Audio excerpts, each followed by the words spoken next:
Boys and Troy's over on YouTube. What up, dude? We got people up in this bitch on both sides of it for the Noti gang. Leon, a first in chat on Twitch. Maybe I gotta get one of those bad boys over on YouTube as well. My God, Troy actually, I'm not gonna lie, Leon. Troy might have beat you. I don't have the official recount. No, I think you beat Troy on YouTube by like literally 5 seconds. It was not, dude, it was not a big separation, I'm not gonna lie. You got some comp, buddy. Nin, Moin, just woke up. Oh, what were you doing last night? Nin, what could you possibly have been doing the entire night? Did I fish up anything interesting? No. Poop. I was fucking zooted. Oh no. Did you ever satisfy your munchie cravings? Or did you stay cooked? Cause like I do feel bad. I ate a lot last night, bro. I slept in and woke up with tummy ache today. It was rough out here. Yeah, you got it. I made an egg Sammy. So like egg bread, fried egg bread. You put Miracle Whip on that bitch up there? Cause like bagel? Ah, okay. Okay. I'll fuck with that. I'll fuck with that. Yeah, so a poor people classic was 1 fried egg, 2 slices of shitty white bread, a little bit of Miracle Whip on it, salt and pepper, and then you just eat that. Yeah, I grew up on those jits. Yo, Ken, what up? Good morning, my friend. How are you? If you want to get real, stream goes up as soon as I wake up. It's really just waiting on you. Yo, I appreciate that. I appreciate that. It's still so crazy to me that like, this is basically like one of the main, like I joke around and call it gameplay loops, right? But like some people talk about how you have like your 3 places, right? And you have like your work, your home, and then your 3rd place type shit. And it's kind of cool to be that for a lot of people, because it's also like, well, it's work as well. Very much just a chill place to ignore everything else and hang out, man. It's a very cool thing. And last night, honestly, I had a rough night last night, dude. We switched over to Arc Raiders and immediately lost half of my viewership. And I had a feeling like that it wasn't the right time to switch when I was switching in the first place, because we had really good conversation going. I should have stayed in Ashes longer and should have gone to Arc Raiders like later in the stream, but I wanted to play Arc Raiders. But as soon as I switched, half of my viewership just boop. And I got like this really bad feeling. I don't know why, but I couldn't shake it, right? And so I was like, I'm gonna go back. You're in Ashes jail?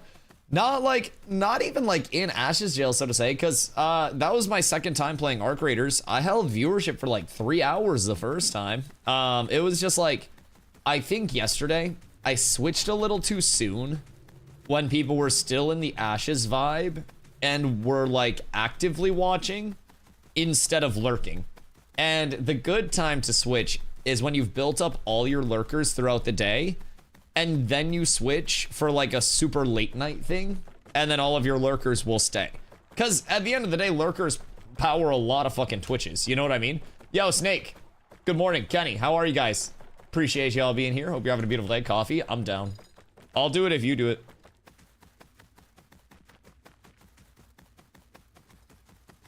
Today was a good day. I made coffee. I won my Wordle yet again. Literally never lost one in my life. That's not a cap. Showed my stats on stream the other day. I'm fucking nice with it. Master Chief, what up, dude? How are you today? Hope you're having a beautiful one.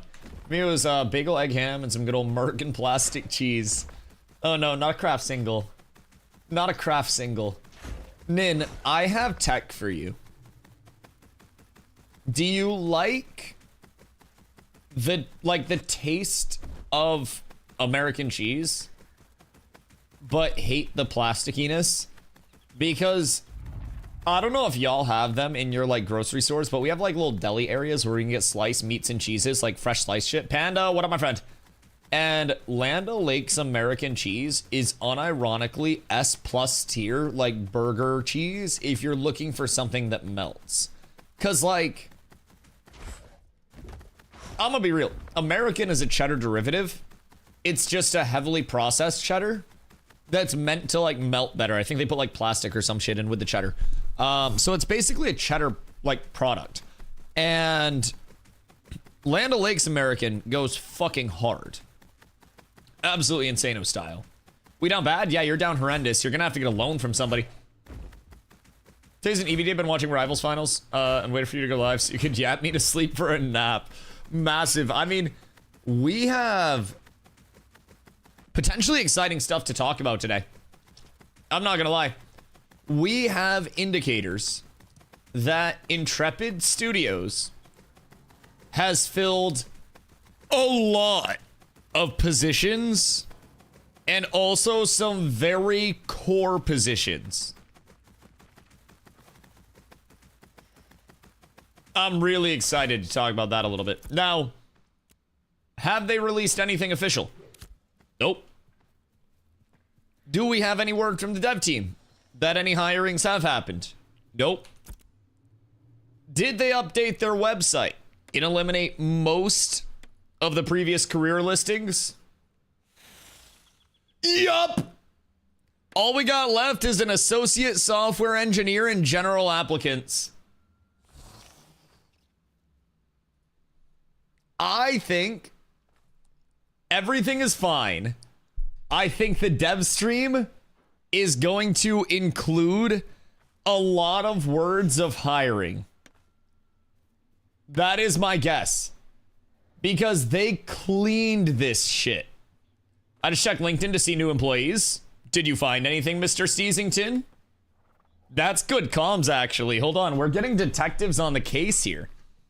They're not broke. I mean, they could be broke. Maybe Steven went on a fucking gambling binge. Maybe Steven put the whole game on red. They could be broke. I'm not here to say they're not. Steven hasn't gifted me subs. I don't know if he's got money like that anymore. Maybe it's all tied up. I'm not here to say that they're not broke. But I'm also not here to say that they're broke. I'm here to say that they had a bunch of like very important jobs that were listed for a while. And then out of nowhere, Amazon Games Thanos. And now we immediately have an update to the website that gives us an indicator that they might have filled all these positions. I'm pretty sure that we're up tremendous. Obviously, I don't want to like jump to conclusions. I don't want to start false rumors. I don't want to like spread that shit. I think I want to try to for attack. Yeah, I mean, I'm gonna sign up for attack side. Hopefully they get me in. If they don't, then it is what it is. But we need to do our own as well. Ping Donger, he would be so fucking NDA'd that he wouldn't be able to talk about shit. If he talked about anything new hires publicly, he would probably be assassinated from so far away. They would have Katy Perry blast him from fucking space. Like, bro, I wouldn't even ask them that if I'm being completely honest. I already know that that is something that they would not have the okay to talk about. I wish I had motion like that where people would risk their jobs for me. But that's also why every time a content creator goes, yeah, I got a leak from a dev, I'm a little hesitant to believe it. I don't really know that developers would like risk their job and reputation to break an NDA and leak something to a content creator in an alpha and then permanently have that associated with them for the remainder of their time in game dev. Because, like, from what I've heard, game dev is a pretty intertwined area. A lot of, like, everybody knows everybody type shit.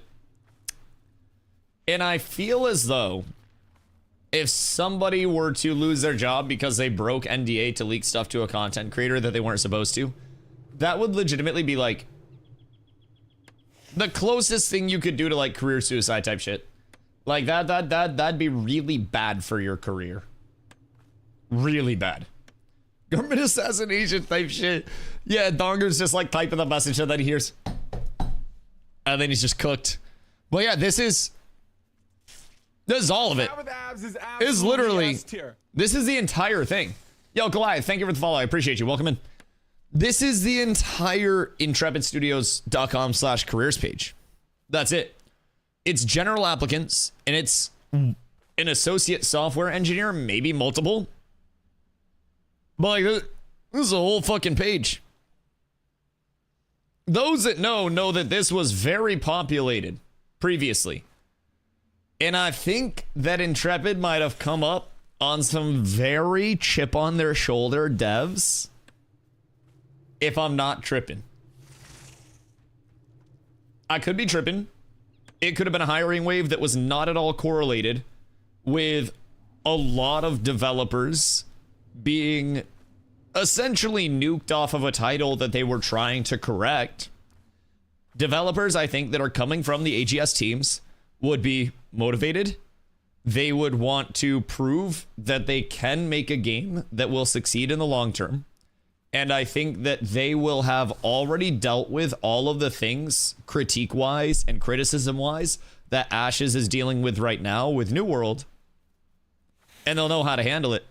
I think the New World dev team, for all criticisms that went against them from myself and others over the existence of New World, there are a few OGs that were still associated with that team that are some real motherfuckers that went down with the ship at the end and we're still pushing content.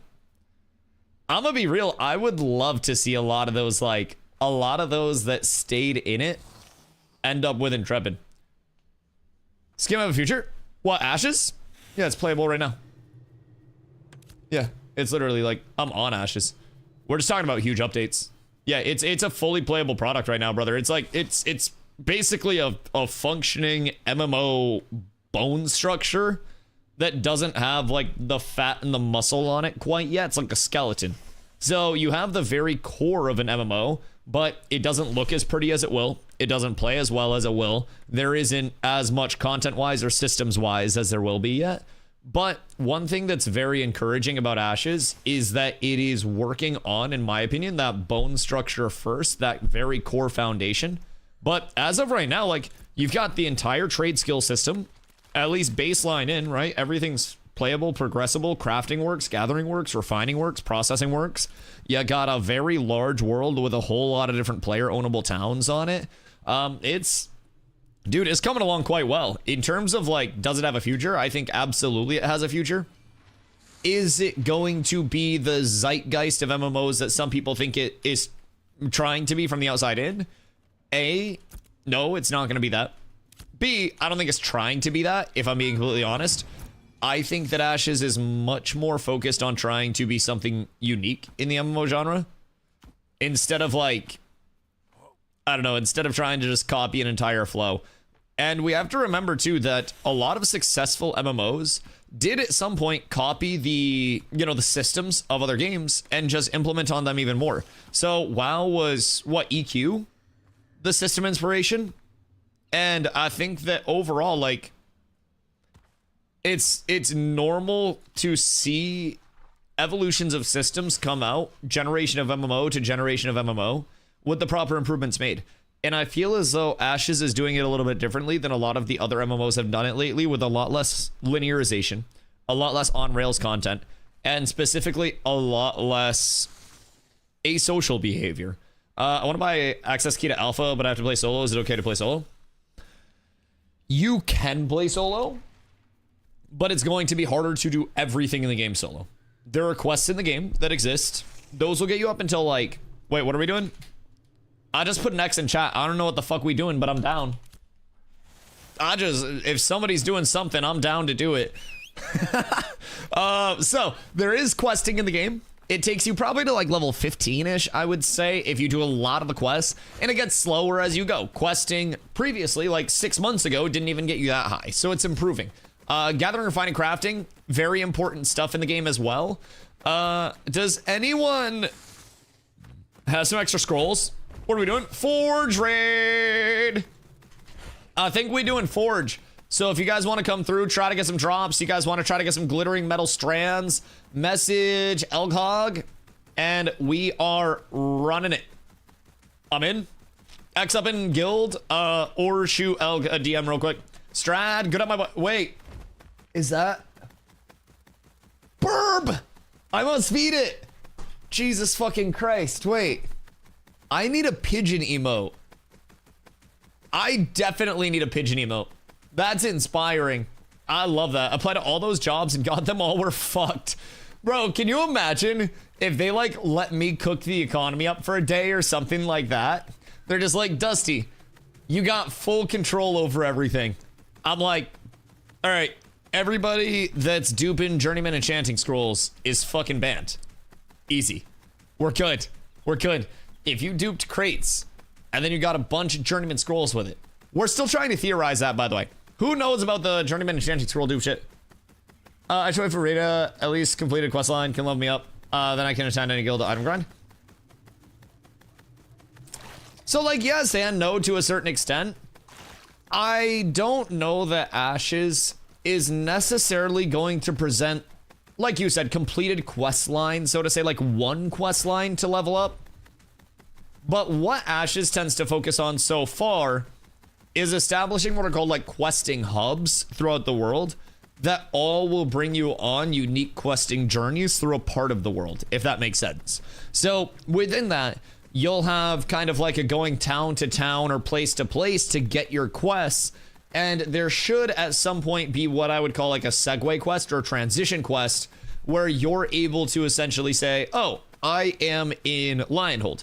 I have something that now drags me towards Second Sword Outpost, so I know that's my second questing hub. When I finish all of the prerequisites at Second Sword, then I have something that drags me to, you know, my next area, whether it wants you to go up to Jova when you finish Road to Jova or something like that.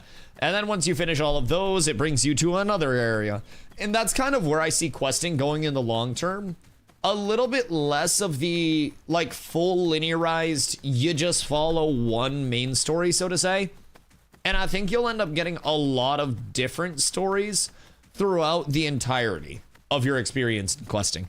Because it's a very large world. Very, very, very, very large world. So you'll notice I've been running and yapping for a few minutes already. I'm in Nuela right now, and I'm over here. We're going up to Befallen Forge for a raid. Is a big map, brother. Is a big one. Snake, thank you for putting the group together, dude. I appreciate you. So it definitely takes time to get place to place. And as with questing, you've got to do a lot of running, a lot of objective hunting. And that can lead to some trouble getting place to place very quickly. So I would say as a solo player, one of the best scenarios is like you're pumping out questing, you're gathering, refining, crafting, because keep in mind, questing isn't the only way to get solo XP. You can also just hit trees and rocks and stuff like that, and then you're getting character XP. It's not going to be as good as mob grinding in a group is, but like you're going to get XP from that, so that can be really solid. Can I join your guild for a chill nano engineer guy? Yeah, of course. Exclamation. Oh wait, YouTube doesn't have the exclamation commands. Discord.gg/catswithabs. It's the guild name, all one word. And then you can pop in there. You'll see the public chat. And you can go through all that process there. It's pretty straightforward to get in though. And we do have our casual guild set up so people can come on. We are always looking for very PvP focused people that will show up to any PvP in our top end as well. We need bards, clerics, mages, and rangers horrendously bad.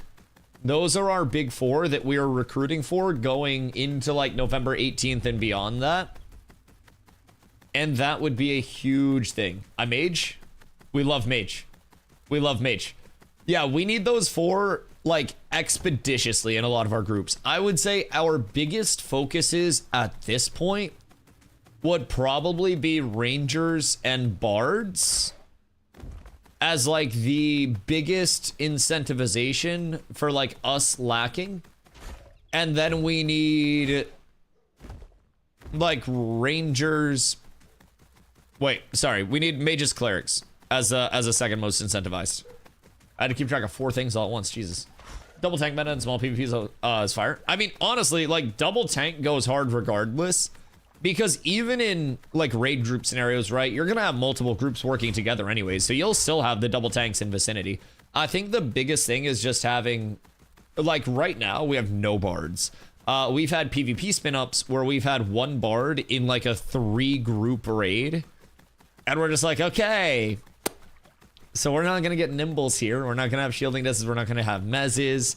We're not gonna have many things. And we need to focus up a little bit on our emphases. What about summoners? There are gonna be a million summoners anyways, bro. Like, I'm not even gonna mention summoners right now. Like, we're not gonna turn down summoners, but anybody for PvP, like, we desperately need the 4 that I mentioned. Summoners, it's yet to be seen how many will be wanted per group. I think of it as more of like a 1 per group scenario at most. Maybe even like 1 every other group. I don't necessarily feel that summoner is going to have that ranger mage impact like I'm looking at. You want to join our 4 trade? Wooly, pull up. Also, get me slotted tonight. I signed up for the attack. I sent you my butthole. Please respond. Tell your people to hit me up. Will tank and wall for food. Listen, if they are trying to hit my channeler, I will wall my channeler. I will protect my channeler. I will Aegis my channeler.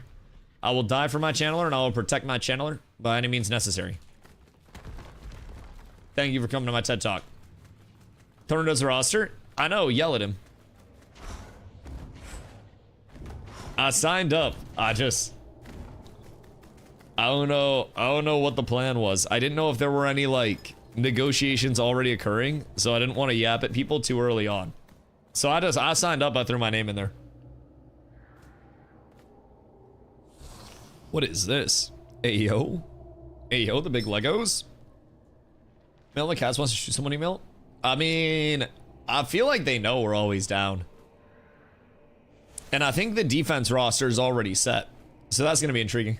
Are you excited for sport fishing? Can I be honest? Like, me personally, I think it's a cool mode, but it's not like my most exciting thing. Like, I think it's dope as fuck, and I will definitely at some point sport fish because it's just gonna be like chill, fun content. But it's not like, oh my god, sport fishing! Like, I know it's a well-beloved mode, but I'm not a huge artisan person. Despite that being a majority of... Yo, Ian, thank you for the follow. Despite that being a majority of, like, what I do right now, because that's, like, the most efficient gameplay loop in terms of, like, progression, I actually avoid artisan skills most of the time, and I like to hit things or people.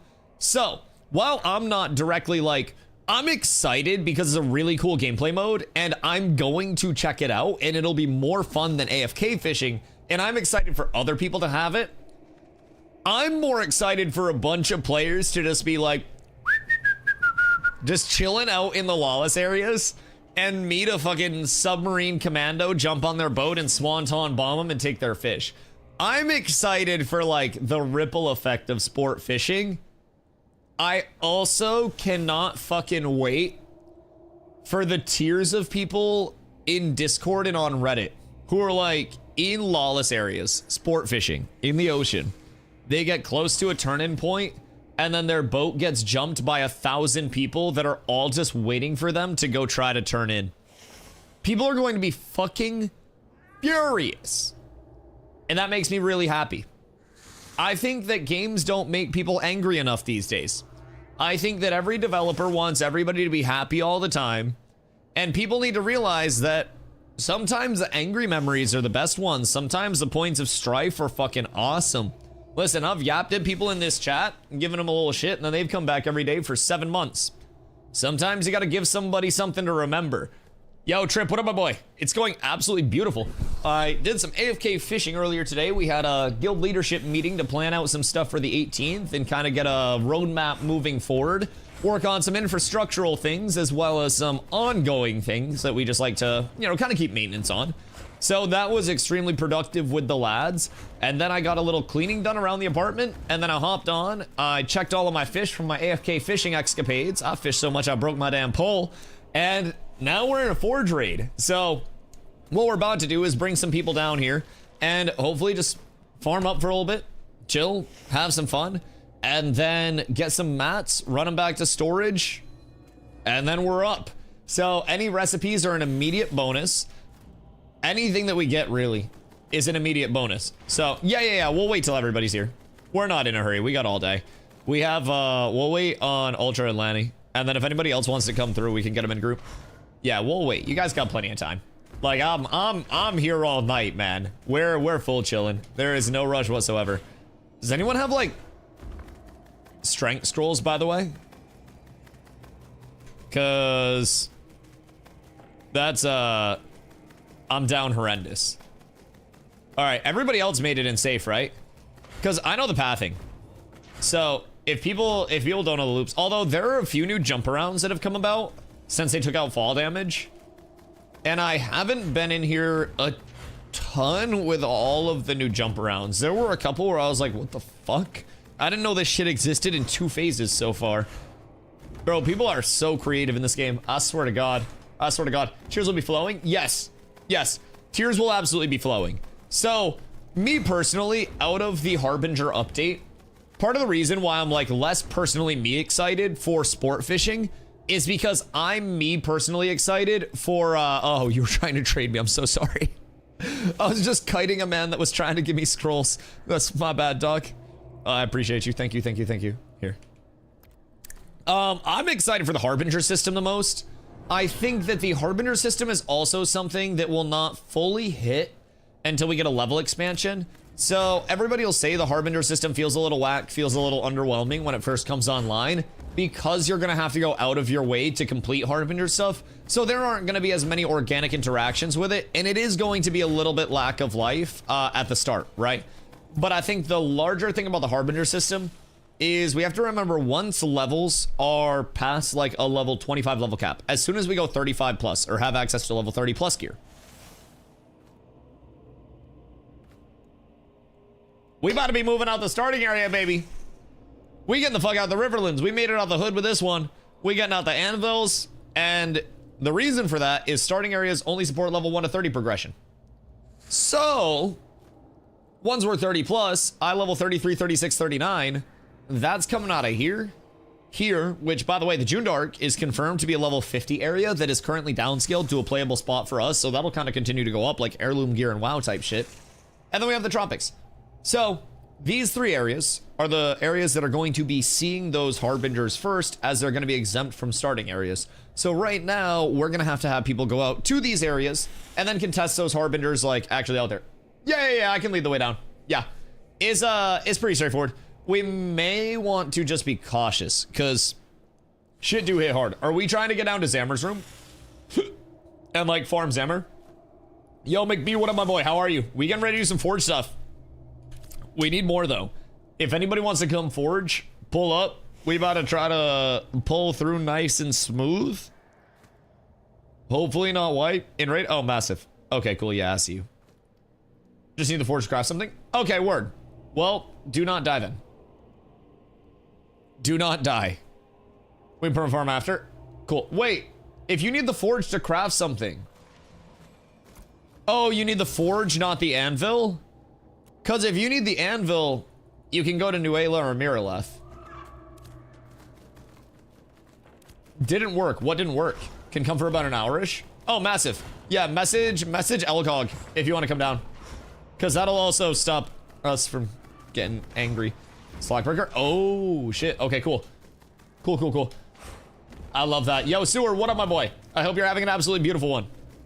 Yo, I'm gonna be real, Snake. If you have shit in your inventory, be ready to just, if we get decked, fucking leave.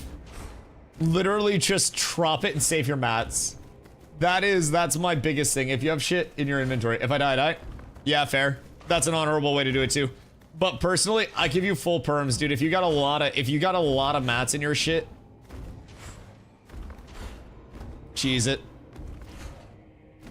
I would hate for someone to lose fucking hundreds of golden mats. I don't even know how much it is, but what do you recommend for new players in the alpha to check out first?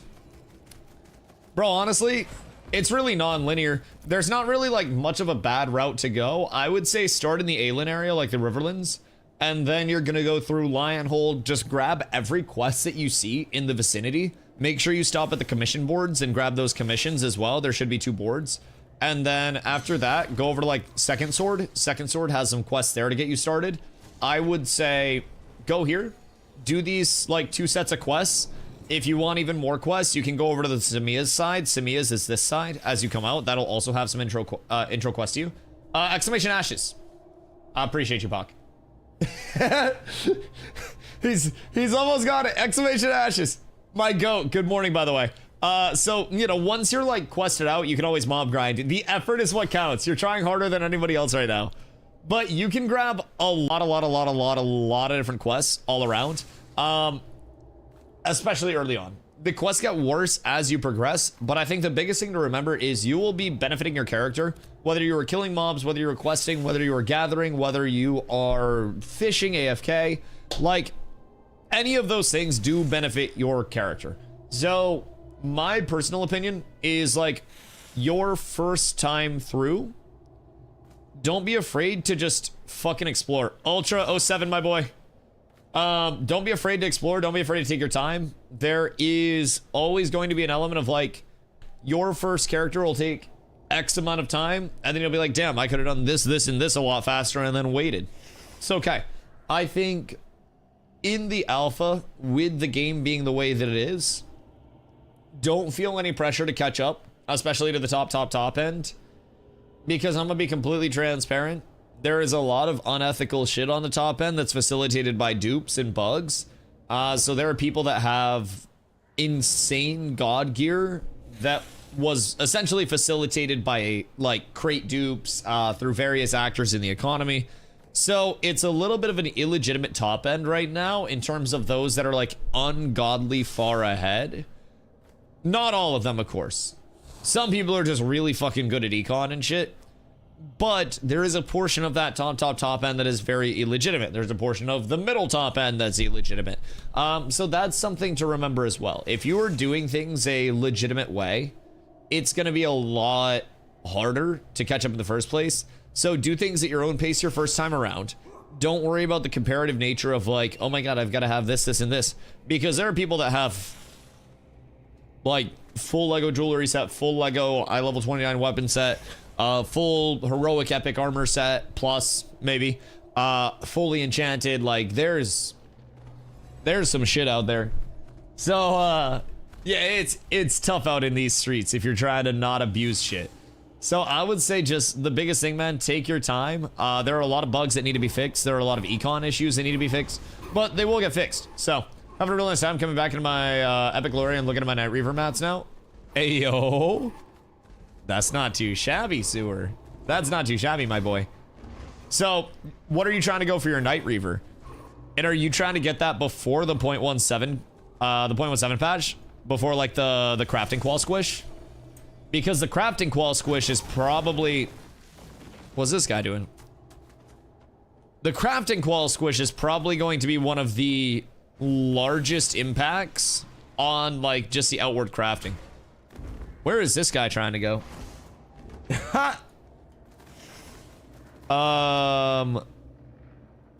Where is he? Where is he off to? He jumped over there for a reset. Huh. What is he trying to attempt? I'm very confused by that. I don't necessarily see. Maybe he's trying to like just stealth run through to Zammer's room or something?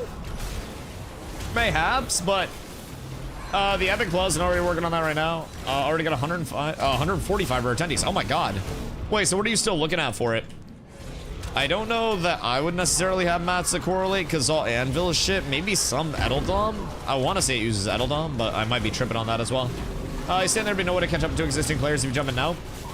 So, there will be in time, because again, if people are on the very high end, so say somebody has duped gold, has insane gear, there is still an effective soft cap and like a hard cap to how far people can push up. The hard cap hasn't been realized yet, although with enchanting dupes existing in the capacity that they do, it is also very, very, very plausible that the hard cap could be reached at some point, you know, relatively soon-ish. But things are still very expensive to even attempt to do that, and it's a very large risk to do so. So, in terms of that, like, you can catch up, and what I always try to explain to people is if you are somebody that doesn't have, like, fucking 500 plus hours played this phase, then you're not going to have the same power scaling immediately as someone that has played 500 hours this phase. All 500 of your hours will be rewarded with power scaling with like many things that you know, that value your time investment overall is the biggest way that I would put it. Like, all of your hours can directly impact how powerful your character and your guild is. So if you're coming in and people have X amount of hours already and you have 0, it's important to remember that while the people who have more hours already will be stronger for the time being, right?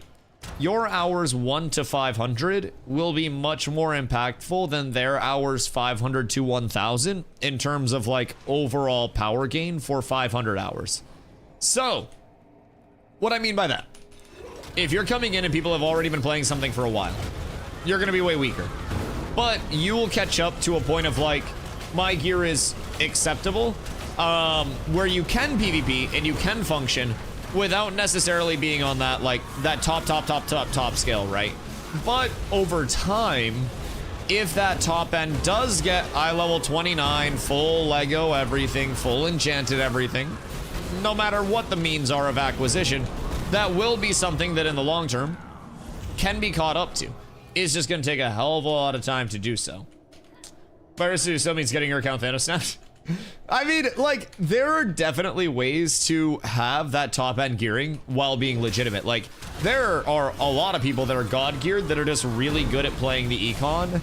And the thing about people that play the econ that aren't bad actors in terms of generating bad things into the economy, in terms of duping the gold, blah, blah, blah, blah, blah, is your econ players are kind of like the recession proof metric on it. Because somebody that plays the econ and controls 4% of the overall, you know, in-out liquid net worth of an economy is going to actually be, you know, rich regardless of how much liquid gold floats, because they're good at recognizing market trends, they're good at capitalizing on a percentage of the ownable economy as a whole, and they're always going to have that base level of like, I know how to make money, therefore I make money in the econ. And I think that's something that honestly is the safest way to gear. If you're a really good econ player, you don't need to rely on anything wonky with crafting, gathering, refining. You don't need to rely on quality gear. Like, if you were the richest person on the server, you can buy any good on the server because it's all a player-driven economy that's a perceived value for everything. If I say that this weapon that I'm holding is one of one and it's worth 1,000 gold and material considerations, and you give me that, then congratulations, we've established a price for something in the future. If you say, nah, it's only worth 500, look at your mats, and I sell it to you for 500 or even 600, congratulations, we've established a value for a product in the future. It's a really cool econ in that sense. But with less liquid gold, people will be selling for lower in terms of the numeric gold value, but the percentage and like the relative gain will still be considerate of what their time investment is like. And those people that are controlling a percentage of the econ in the first place, they're always going to be rich. They're going to be fucking untouchable. As soon as they allow me to get the game, I'll send it. Dude, honestly, it's a very fun catch-up. I'm going to be honest. So part of what makes the catch-up a lot less daunting than in something like WoW, I would say, is the fact that in Ashes, no gear is bind on pickup, no bind on equip. And as a result, you have hand-me-down pieces of gear that are very readily accessible.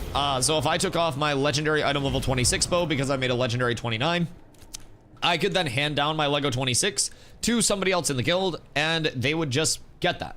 They would be able to use a full version of the weapon. So there are a lot of catch-up mechanics, but a lot of the catch-up mechanics are very much going to heavily rely on a community integration. So you're not going to get hand-me-down gear, especially for free, if you are... Why are people taking damage? You're not going to get gear, especially like for free or for discounts, if you are not in a community. You're going to have to pay pretty expensively. So, sounds like something's fucky with their website. Oh, word. Is it just like web maintenance stuff? Just says I need to verify email, but I get no email. Tried 2 different emails, checked everything, no email, done it a couple times. Emailed them and they said there's an issue at the moment, so can't make a... Oh, wait, you can't make an account at the moment? Weird. Weird. If you were the first one to find that, they should hook you up with a free key for that shit. That would be kind of legit, if I'm being real. I don't know. No, that's tragic. All right, well, they should give somebody a free key. What new hires happened? We don't know whom. We don't know what. I'm gonna be real. But a look at their jobs listing website would lead us to believe that all of the principal, like, you know, ex-designer positions, the team lead positions, the very important positions along the way have been filled somewhere along the line. So, take this how you will, but this indicates to me that either they have hired these positions and they no longer need these positions, or they have promoted from within and then hired on the bottom side of these teams to support that end of it. I'm not quite certain which one I am leaning towards. I would personally think, sorry, there was loot back here. I would personally think that it's a very strange correlation of things that, you know, Intrepid has those positions listed for a very long time. Some of them are very hard positions to find, like who the fuck wants to design an entire MMO economy that doesn't currently have a job in a world where a lot of games are being made? Like, and then out of nowhere, a studio that has some employees become a little freed up, right? It just happens to come to light. And then shortly thereafter, a lot of positions are filled. I don't want to like over-correlate 1 and 1 to make 2, but I feel as though there is a non-zero chance that Intrepid has filled some positions, potentially with maybe some of the people from the New World team or the AGS team, that like the teams that were let go. Because keep in mind, AGS also acts to the upcoming LOTR MMO. They announced that that was dead too. So no LOTR, no New World. Teams that were in on those projects are just floating right now. So I definitely don't think it's impossible to think that that could happen. I don't think it's impossible to think that we could have a lot more people joining the Intrepid team soon and the Ashes team soon. I really look forward to that. But I'm sure that, like, honestly, I kind of think that that might be what the dev stream is waiting on, is like an actual announcement about like who they hired and who they expanded. Or not who they expanded. Whoa. My bad. My bad. But like how they're expanding. Yeah, they're gonna need to talk to HR about that one. But like I would really be intrigued to hear what's going on with that on like a formal level. I think that it's not gonna come out until the dev stream on Friday. Even if we think we know something about it, something tells me we don't know enough to like force their hand in terms of like, oh, you guys got us, here's the announcement. I think we're not gonna hear shit about it until Friday. And it is going to bug the ever-loving hell out of me every minute of every day until then. I think there's any chance we actually get Harbingers on November 18th, assuming it's still has shit. Still has... Why did I read shit? Still has to hit the PTR also. I think it's possible. I think 2 weeks is more than enough time for a system to be tested in a baseline and then iterated on from there in the live environment. Because also consider that live doesn't have to be perfect, as we fucking know. Live just has to be like good enough to function. So I feel as though 2 weeks would be enough to test an MVP, a minimum viable product, and then get that over to live, considering like class balance has traditionally been a little bit over a month. Summoners had a little bit more, I don't know, like I would say actually a little bit less accessibility because it hasn't been persistent uptimes. But like rogue time on PTR was right around, I want to say like a month and a week. And that was for class iteration. So I wouldn't be surprised to see Harbingers be able to make it in a 2-week timetable from PTR to live. But I definitely think that they would need a very focused test of it quite soon. Now, I have a theory, if you'd like to indulge. I think that the marketing push that is going to begin is going to be announced on the dev stream as well. And I think it's going to be free-to-play weekends or something, whether it is like one free-to-play weekend, whether it is many free-to-play weekends, whether it is a PTR free-to-play weekend, which I don't think would work well because of the NDA, or whether it is a live free-to-play weekend. That is what I've got my money on for the marketing push. I still have a very hard time believing that the marketing push is just going to be like a full cinematic trailer or something when we're in a goddamn alpha. I really have my money on free-to-play. Not the full thing, but like a free-to-play weekend or a couple free-to-play dates or even just like free-to-play weekends for here on out. Like anything like that, I think is within the realm of possibility. But I also would lean heavily, heavily towards maybe, you know, free-to-play weekends for the rest of November or something like that. Or a couple free-to-play weekends here and there, one a month, something like that. That's where I think we're leaning towards marketing. I can say full disclosure. Some people have said, oh, what if it's content creator program stuff? I have not heard jack shit about content creator program anything. Not that I would be like the bar of, you know, this is the breaking news, I am everything. Not that at all. But I check diligently to see if I do hear anything back. And there has been no movement on my side, like Tyler Blevins flossing at New Year's Eve. So I think that's a big thing that kind of like, and not necessarily disproves it, but I also don't necessarily think it's going to be content creator program related this early on. I think, whoops. Oh. Kenny, you good, bro? That's not good. That's not anxiety. Oh. Oh. But yeah, I don't think it's going to be content creator program stuff. I think it's going to be something related to accessibility for like a weekend thing, or even just free-to-play period. I think that they will probably announce new hires as well, but I'm going to be real. I think everything's actually progressing as intended for them right now. I don't want to say like ideally, but I feel as though we don't really have strong indicators that certain things are just not working at fucking all.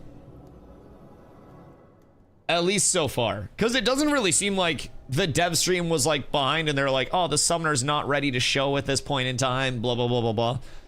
They're like, we have something additional that we want to get into the dev stream that needs a little bit more time to cook.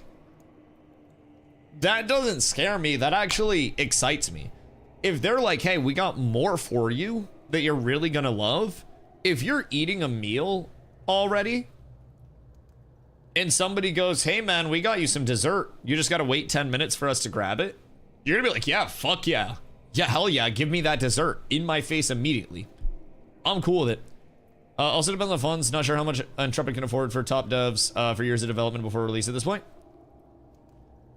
In terms of AGS devs, I mean, Intrepid's team is already stacked, if I'm being real. Like in terms of funds, I don't know what their bank account looks like. I'm not really trying to pocket watch that shit. But Intrepid's team is actually quite fucking McStackersoned in terms of a lot of like very large names from a lot of very large products.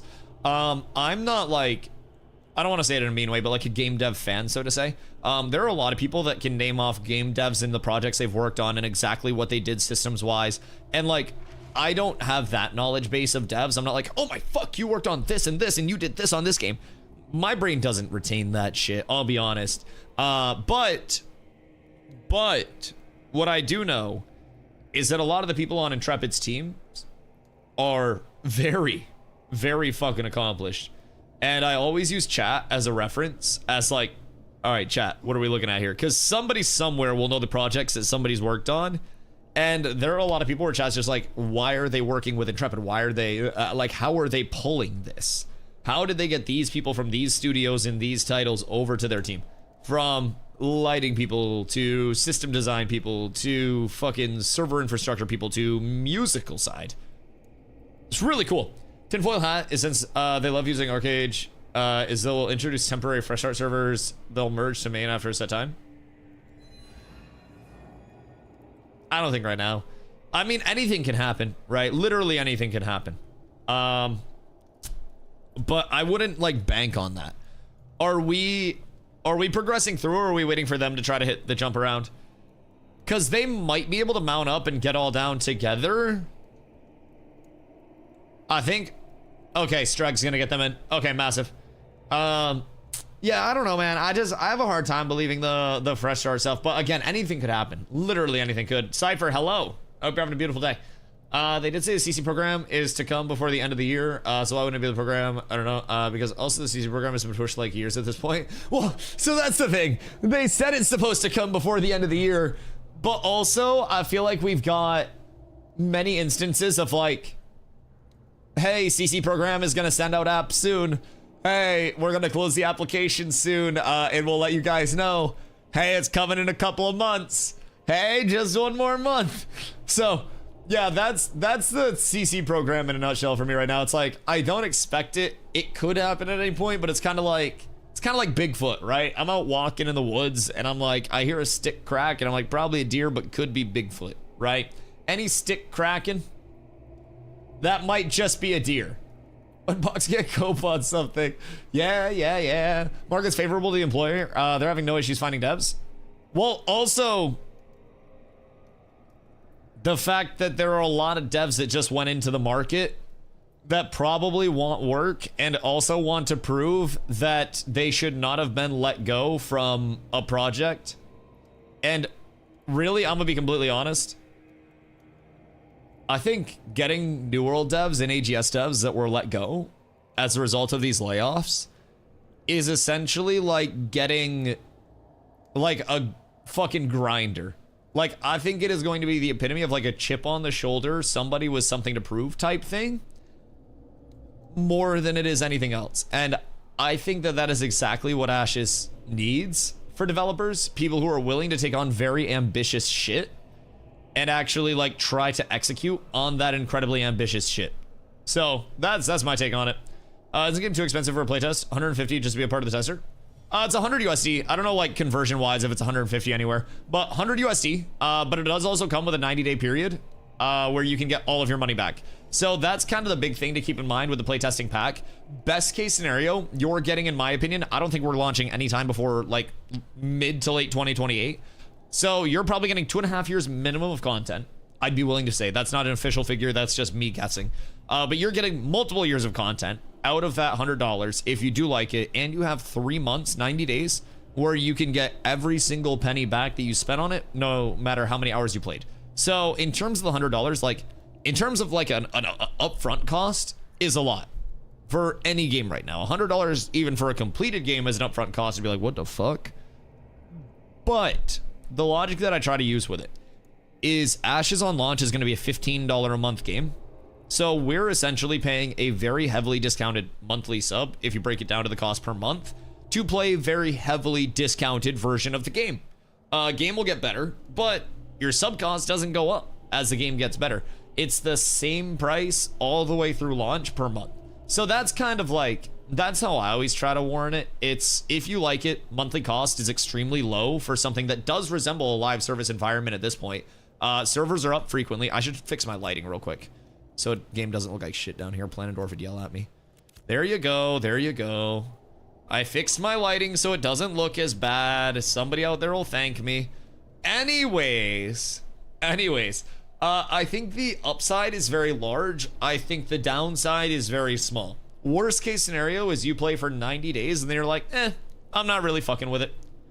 Kenny? Okay, he's not in the lava. Like, worst case scenario is you go, I'm not really fucking with it right now. I'll catch you guys later. And then you refund and you wait for the game to be better. I don't think anybody in their right mind is going to sit here and tell you, like, Ashes is the best MMO on the market right now. Ashes is the best spend of your money versus anything else in gaming. Like, there are a lot of good games that just dropped that are finished games. And I think, like, right now, anybody that's hopping into Ashes should be hopping in with the full understanding of what they're getting into, that it's gonna be janky, it's not gonna be ideal, and it is playtesting, and it's helping improve the future of the game. So people that don't really want to do it on that level, probably not the best, the best bet. Probably gonna, cause you to burn out a little bit over anything else. But if you are excited about potentially improving the future of Ashes in the long term, and you're willing to play through some bugs and play through some jank, like, that's cool. That's cool, and we'd be happy to have you. But I also don't think it's for everybody right now. I don't. Zant, what the hell's Zant doing over here? Zant, my boy. Where the fuck are you? What the Hellington? Players are willing to spend 150 on a game. 150 to be a toucher Smith. It's all, like, personal. Also, where are you that it's 150? Is that a conversion thing? Because it's 100 USD. So, you gotta pay them to play test. It's dumb as fuck. You pay to hop in, absolutely. You're not an official playtester. Like, you're not someone with the credentials to be hired for internal QA, or you would work a QA job. We're just gamers that get to play the product and provide feedback. I'm gonna be real, we're not even paying to playtest, as most people that are in here don't find or report any meaningful bugs. They legitimately just exist and play as if it's a completed product, which I think is actually really detrimental to things. And I also think that's the advantage of it. If you don't want to hop in a playtest, then you're not behind anything there. 153 Oz. Oh, okay, it could be an OCE player. Yeah. Either way, if you don't want to playtest, you don't have to. Like, you ain't gotta do that. Dead. Fucking Yo, idiot. Kaiser. Oh, something, my boy. How are you? You're the idiot. Like, I think in terms of the, hopping in right now to alpha, anybody is telling you gotta do it or you're gonna be so far behind, like, kind of right, but also not really. You can sit in streams and you can ask all the questions you want, and you can understand the systems on a baseline level in, like, a meaningful way. You'll just have less familiarity with actually handling the characters, like hands-on stuff, but that's all gonna change before launch anyways. So, I think that's the biggest thing. Like, you don't really have to, like, force yourself in if you don't want to right now. And I don't think many people would say that you do. If I'm being real, I think anyone that tries to tell you that is probably a content creator that doesn't actually make content for the game, that's trying to, like, cause a ruckus, right? Give me the main argument as well, you don't have to. Yeah, I mean, brother, there are shoes that cost thousands of dollars. If you don't have the means, or if that money is too much to you, or you're not down with that, then you don't have to, like, pay that. There are meals at restaurants that are thousands of dollars that are multiple Michelin stars. You don't have to engage in that. That doesn't mean that those things shouldn't exist. At the end of the day, you're paying 100 USD to access a game that is in development that honestly wouldn't normally be accessible at this point in time in most titles, and that breaks down to a few bucks a month. And if you're arguing that a few bucks a month to have unlimited access to a game in any form is bad, then I can't really preach value to you at all. On top of that, you also have a 90-day refund period with no hours limit. So past that, if you think it might not be for you, then you get to try it 90 days risk-free, and then you get your money back if you don't like it. I think if it's not for you, that's fine, but to say it's a stupid form of monetization just shows that you don't know the monetization. It's quite literally zero risk. The only risk is that you end up enjoying it too much, I guess, and then you need that $100 sometime over the course of the next, like, 3 years before launch. But that's literally the largest risk. Maybe you play it 3 months and 22 days, and then you're like, man, I really burned out in these last 22 days. But I fail to see where the I guess where the anger towards the monetization comes from. If I'm being real, like it's Intrepid's decision on whether they want people to, you know, have free access to things, free reign over the testing environment or not. And they make it pretty damn accessible given the circumstances. Well, I've seen a dude walk up to the T-Box with a $2,500 driver and snap his Pro V1 in the woods. Not the Pro V reference. Bro, the Pro V with an 82 mile an hour head speed. Yeah. Absolutely. Brother should be playing some fucking max flies and he's out there rocking a Pro V. Dude has to be hitting a foam ball to make up for that club speed. Love COVID golfers. Okay, hold on though. I also love COVID golfers because they saved me like a putt a hole on average, bro. COVID golfing was the best golf that I've ever played in my life, while also simultaneously being the worst golf I've ever played in my life. And if you know, you fucking know, brother. I have never been as good of a putter as I was when everybody had COVID. That shit was a treat. The foam ring. Yo, the larger the pool noodle, the better the hole. Abso-fucking-lutely, dude. You would just... The trick during COVID was launch that shit. No semblance of touch speed or anything. No, just tap it in. You're hitting an intercontinental ballistic fucking missile at that goddamn foam noodle. And if you're not hitting it, you're not hitting it. Absolutely. Okay. If they... I mean, they can at least release half of the content that's finished. There are many MMOs that release their game in a season away. I think it's better to test the game that way. What do you mean release half the content that's finished? Brother, we have like all of the content that's finished. Like, this is a live service environment. I guess I'm confused. You said they can at least release half of the content that's finished. We have all of the content that's finished. That's like ready to be on this level, and everything that's over here isn't even finished. Like, anything that's ready to be pushed over to this environment gets pushed over to this environment because they're not like, you're only getting things when they're perfect and finished and polished. They tell us that we're getting things when when it's janky. Like, I guess I'm not really sure like what your feeling isn't there, because in terms of like releasing it in a seasonal way, Intrepid does that without the seasons by having their milestone updates, they're called, being on a, like an ideally 3-month cadence. They talked about 2 to 3 month. So through that, you actually do see large content-based updates coming in on that, like, you know, on that somewhat seasonal cadence. And then you see bug fixes for that content that was previously put in being done multiple times a week. In terms of like content cadence, that's actually one of the reasons why I spend so much time over here. Because again, I stream Ashes every single day for 8+ hours. Every day. I very much enjoy the content cadence and appreciate the content cadence because it's one of the only things that keeps it fresh right now, because God knows there aren't enough systems to keep it fresh. And I think that's just a part of development. But in terms of like content cadence and them dropping content like that's finished enough, I feel as though, no, kill Alloyd first. Alloyd's a boss.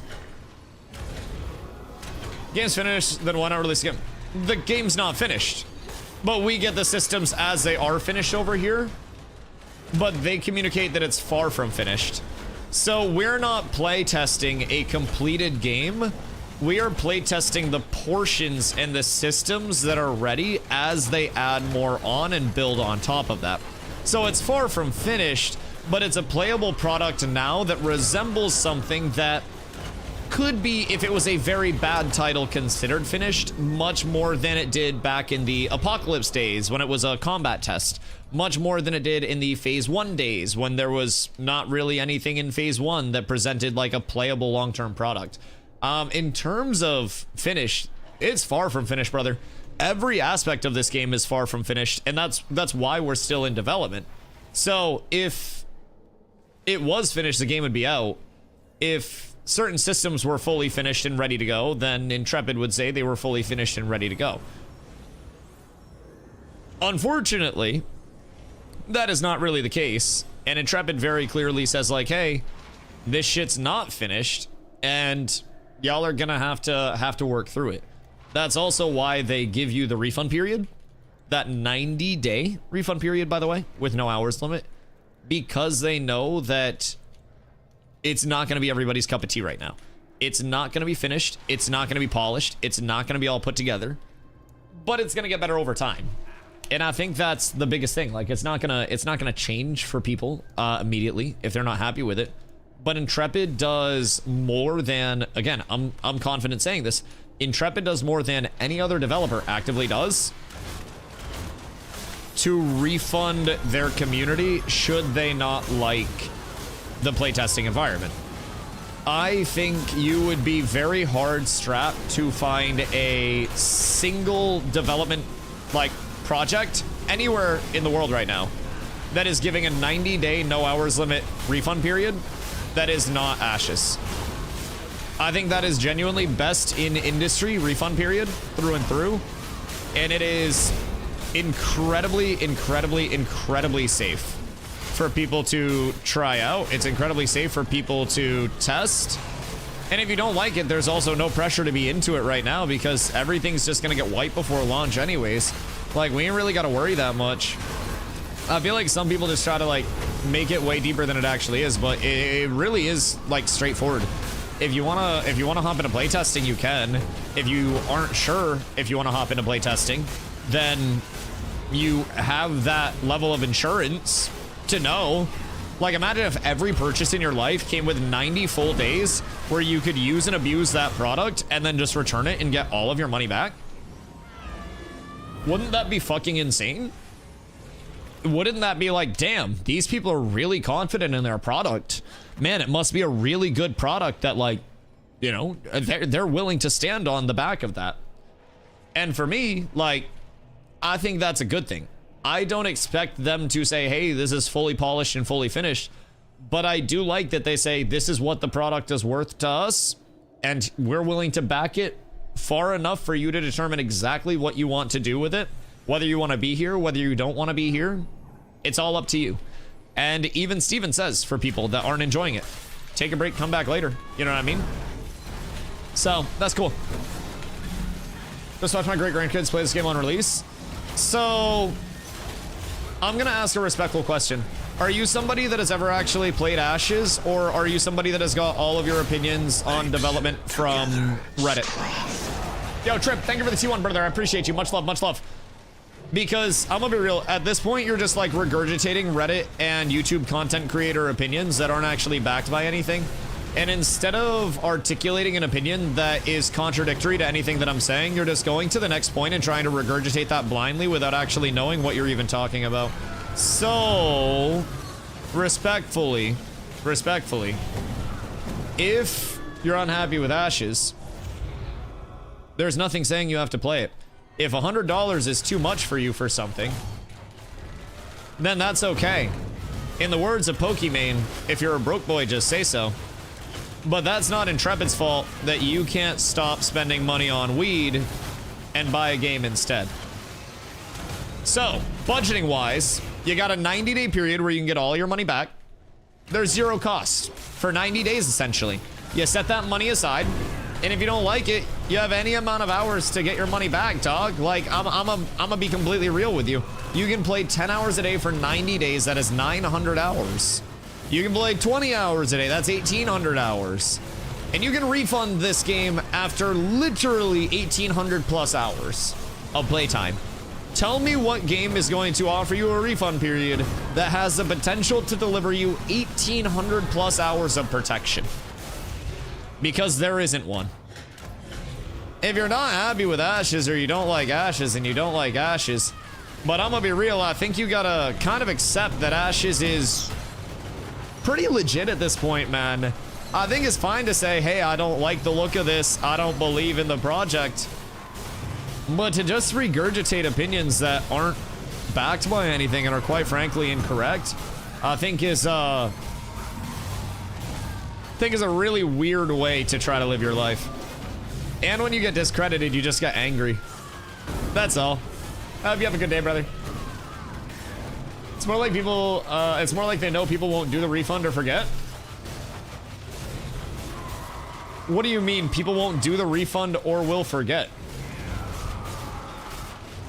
I'm gonna be completely real. A no hours limit refund is not for somebody to just forget to do. And 90 days is not something that somebody would forget. That would actually be something that's a bit of a shorter term. So they would, if they were looking to capitalize on people not having the refund period, they would A, put an hours limit on it where people can get caught in the game and then they can play and then they can progress and then they can go, oh shit, I can't refund anymore. Oh noes, it's all bad, right? Or they would put a maximum number of logins, or they would have shorter than 90 days.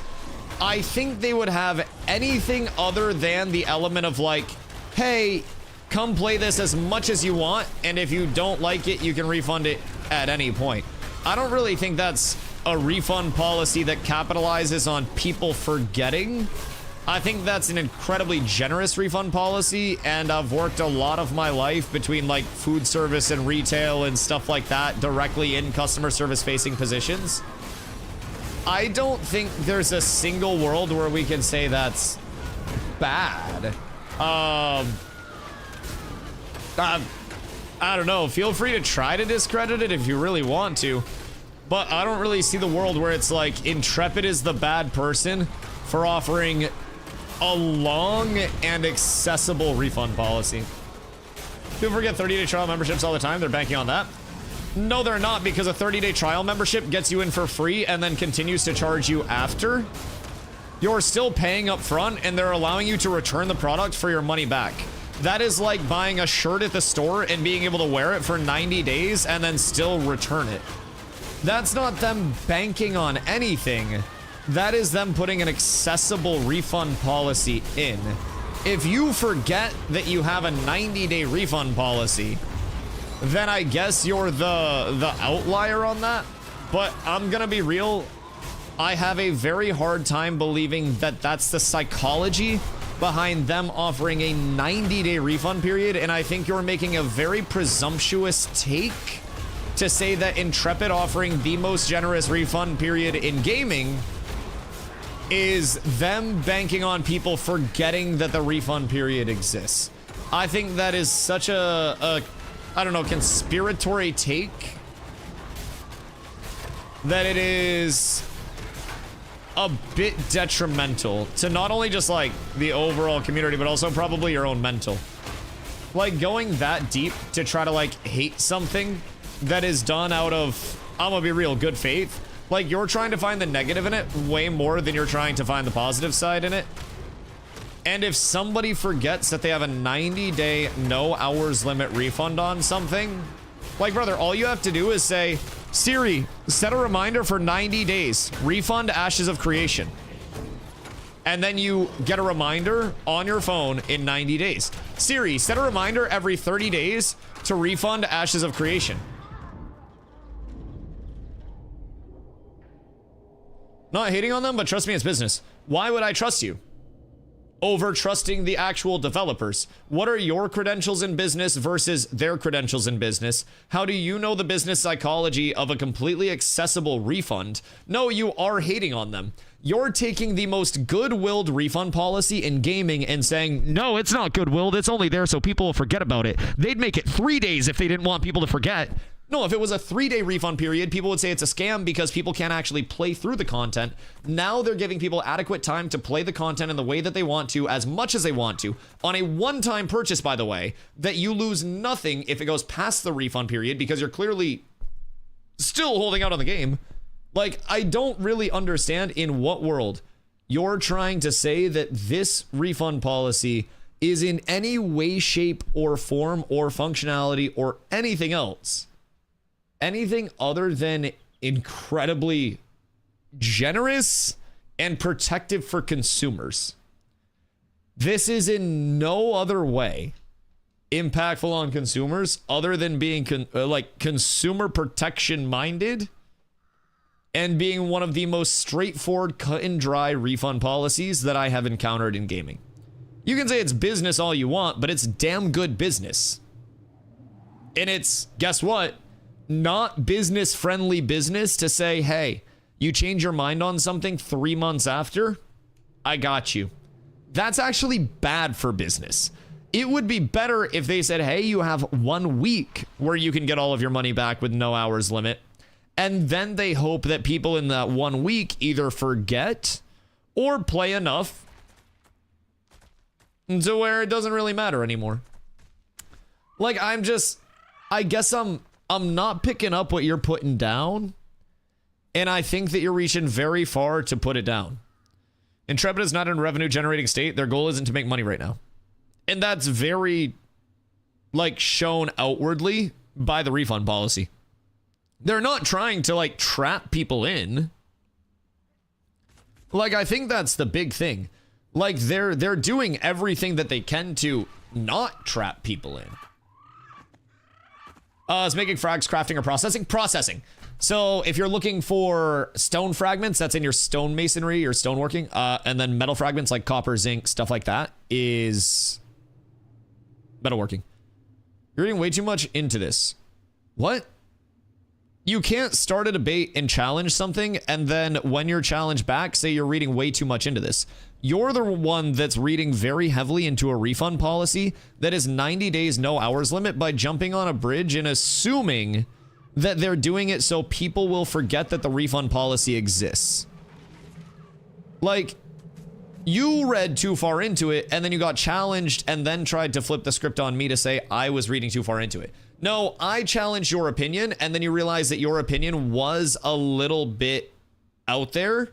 And it seems like now you're kind of coming around that this is indeed the best refund policy in gaming. I just mentioned it as a business gamble. No, you directly said that they're doing it so people will forget about it. I have your exact messages here. You said, Dusty, come on. It's more like they know people won't do the refund or forget. You said this refund is in because it is more likely that they know that people will forget to actually execute their refund.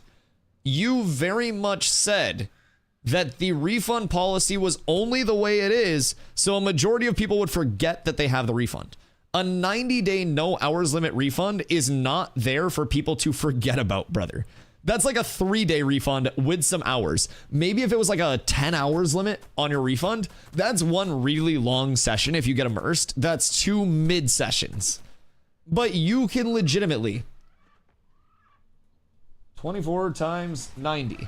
You can play 2,160 hours of Ashes of Creation under this refund. Completely protected.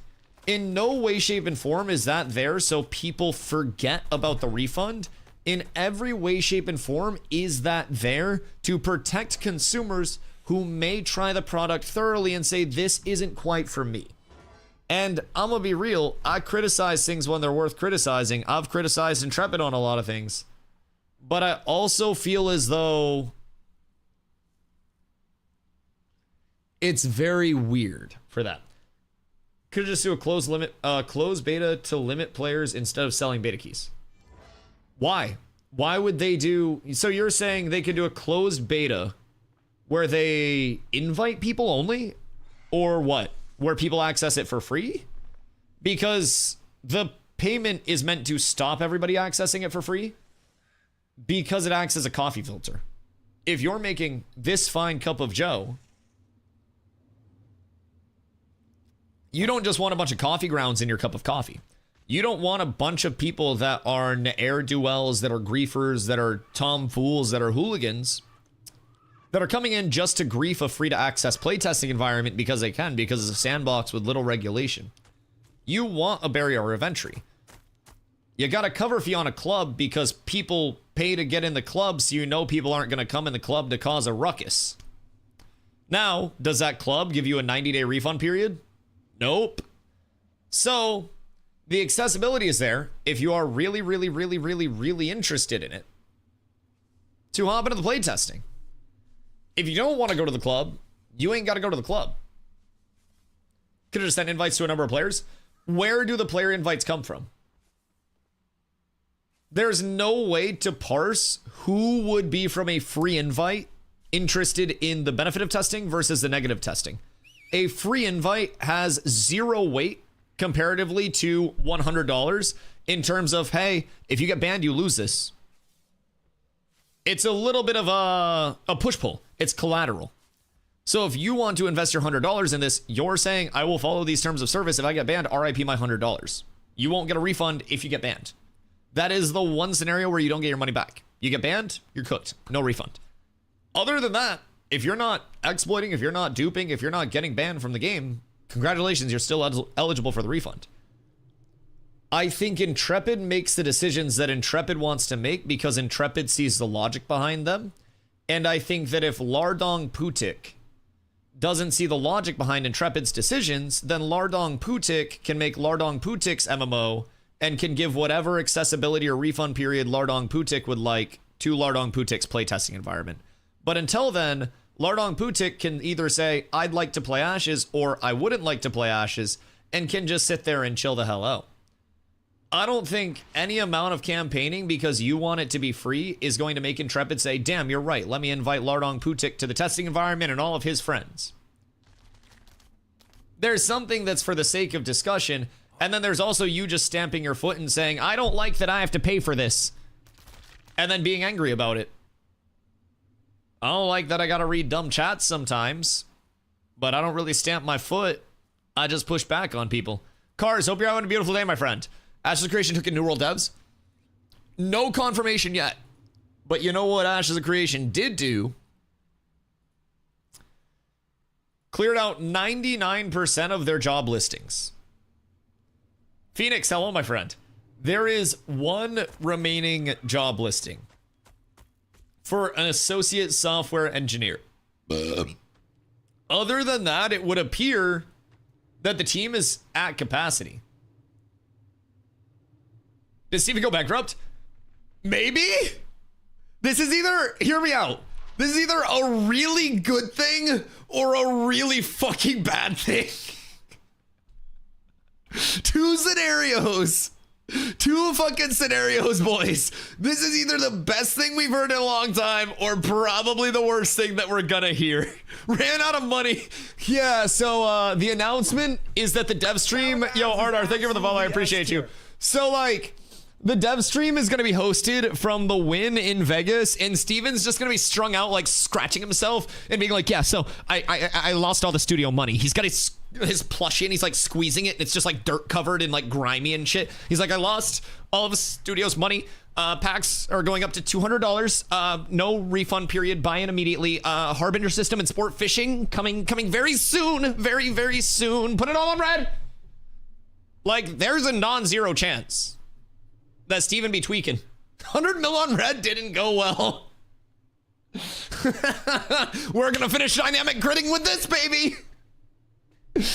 Like, non-zero chance, man. Like, if the NBA has been infiltrated by the mafia, how do we know that this has not been infiltrated by the mafia? How do we know that Steven didn't hire the mafia? What if he hired the Gambino family? What if my knees are at risk? That's the thing. That's the thing. 150 is too expensive to a player who really wants to play a game that he can't play it. Yeah, that's something that Intrepid's calculated in their opportunity cost of accessibility to players. And that's an Intrepid decision. Again, that's not a DustyWhy decision. So, again, that's a calculated risk for Intrepid Studios where they say this is a barrier of entry where we will get the players that really want to be here and we will lose a certain number of players that do want to be here that don't have the means as a result, but that number of players that we lose will offset the number of players that would be bad actors that are then being kept out. It's like you may get a little bit of coffee absorbed into your coffee filter, players that don't quite make it to the cup, but as long as you got a good cup of coffee, a little bit of lost coffee on the way is okay. As long as most of the coffee is making it into the cup. And if most of the coffee was getting stuck in the filter, then I'm sure Intrepid would see the data of that, of packs not selling, of new player entries looking very bad, and then they would adjust accordingly. That's why they're a business, and that's why we're all sitting in a Twitch chat theorizing. Personally, I think that's the big thing. Like, they are the literal business that is making this game. We are all just people. We're not Intrepid. We're not their econ team. We're not their marketing team. We're not their legal team. We're not them, bro. And we got to realize that, like, if someone doesn't like the accessibility, then that's okay. Intrepid made that choice knowing some people wouldn't like it. If some people don't like the system design, that's okay. Intrepid made that choice knowing some people wouldn't like it. If some people don't like the sound, the lighting, the art style, the gearing, that's okay. Do you know how many games out there exist that people are just like, this isn't for me? Like, I get that. Being around Ramad just kind of sucks. With the players of a third world country can experience the game we've been wanting because of $150. This is a short-term problem for a long-term gain, though. So localized sub cost will be a thing in Ashes, which is something that, again, 99% of developers aren't going to do. So if that 150 is a larger opportunity cost for you, where that's a large thing, then don't spend it on a video game. If $150 is enough, where it is a large chunk of your income, spend that on something that furthers your quality of life and not a video game. Personally, I think that's a big thing. If I didn't have $150 for food, I'd spend $150 for food instead of Ashes of Creation. So, like, on the priority list, I think you gotta get that right first. But again, if you have the 150 in the first place, even after currencies, 90-day refund period, if you have it to spend as expendable income, that is insured for 90 days. 90 full days. 3 full months. 90 days. Okay? So that's a large thing. Long term, even if that 150 is too much right now, when the game launches and when it matters, you will be able to access the game very easily because there will be localized currency to region lock servers. So if you're in Brazil playing on a Brazilian locked server, your sub will be in Brazilian currency. So that's the biggest thing.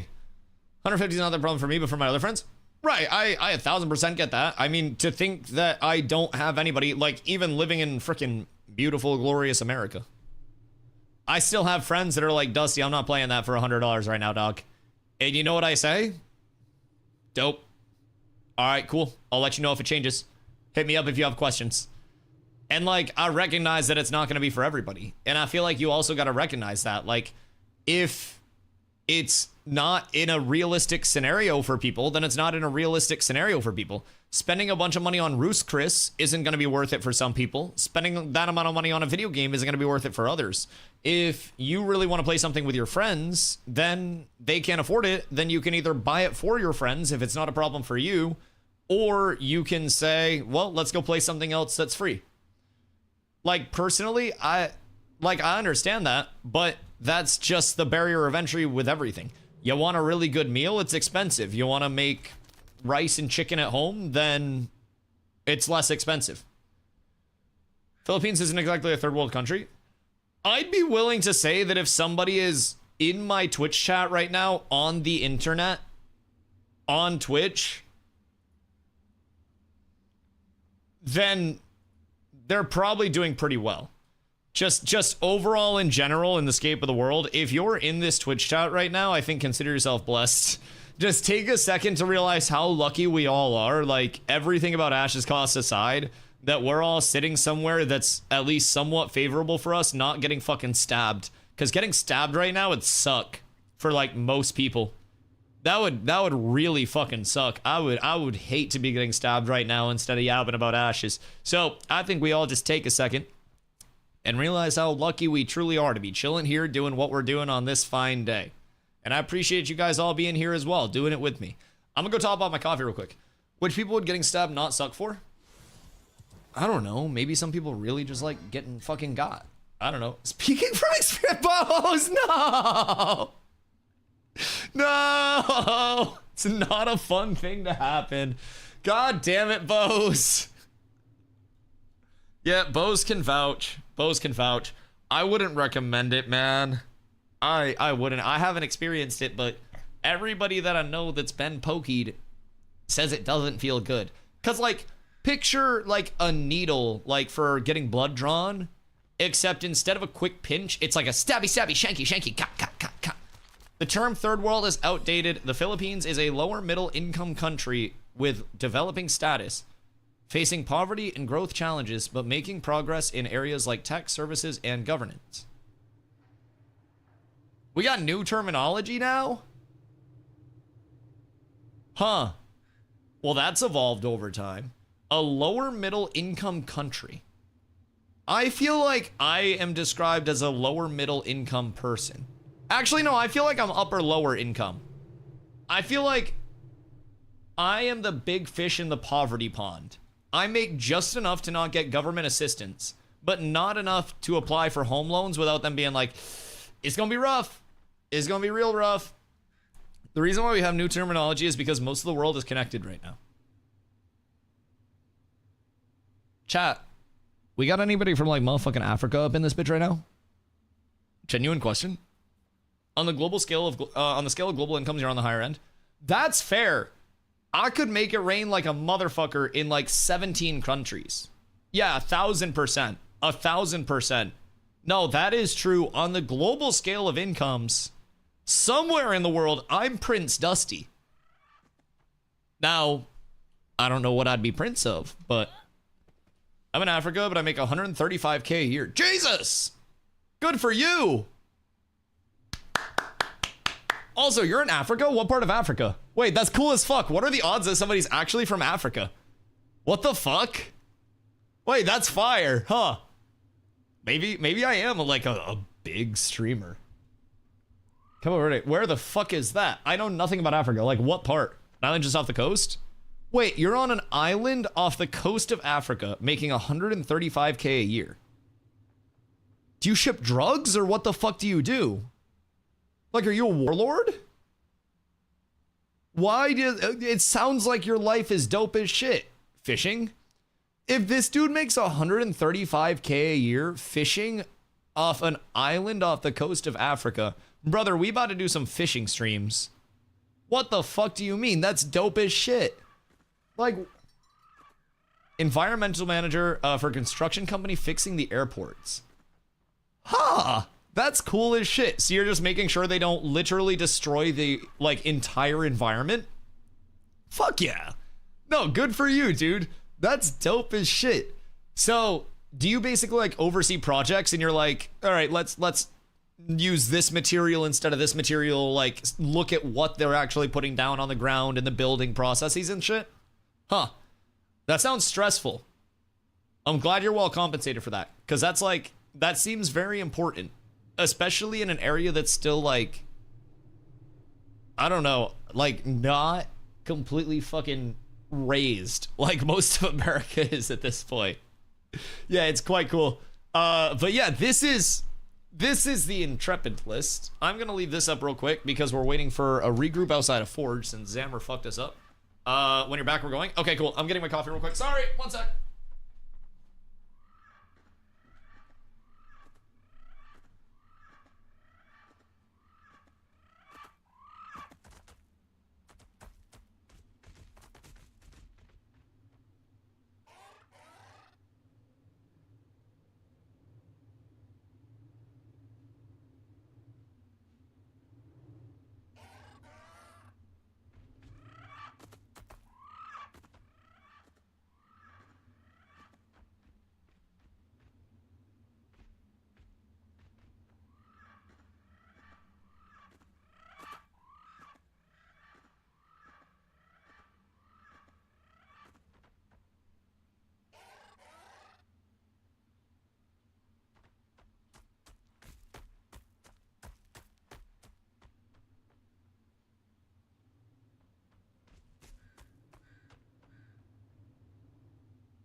Good day. I now have more coffee. Sleazy, thank you for 35 days streak, dude. I appreciate you. Much love. All right. Anyone have any input on the leveling experience so far? I know Steven said it's time consuming, and I hope because New World you could do 0 to 70 in 3 days. You think it took 3 days of game time to go 0 to 70? You think it took 3 days? Maybe like for a first-time player. Holy, yeah, 3 days is a lot for New World leveling. Shit, 3 days for an experienced player is like I'm leveled and set for wars. That shit's tough. What would I do? Yes, Stragma. Toast, good day. I'm in Vice now and I'm ready to test the fuck out of this. What? You're in Vice now.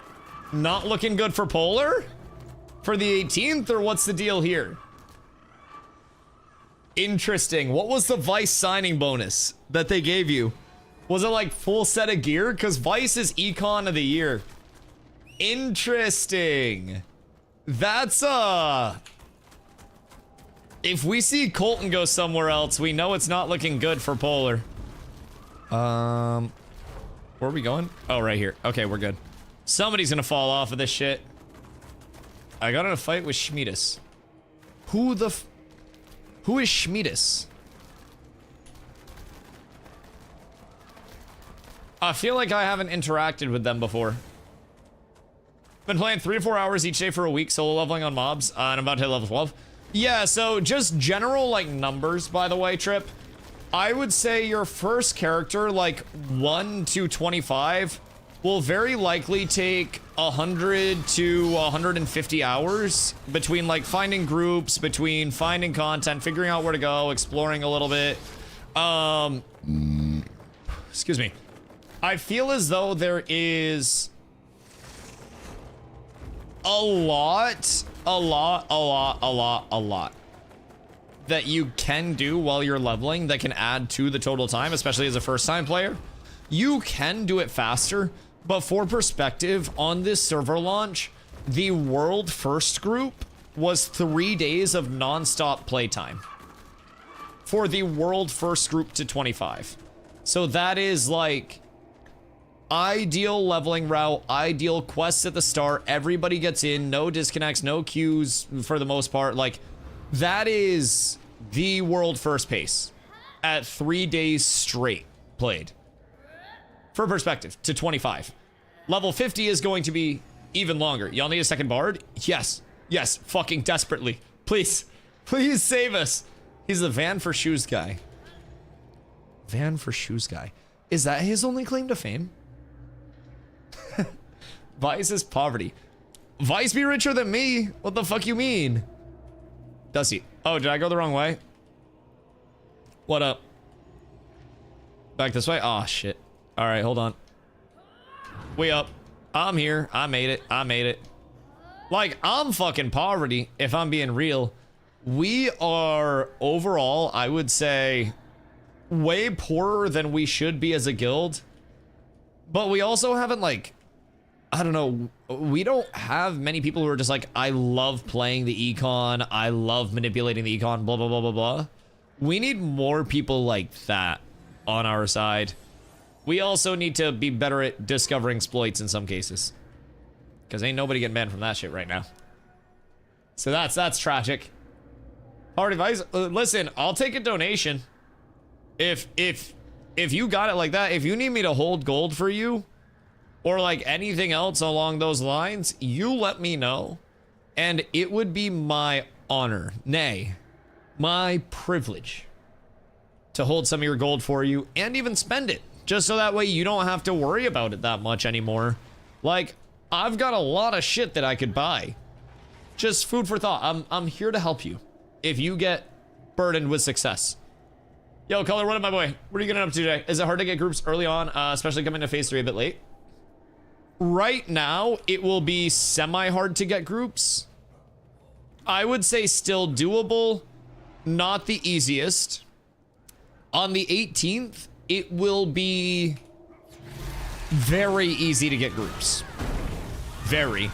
there will be a ton of people that are re-leveling and will be like pumping a summoner up. Some people will be making Renkais if they really want to play a Renkai. You'll have new players, you'll have returning players, you'll have a lot. So with the new players coming in for the update, you'll have non-summoners as well.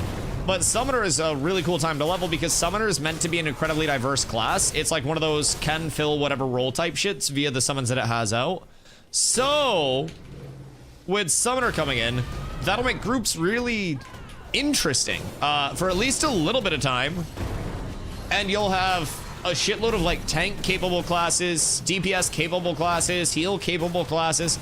So even without that direct like, whoops, even without that direct like, I am tank, I am cleric, you should still have a lot of functionality in groups. So that's kind of cool. Had some technical difficulties moving, so instead of a week off, I had to take a month. Oh, dude, that's the fucking fear. That's the fear. So like, Cordell and I are looking at like potential home loans and stuff right now and trying to get out the apartment and shit. And I'm really worried that during the move, I'd be like without a PC for a few days. So I'd have to, like, the good news is I can just IRL stream from my phone. So that's cool. The bad news is if the move goes bad, like something could be awful. That would suck, bro. I'd be down horrendous. I'd have to do like an offline sub goal. Yo, Dave, what up, my boy? Thank you for the raid. I hope you had a beautiful stream, Raiders. Welcome in. Welcome to a beautiful MMO in development called Ashes of Creation. My name is DustyWhy. I stream every single day starting around 2 p.m. EST. Right now, we are in the Befallen Forge. This is one of the endgame dungeons. Everything is open world over here. So we are trying to get down to the Forge at the bottom. And down here in this room is Forge Lord Zammer. Forge Lord Zammer is the final boss of this area. He is also a dick.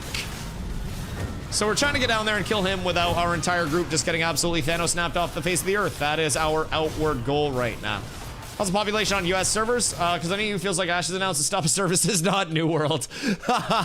NA is way more populated than EU is, but right now population is low on both fronts. It's not necessarily like NA is the most populated place in the world, but you know, if you go to Winstead, if you go to one of the towns in like on an NA server, you will see players. Like it's active enough to play the game, to find content. There is a siege that's happening tonight over in Miraleth. Like, there's still a good amount of content overall over on NA. But I think that it will 1000% get a bit better on November 18th. And then hopefully if November 18th is a good update, just to put it very bluntly, if it's a good update that brings valuable content into the game, that's going to create a ripple effect of people that are also simultaneously like, you know, seeing the game, wanting to hop in. Oh, damn, wait. We actually got a weapon. It's not a good one, but wow, we saw a drop. I'm fucking smitten. So anyways, I think that if the November 18th update is good, that could be the start of an actual population climb. And the thing with MMOs right now is everybody is so skeptical of MMOs. Layer, you know, the alpha development and Ash's, you know, outward rep of being slow development, blah, blah, blah, blah, blah, into everything. People are going to be very hesitant to hop into Ashes directly with an update. They're going to wait and they're going to see if the update is actually good first. And if that update does show to be good and people are enjoying it, then people are going to continue to get in. It's going to be like the ripple effect that we saw with New World, right? With Season 10. At first, everybody was like dipping their toes and they're like, maybe Season 10, maybe not Season 10. And then people started to enjoy Season 10. Whoops. And once people started enjoying it, you saw content creators, you saw players, you saw guilds. You saw... Wait, I want a strand. Yoink. Thank you. The doofer! Oh my goodness gracious. Holy shit. Holy shit. So, you saw a large amount of content creators, you saw a large amount of players in general, and just like outward, you know, inquisitive people that wanted to get into New World, getting into New World not immediately on the update, but slightly after that update had actually happened. I think that's going to be the same thing with Ashes. Uh-oh. It's getting hairy up in this bitch already. Where's Steez? I'm gonna need Steez to probably grab either the boss or the ads. But we need to kill ads first. Uh-oh. Yeah, we're in trouble here, boys. This is Scare Bears. But all is well. I can move, like, off the table down to here, if that helps. Hopefully that'll help. Zine! My magnificent wizard! How are you, my boy? I hope you're having an indubious day. And an absolutely beautiful one, brother. What you getting up to, my dude? Are you still on that chest grind? Bro, I am so fucking scared right now. I'm gonna be completely a buck with you guys. This is a lot of fucking damage that's coming in all at once. I don't even have a one-hander to switch to my shield if I fucking wanted to. I'm just kind of living on a prayer right now, hoping that I don't get insta-gibbed, holding a CC for the scary moments, and also hoping that all my clerics don't just go down one at a time, man. Gonna run paid by the skin of our asses. Did you hoe out for it? Yo, Blidia, what up, my boy? Want to play? Should I start now or on November 18th? Do you want to play Summoner? Because then instantly means November 18th. Other than that, it breaks down to like, is your goal to have the most, you know, MMO-like experience on your leveling path? Because honestly, if you start playing now, you're probably not going to be leveled before the 18th anyways. So you won't be, you know, at the point of like, oh, where's the Harbinger system? Where's this? Where's that? The 18th will still bring in content that you haven't yet experienced if you do start leveling right now. The trade-off is like right now, World's a lot more dead than it is, or than it will be on the 18th. Now, that can either be the best or the worst thing about the game for you, is that everything is going to be in the open world, right? So there aren't really any alternatives. If the entire open world is locked down like crazy because everyone and their dad is there farming shit, then it's going to be really hard to level.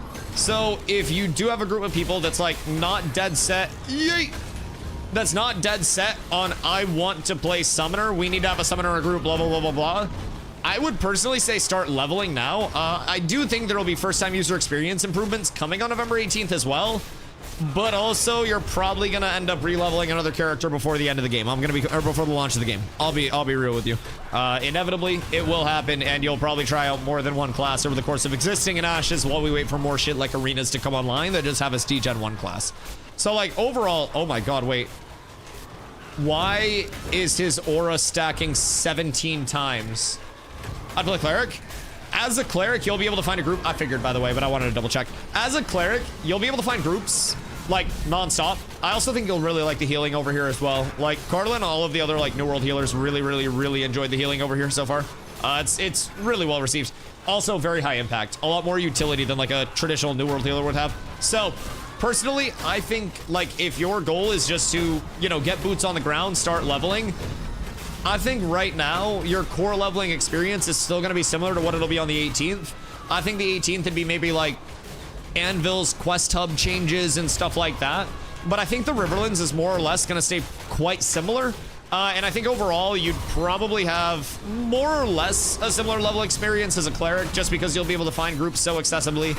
If you can't find groups right now as well, Cleric is regarded as like one of the safest solo classes in the game, because everything can do damage just from attacking. It's pretty safe along the way. So I would say like there's not too much that's like, I'm trying to think right off the top of my head.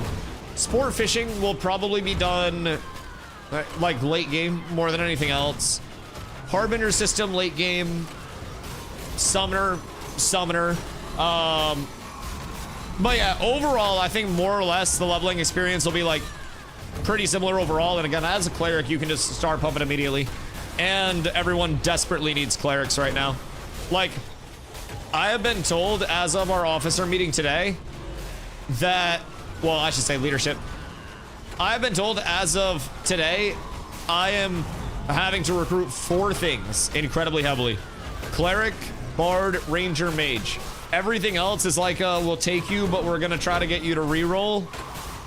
But we really fucking need those 4 for PvP players. Like, down horrendous with that. Down fucking horrendous. Still checking out Guild Wars 2. Guild Wars 2 just had a massive update, right? They had like an expansion come out or some shit. I have one wish only, that someone from Intrepid comes and says one way or the other on the feeling of wiping servers are new fresh, and you know, do a horde stuff or not. So I can definitely tell you it's not going to be a wipe. Intrepid has already confirmed no just like full-on wipe of all of the data from the servers. The only question about it is like, are there going to be fresh start servers at any capacity? That is the like, that's the updated stance on everything from the community that thinks there may be something available. But again, a fresh start server is going to be overwhelmingly a wipe in any regard, right? I think there is no real scenario where like this server would sustain through fresh starts. I think everybody would just go over there. So I think that's effectively a wipe. Now, my hope is that they acknowledge this next Friday for the dev stream. That would be fucking Insano style, if I'm being real. Because we're playing and progressing as if nothing's gonna happen. And everything's just gonna be, you know, normal progression as always. So we're just trying to keep the momentum going. And the sooner they confirm that that's going to happen, the sooner we will see a large influx of players coming back to prep for that, get all the materials they need for the long-term crafting, and we'll start to see the server progress again and get the life back to it immediately. But on the other hand, if they do say like, hey, we're rocking fresh start servers, we're very likely going to have some people, not just in our community, but in every community, who are like, all right, well, I'll take a break. I'll see you maybe for PTR, and then I'll see you on the 18th for the update. And it really could go either way. Could go either fucking way. Get a 2-week break until the 18th. Yeah, and I think that's how a lot of the community is looking at it. It's like, you know, you could take your break anyways, in theory, but like, it's more so if the content is going to be meaningful. Try not to body pull over there, Cease. If the content is going to be meaningful, then people will still keep completing the content. Like, we're not expecting the game to completely change on November 18th. It's just going to get some more shit to it. So, like, everyone will keep completing the content and progressing as intended. It's just, if everything's going to go for nothing, then people will probably want to take a break so they can avoid the, you know, the Thanos snap of everything. Can you imagine? New World shuts down. A bunch of New Worlders come over and start leveling. And then Ashes announces that all of their leveling is cooked because fresh start servers are coming. The New World community would be in fucking shambles. That would be so fucking sad.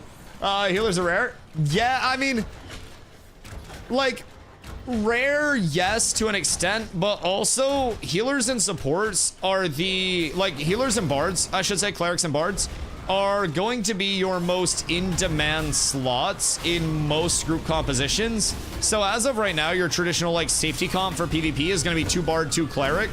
And other than that, you just fill, like, 3 DPS, 1 tank. And the demand for bards and clerics is going to be twice that of tanks.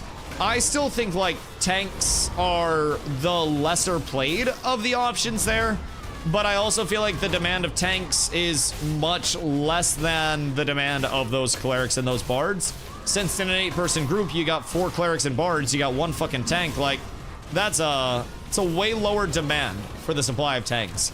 And I think especially in PvP, it is, it's imperative, yikes. It is imperative to have a lot of, like, support in your group. Not only from the standpoint of, like, we want heals, but bards provide nimble dance, which is absolutely massive, and, like, takes CC off of people. And that is, it's an AoE, like, CC cleanse. It's fucking imperative to have a lot of those bad boys. Oh no, Wooly. Not like this, Wooly. Did we lose Hog? Or has Hog made it safely? Oh, fuck. I just got gibbed, bro. Jesus Christ. I got hit for 5,000 from a clobbering. Yikes. Yeah, that's rough. That's my bad. It's all going to shit. Zammer's a bitch. I got hit for like 6,500 instant damage. Between the clobbering and the other instance of damage. That's fine, we got it back on track. As of right now, at least. No whirlwind on me, please. No whirlwind on me, please. I mean, if we got... Uh-oh. Do we have no clerics up?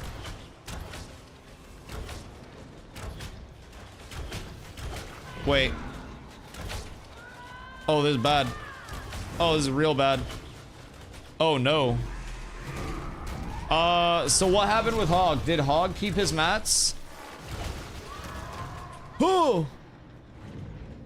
Cause this isn't looking good, boys. I popped a novice health self to try to get through this. We're looking rough. We're looking real rough out here. I got the self heals. I don't know if I can get aggro back. Y'all got room up there for one more? Uh-oh. Maybe I can just chill up here and he won't harass me. Mayhaps. Oh. Wait, we're actually up. Okay. Wait. Snake, do you just need the table? Because if you just need the table, like, you can get down to it without aggroing. Just come over here real quick. You should be able to go right here.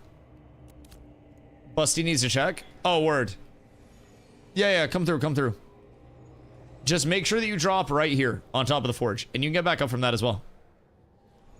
I'll protect you with my life. Are we good? I don't think there's a spawn that pats this way. Nice.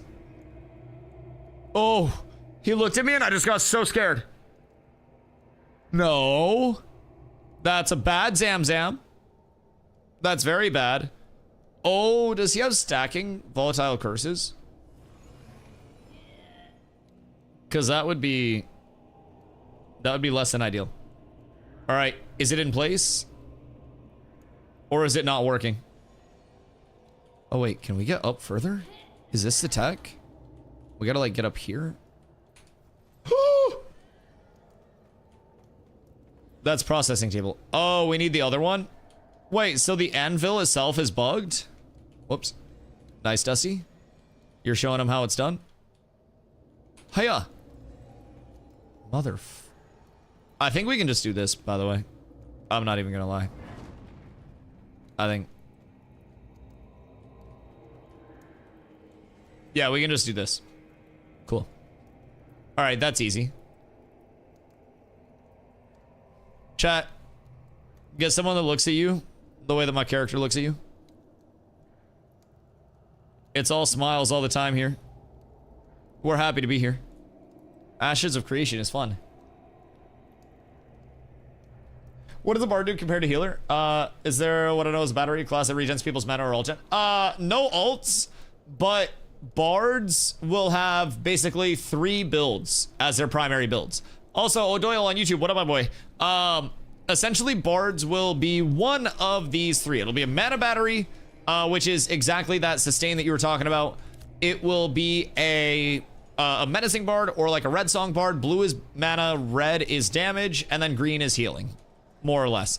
So you do have capabilities to like off heal and support heal as a bard. You've got some really great abilities, including your Gambit, which is just a straight up like HP swap with a target, or not just a target, but with an ally. And on that HP swap, the person that is lower HP will get a 50% increased healing buff for it's like a few seconds. So it's kind of solid. But yeah. So bards are like your omni buffer, and a lot of times in PvP, bards will be simultaneously managing multiple things from like. All right, wait, we got it? Oh, Jesus Christ. Wait, that's disgusting. What the fuck? The hell do you mean? Okay, don't mind my crude. That is 497 mining qual. And then 206 mining spoil. And then 156 mining speed. What the fuck? That's crazy. That's really good. And you can enchant that with initiate scrolls as well. So, sounds pretty fun. Bard is very well loved, man. Bard is very well loved for all of its utility. Like, it has everything from AoE in caps on the enemy. Sauna, thank you for the follow. I appreciate you. Sounds like a really high utility class. It is the highest utility class in my opinion. Yes, it is disgustingly impactful in PvP. Have they talked about class reworks lately? Last I heard, they were to be after Sum. Yeah, we haven't heard anything directly about them. The last we saw was the cleric tree preview a couple dev streams ago. You were still here for that, I think. So they previewed what the cleric tree would look like with ranks, but that was nothing that had even been pushed to PTR at this point. That was still on internal. So I think that was more a mock-up of how it would look. Other than that, we haven't heard much specificity about it past Summoner deployment. Summoner deployment on the 18th, as of right now. But you don't want to know how much it costs? Wait, actually, how much was that? Because that looks like it is probably worth hundreds of gold. Like a lot of gold. When some classes come out, can you pair it with a class with more healing or tankiness? Yeah, anything. Exclamation classes. We'll get you a nice little grid. So the way that the secondaries will work is they will augment your primary abilities. So like I play tank. I will always have my tank ability tree, and that'll be what I've got for my core. When I declare a secondary at level 25, that will allow me to start augmenting my tank abilities with one of 4 like specializations basically from that secondary. So if I essentially go, like tank as my primary and then cleric as my secondary, I'll have 4 different like schools of augmentation from the cleric that I can choose from. It'll probably be like life, death, support, or some other bullshit. And I can basically start augmenting from there. So you'll be able to like fine tune your class based on how you want it to be. So I will go very likely like tank fighter or tank rogue as my top 2 right now. So that way I can get more pressure. I can get more ooga booga and stuff like that. Who are the new hires in Intrepid? Nothing has been actually outwardly said by Intrepid yet. But if we look on the Intrepid Studios website, their careers page, every job listing except for an associate software engineer listing is gone. So either Intrepid has hired a shitload of people recently and they're now like near capacity of what they feel they need, or they're going very broke. I'm more likely to say the first one. Of course, the second's always a possibility, but I'm much more likely to say the first one if I do say so myself. So that is the only Intrepid Studios career right now. Previously, they were very, very, very stacked up with like principal econ leads and stuff like that they still needed. Like a principal econ designer was one of the big things that they still needed. That seems to be gone. Everything econ seems to be shored up. Everything more or less like principal or team lead wise or anything like that looks good. This is just an associate software engineer. Not just, but End of Ashes. Yeah, so it's either, like I've been saying, it is either like the best possible news where they're just like, yeah, the dev team is fucking stacked now. Or it's the worst possible news where they're like, yeah, we fired everyone. Econ designer terrifies me. They single-handedly have the ability to destroy the game. That's the thing. The econ designer being so like in control of many things, right, is both potentially very good and very bad. If it's somebody that understands what the vision is and aligns with that, it's great.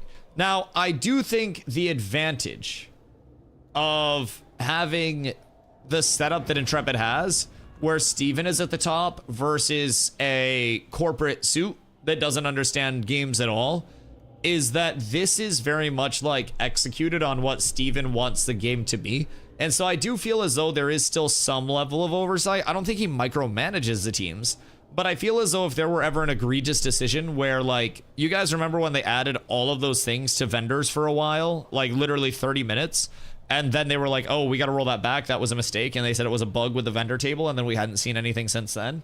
Pepperidge Farm remembers. So it was real bad.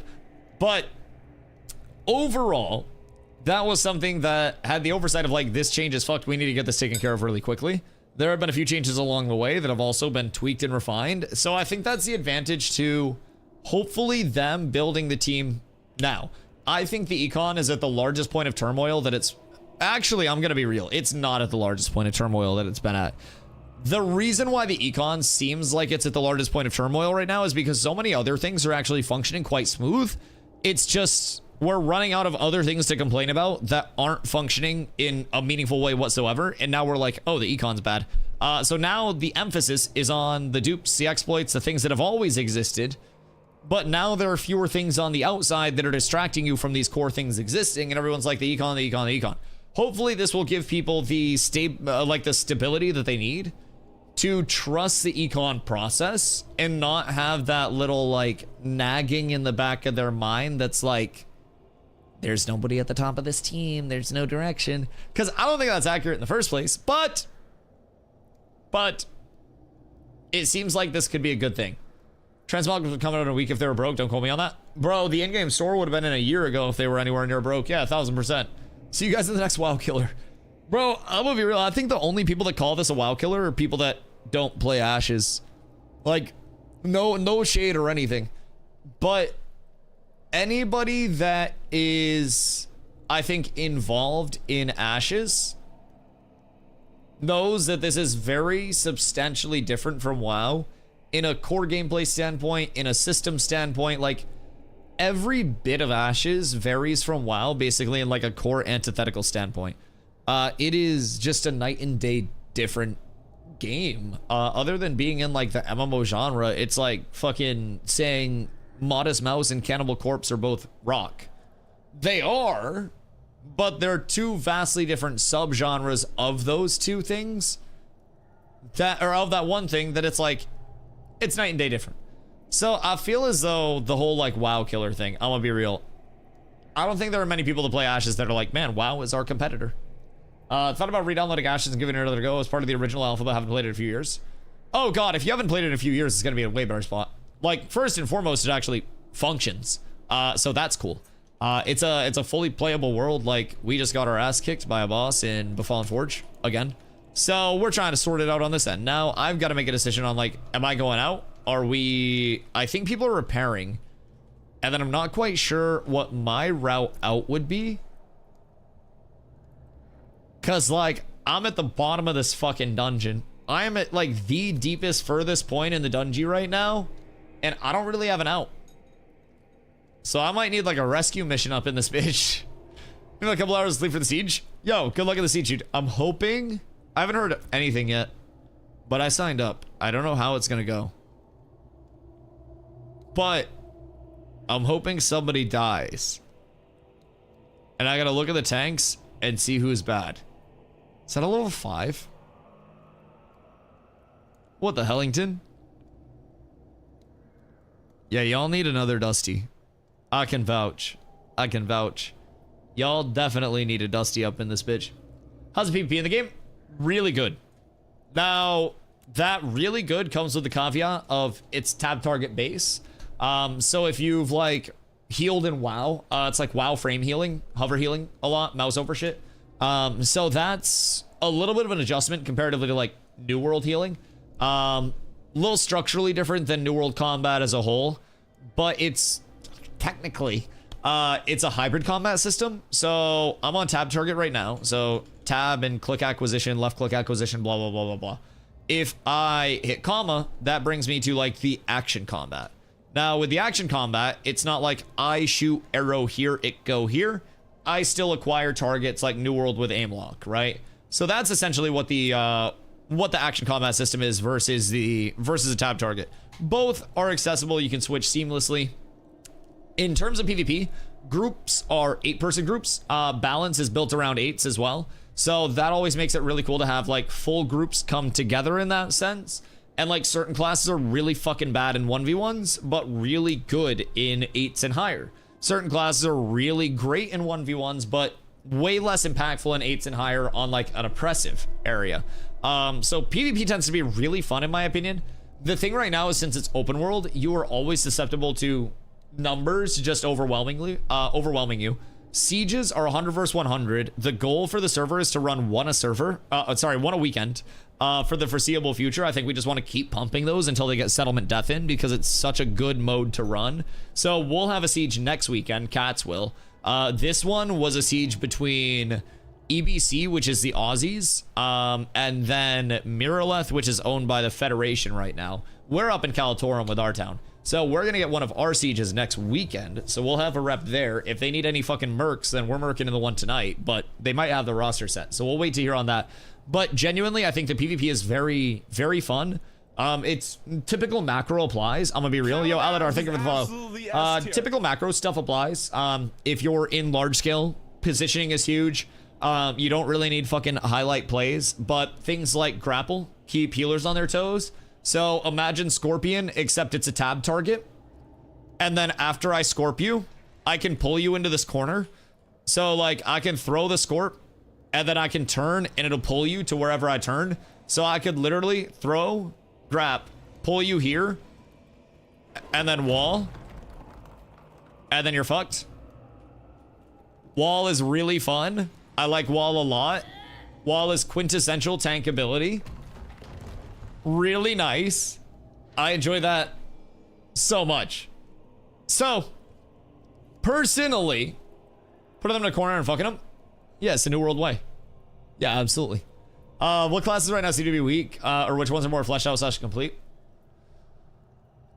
It depends on, like, what you're doing, if I'm being real. Like, classes are so relative in this game to content. So, like, if you're doing 1v1s, then Major and Major, Jesus Christ. Mage and Ranger seem weak. If you're doing large scale, then like Rogue and Fighter are gonna be your weak ones. Like even Tank as a class functions entirely different in 1s, 3s, 5s than 8s, pluses. So from that standpoint, personally, it's like I have a mask on. I can see through my eyes. Wait, what if there was an MMO that used this camera angle all the time? Because that'd kind of be cool. Like, I can literally see through my eyes. Having a tank like this would be so fucking hard. Huh. Like, low-key, I kind of fuck with this. It's like a Halloween mask. Strag, where are you guys? Don't worry, I'll keep an eye out for you. So anyways, even tank, functionally, like, I have a lot of, like, single target CC and fuck you and single target damage. But I don't really have a ton of AoE damage. So, in large scale, I play, honestly, more as like a supporty initiating type. I drop walls to cut off line of sight. I pop Intimidating Aura to get staggers out on clumps, which stagger isn't like New World stagger. It decreases disable evasion, so they can get CC'd more easily, won't evade as many CCs. And there are a few abilities that interact with stagger in a pretty meaningful way. So having that stagger out is huge. My role is essentially be stagger bot, get shields out for team, make sure that team not dead. And that's vastly different than 1v1s where it's I chase you, I harass you, and then you're dead. GG, well played. It's so different. So I think it's pretty cool in that sense. In terms of classes that are the most like fleshed out, I would say Bard and Rogue have the most like complete feeling kits right now, but that's also to me somewhat of a concern, if I'm being honest. Because with those kits feeling complete at level 25, I wonder to myself, what's going to come at 26 to 50 to make those kits feel more impactful without making those like all kind of like washed together, able to do everything, right? Because I feel like a couple classes already have very, very, very holistically well designed. Sorry, I'm scratching my foot.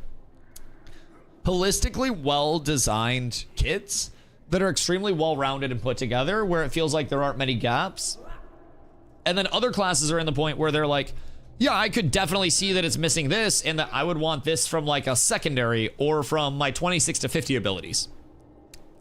And in my opinion, the pinnacle of leveling should be the pinnacle of abilities.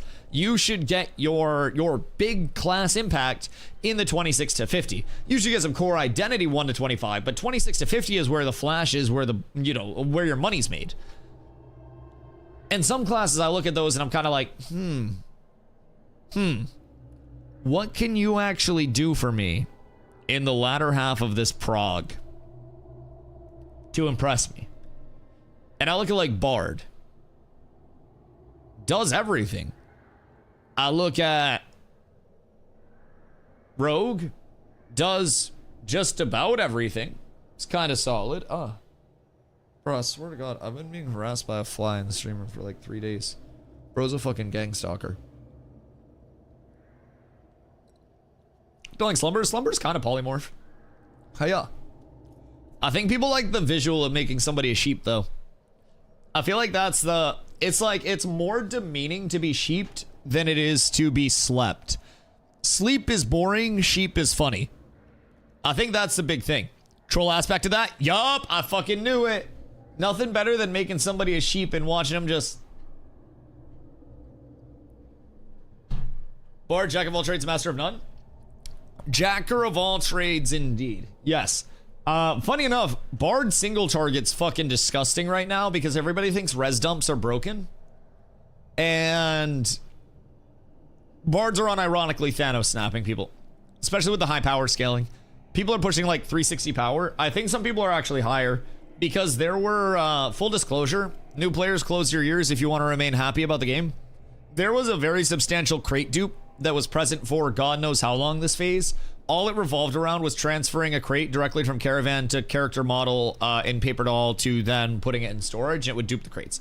It was very bad. So people were able to dupe money crates, but people were also able to dupe the Citizen Buck crate. And through that, they were then using it to purchase the shit that they needed for Journeyman Enchanting Scrolls, and then crafting Journeyman Enchanting Scrolls out the ass once they were available because of the dupe and because of the, you know, the primary item needed being that, the essence that's available through that. That's kind of what we're thinking is happening, because there are some concerning gear sets that exist. Confirmed, like plus 12 and higher gear sets already. And I think a lot of people are like definitely capable of econing that much. But I also feel as though there are some things that were in existence in the econ that even allowed the econ players to purchase those things that shouldn't have existed in the first place, thus making it a little bit a little unfortunate. So I think we need diminishing returns up in this bitch on power scaling and on offensives, because people are hitting upwards of, like, with enchanted gear, I'm pretty sure people are pushing 400 plus power, 50 plus crit chance, like 220 crit damage, 100 plus attack speed. People are juiced right now in a very big way. Excuse me. People are absolutely freaking flagging very hard. Just waiting on a BRB, then we go. Okay, cool. Bard glitches are back. I don't even know if it's a bug, if I'm being completely honest. Because I've dueled a lot of bards where it's like, ow, this is a res dump. But like...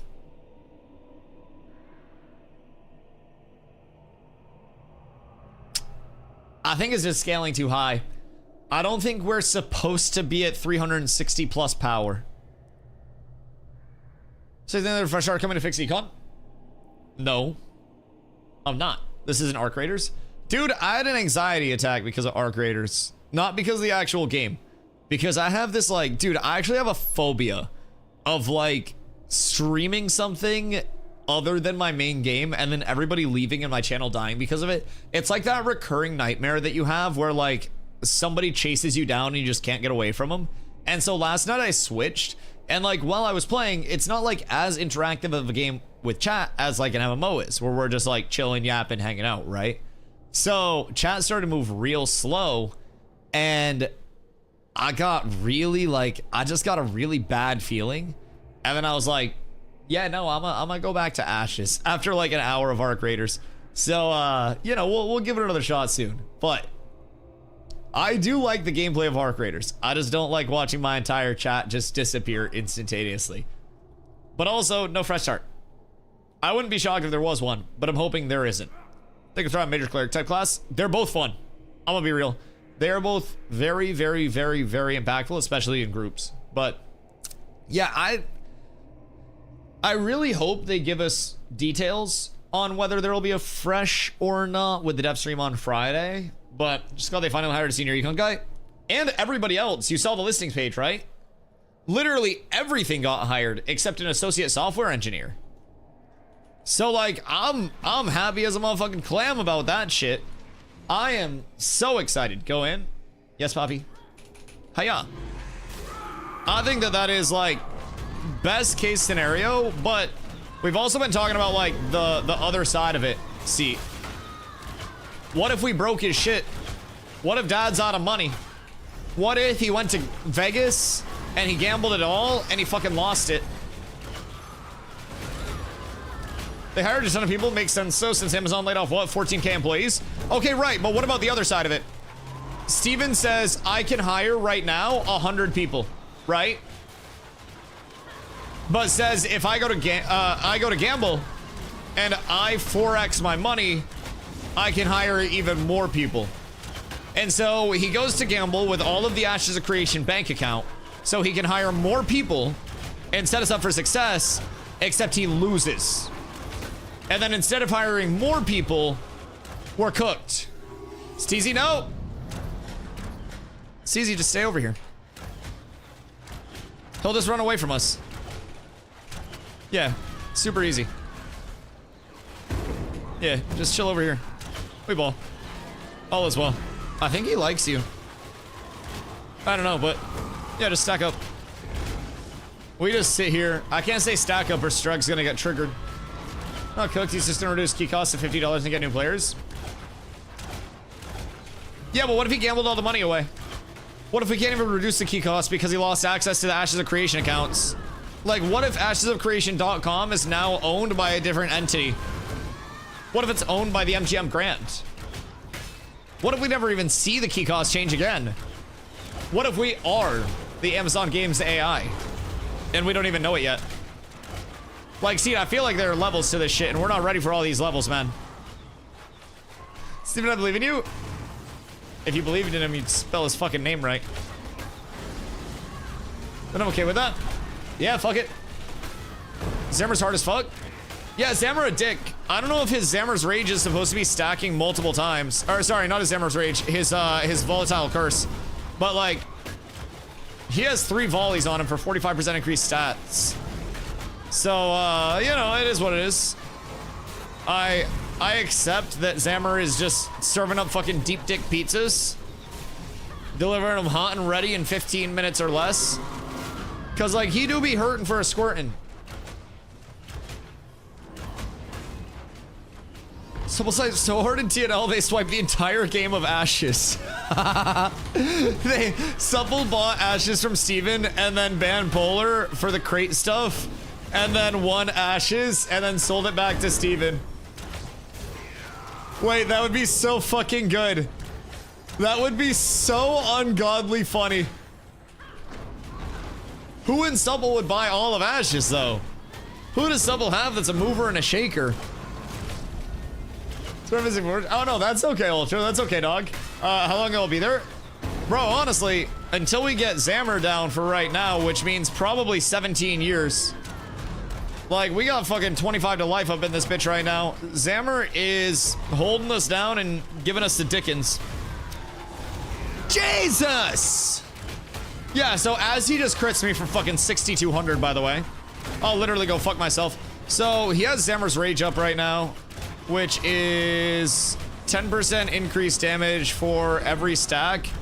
And he's got 3 stacks of it.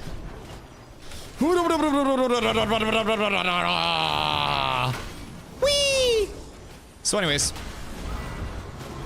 So, he's got 3 stacks of Zammer's Rage.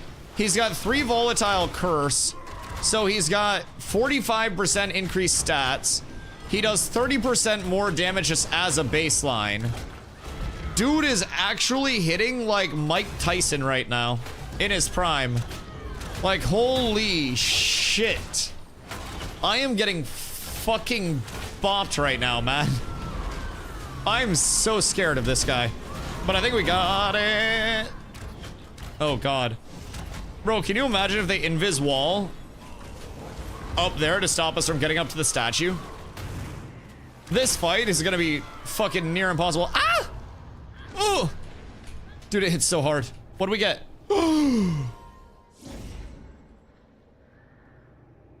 Oh my God. Oh my God, the money.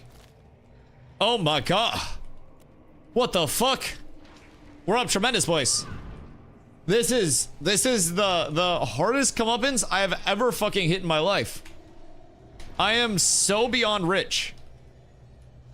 I have never felt this level of power before. 3 gold from a single boss kill is fucking wild, by the way. Hi. Oh. That wasn't good. I gotta get up there. Excuse me. Up this way. And then, hiya. Bro, why am I not jumping? My brain isn't fucking functioning right now. I'm down fucking horrendous. 3 gold in glint is a lot. Now, if only glint actually had some fucking worth right now, instead of just being used for vendoring and vendoring exclusively. But like, I'll still take 3 gold for killing a boss. I think that's kind of a solid comeuppance. Those health bars jumping up and down is pucker intensive. Listen, man. As much as I try to keep tabs on group health bars, the only health bar that matters is mine. I'm so worried about like weaving in enough shit to stay alive while also keeping threat, while also maintaining taunt cycles. Like it's a process. Is there something more planned for glint? Well, previously glint was like everything in the economy. Prior to the crate system edition, when it was a commodity system, glint was the facilitator of everything. You would take glint and then you would bring it to a vendor and then you would trade that for crates that you then put on caravans that you then ran place to place. And then with the addition of the crate system, they actually devalued glint extremely heavily. And like not devalued in a sense of like it's worth less to the vendors, but they essentially took the glint emphasis out of the economy in favor of like the crate emphasis, which was more toward materials, which are an infinite source, which I guess glint technically is an infinite source as well, but there is much more effort, I feel like, in a glint-based economy than there is a resource-based economy, like in terms of the crate system. And I think that personally, I would still love to see the crate system incorporate materials and have the rarity scaling. But I also feel like the glint cost associated with making crates needs to be exponentially more and needs to be present for every crate. So that way there's somewhat of a restriction and a value on making crates instead of just like, I can generate a shitload of crates because I'm buying infinite certs, which are extremely cheap, blah, blah, blah, blah, blah. Like it's not very finite right now. And I feel like glint is a good throttle to the economy as well to stop wealth from getting out of hand. Back when glint was a very like sought after thing. Also, Keith, did you say hello? Did you say you needed this? Because I have this. I have. I like glint as potential gold. Well, glint could also scale into more gold as well, because like we can still sell glint for gold, so that's nice. But the thing with glint being like your primary facilitator of like, you know, commodities existing and the caravan system working as a whole was that you would have the element of like, we glint farm, which has risk inherently with it, and then with that glint farm we save up glint and then we run vans with that glint, and that was the entire process. And without the glint farms, you didn't have the glint to actually run anything, and you also couldn't just have one juicer making the stuff for everybody, like giving it to everybody, trading everybody gold, blah blah blah blah blah. Like you had to have people actually farming up their fucking glint, which was actually a cool concept, I think. And now it's all very like, I don't know, it's very carryable in a sense. All crates should require glint instead of silver to create them.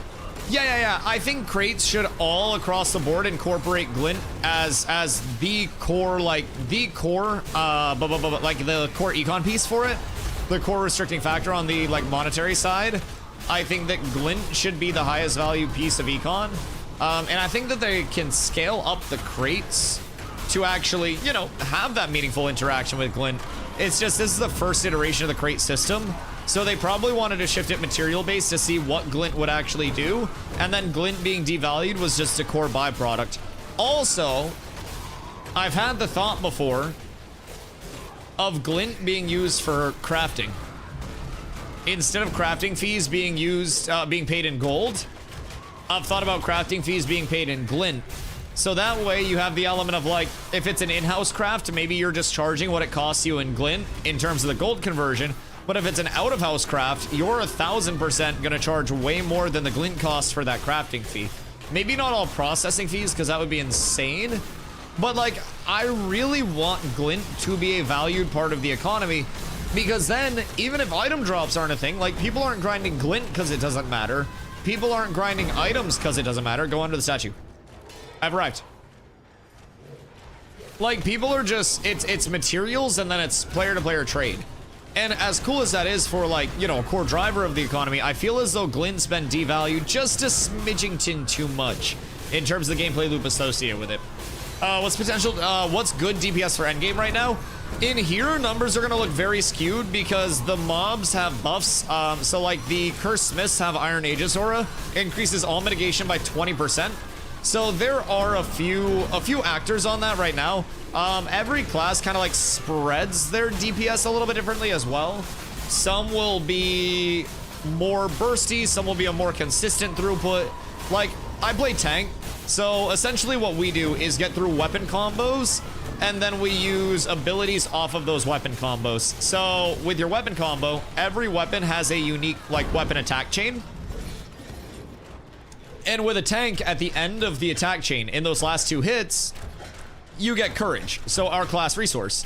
So on those last 2 hits of the chain, you'll notice that my courage increases. So I'll dump it here, and then courage and courage.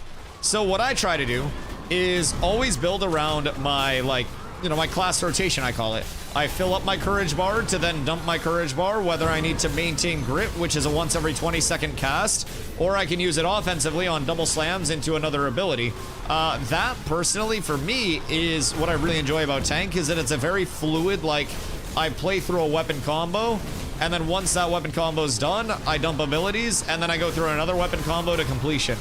And it feels like a really cool combat system to me that combines a little bit of the actual, like, being cognizant of your, like, of your attack chains, where you are in the chain, what part of your chain you're on, and that time to completion on the chain. There are some times where it's a really good opportunity for an ability combo, but I don't have the courage to cast a slam, so I need to wait a second, and I need to try to, I need to try to get a little bit more out of my weapon combo. I need to try to hold it through to completion on that, and if I can, then I'm rewarded. If I can't, then I have no courage. It's a pretty cool system. Someone tip me hot. Wait, Cheetah Puff's not hot. I mean, that's not a bad tip. If it's a big bag, that's like $7, which is like kind of fire. Let's go back to glint. 100% the cost of Van Crate commodities. See, I don't even mind the element of like certificates, certifications, and like materials and stuff like that. I think the material input to determine rarity is cool, but I also think it should be like a glint factor. I think the materials should be there to have the like. The materials should be there to like make the crate, and then the glint should be used to actually, you know, facilitate the mats coming together or put something in the crate, no matter the type of crate. I just think glint's been devalued so hard. And if mob grinding, in my opinion, had the holy trinity of glint production, emblem production, and essence production right now, I actually think that would be more than enough. Well, also resource, not resource, but recipe production. Personally, I feel as though mob drop rates, they do still exist. It's just really rare to find completed item drops. Like, I think that could go up a little bit, but I also like the crafting emphasis on things, and I think Intrepid also likes the emphasis on crafting things. But I personally feel as though if everything was facilitated off of glint in terms of a, like, I want to do endgame caravan content, I want to do crates, blah, blah, blah, blah, we would see people then going into the more into the glint farm lifestyle again. We would do entire, like, everybody to Steel Bloom or glint farming for a couple hours, and we would take a group down and we would just AoE pull and get all the fucking glint that we could. We'd go secure that glint in one of our storages, and that'd be where we run our caravans from. And I feel like glint, like I said, I feel like it can still hold a place. I feel like they just need to take a look at the crate system and figure out like where in each crate could we bring in the raw glint as a valuable like commodity in the crafting process. And that just brings in mob grinding to another loop that it wasn't integrated previously. Leon, how are you, my boy? Had a nice nap. How's the forge been?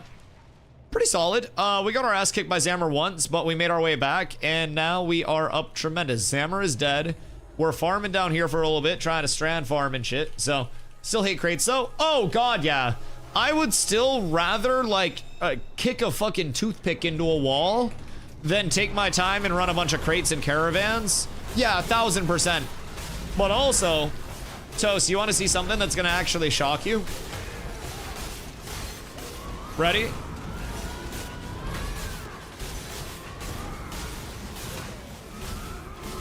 I'll be on that shit, dog. I'll be on that shit. So I'm still trying to retrain myself. I'm actually wearing a shock collar. It's a crazy world, dog. So I'm Wait till you see my storages. very quickly, as efficiently as I can, to get out of the wall saying no. That shit is, that shit's imperative right now. So even though I hate crates, I might just be crazy enough to do some. Actually, I wouldn't be, because I can just make more money hunting. I can just run a loop. Did you win? You always win. You always win. You are the ultimate winner, Leon. You have never lost in life. Strike and bust, you're almost dead. Everybody dropping. That's okay, we have more clerics.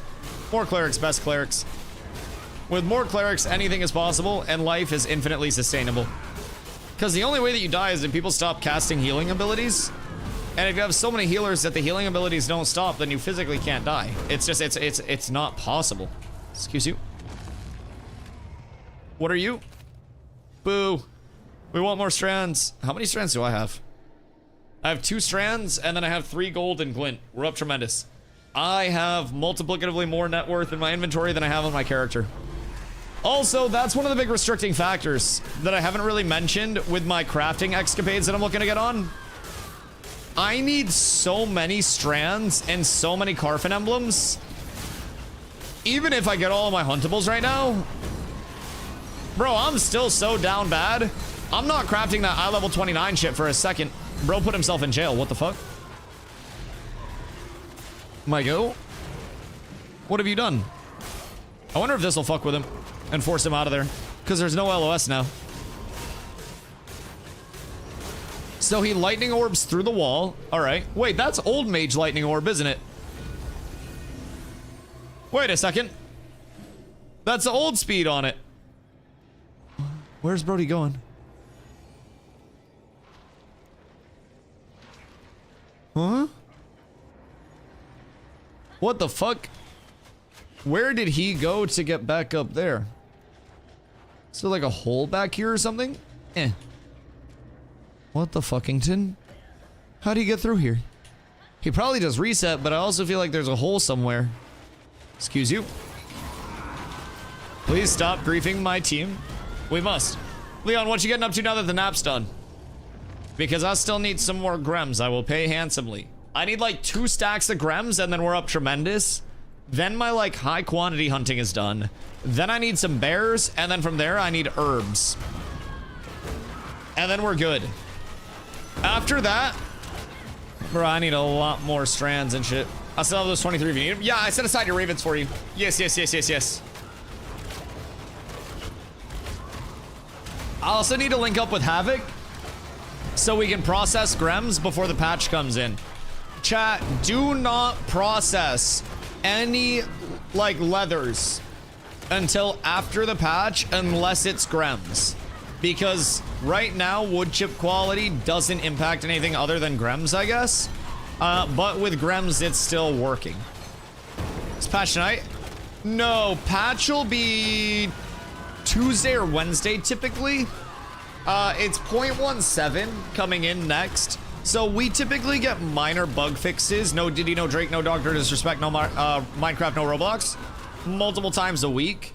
But they are saving up for like a big bang patch with 0.17 that's going to fix a lot of things. For perspective, good on burbs. I have extra burbs. Yes. Yes, I have many burbs. We got a patch. Let's see. On the 29th. And then before that, they do maintenances a few times a week. There was a maintenance on the 20th, on the 18th. Yeah, they do a lot. And then in terms of patches, we got one on the 15th. We got one on the 29th. So it seems like bi-weekly patches at the slowest cadence for bug fixes. Sometimes faster than that. Outside of that, multiple bug fixes weekly, and then large patch coming in on November 18th. Okay, take your spot then. I mean, feel free. Feel free. Yeah, I have, I need to craft 2 sets of Blood Runner. So that's the big thing that I'm banking on as well, is only crafting two pieces of Blood Runner at the start, instead of crafting like all 5, because I already have 3 pieces. So I know that's gonna hinder my set bonuses like a little bit, but if I'm being completely real, that's okay, because that's gonna save me hundreds of fucking gold. Like, everything is insane. Still level 1, quests kinda suck, but I hate all the quests in every MMO, so it's not just an Ashes thing. Yeah, I mean, just do your first time user experience, and then you can do literally whatever you want to level. Just do it enough to get your mount, if I'm being real. Get your mount and do a few other quests along the way to get some starter gear. Like, I always recommend for the starting loop, make your character go to Lionhold. Obviously, accept the quest that's right in the starting area here. Run through, bring it to Lionhold, complete that. You'll immediately be like level 2. Then go to the commission boards that are here. Talk to the NPC that has the quest for the commissions. To complete a commission, grab the commission boards. Go over here, complete Sweat of Your Brow from the trade manager. That gives you your first mount. After that, you'll turn that in here for your mount. Then go down to this building. There'll be an NPC leaning on the building. Grab that quest for another bag. Then when you're leaving Lionhold, look on the left side of this path. There'll be Darlata there with Safe Fast Sure. Complete that on your way over to Second Sword Outpost. Go to Second Sword Outpost, complete the quest in Second Sword Outpost, kill some shit along the way, gather some shit along the way. And then once you've done that, you'll probably finish with Road to Jova, and then you'll probably be like level 10. It's pretty schmeezy once you know the route, but discovering the route can be somewhat of a bitchington, because there's a lot of non-linear. Following question, it didn't take me to any of that stuff. Yeah, a lot of it is like, it'll take you to a questing hub, so to say, and then you know how in like older games you were meant to explore the towns that you went to and talk to NPCs to gain information and shit like that. So it more so like, it's less of a linear main story, but more of a like, you're at a party and that one friend comes over and it's like, hey, this is M, this is my boy. And then you're like, oh, hey guys. Like, the main story, so to say, is just like a facilitator to get you to questing hubs, and then you explore the questing hubs, you get the quest, and then you complete the quests, and then that should transition you to another questing hub in the long term. Right now, questing I think goes to like level 12 to level 15. Pretty smooth if you really want to seek out quests, but keep in mind, 6 months ago, questing didn't even get you that far. So it's a lot better. Hidden quests, a lot of hidden quests as well. So some quests that you complete will put a quest item in your inventory where you can interact with that quest item from your quest item tab, and that'll give you another objective to do, or like a quest journal update. Like, there's a lot of really cool, more like hidden shit in this game, from like full quest chains to world events to a lot. It is like, it's a very deep game, other than the traditional MMO, just like, I hit stuff to actually level. And when people actually give it a fair shot and realize like, oh shit, I can interact with a pile of rocks, and that pile of rocks can start a quest chain that will then bring me all the way through to getting a really good amulet. What the fuck do you mean?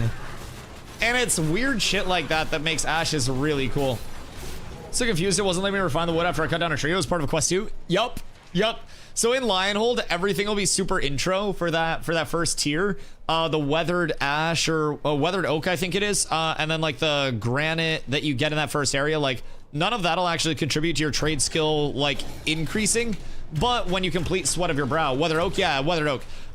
So when you get your first set of trade skill tools, like from completing that Sweat of Your Brow chain, you'll be able to gather everything in the open world, and that'll be your like basically your crude tools. You can upgrade those along the way, from like novice stuff to apprentice stuff to journeyman stuff. All of the tiers along the way. I'm shocked that I actually had that to show. So it's a pretty cool system where like your tools and then artisan gear and stuff like that can also impact it. Well, let me know. Are you going to the right table? Because if you have the raw oak, you should be able to. Weird. Try to relog. That's very strange. Is it saying that you need fuel or something? Go down like 10 trees. Right. So in your materials tab, you should have the wood. And then you go back to the table and it like shows you where the timber and stuff is, right? Check when I get on. Okay, yeah. Yeah, check and send me like a screenshot if you're in the table and I can check it out for you. Oh. Can you give me a quick rundown on what's coming on the 18th besides the Summoner? Harbinger system, which is like open world corrupted areas that expand or contract with like player actions winning or losing the Harbinger events that are actually taking place. If it expands too much, then it takes like a permanent foothold residence in the area and cannot be pushed off and will like more frequently spawn events. The corrupted areas are all open world PvP areas as well. So really good facilitator for late game content. Sport fishing coming in as well is going to be a huge one. Other than that, you've got to pass to the boat system.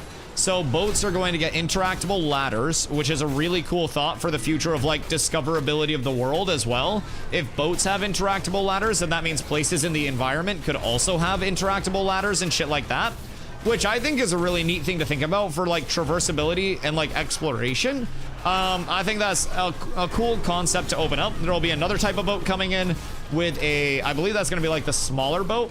And then from there, you will also have multiple world bosses coming in.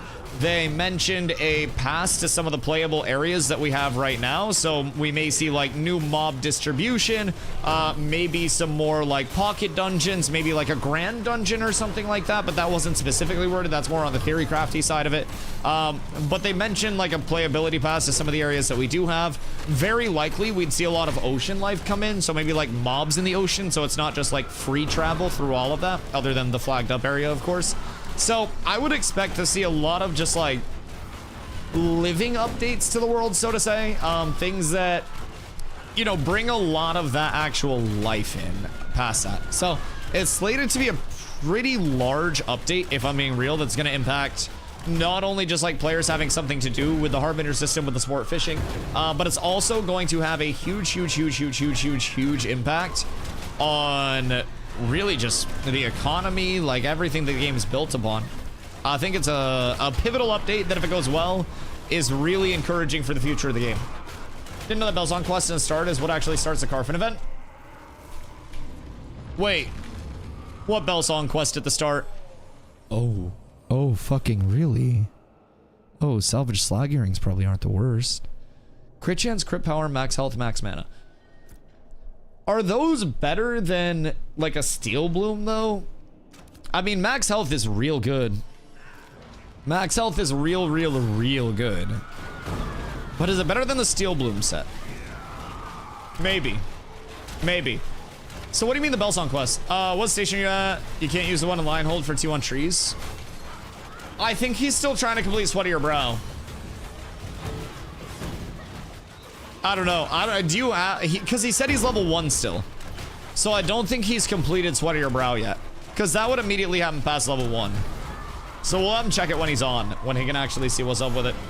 I gotta bring my coffee out real quick. Steezy, you're tanking. I'm down a coffee cup. Doing Sweat of Your Brow? Yeah. Okay, when you get on, let me know. We'll get you through it. It can be a little weird, but honestly, I should probably make a new character. And then I should run through this loop so I can show people what the stuff actually is and edit it down. I feel as though that might be beneficial. Maybe that's on the agenda. I feel like I need to ramp up YouTube content, and I feel like I can just record a lot of shit while we stream and then like make a YouTube video out of that. I feel like that'd be nice, because then we can show off some pretty cool shit. So leveling loop, probably a good thing. Let's go with the quest walkthrough. Yeah. I'll probably take a look at it. Maybe I'll run one tonight, depending on what we got going on. Oh wait, no, Siege is tonight, so we'll at the very least be watching that. All right, I'll be right back.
Chat. You think if I like... Oh wait, what the fuck? Got an ancient dunes and greatsword recipe? Hey yo. Hey yo. That ain't too shabby. That ain't too shabby at all. Alright, we're back. I'd like to see what sport fishing looks like. Yeah, I think it'll be really cool to see. Oh my god, wait. Gibby, those probably sell for like 100 gold. I'm gonna be real. Plus 100 gold. That's a free 100 gold immediately. So you ain't really gotta worry too much. I would sell that, if I'm being honest. Get yourself some coin. Like 100 gold isn't gonna be a million, but it's gonna be better than none. But yeah, I'm curious about the sport fishing. I wonder if it's going to be like, you target a fish or like get a fish bite, and then it's just like, cause it's still the pull. So I'm wondering if it's like you get the fish bite and then the fish is gonna pull away and then you just have to like keep the little bar in the range to catch the fish. I don't really know like what to expect, if I'm being honest. Go play Guild Wars with Arrow? Bro, I love Arrow. Tell him to bring him and his fucking E-boy squad over here and then we can all make out. I love Arrow Lee. But I also love Ashes. Bro, tell him to bring the whole gang. Like, he got a bunch of pretty motherfuckers over there now. Shoal or Lotharia? Shoal. Shoal is the NA server. Lotharia is EU, but it is much less populated. We are over on Shoal as well. Make sure you do exclamation guild and get all set up there too, brother. How's Arrow been like in Guild Wars though? I know they just hit a banger update, right? They just had like a lot of content come out. A lot of people are mad with Ashes from that 300 alpha that didn't go out. I mean, yeah, but also it's an alpha. Like, I'm gonna be real. Like, the amount of people that actually had access to, you know, phase 1 shit is so low comparatively to even like the total number of people that have accessed this phase, that I think it's like, you know, even if that does happen, that's why I'm always such an advocate for people to have their expectations in place before they come into Ashes, and why I'm always very immediately like, hey, if you are not ready for something that is going to be janky, like if your expectation is a fully playable product that's entirely seamless and has no issues whatsoever, brother, I got other news for you. I got some shit to tell you about Ashes. We just fixed a crate dupe like 3 days ago. And you want to know what? We're still playing through it. Fuck it. We're good. It's exactly what I waited till now. When it was about the price of the actual game. Yeah. Like, I personally think it's just a matter of like tempering your expectations in a meaningful way. And again, like not setting yourself up for something that is not able to be provided at this point in time. If I'm being real. Can we talk about New World on that note? Fully finished and seamless? Well, New World's fully finished. Yeah, they got that part. Is seamlessly buried 6 feet under. Uh-oh.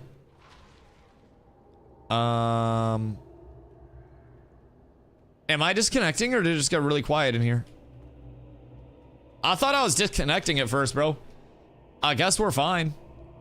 I'm gonna pull this guy real quick and then kill this and then we'll get Zammer. That was a little awkward. Dude, everybody just stopped. Like literally everybody just stopped at the same time. That was so fucking weird. Zimzam. What are you doing? Sir, please. No third party. Fucking ridiculous. We can't even get good content these days. Alright. Well, I shall bring you out to your spot in just 1 second. Once I am done with your friend. We get the cleave kill and then we relocate. And off to the table we go. We live right here for the rest of this fight, Mr. Zammer. I will see you very soon. And hopefully this is fucking smooth this time. Oh yeah, see? He only has 1 stack of volatile curse this time. So I don't know what facilitates more stacks of volatile. But like, he was ripping through Let me get a full forward up real quick. He was ripping through 66% Fizmit. Like it was fucking nothing. Happy November? Oh. Yeah. No, not November. Yeah, definitely. Dusty's out. I was out before I knew it was November. Yeah, shit. That's, listen, I think it's important to realize things that you want to play and things that you don't want to play. I like playing Ashes. I don't know, man. I don't know. Jesus Christ. Wait. Fuck. What do you say, one of the devs? One of the devs of what? One of those mentioned how Jitter was low. He's the role is effectively granddad in the gaming sphere, and you never shit on your own granddad. Are you saying like one of the Ashes devs? One shit on well, but one escape ultimate majority of the player base. One thing that makes an MMO not feel engaging is low player base. Nor half the time you couldn't do content. Oh, where's Zammer? Oh fuck! Oh, that's really bad. He's not supposed to be up there. Hold on. I've got to get up. It's a tough spot. Hold on, I'll be fine to get up there in just a sec. I got this, I got this. I got to... Hiya. Oh, big uppies, big uppies. Okay. We're fine, we just switch it. No, Indrum! Indrum's down! We're down horrendous. Alright, where are you going now, buddy? The fuck is dude on? Oh, Steezy. Oh, that's a bad idea, Steez. Brother Bops. Oh, shit. Oh, fuck. Oh, no. Oh, this is bad. Bro, Zammer is, always an intriguing fight. Why are you back up there?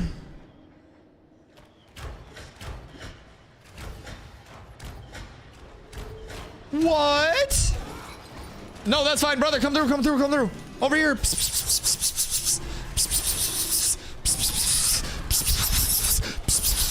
Come here. Come here, Mr. Zimmer. Come on. Come on, buddy. Come on. Keep running, Snake.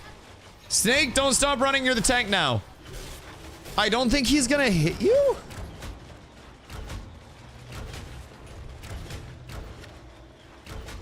Is Snake the chosen one? Snake, you're fine. I think Snake has just leaked the summoner class before it was supposed to be shown. What?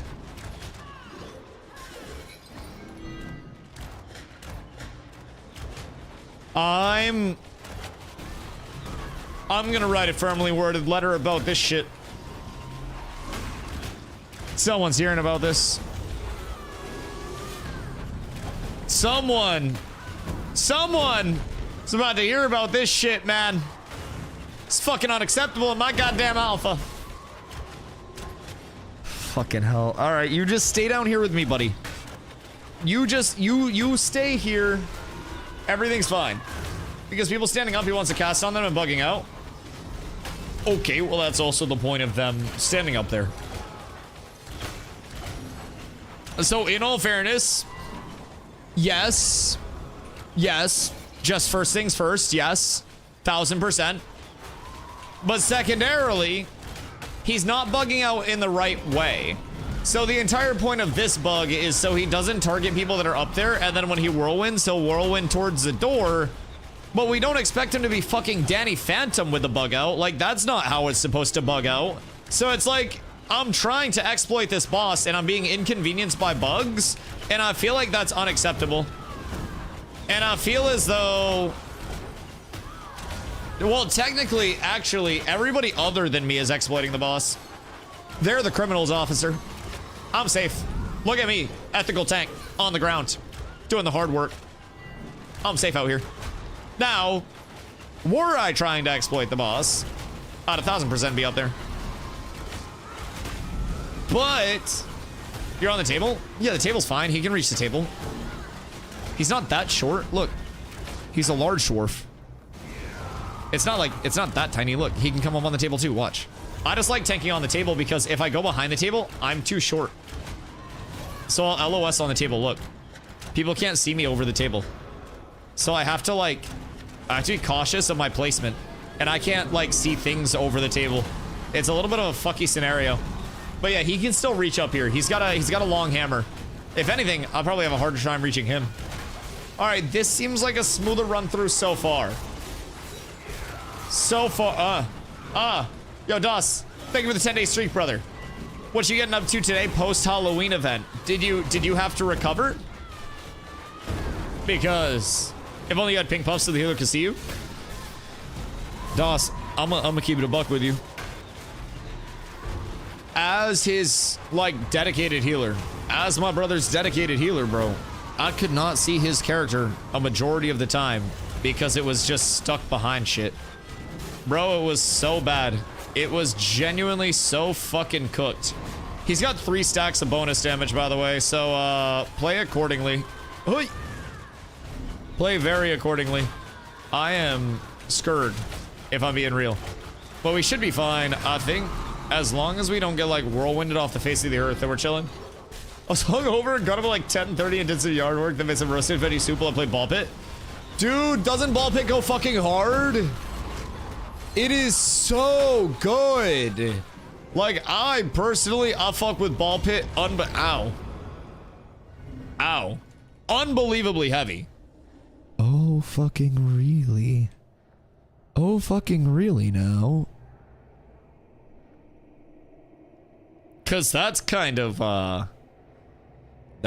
chunky. Plus 50 gold. Yes, Sirski.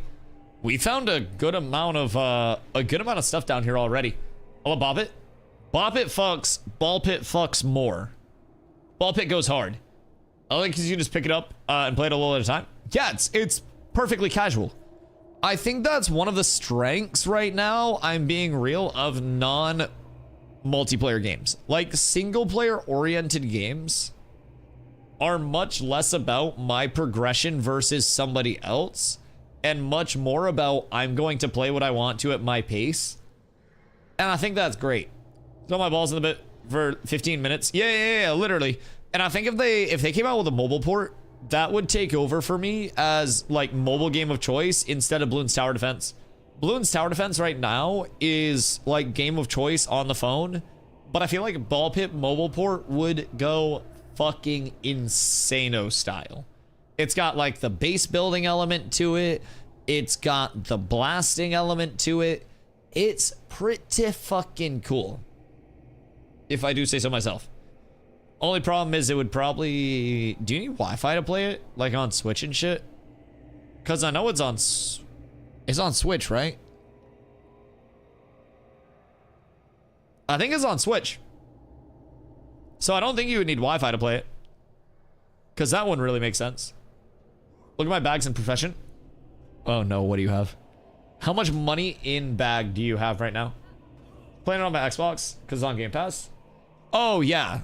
Then it's almost definitely on Switch as well. We go name mobs. A lot of mobile games want Wi-Fi for no reason now. Jesus fucking Christ. What the hellington is that?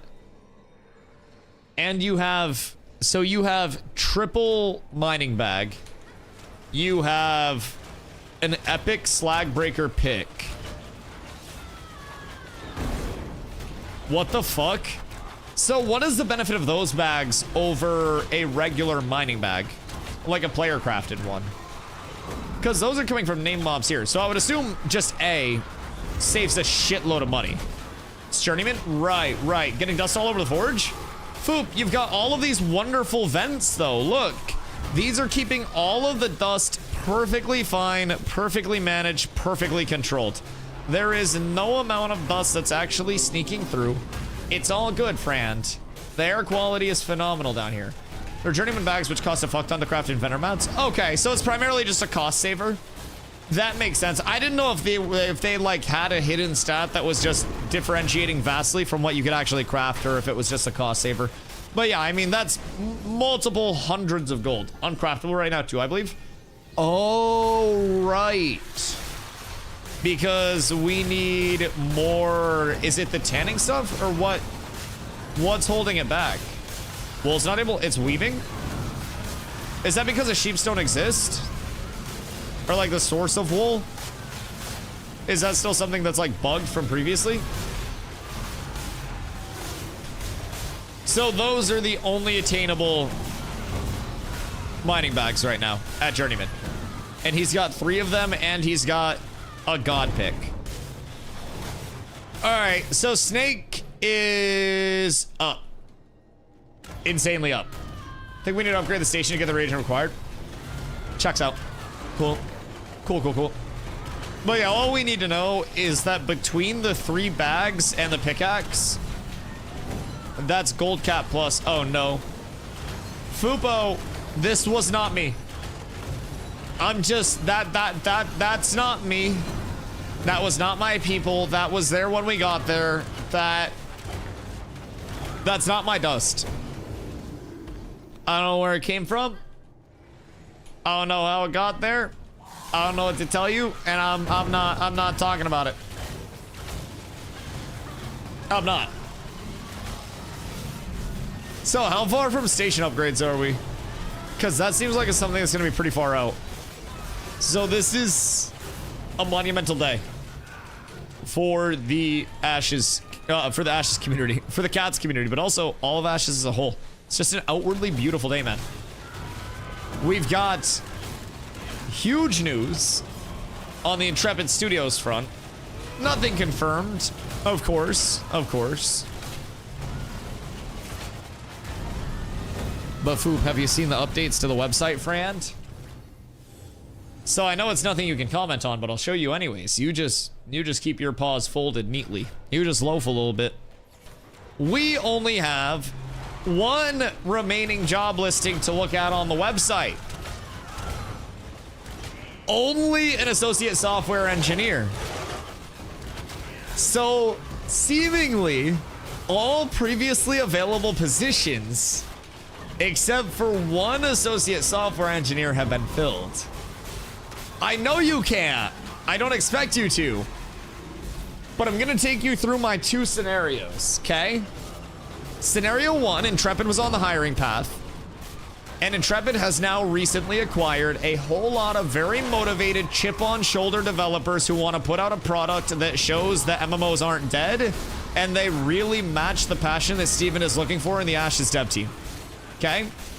They come from a mysterious source, but, you know, a lot of developers just may have entered the sphere of looking for a project. From there, we have scenario number 2. Steven said, AGS is cooked. I can only hire a portion of their people right now. If I gamble all of our money, then I can potentially hire more people because I'll have more money. Steven goes to Vegas on a gambling binge, loses all of the Ashes of Creation money, and then has to delist the job postings and do all of it himself because we're broke now. I try to say both sides of it. I know you can't comment on staffing or gambling binges, but like, I just want to make sure, because like, I'm gonna be real, last Friday would have been a dope day for gambling. Dev streams delayed because Steven's at the fucking Baccarat tables. Doss, I'm gonna need you to run some recon at all the tables. See if you find a Steven Sharif over there. Please and thank you. We gotta make sure that Ashes still has money. What do we need to do to power level the crafting tables? We need for wool.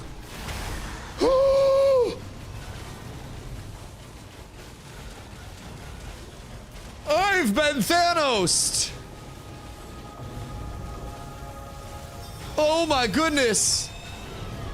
Well, that's RIP a little bit of money. Soul yoinked. Yeah. Yeah. You get what you deserve. Oh no, wait, did I actually expose the gambling binge?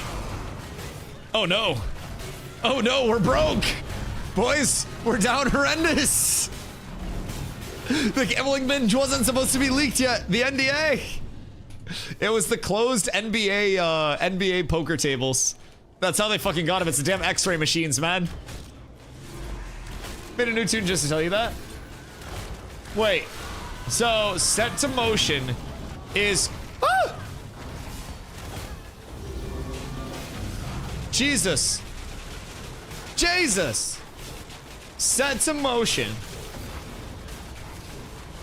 is the name of the quest I was talking about earlier. Get it from the dude next to the pond, close to where the Gobbo event spawns by Samia's. And that's the quest to facilitate the Carfin event? How does that lead into the Carfin event, and what part of the Carfin event? Like, petition of challenge up at the top? And is that still disabled? Because as far as we know, that's still disabled. Alright, I'm gonna get far the fuck away from the admins.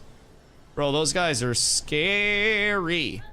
I don't get one-shotted by a lot, but holy shit, I got one-shotted by those bad boys. That was tragic. Doss, I believe in your motion, by the way. I think you have a shitload of motion. It's just like not internationally applicable motion at this point in time. So your motion got stuck in Canada on an NA, like, well, NA is technically including Canada too, but on an American gamble, and it didn't carry over. So I have to hop back on my tank to answer that. Is your tank over at Carfin? And like what's the facilitator of it, like, leading into petition of challenge? Does it outwardly say that this is a petition of challenge event? Settings check. What if, oh wait, Billy's. Hi. And Frosty. Dope. Good day, lads. Pleasure to be back with you. Cause now I'm curious. I never knew what the facilitator of that event was. And I always just thought it was on the event cycle. But there were times where it most definitely seemed exempt from the event cycle. Set to motion gives you an amulet to bring to a guy, and that triggers another quest/event. Right. And that event is Albert Einstein? Is that the petition and challenge event? Or is it like a local low-level event? Because if this is a low-level quest, why would it lead into like a Carfin event immediately? Surely it has more steps than that, right? But is that how people were like forcing petition of challenge to actually spawn in like crazy? They were just like rocking that event whenever it would wear off? Or not that event, but that quest chain? Just make a new character, go down, do that quest chain, power through it with a 25 killing everything for you?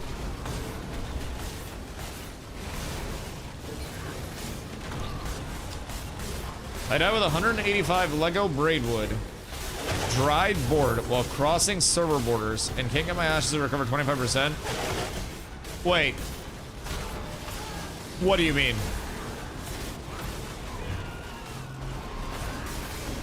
You died with 185 Lego Braidwood dried boards. What do you mean crossing server borders? Like, you were just going over a server worker boundary and then died?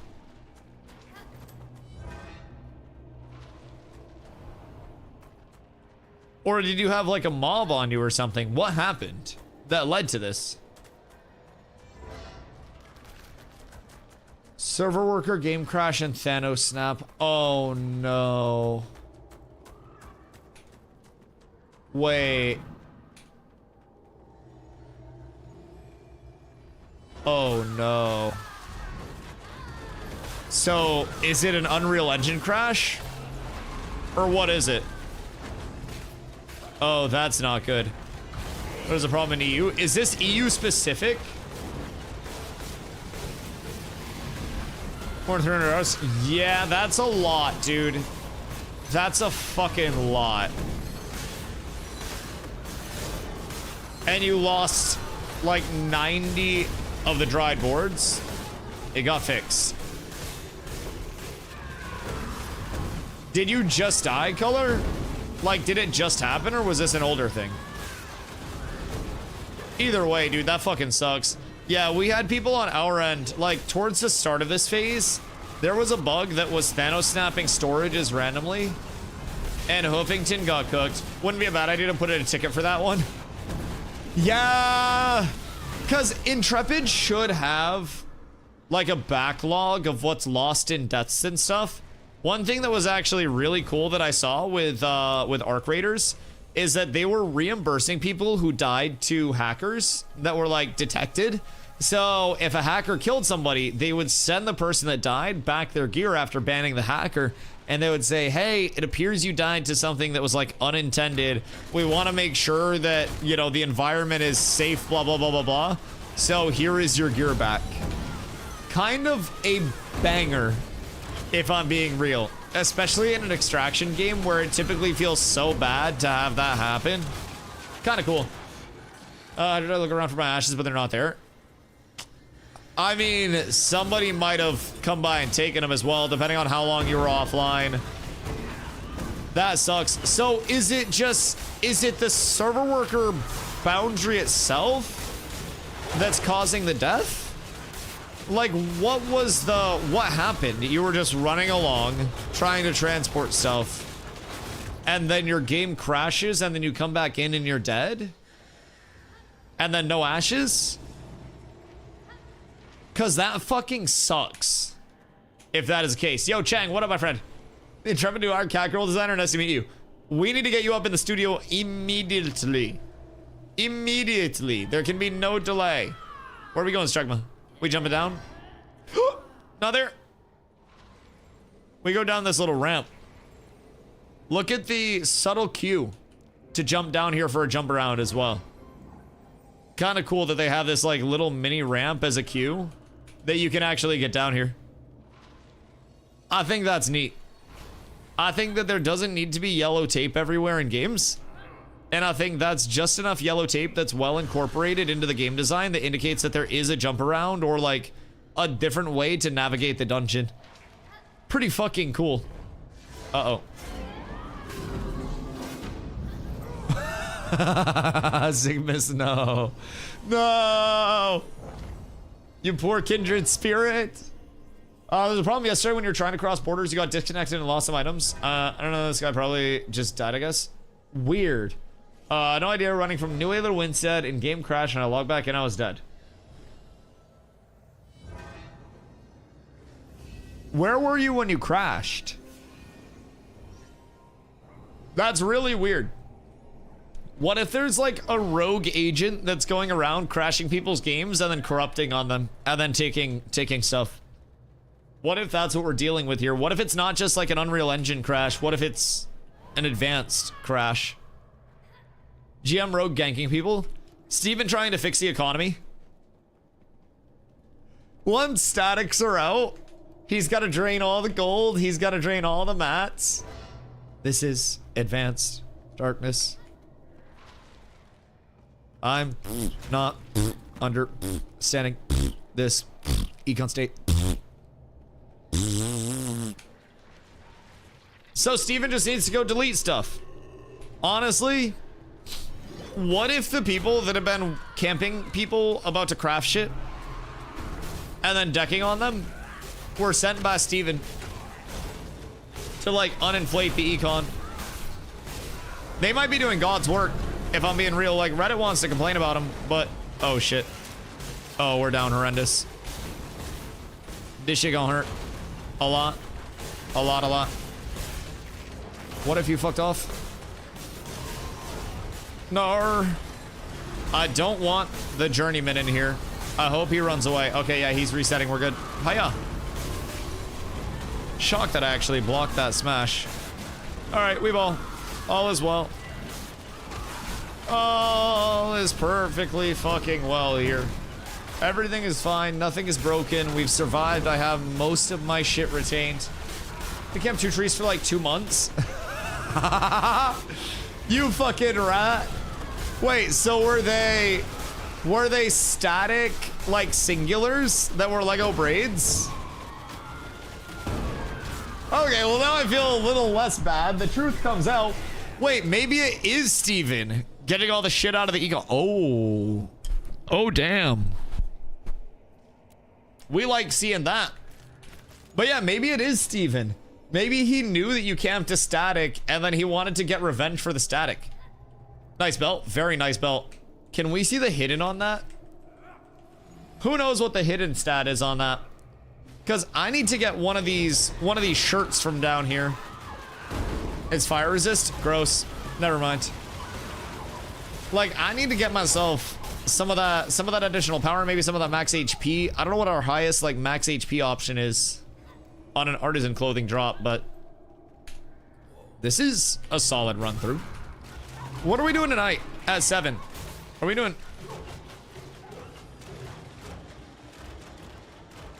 Steen, what you doing?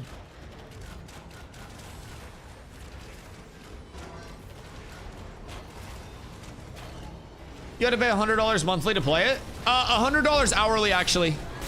Yes. It's kind of tragic. But you know, through the power of my chat, I get through. Chat, we need some more primes. No, Gary over on YouTube. It is $100 one time to get in all through the rest of development until launch, which my guess is probably gonna be like 2.5 to 3 years. Are you guys moving downstairs?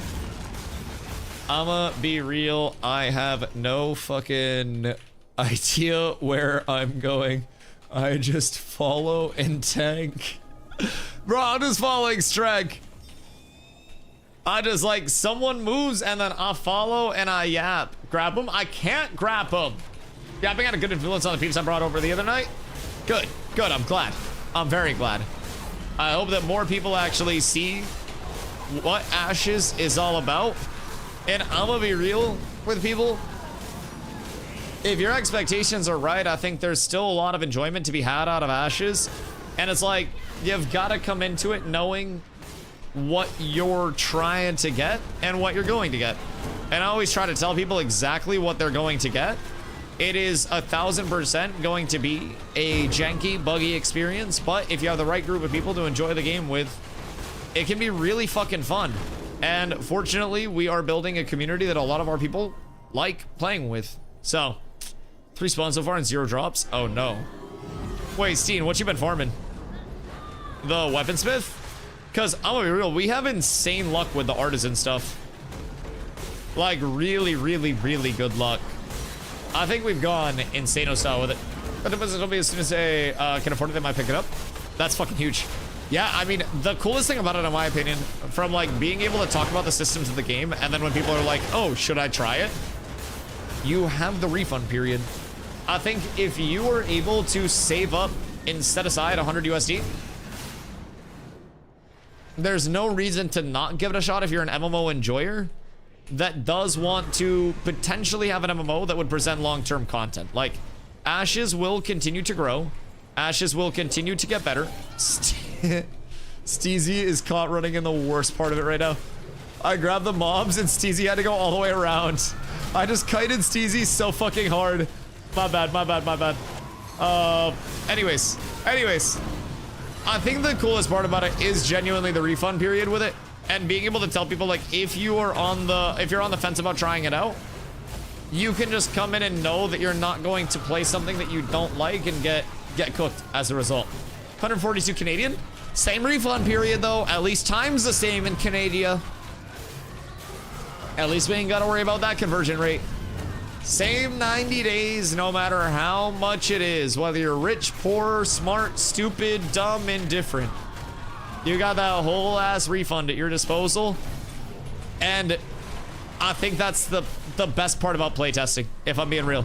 If you like it, you get the best case scenario of, damn, I really want to be here. I really want to be a part of this. If you don't like it, well, you know what? You just get your money back and then you wait for it to look a little better. And if it never looks any better, then you probably find something else to play, dude. Together. It's straight up. Yo, Elder. Thank you for the 4 months, dude. Fucking ads. Don't know why my shit didn't renew long. I love the TTS swearing. It's so cool.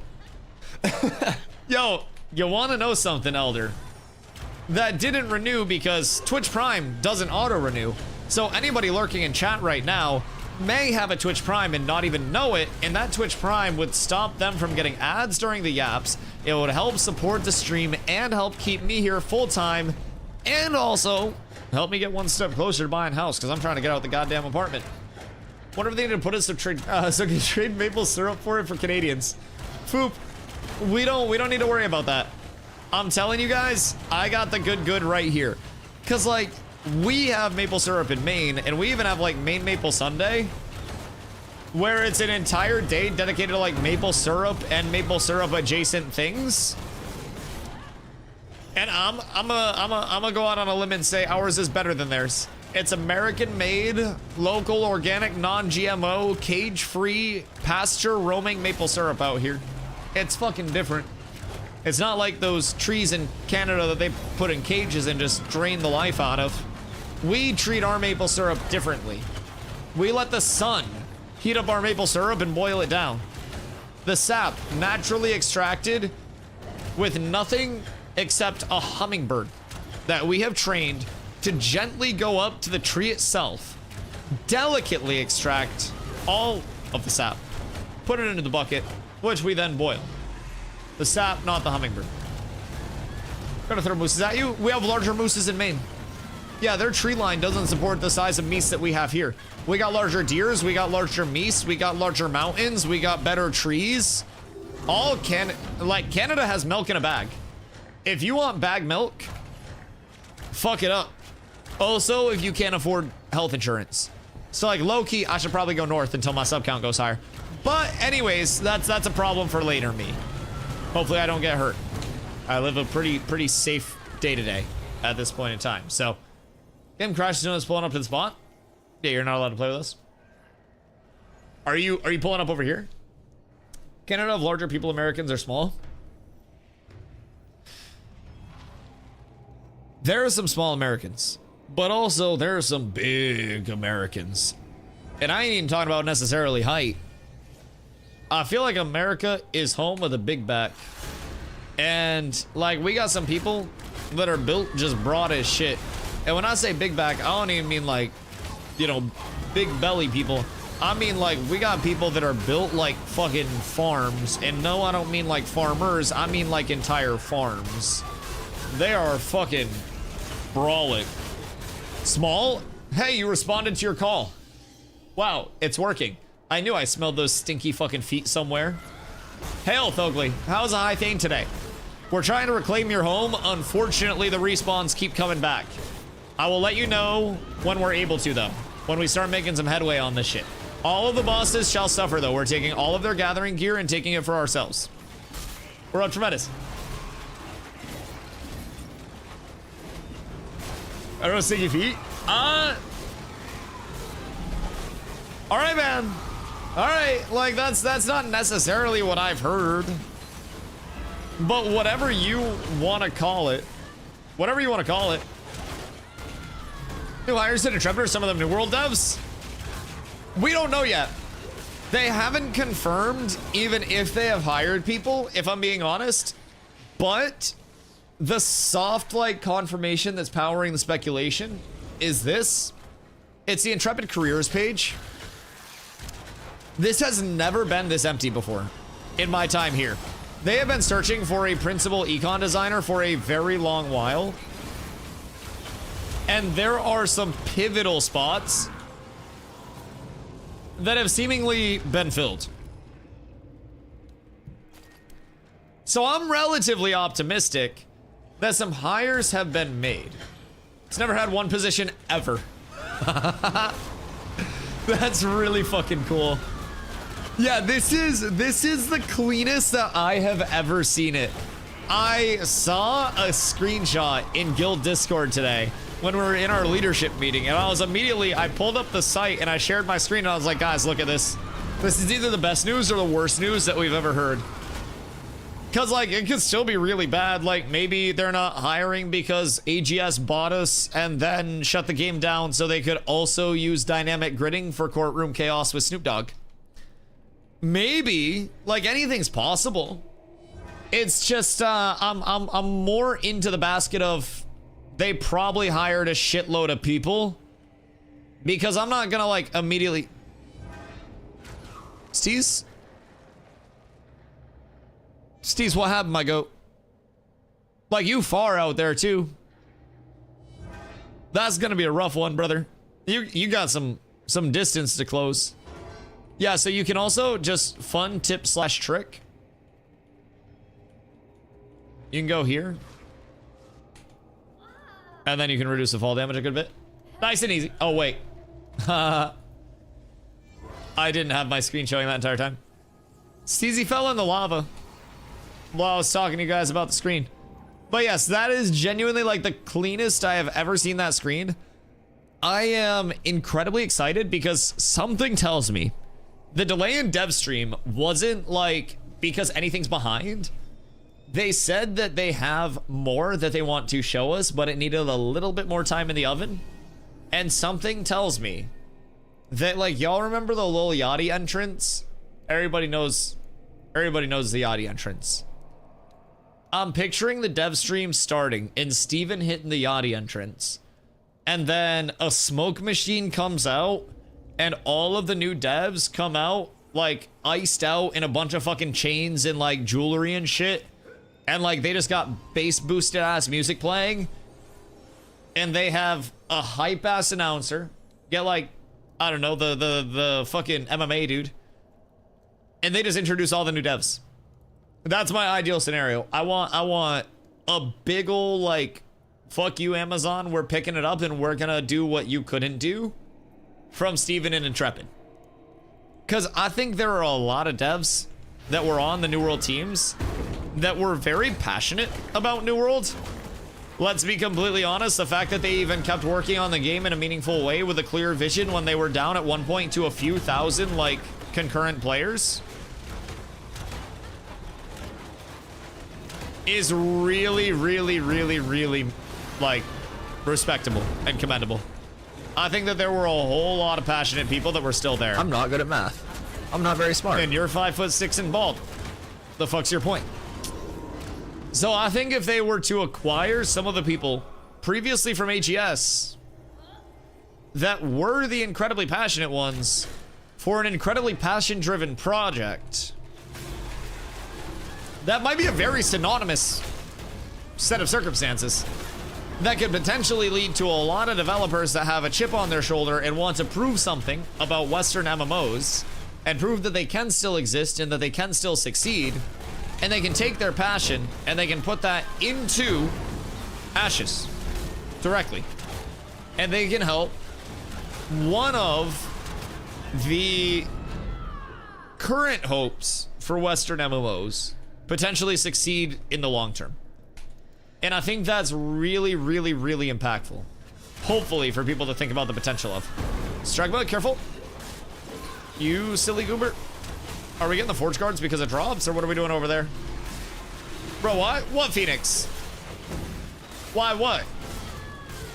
Why flick Amazon? Or why have Steven, like, come out with the little Yachty entrance? Cause, like, I think the little Yachty entrance would be hype as fuck. Yeah, I could probably have someone, like, Sora AI gen that. Chat, who has Sora AI that wants to do something for me real quick? Stumps, thank you for the posture check. Meta, thank you for the hydrate. Meta, also, how are you? I quit my job a week ago and I managed to end up working today. You working in game dev? What you up to? Because I think Intrepid just hired some people. I don't want to say like 1 and 1 equals 2, but what do we have going on here? All right, I gotta screen everybody at this point, man. You never know. Same old job? Wait. So you quit your job last week and then went back? No, they needed me there. Did they give you more money for you to come back? Or were they just like, hey, I'm so sorry, come back? The Yachty, that money could be spent on dev work? Or the Yachty entrance leads to the developers feeling more inspired. And in any city management game, it's important to keep the morale of your people in check and in accordance. And there's some things that money can't buy, and it's a very inspired workforce, right? So there are essentially two options, in my view. Nets on the windows, locks on the doors, punishments at noon, and beatings at midnight. Or Yachty entrance for your two main, like, you know, morale impactors. I feel as though the first might be more impactful, might actually get more done because fear is a very powerful motivator. You have never seen somebody run until you've seen somebody literally running for their lives, and then they really hoof it. Like, if you've ever run when you were genuinely dead afraid of something, you know you instantly move faster than you ever have before. You don't even know how your legs go that fast. You can't push yourself to do it when you're not fucking terrified as shit. So, personally, I think game dev would go much faster if everybody was just goddamn terrified. Or for Intrepid, if they taught me how to do whatever, I'd probably take a couple of shifts at Intrepid as like a janitor for GM perms. I think that'd be cool as shit. Ban some people, poof some shit in. Be dope. Fix this bug or lose your life? Yeah, absolutely. Especially with how many game devs just entered the sphere from like the AGS side of things. Yeah, I guarantee a couple of lives are expendable over the course of the entire company. Yeah, 1,000% Like, it's just a statistics game. If 92% of your workforce works 35% faster because they're afraid for their lives because you killed 8% of your workforce, then that's going to lead to more of a net output than if that 8% of your workforce was still alive. And I feel like that's just simple business economics that people overlook because, like, fucking labor laws and shit. And I feel like that's limiting Western development very heavily. And again, nets on the windows, locks on the doors, punishments at noon, beatings at midnight. If you can't handle that, then you don't have the passion needed to work on a title like Ashes of Creation. And really, like, I even know a couple of guys that could come in and handle the punishment side of it. So, like, we could get Bad Dad up in there. Bad Dad is literally a professional dominator. So that's, like, he gets paid for that shit. It's not even on a volunteer basis. So, we could definitely help on the cat side with the infrastructure that Intrepid needs. We could even get Steven some coaching with Bad Dad, really get the, like, the aggressive voice in there, like that. Bad Dad calls it his dad voice that he uses. So we could get Steven with that, like, really aggressive voice in there, and then get all of the command established. It's just, people need to know who's in charge. And sometimes hundreds of billions of dollars can only put you so far ahead of your coworkers. And what you really need is a very booming voice. Reward for completion is a rare phantom metal fragment. You must find Scholar Dryden. He has our only breadcrumb, an ancient keep. He was headed toward the residential gates of Carfin, and that was the last I heard. Rare phantom metal fragment. Okay, and have you completed the quest to see what the phantom metal fragment is? Because that still seems like it's a few steps away.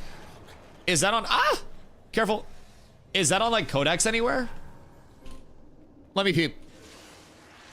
Ashes Codex. No, I'm only level 15. Let me fish. Phantom metal fragment.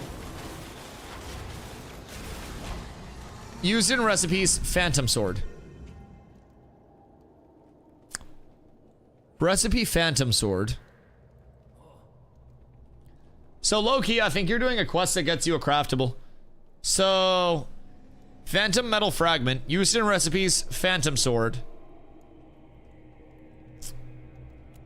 Phantom sword is item level 23, one-handed sword, fizz speed, fizz crit evasion, crit chance, max health.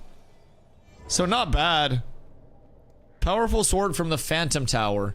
Grants the wielder with increased fizz power and attack speed. Whoa. Dried oak boards, copper ingots. Cheap craft. Not the worst, but I think that's probably the conclusion of it. But I would try to play that out and see what you can get. This is the dungeon that you're doing now. What do you get from it? Oh no, dude, you're good. You're good. Ask whatever. So essentially with what we're in right now, this is Befallen Forge. Befallen Forge is the most, like, built out, and in my opinion, like, linearized of the dungeons right now in the world. Well, let me go underground or no? No, it's not showing the Forge loadout. We don't have the Forge map right now. So, with Befallen Forge, It is a very large, semi-linear underground build-out. What is this? Huh.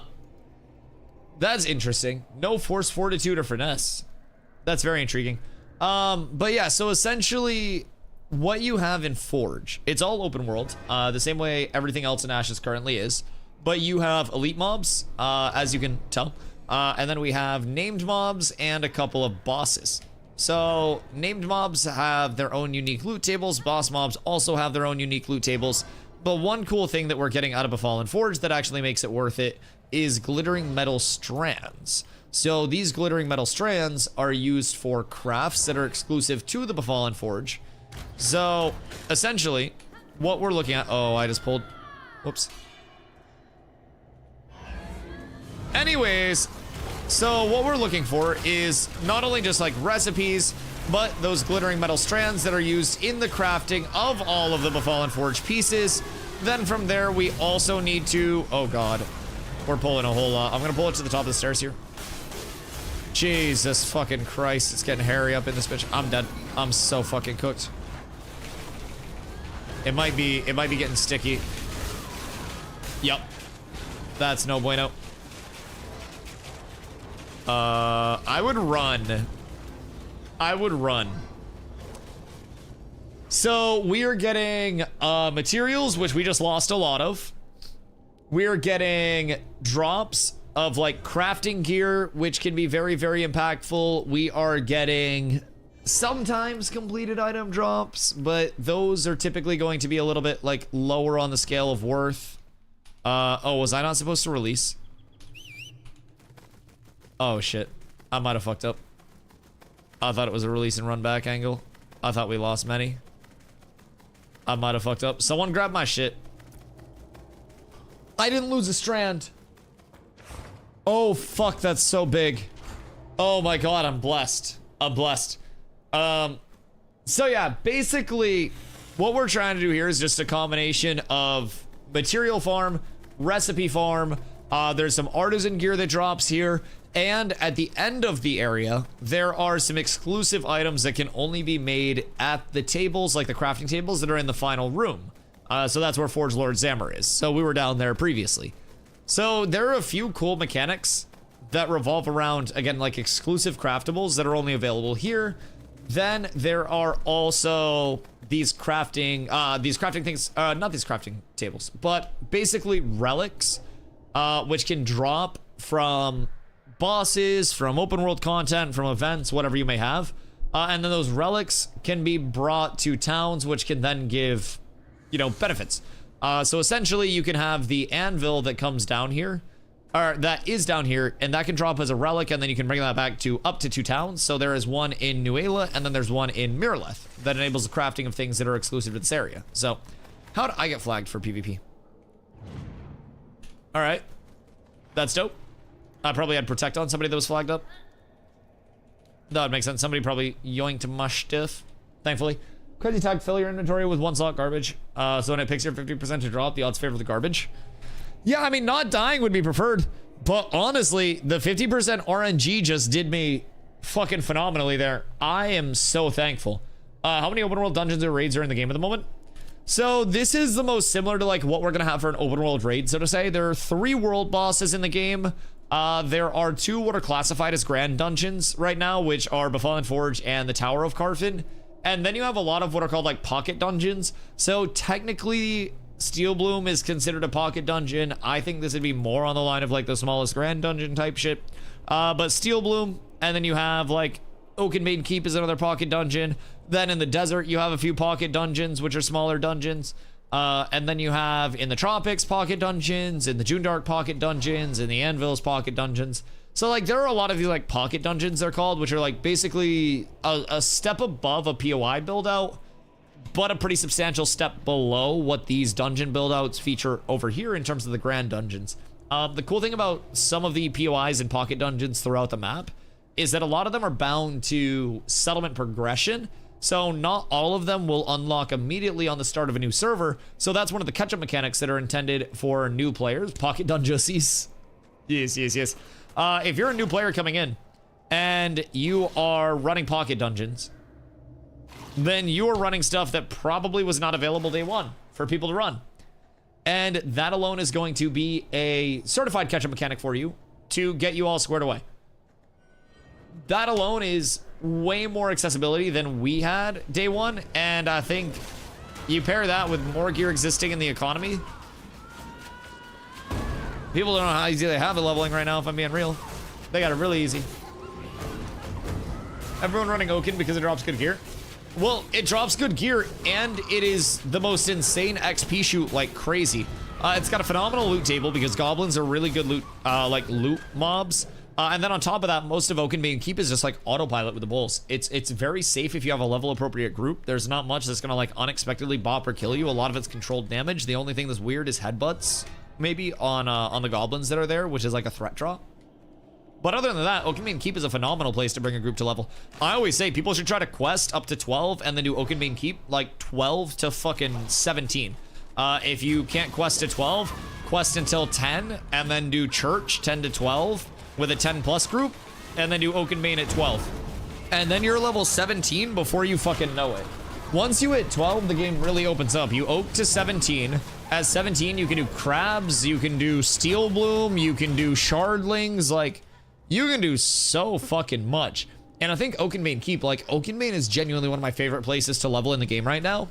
What I'm really intrigued about is starting areas are supposed to support level 1 to 30. Oaken has a few areas that directly recede into the mountain behind it. And I'm wondering, do these open up and allow us into the mountain area for a larger Oakenbane Keep build out if Miraleth hits tier 4? Or are those just dead doors?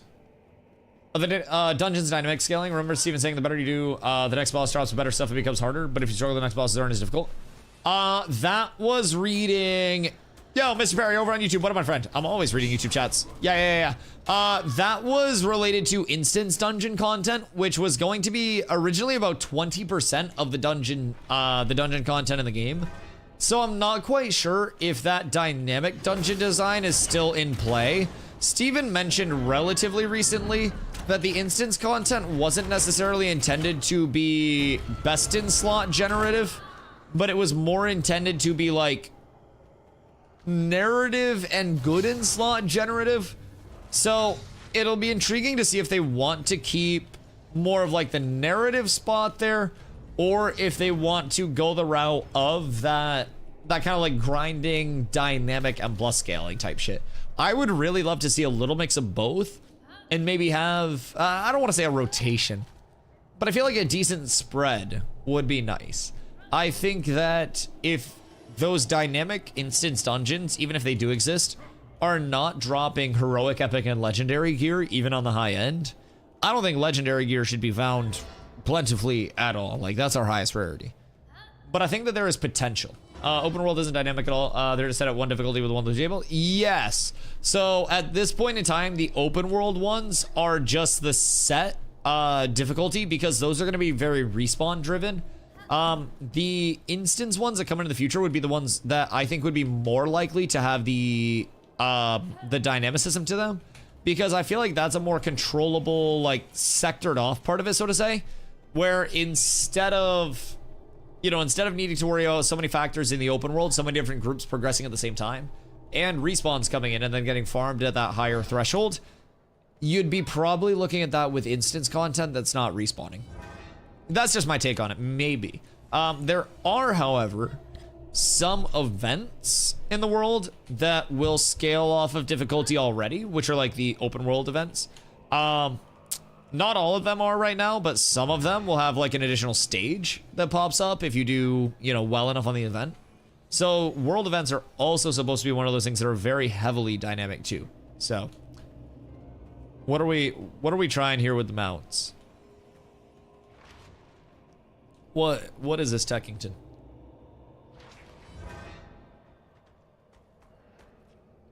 We still have a medium POI that was showing to be in Dunehold called a Dwarven Barracks. It's not on the map along with our Underhall Pocket Dungeon. What is Steel Bloom categorized as? Do you know right off rip? Because medium POI to me sounds like Steel Bloom in terms of its size. So if Dwarven Barracks are basically like this old, it's a large POI, what's a comparable medium POI? Like a Coral Hawk or like Howman Hills, a medium POI? Interesting. Very interesting. So, have you checked that out? Is it populated with anything yet? Like assets, mobs, buildings, anything along those lines or not? Any news on possible class updates on the 18th, or is nobody sure? Summoner's on the 18th. Yeah. In terms of class updates, I wouldn't expect class reworks on the 18th. Maybe they're dropping them synonymously as like a big surprise. Maybe that's the big thing that they have cooked up, where like the ranks are ready for classes or something like that, and they've got those trees ready to deploy, which that would be about as unexpected as 1,000 gifted subs right now. Like that would be genuinely something that is unfathomably surprising for them to have that ready right now. I think it's within the realm of possibility, but I have always said, personally, I didn't think it made sense to deploy Summoner without the archetype tree reworks with ranks in effect, and then have to pull Summoner and redo that in addition to all of the other things. Hoofsy! Thank you for the 999 away, boys. We're up tremendous. Hoofsy, thank you for the gifty, brother. I appreciate you. Much love, much love. We're almost there. So, I don't know. It'd be kind of cool if they were to get both of those in. Because I've always thought, why drop Summoner, then have to work out the original Summoner abilities, and then go back and rework those for ranks in effect? And that could also be why Summoner felt weaker to some on the PTR, because maybe Summoner abilities were meant to be scaled up. Why does it say Hoofsy has a total of 0 gifted subs? Hoofsy has 0 gifted subs. My decimal slipped. Listen, 1.0 is just as good as 1,0. Like that's in most countries, those are pretty exchangeable. So, yeah, no, Hoofsy has no gifted subs. Hoofsy's not a sub gifter. Hoofsy lives in poverty every day, watching from his cardboard box. The Tesla is a lie. That is what he calls his shopping cart. The FSD, that's fentanyl self-driving. Hoofsy is absolutely fucking tweaking right now, brother. Hoofsy does not have any gifted subs. It's all an illusion. It's all a lie. Honestly, Hoofs, don't get any ideas. No Fent, even with V14 or whatever the hell it is. No Fentington. That would be very bad, very not allowed. No. Do you know we'll end up being the Dunold settlement experts by the time live comes around? Okay, so there's no population of like anything. It's like when you order a medium soda and it looks like a large. Oh, you said soda. Wait, I visited my parents recently. Hold up. While we wait for people to move, 1 sec.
Good day, my lads. Oh, wait, fuck. I smoked a bowl and grabbed my soda and left my soda where I smoked.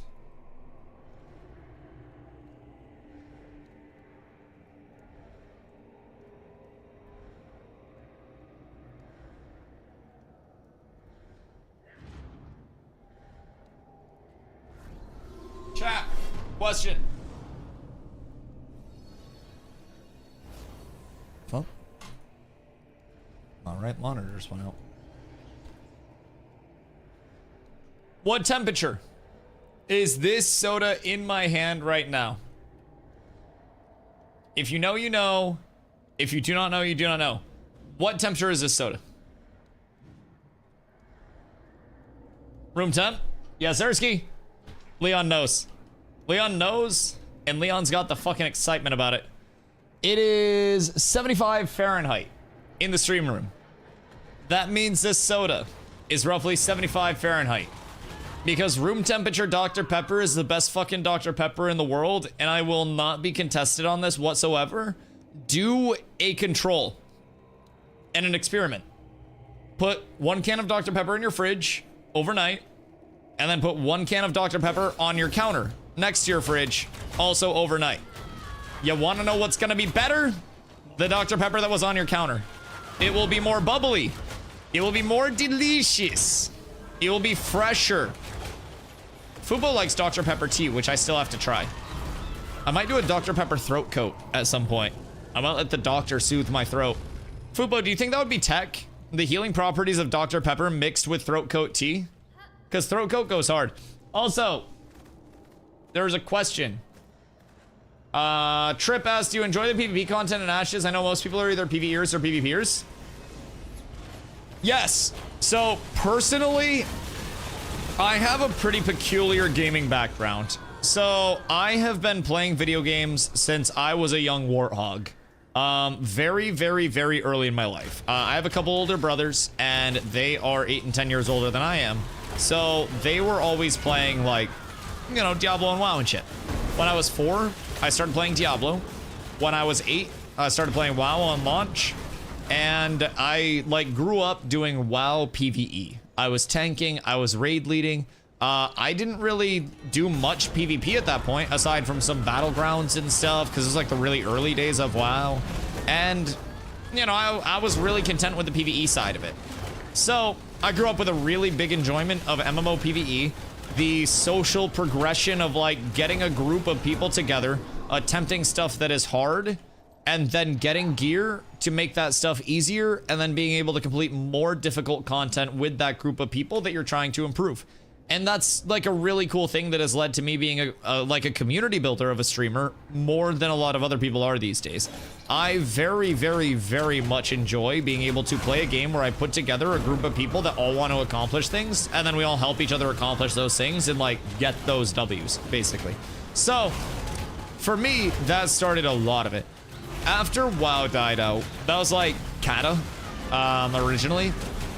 I got very, very, very into Dota 2ski. So I started playing Dota at that point and really fell in love with like the PvP aspect of things.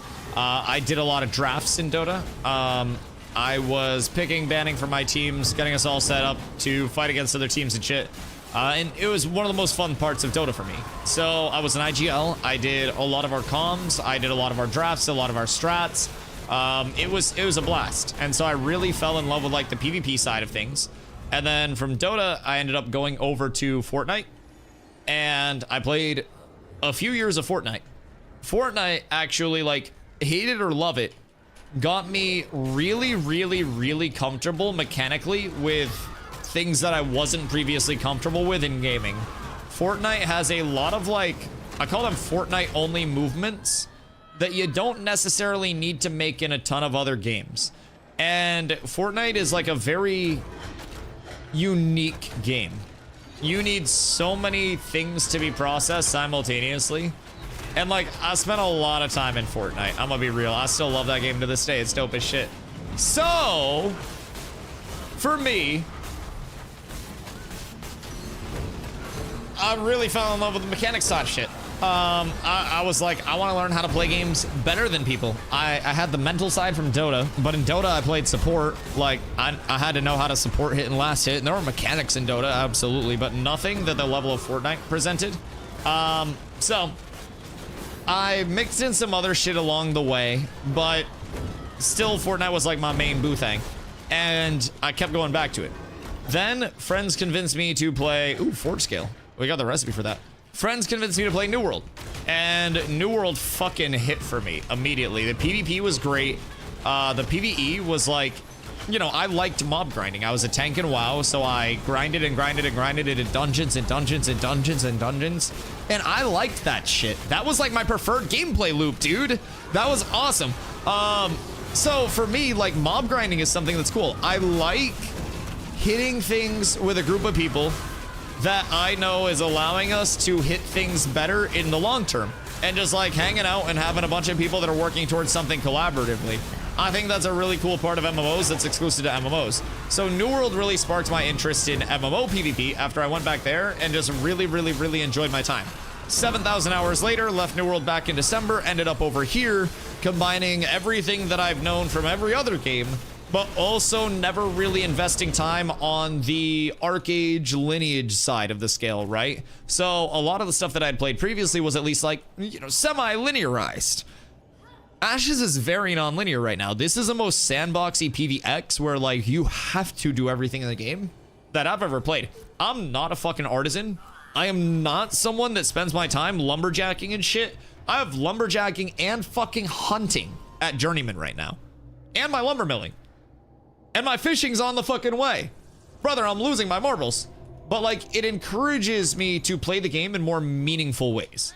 So, also, Henry, over on YouTube, New World Player here. When can I start pumping on the game? So, you can start playing Ashes whenever. So that's cool. That's really nice. From there, it comes with a 90-day refund period with your pack purchase. If you do want to get in, it's 100 USD from now until the end of development. End of development, my guess is going to be like mid to late 2028. If everything goes well, it could always be longer than that. Long story short, you're getting a lot of content. If you do like it, you have 90 days with no hours limit to determine if you don't like it, because $100 is a fucking lot of money. So, if you do want to hop in, ashesofcreation.com. If you are over on the Twitch side, !ashes, you can do that over there. So, that's cool. Knows a bunch of people working on something collaboratively, a 9-to-5 job. Yeah, been there, done that in addition to streaming. Absolutely. I worked probably more hours weekly than you have in your life when I was salaried at my last 2 positions, while also streaming more hours than you've probably streamed in your life. And it required a lot of missed family time and shit, dude. Definitely. It's a grind, man. But fortunately, everybody plays their role, and one of the cool things about this community is the people that are in a position where they can put more time in to the game itself can actually help the people who don't have as much time. So we have casual players that come along and do endgame content. We got people that work fucking 60 hours a week that come along and do endgame content. We help people level, we help people get geared, we do it all over here. And I think that's also one of the cool things about like MMO progression versus other games progression, because it's like it's just a different level, right? If I am fortunate enough to have a lot of time in an MMO, I can use a portion of that time to grind my own shit. Then I can use a portion of that time to also grind stuff for the community and help the community as a whole progress, which enables the people that don't necessarily have a ton of like, you know, a ton of the same means for progression. And as a result, we've got a lot more people in our community that, you know, just play every kind of role. So it's quite cool. Soul Slayer, how you doing, my friend? Oh, we're having a beautiful day. I got ripped off by Kickstarters in early access too many times. Bro, that's valid as fuck. That's the one thing that I always say with Ashes, is that nobody should enter playtesting until you actually see something where you're like, I can't hold out anymore. Like, I'm going to nut and nothing's gonna stop me.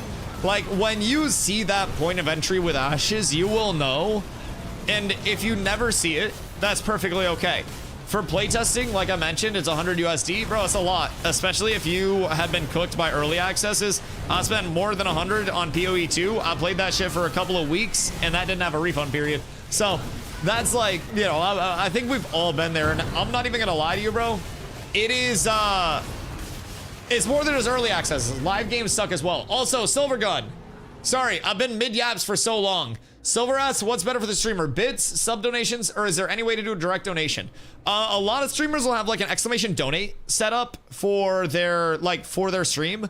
I have an exclamation donate personally. Some will do exclamation donation, some will do exclamation donate. Gifted subs are always subject to basically like obviously taxes first and foremost. But before taxes even come in, Twitch gets their split. Most streamers are at a 50-50 split. I am at a 60-40.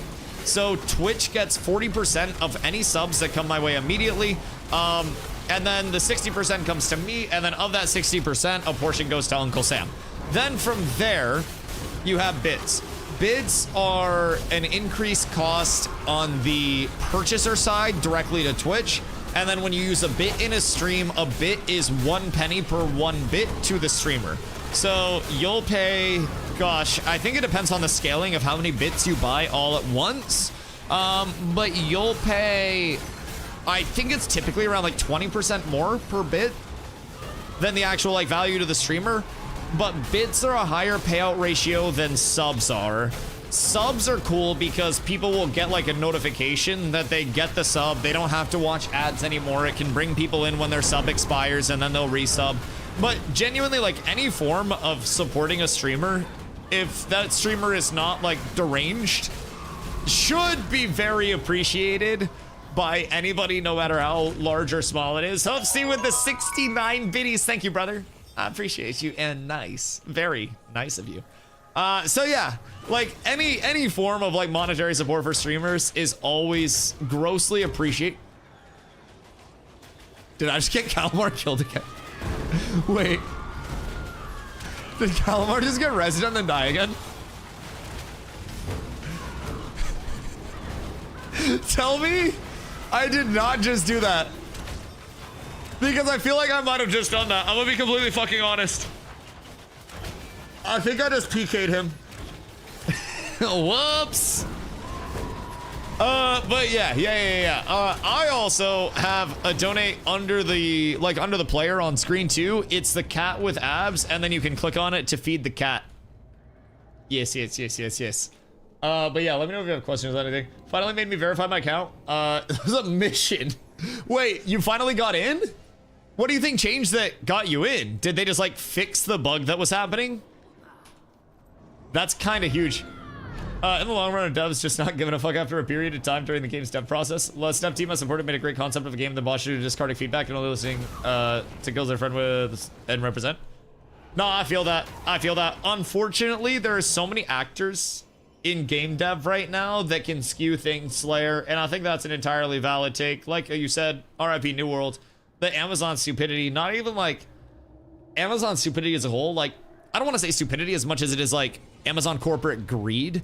I feel like a lot of the developers that left New World and AGS projects over the course of it overwhelmingly said that they felt pretty like handcuffed and handicapped in terms of like what they could actually put out for content without like corporate guys just breathing down their neck.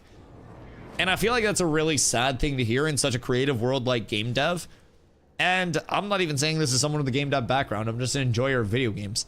And I personally feel as though New World and other titles were probably limited by Amazon wanting to pursue only zeitgeists of titles that presented a very substantial bottom line green number. And I feel as though that like New World is not the only project that's going to suffer from that. It's going to be a slop factory for a little bit over there. And hopefully there is enough passion from the top of this title, because again, Intrepid is not a corporate dev. Intrepid is not this outside entity that's like a multi-zillion dollar investor hedge fund. It's not a bottom line target. It is Steven Sharif dumping in a fuckload of his own clams, his own dollary dues, to try to bring this world to life. And I still am mind blown by that. At certain points that he has estimated upwards of $110 million of his own money will go into the development of Ashes of Creation. That is a flabbergasting amount of money to me for him to just put up. And he has iterated multiple times too. Very like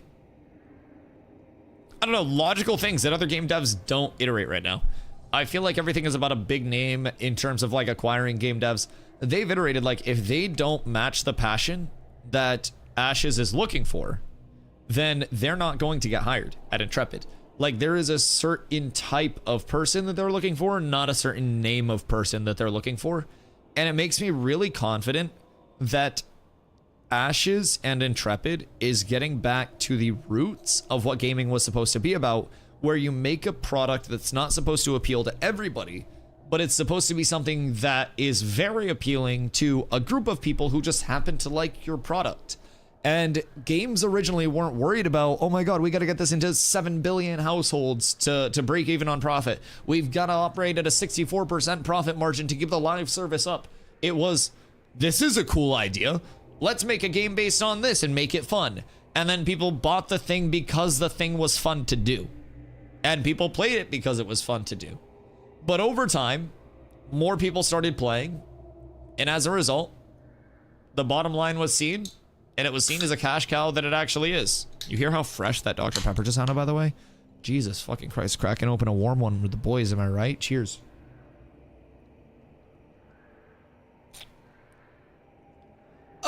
It's so fresh. It's so good. Ooh. Zimzammer. What up, my goat? How are you? I hope we have healers. Everyone's AFK. I'm gonna fucking die. I'm in danger. No, we're good. We're good. We're good. We're good. Everything's fine. Everything's fine. Everyone's not AFK. This is good. This is good. We got what we need. Gibby's here. Gibby's got me. Everyone is here. Everybody's safe. We're fine. We're fine. Creepy, I hope you're having a beautiful day. Bose, I'm safe. Oh. Ultra's not safe. I'm safe. Ultra's not safe. Ultra is in a less than advantageous position right now. I won't lie. Very, very less than ideal. Ultra's dealing with some shit right now. I have a feeling I soon also may be dealing with the same shit. I've got a bad feeling about this one, boys. We're getting a little low on the... Actually, nah, DBS is fine. DBS is fine. Zammer's just a dick. Like, he chunks, man. Oh, I rolled the wrong way. My bad, my bad, my bad. I meant to go the other way. Sorry, sorry, sorry. I'm gonna make him stand on the table. Cool. We're up. All right. We're up. Sorry. That was my bad on the positioning. I went to reposition and I just, I got into a bad spot. Ultra needs uppies, man. Minus DKP? Yo, unironically, is this a targeted ad? I made a DKP joke at our leadership meeting today. Are you in the fucking walls? I unironically made a joke about how maybe we should incentivize people to show up for PvP by removing their DKP if they don't show up. And now we're talking about minus DKP for Zammer deaths. Is DKP the way? Is it the future? If you fuck up, should I detract your points? Yo, Silver Gun. The 1,000 biddies. Brother, thank you. Thank you, thank you, thank you. I appreciate you, sir. Much love. Use block? I don't want to use block. Like, block's cool, but if I'm blocking, I can't be hitting. I'll block things that are actually impactful, but I can also just zoom around, and then I can make it look a lot cooler. Because, like, what's the point of blocking if I can make a super cinematic play that actually results in me taking slightly more damage, but looks a little bit cooler? Wait, Dusty Kitten Points goes fucking hard in the paint. That's like a new iteration of DKPs. Wait, that goes so Insano style. So, what if we have a guild shop that's powered by our crafters, where you can trade in your Dusty Kitten Points for consumables that are made by our, made by our craft. Not this bullshit again. Hiya! All right, it's me and you, buddy. Ultra, you're gonna want to look out. You're gonna want to let us handle this like men. Oh, you are a fucking rat of a man. Zammer, I swear to God. Zammer! I will end your entire fucking bloodline, brother. Don't you run from me. I don't want to do this shit right now. I want you to just sit here. Please, Zammer. Why on the statue, brother? Brother's playing new fucking high grounds. What in the Hellington? Brother doesn't even know where he's going. Oh my god. I think as long as I stay near him, he won't reset, right? I don't know. Dude's full tweet. Oh, shit. Not close. Ultra, no. Dusty, no. I have nothing defensive. Hiya. All right, everything's fine. We just play it up here for a sec. Holy shit. Oh, this is bad. And we're back. I'd like to thank Verticality, today's sponsor. Because holy shit, if I couldn't gap that high ground back up on that whirlwind, I would be absolutely fucking cooked. What if the alternative is actually the play where, like, I get Zammer to target me up here, and then I tank him up here, and then he just tries to... Nope, that's fine. And... oh. We're back! No! Oh, I came up short! No, don't reset, don't reset, don't reset, don't reset! Poppy, please! No! Oh no, I'm so bad at the game. Dog, I'm gonna be real, that's my bad. That's entirely my bad. That's so my fucking fault. That's 1,000,000% on me. I'ma just, like, no pirates offer, that was my fault, dog. I came up short, and I instantly knew. So the mob logic got reworked. Minus TKP. No! My Dusty Kitten points! Mob logic got reworked a while back, where if the mob can't target the target, it just resets instead of staying there and trying to target the target that it can't reach. And I'm a victim. I've been done dirty on this fine day. Absolutely dastardly. Bro, I came up just fucking short.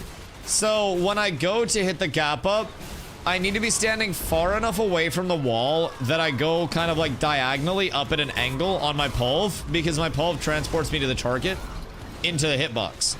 And unfortunately, his peeny weenie was just leaking out a little bit over that wall, and I was in the hitbox but out of the range to like vault up onto the wall or land on the wall, and as a result I got fucking cooked. And now Ultra's dead again because of me. Poor Ultra, man. Oh my goodness, I'm so sorry. Like, oh! Yeah, uppies. Alright, dope, good to know. Very good to know. Pain, it wasn't me, it was the developers? Maybe if he didn't jump up there in the first place? You know, he's kind of being an asshole by doing that. Oh, he's gonna fucking bug, isn't he? Oh yeah, you're gonna reset. You're about to reset so fucking hard. Come on, buddy. Back down this way. Planet controlling Zammer. This does kind of look like Planendorf's gameplay. Lost, confused, unsure of what buttons to actually press, where to go. I have seen this before. I thought it looked familiar, but I hadn't seen it in a minute. It's crazy you picked up on those.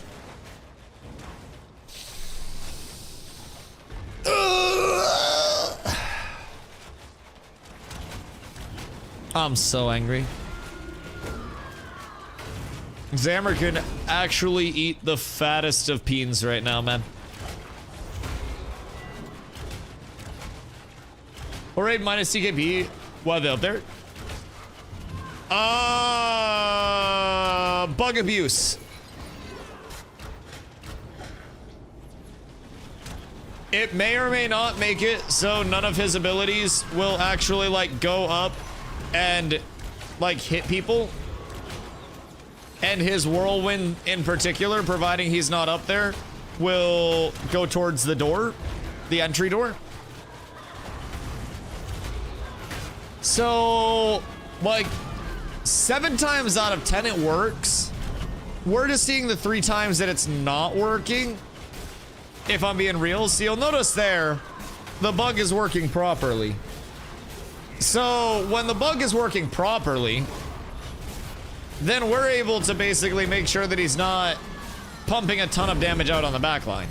But unfortunately, the bug is bugging, and as a result, we can't abuse the bug properly, and I have to improv. So essentially what I'm saying is their incompetence is inconveniencing my exploiting, and this cannot stand. That's where we're at. I'll have you know, this is a better state of Zammer than before, unironically. There was, like, jokes aside, there was a period of time where Zammer was grappleable, and I could stand near any one of these side grates, and I could just grapple Zammer into one of the side grates, and I could force reset him. So whenever a raid was contesting us, I could just grapple him in here, and then I could just make sure that we got every single tag. And if we didn't get the tag, then I could just grapple it back in. Dude, it was fucking gold. I loved it so much. It was such a beautiful time to be alive. Okay, no,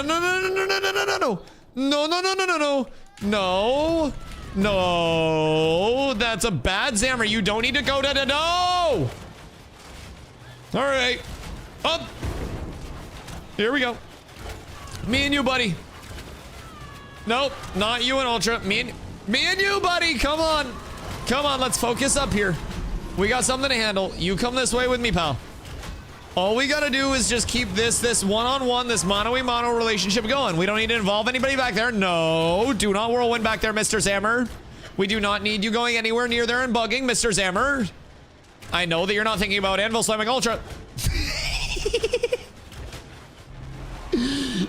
He thought about Anvil slamming Ultra. Oh no. Oh no. I read his mind. Oh no. Poor Ultra's getting it this fight. Fucking Ultra. Brother has been Zammer's like pincushion this fight, dog. Alright. 10k left. Do we succeed? Holy shit, what a bloody fucking... No! Oh god, Ultra's dead again. Strike goes down, Treyarch goes down. Yo. We almost got cooked again. Oh, but we got pants. Pantalones. W pants. I mean, I think that's probably a huge grab for somebody. Probably for Busty, but he probably already has these 10 times over. Are these what people are deconning to get the leather out of them? Like the, is it Phoenix leather? Not Phoenix leather. Jesus Christ, Griffin leather? Phoenix leather. It's like a Griffin that's on fire. Ooh, I got the glint rotation again. What have I done to deserve this? That's 2 glint rotations for me tonight on Zammer. Jesus Christ, I got the blessings. Wait, what'd I get? Nice. +1 emblem as well. I like Stone Glen emblems. I like Stone Glen cloaks. Guild Hours in Arcade. Use DKPs. DKPs. Join guild event. Join guild PvP event. Get points. We use point and a month. Bid on stuff like mats, boss mats, weapons, and armor, other stuff. Yeah, I mean, it's valid. In New World, there was like... There's kind of a DKP system in. New hires are getting right. Where'd they come from? I have no idea. I have no clue. I personally have no idea how all of the jobs on the careers page would have like almost instantaneously been filled, except for one associate software engineer job. And I think this is the first time that this has only had 1 listing, and I wouldn't be surprised to refresh this before the end of stream and see this gone as well. This is sicko mode. Sicko mode. It's not new member friendly. Well, so one thing that I actually thought about in New World, we had a payout system. That was because someone should, yeah, Ultra, probably give that to someone else. So basically, if you showed up to events, you got payout points, and then the guild taxes that you got from owning towns were then split and paid to the people that were, you know, showing up to these events. So as a way to incentivize people to actually show up. One thing I thought about was adapting the payout system to something like you get points for showing up to nightly guild event, and then you get points distributed to you on a weekly basis in your point bank that allows you to go to the guild shop and basically buy like consumes, like basic shit like that. So we'll use a portion of the guild taxes or donations to fund the guild shop, try to keep consumes and stuff in there. So that could be kind of cool. We had points for donating mats and recipes in the last guild. Yeah, I definitely think that's something that we could shape up, even for caravan protection, shit like that. Wait, that's kind of quirky. That's kind of quirky. I think we name Rotato up and let everyone know that wants to be out for now. Should we keep farming here, or should we try to go over to like Carf or something and mix it up? Because if numbers are dropping a little bit, we might be able to get like people over to Carf. I'll probably go over and repair when we go up as well. That'll probably be huge. Are you worried some AGS devs are developing Ashes now? No, I actually think there were a lot of really good developers that were involved with New World. Like New World from a system standpoint may have severely struggled, and from like a game overall direction standpoint may have struggled. But there are so many potential outside actors that were weighing in on that along the way that I think were, I don't know why I followed up. But there were potentially so many outside actors, including like the corporate influence, the push for this, that, the other from the people upstairs that weren't really involved with a lot of the processes, that I think could have been made it a safe spot. Wait, there's a safe spot. Oh shit. But I think a lot of those things could have been very large influences on the, like, overall directionality issues that New World did face over time. Oh, did I just find a safe spot? Oh, fuck. Oh, shit, I made it. I have no idea how this is even a safe spot, but thank God. So, like, directionality-wise, I actually don't blame the developers for, like, what happened with the New World. And what I do compliment the developers for in New World, sound design, S+ tier. The combat was one of one, very unique. Itemization actually had some pretty cool things with it. Like, New World did some things exceedingly well. It was just plagued by, I think, problems that went past the immediate developer implementer standpoint, if that makes sense.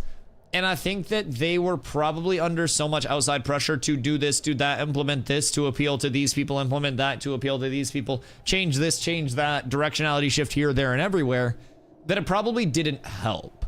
And I think that one thing that is personally very good about acquiring AGS devs is if your studio was just cooked because Amazon did not believe that Western MMOs were sustainable and you were replaced with AI, I personally would have the largest of chips on my shoulders, no Dorito, and I would want to be a part of a passionate project where I have a chance to make something that defies a lot of people that are critics of it.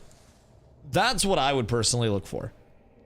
Other people may not look for that same thing, but I feel as though a development team that was pushing updates up to the announcement of the game's death, and past the announcement, by the way, there was an update that was pushed by Katie, is really fucking admirable, if I'm being completely honest with you. I think all of New World's problems aside, a lot of the people that they have that were working on that project at the end are very admirable for pushing out the content that they pushed out in the way that they pushed it out before everything got cooked. They moved up the launch of Nighthaven to get that update out faster so people would be able to play it. I think it's cool. I think it was always a management issue. I think it went far above even the level of Scott, Lane, and Katie, though. I'm being real. Like, I don't necessarily think that Scott was a huge issue as much as people may make him out to be.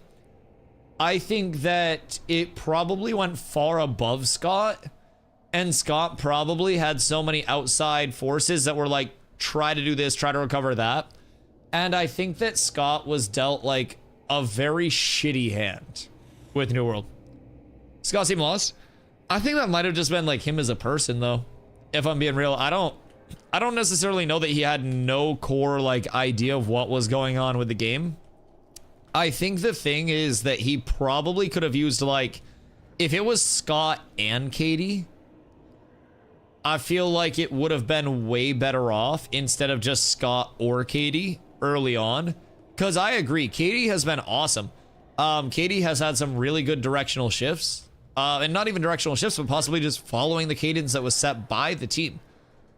But I think that Scott had so much to worry about with essentially everything in this 1 million concurrent player base MMO that blew the fuck up, had day-long queues. Am I stuck? And physically, like, couldn't infrastructurally function. Like, he tried to build a city, and all of the traffic going into the city got gridlocked for literally 24 hours, and people couldn't move their fucking cars. And that was how it started. Then fewer people started coming in, and they had to worry about that. They had to worry about fixing this, fixing that, fixing the other. And I feel as though, like, Scott probably needed more up at the top with him to, like, handle all of the directional shifts that needed to happen. And I would assume, and again, this is just from a spot of assuming, that it was very hard for them to manage a player base that was near 1 million players and managing systems around that, and then adapting those systems to a few thousand peak players. That's kind of crazy. Not to mention, as Trip said, Azoth engine is a fucking death trap. So I would not hold any development woes against anybody that had to work on Azoth engine, which is a notoriously very bad engine that Amazon has just forced for no fucking reason whatsoever for way too long. And I'm giving a lot of just my personal opinion on shit. I think that the Azoth engine with New World was Amazon's last all-in on MMOs. They wanted to try to shift the Azoth engine into something that was licensable so they could profit off of it in the long term and just have that, you know, have that sustainability with it. Now, if Azoth engine would have worked and if New World would have worked and they would have got it to a spot where it was marketable on a mass scale to other projects, other developers, then Azoth engine would have been a one-of-one feeling engine, and that's why New World Combat was so good. That's why that's why some things in New World Combat, or New World systems-wise, were one-of-one and were phenomenal compared to a lot of other games that are unable to replicate that exact same feel. That's Azoth. Jesus Christ, I can't talk. That's Azoth engine. And unfortunately, it ended up in the spot where it was not that spot of actual like marketability and licensing, and instead more of a hindrance. Because they also were not just starting work with Lumberyard on New World. Like, Crucible was also in Lumberyard. They've worked with Lumberyard before. And with Crucible, a lot of the developers that worked on that project that was, by the way, shut down after they brought it back into another beta because the direction of the game wasn't good.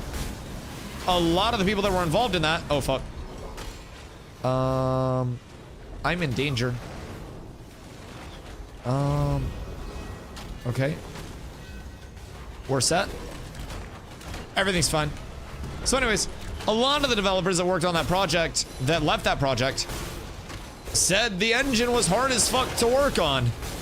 And I don't think that you're gonna be able to do the best job that you're capable of if you're not given the best tools to work with. And if you're starting a job and you have to literally learn a new language to work that job, you're going to be down bad for a while. And I think that naturally there was a learning curve with going into a heavily modified proprietary engine that probably presented a shitload of challenges to devs the same way going into a game that I've never played before would present a lot of challenges to me in learning that game. It's a new language, it's a different world, it's a completely different set of circumstances.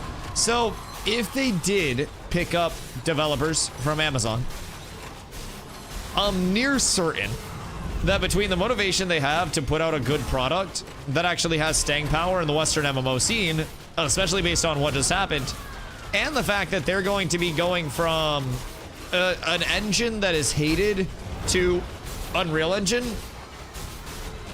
seems like a night and day thing to me, where we could see a pretty good transition of like, okay, these guys clearly know what they're doing.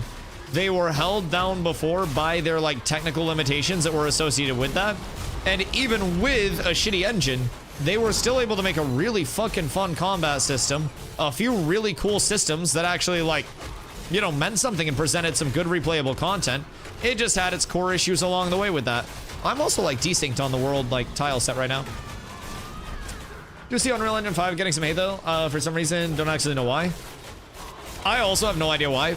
Maybe because of some of the like interactions between Windows updates, GPU driver updates that cause it to be a little stuttery in certain scenarios. Like if updates aren't being done properly, even with Ashes, I logged on one day and my game was stuttery as fuck. I was told to update my drivers. I updated my drivers and then it was perfect. But I don't really know. I'm not a huge game dev. I'm actually not even a small game dev. I'm not a game dev. I know you guys might not believe that, but I did not work 7 years at Blizzard. It's not that. Enlighten me. Not in like a passive-aggressive way, but genuinely curious. Because I know nothing of the ways of game dev, and I like learning about it. Another Unreal Engine 5 game? So it's more so that Unreal Engine 5 is like the Nickelback of game devs. And a lot of people are feeling that it's just like pre-generated assets and shit like that and not original.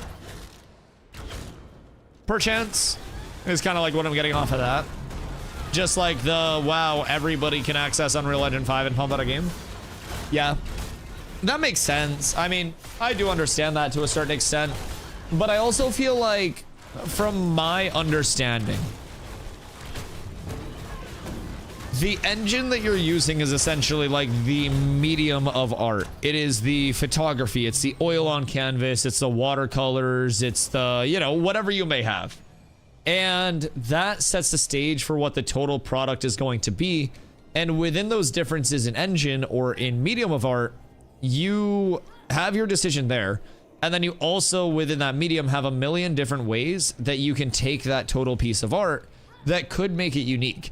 And just because one person sees a Basquiat and recreates a Basquiat because they can and the formula exists, doesn't mean that everybody that's recreating or that's using the same mediums as Basquiat is recreating a Basquiat. I feel like that's a big thing with game dev, is people will see something that works and they're like, yo, homie, I'm gonna copy your answers and just change it a little bit. But they don't add their own, like, their own twist to shit. If an engine allows devs to pump out more quality content faster and better, has good performance and visuals, who cares what it is? Yeah, I mean, personally, I think game feel is a big thing that I value very heavily. And one thing with New World's game feel is it was always a little muddied. It was always a little bit input delay. And that was always a thing for me. Like, I got used to it. I played so many hours. Excuse me? Where are your legs? What? What have you done? Why are you in the floor? Should we? Oh. What if we have him try to wings to somebody? Like, if somebody stands up here on this platform and then we have him try to like wings out. Oh, wait, he's not. He's a fucking bard. God damn it. Not a cleric. Sad. What can bard do? Bards get wings. I know. I don't know why I thought he was a cleric.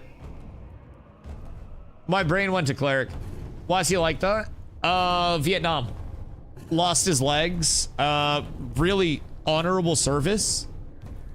But unfortunately, waist down, he's fucking cooked. So we gotta, you know, no man left behind type shit. We gotta try to figure out how we can save our boy here. No, I think he somehow clipped into the fucking ground. I'm not quite sure. Yo, chat, anybody with GM perms that wants to come hover slightly above me real quick and then pull our friendly neighborhood bard to you so he doesn't die?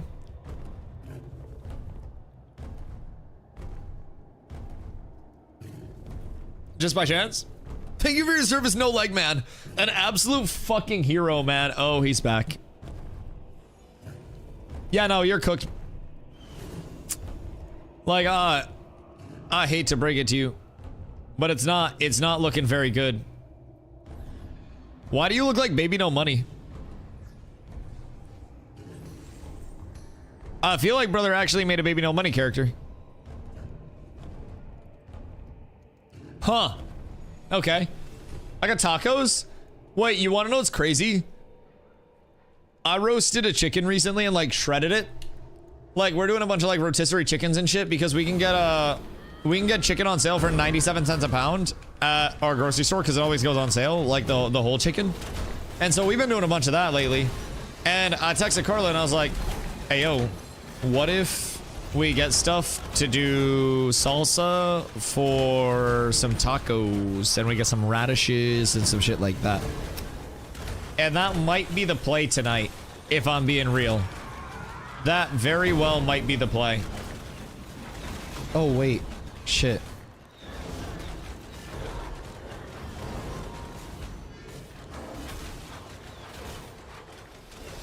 I texted her and I was like, I can get off stream before 11 and then we can go to the store.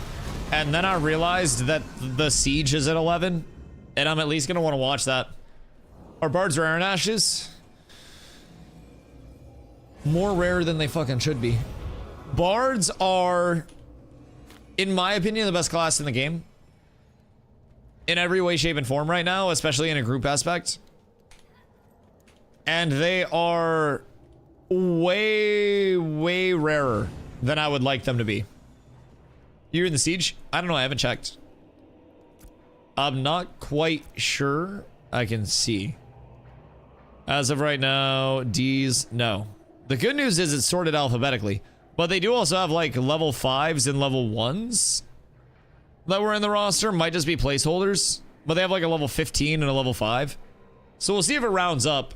Also, people will probably have things come up. So we'll see how that goes. And I'm looking at their tanks. And I like my odds. Anyways, we'll see. Yeah, like they have a level 24 tank and stuff. So we'll see what they want to do. But they won the last attack against us in overtime. It was actually like very fucking hype. It was so even. And I feel as though our defense roster was stronger than this defense roster. So my prediction on this siege early is attacker advantage. I'm gonna give the edge to... Oh, wait.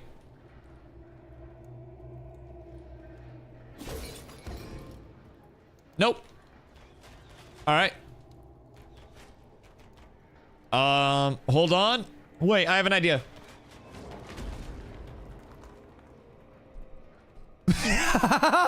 No, alright, that didn't work. That was not the answer. Yo, turns out that did not push him up the weight that I thought it was going to. Unfortunate change in events here. Alright, so he is still stuck. If you're not seeing, you can watch party it. Yeah. If I'm not in, I'll watch party it. Wait, what? Hi. You want me to go to the store? If you want to do tacos tonight, or we could always just go to the store like early tomorrow. Either way. But there's a siege at 11. So if we're not in it, like if I'm not in it, I'm probably gonna watch party it. So we can just like yap about it. I think it'll probably be an attacker W. If he reses in the ground, I'm gonna fucking die. Got removed. It was fixed. Tomorrow will be best. Yeah, we can just do it tomorrow. I mean, we have mashed potatoes and shit. We don't need tacos tonight. Yeah, we have so much food. So I think we can probably go tomorrow morning. Ugh. Actually, that's good, because that gets me out of bed. Instamash? Nah, real mash. Like, I'm a fan of Instamash very heavily. I love instant mashed potatoes, especially if it's the good stuff. You just have to make sure that it's like just dehydrated potato flakes and not a bunch of that other shit, right? So that's good. This is real mashed potato. My mom found basically some person that was selling potatoes out of the back of their truck in one of the local shopping plazas near them. It was 50-pound bags for $20. They were dug up the same day they were sold because farmers from up in the county, like up in northern Maine, Aroostook County, will go down to central Maine to sell their potatoes and shit during harvest, and it's harvest right now. So they go and they sell like 50-pound bags of Tates for like 20 bucks, 15 bucks. So we got a shitload of Tate skis up in this bitch. I went and visited my parents. Well, Carla and I did. So we got ourselves some taters as well.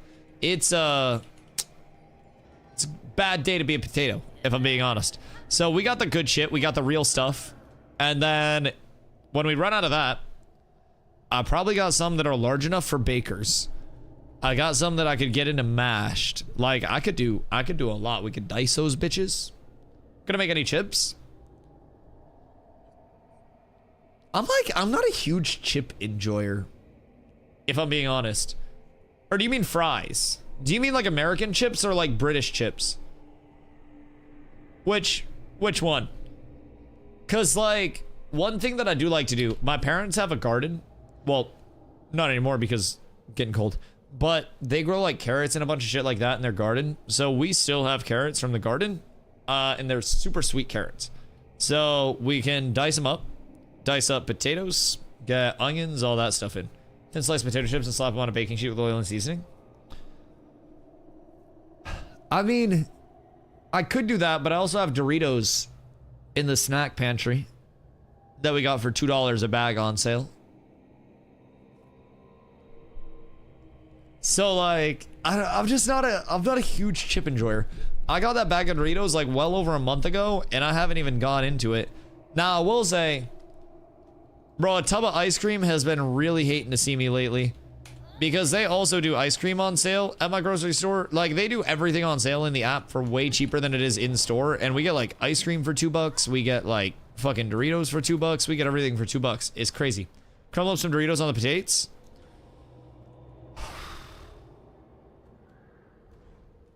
You know what else we could do? Crumble up some Doritos on the tacos. Grocery store app's kind of crazy. So the grocery store app is a tech, and I'm convinced it's loss leaders because they have their in-store sale and then they have their in-app sales. So they're not always the same thing. And the in-app sales always absolutely cook the in-store sales 1000% of the time, all the time. Oh God. We gotta get up here. Is this a safe spot or is this not a safe spot? I don't think it's a safe spot. So, the in-store sales are good sales. They're like C tier. The in-app sales are those S tier shits. Those are really fucking good. And if you go into the app on a good week, you can get, like I said, we get chicken, like whole chickens, 97 cents a pound. We get...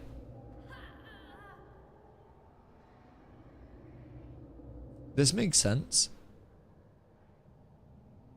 I am one with the stone. Yes, indeed, this is a wall. Yes, you saw nothing. So I'm on low ground now. Just in case anybody was curious. Gonna be a little more difficult for me to get up.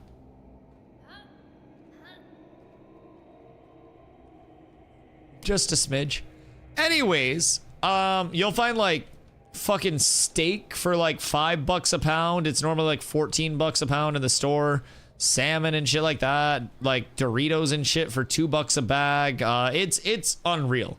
Like, I will open my app right now and I will check the lifetime savings of everything that I have had.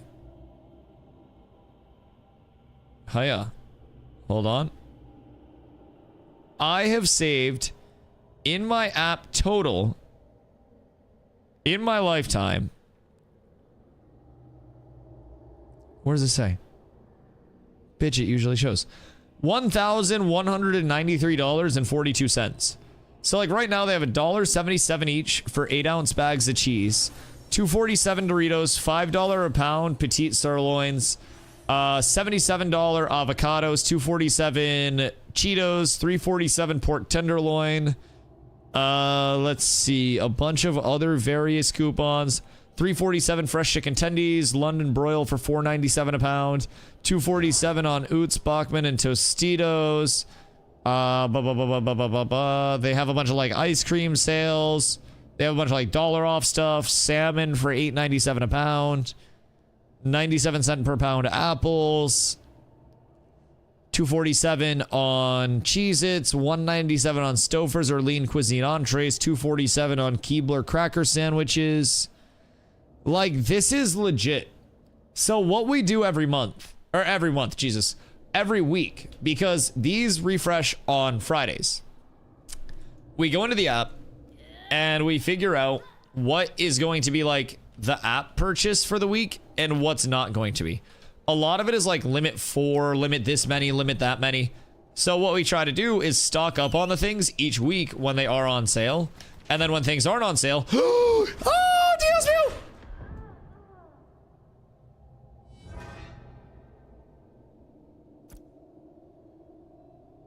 I made a mistake.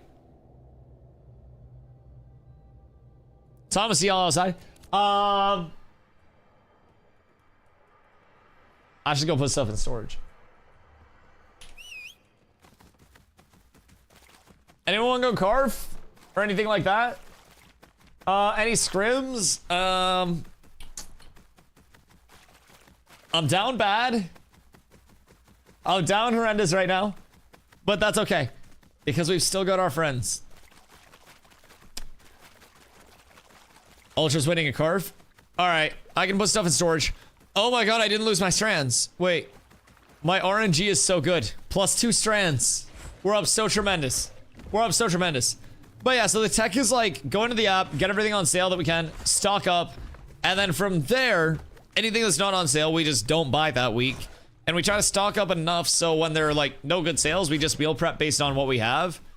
And that store is more expensive than like a Walmart is if you're not getting stuff on sale.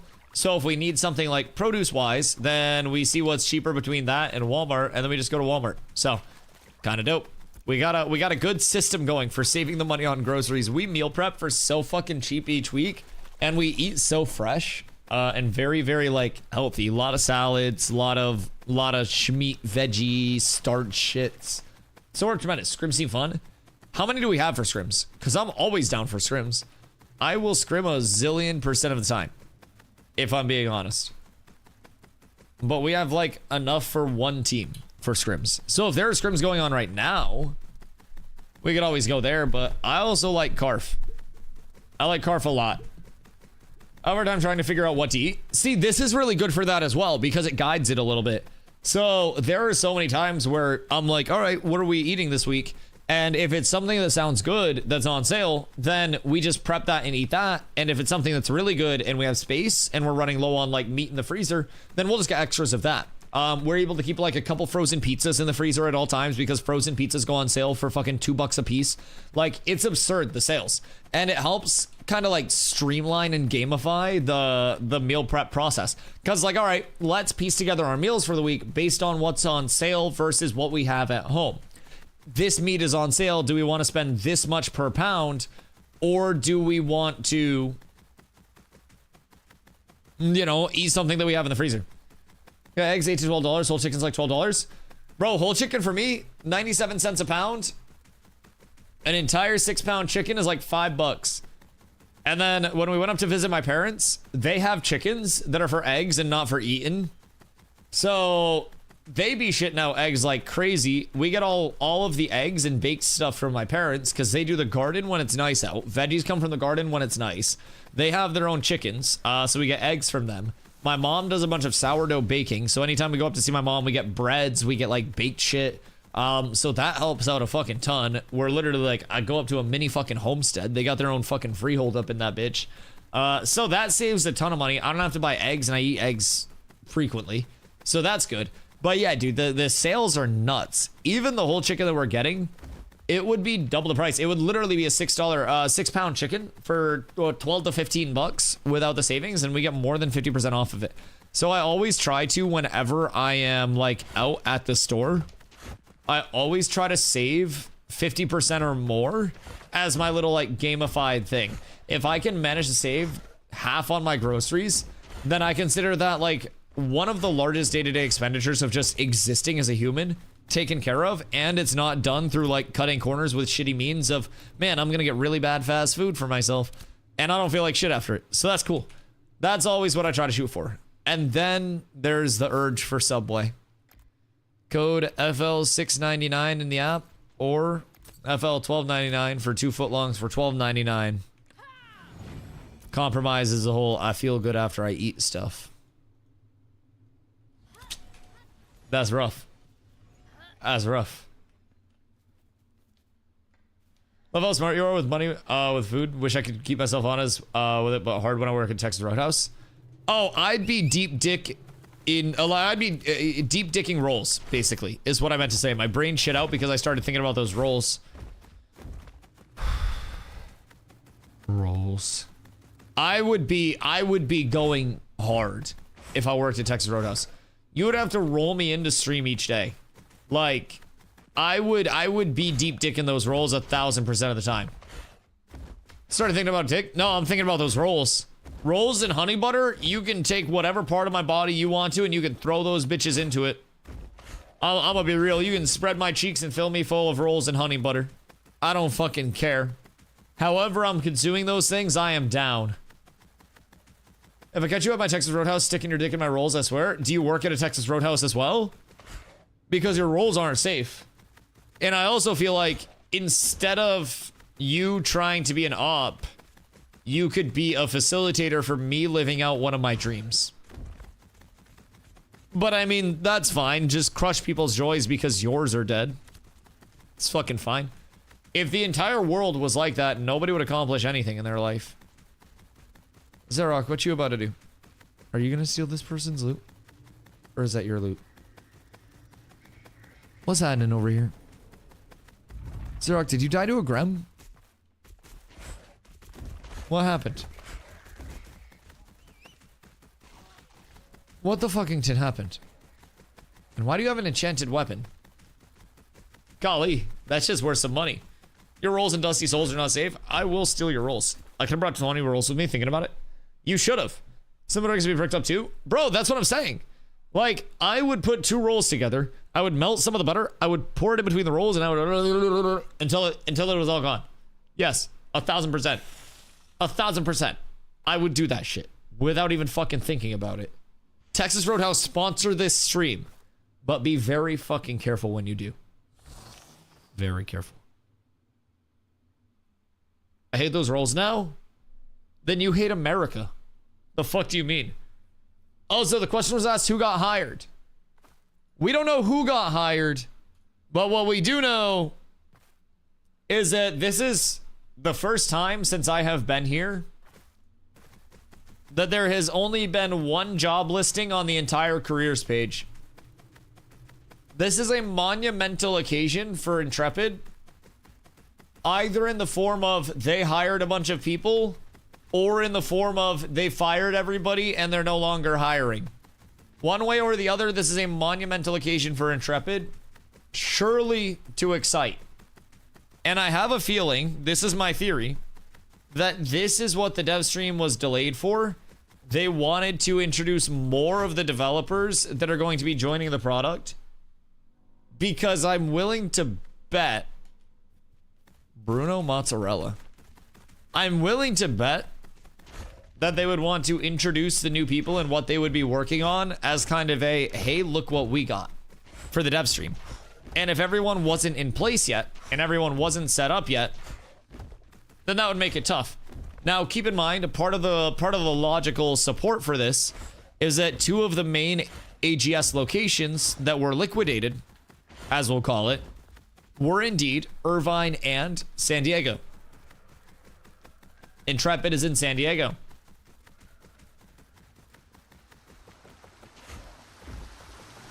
The potential is there.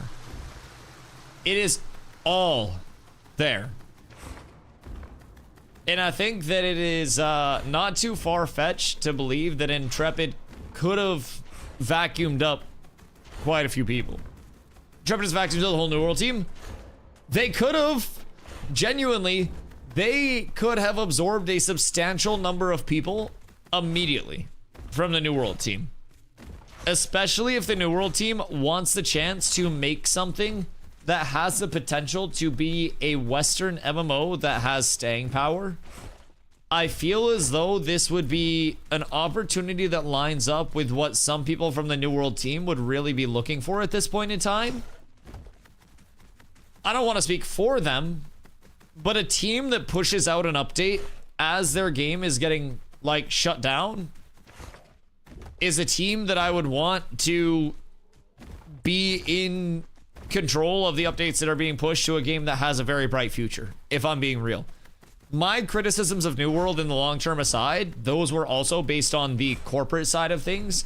I have an immense amount of love and respect for the people that made the actual playable world of New World. I have a lot of hatred for the corporate side. And I am very vocal about both of those things. And people that get it twisted will forever get it twisted.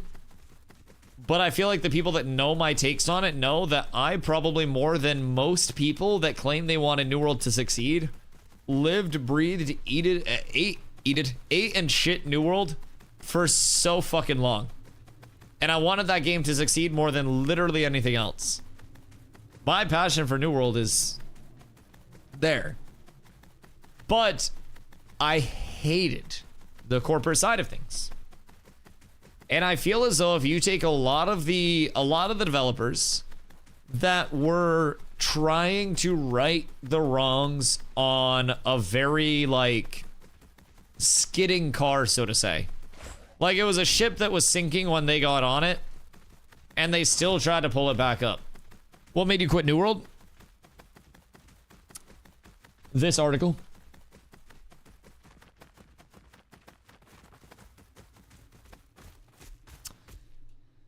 Amazon Games boss. So this is Christoph Hartmann. I'm getting Guild Wars 2 ads now.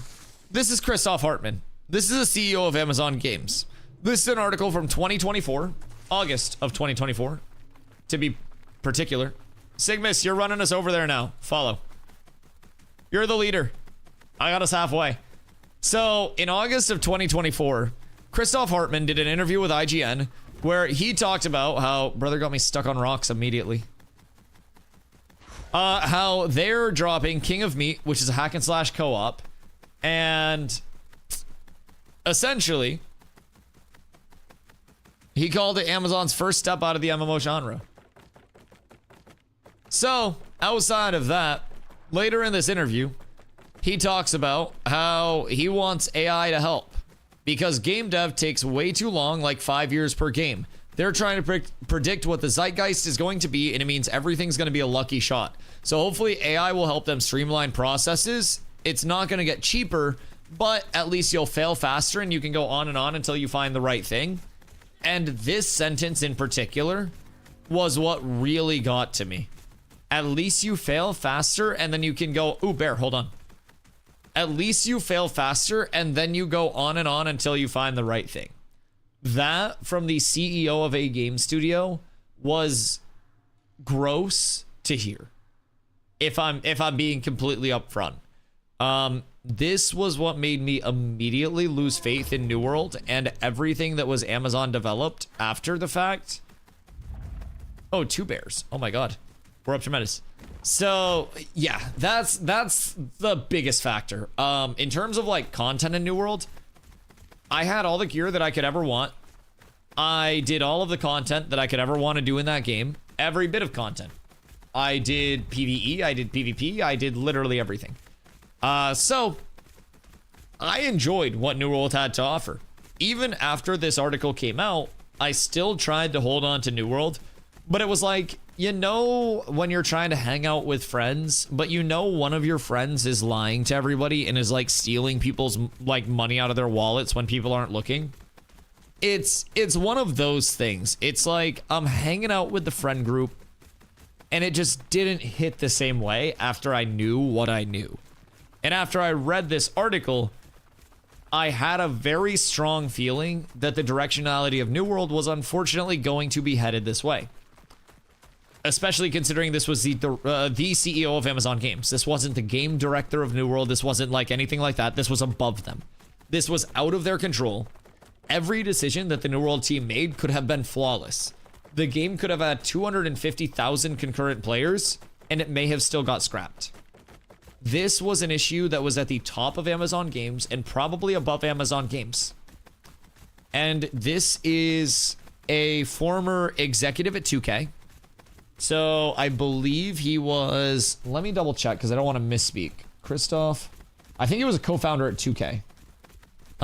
Christoph Hartmann, he was the president and co-founder of 2K. Yes. So he is one of the former heads of 2K. And it makes me sad that it went that route. He is currently the VP of Amazon Games, according to Google. So previously, he was the CEO. So now he's the VP. I don't know if that's higher or lower. But as of October 2025, he did an Apple podcast, Live Long and Prosper, with Amazon's Christoph Hartmann. The VP of Amazon Games, Christoph Hartmann, is our guest. At BMG, he helped launch GTA and went on to co-found 2K Games and publish NBA 2K. That might be interesting to listen to, considering he definitely knew what was going to happen. He definitely knew what was going to happen. Ticker Whisper, I'm not paying the goddamn taxi fee. I refuse to pay the taxi fee. I did a goddamn service bringing us this far. It's a team effort. So the devil? I think many corporate entities are the devil in game dev. Yes.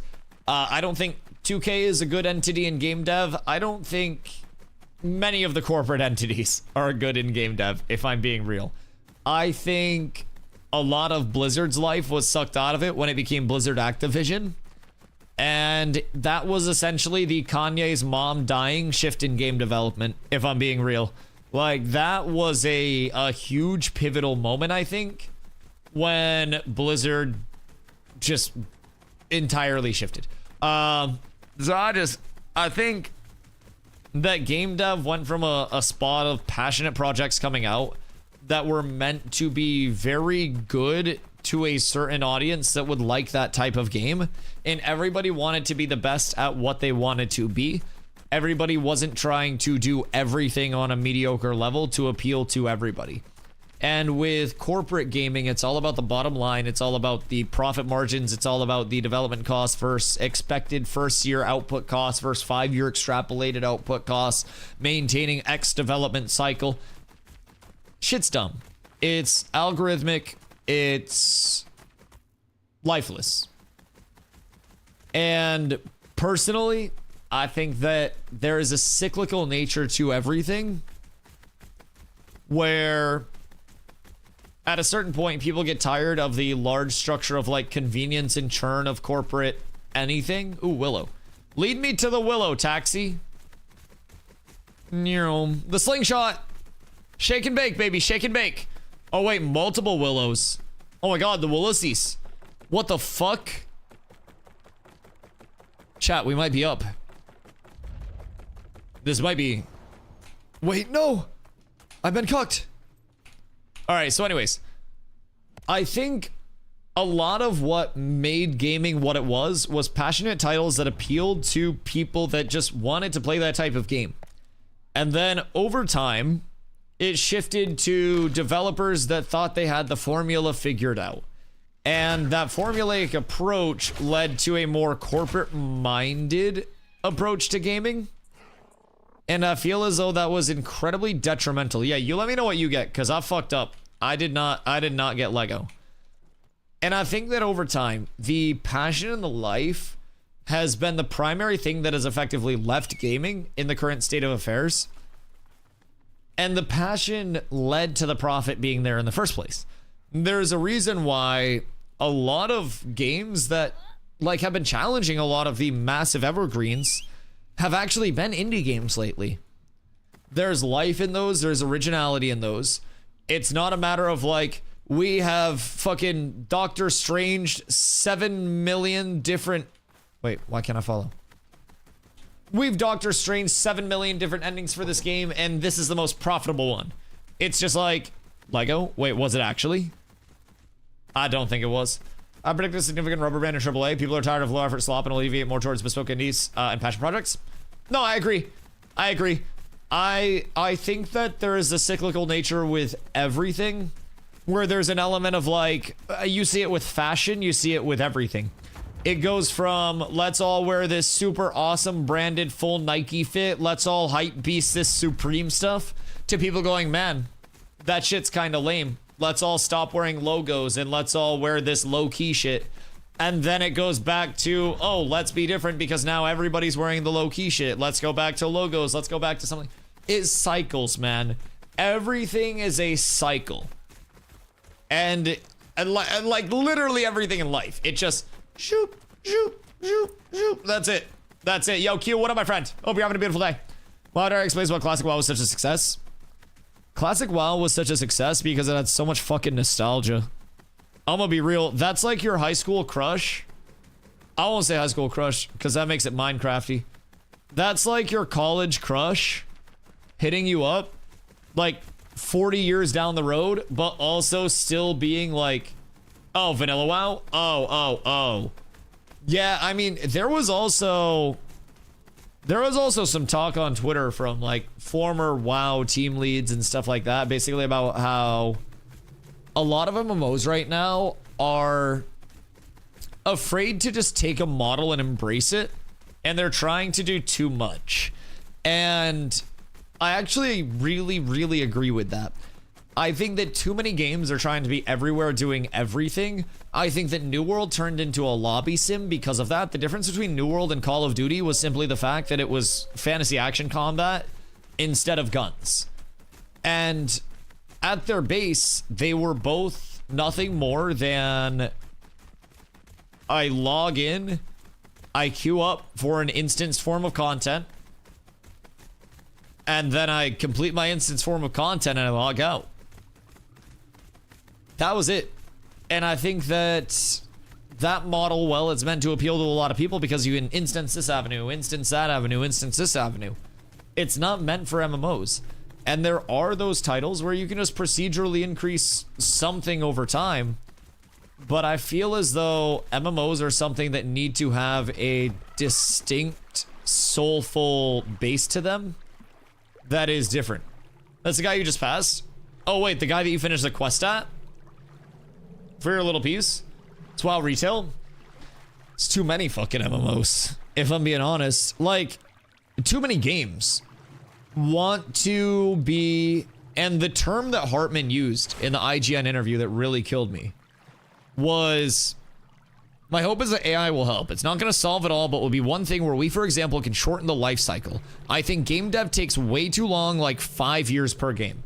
5 years is not really, depending on the genre that you're in, that fucking long for a game dev cycle from ideation to completion. Anyways, it's us predicting, especially in a fast-moving world, what the zeitgeist is going to be in 5 years. The zeitgeist. And this also pairs with something that he said previously, where he says, with New World and Lost Ark, we had some promising success. Those things are hard to maintain because people invest a lot and try out new things, but then they quickly rotate back to their evergreen franchise that they have been playing. So we're just going to keep on going. Literally just blaming the player bases for rotating back to their evergreen franchises, by the way. Instead of being like, yeah, we dropped the ball in terms of player retention by not having these products ready to launch.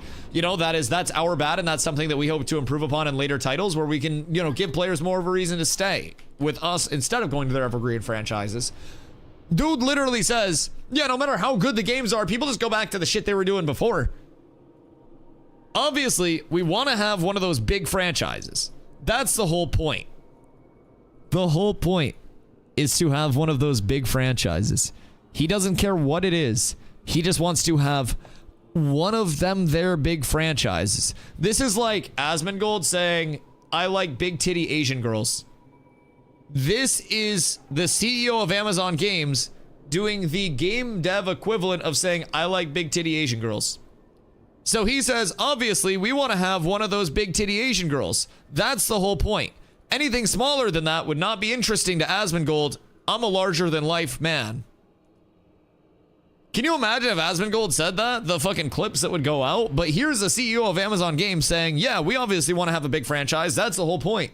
The fuck else is game dev for? Anything smaller wouldn't be interesting to Amazon. We're a larger than life company. We're not in here to try it out and do some cute game development. Dude, he tries to be so fucking Sigma, but he comes off so cringe. He comes off so like guffaw. Dude, I hate it. I fucking hate his smugness. I can't stand it. I can't stand it. We always knew Amazon leadership was the issue back when they forced Lumberyard. Do you mean when they forced Lumberyard before or after Crucible was also shut down? Because hear me out. Amazon's canceled Crucible, its free-to-play multiplayer shooter that had already been returned to closed beta. So, Amazon officially canceled Crucible, which was first launched in May after years of development before being put back into closed beta in July.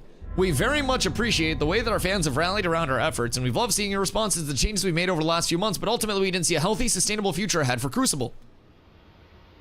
Launched it, pulled it back, tried to relaunch it, and then cooked it again. Amazon is Amazon and has always been Amazon, and it's a cycle of Amazon. And the more you look into Amazon, the more you realize that this is not the exception to the rule, this is the rule with Amazon. And this mentality of we're a larger than life company, anything else doesn't mean shit to us, fuck cute game dev.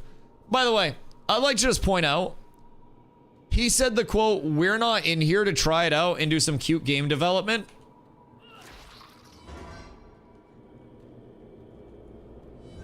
He said this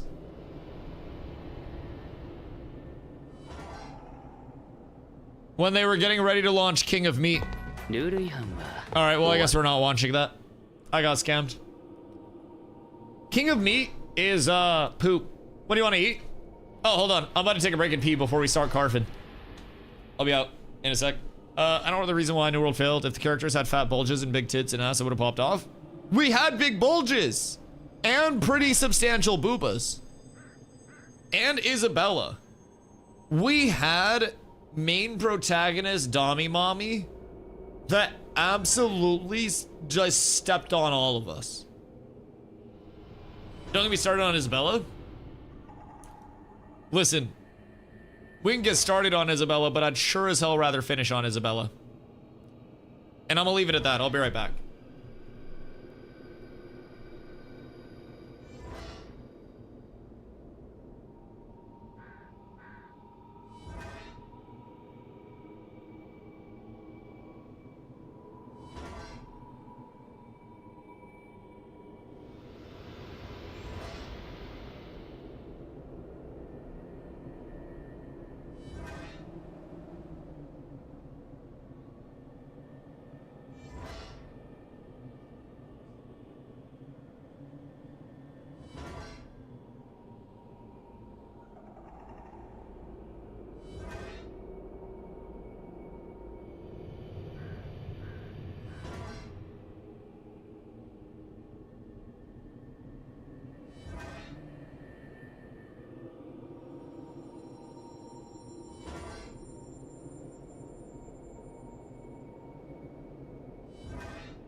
have returned.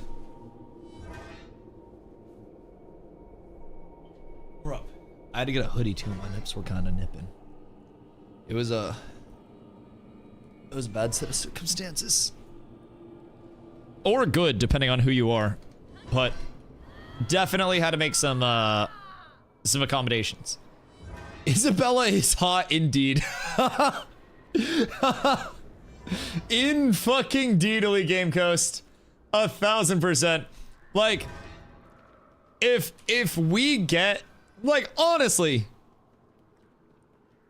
I don't know if we have like an IP lawyer in chat, but since New World's dead, can we just steal New World? Like, could we one-to-one just put Isabella in Ashes now? Or I guess they, not we. I'm not on the fucking team. Kevin Durant would make fun of me on Twitter. But like, could they just put very similar looking hot Dominator waifu that has like same voice actor and same beg on your knees for death voice line? Because I feel as though that may be the single best thing about Isabella. Isabella and Thorpe are honestly the NPCs I'll forever remember. Emperor's Show was a cool one as well. But yeah, I mean, Isabella and Thorpe were really well done, I think. I feel as though Isabella was really well done because she was hot as shit. Thorpe was really well done because his charge just murdered everything. And I think there are many ways to do something well. And I feel like we saw two very different ways of something being done well. Like, everybody wanted Thorpe to fuck off and everybody wanted to fuck Isabella. And I think that that was always a thing. And then you had your category that was like, I don't know, the single mom, middle-aged, cutesy MMO gamer that was like, Captain Thorpe, be my kid's stepdad. So, there were always those people too. What was Nami Mommy in the classic WoW raid? Which one? Anixia? Because, like, somebody gotta help put out all those whelp eggs. That's a lot to get up before every raid, dog. I'm gonna be fucking busy out here. Which... yeah, I'll take them. Thank you. In my experience, it's more frequently high-achieving individuals. High-achieving individuals. Like rich people? I don't know, big boob get between relationships. I feel like all boobs matter. If I'm being real. I feel as though it's one of those things where it's like, what's your favorite kind of pizza? Pizza?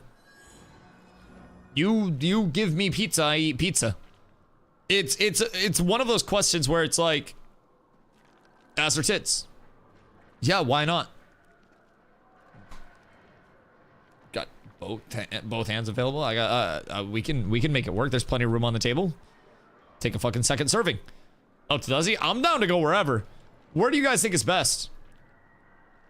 The answer is always yes. Yeah, I feel like there are so many things in life that people aren't grateful for. One of those things being, you know, the old TNA combo. Come over here, sir. I've got something really cool for you. Can I, like, LOS him back here? Hiya! Join me. No, that worked. Chat, just pretend that grapple worked. Just, if you would for me, please. Usually people in positions of power. I think it has something to do with a Jesus Christ, dramatic shift in power dynamic. So are you telling me I would enjoy you yelling at me because I get to yell at people in stream? Is that essentially what it's like? Because I'm not sure I'd like that. I get very, like, fight or flight when people start yelling. And usually it's a combination of, like, fight and flight. Like, the biggest urge is usually to hit, like, a bop and run. You have a passive personality? Yeah. I don't really think I'd be able to keep my dick hard if somebody was yelling at me. Like, fucking performance indicators. Like, I feel like that would stress me out more than anything. Like, I don't mind being coached. I'm very coachable. I played sports my entire life. But I also wasn't running around with a boner during a basketball game most of the time. So, I feel like... yeah, I don't know. I feel like that'd be tough. What's the latest speculation on the announcement of the delay? Steven's running around with his dick out. No. I actually have really good speculation. And I have data to back it. Chat, DustyW datas, please. The INTREPIDStudios.com/careers page has, for the first time in my existence as an Ashes of Creation playtester or follower of this project, this shit only has one fucking job posting on it. Like, top of the page, bottom of the page. Job listing. No principal econ designer. No team lead this. No producer that. Associate software engineer. Other than that, send in an application. I have reason to believe that Intrepid has hired a fuck ton of people and they want to introduce the team that they are hiring and bringing in on the dev stream, and that's not quite prepared yet. That is my thought. I could always be wrong. It could always be speculatory. They could always be announcing that the game's shutting down and that's why they're not hiring anyone else except for that one software engineer to keep it going. The big reveal is they hired an AI to do the econ. Wait! What if the associate software engineer is to train the econ AI and they realize that's all they need is one dude that's just really good with AI? Oh, fuck. Wait, that could also be it. All right, third theory. So, theory 1, they hired a bunch of devs. Theory 2 is that Steven gambled away all of the Ashes money in Vegas because when AGS went under and all of the devs became available, Steven wanted to be able to hire more, so he took the Ashes of Creation piggy bank and he took it to Vegas and lost it on Baccarat tables trying to double up. So, unfortunately, we're now out of money, so we can't afford to hire anybody else. Theory 3, AI is doing the game now. AI Snoop Dogg? Oh, God. Oh, God, wait, their first content creator that's actually in the content creator program is AI Snoop Dogg? Yo, I swear to God. If they announce that T-Pain is the first content creator in their content creator program, you will hear about me in the newspaper. I swear to fucking God. That's where I'm drawing the fucking line, boys. That's where I'm out. That's where I'm not playing anymore. I'm going back to fucking Dota at that shit. They might be announcing the content creator program winners. That could be cool as well. They're talking about marketing. That is true. I have a theory on marketing. And again, my theories are sometimes right, often wrong type shit, but I still like making them. Just because you're not good at something doesn't mean you shouldn't do it out of hobby. So, I wouldn't be shocked if they had select free-to-play weekends where people could come in. Guys, if you need mana, by the way, when these things die, step on the bodies. It's an orb that will give you mana, and if we don't get it, it causes them to respawn. So if you guys are low on mana, make sure that you're stepping on the orbies as soon as they die, and then you'll be up tremendous on mana. Yeah. Dude, it gives you like 20%. It's fucking huge. Anyways. I personally think that the marketing could start out as free-to-play weekend here and there. I don't necessarily think that it could be like, you know, free-to-play weekends all the time, every weekend. But I think it would be honestly kind of cool to see like weekend stress tests on the server, weekend events and stuff like that, and then concurrency on the weekend testers. So if you're a weekend warrior anyways, you can come in and we can actually see what a server peak would look like with, you know, more players than they've been able to have. It would stress test servers, and it would also allow them to accommodate more players and have an acceptable weekend queue while managing the increased server load, test dynamic gridding, and then during the weekday, it would chill out to a more manageable state when there wouldn't be queues and when the paid playtesting would be... paid playtesting, Jesus Christ, would be more like, I don't know, rewarded or exclusive, so to say. I feel as though that'd kind of be a cool, why am I lead? The fuck do you mean, set loot? Oh, did they also fix us not being able to actually change loot stuff after the raid was formed? Because W shadow fix if they did. What are your PC specs? Exclamation specs. I run on dual PC, so this is like exclusively just running Ashes. I don't even run like Discord or anything on the other PC, like on the gaming PC. That's all on the stream side. So this is a 4080 Super and a 7800X3D, 64 gigs of RAM. It's a solid build, very solid build. I am very lucky to have this. And fortunately, it handles Ashes quite well. I've also learned over time that a lot of people's performance issues in Ashes can be related to either bad drivers, bad settings, honestly, something as simple as somebody installing it on a hard drive that is A, a hard drive in the first place, or B, a very bad SSD, or not having enough RAM. Like anything under 16, anything under 32, I think is like not recommended. And then if you're 16 or under, like you're fucking cooked. You know what was cooking my PC because my CPU wasn't handling it well? Yeah, the thing that I say about Ashes is like some games are CPU or GPU heavy. Ashes is kind of just like heavy. Like Ashes is like Lizzo game where it's equally tough on every part of the PC, but it's also tough on a few areas where you wouldn't necessarily expect it to be tough. Like, nobody expected Lizzo to have her backup dancers eating bananas out of each other's coochies. No one expected Ashes to be very dependent on a high read-write speed SSD and 32 plus gigs of RAM and updated GPU drivers for integral performance. Otherwise, you'd get substantial lagging, hitching, stuttering. Like, I've personally seen Ashes run on some very piss-poor builds that probably run about as well as some old people with fucking walkers. We have recorded human history of Zine streaming and running this bitch on what, like a 950, 960 or something like that. It was really bad, but it'll work. It'll work. Most modern games have problems if not on an SSD. Right. Good day, Glow. Played Ashes on a $300 mini PC from Amazon. The fuck? A $300 mini PC? You played it and it ran? His audio specs are better than his PC specs. He has a better PC now. And by a better PC, I mean he slapped like a, I think it was like a 20 series card in his case. So he's got slightly better PC now. Can you check to make sure Zine's alive? Yeah, he came in a chat earlier. He said they paid rent, so they're up tremendous. I think he had to hoe out a little bit, but yeah, they paid rent. So he won't be walking for a little bit, but he won't need to for another month. They're up tremendous. Mission accomplished. New World on a 980 Samsung SSD, but it still had starts and freezes every minute or so. That's weird. My New World actually tended to run quite smooth. I don't know what it is, but I have pretty good luck with not crashing a lot in games.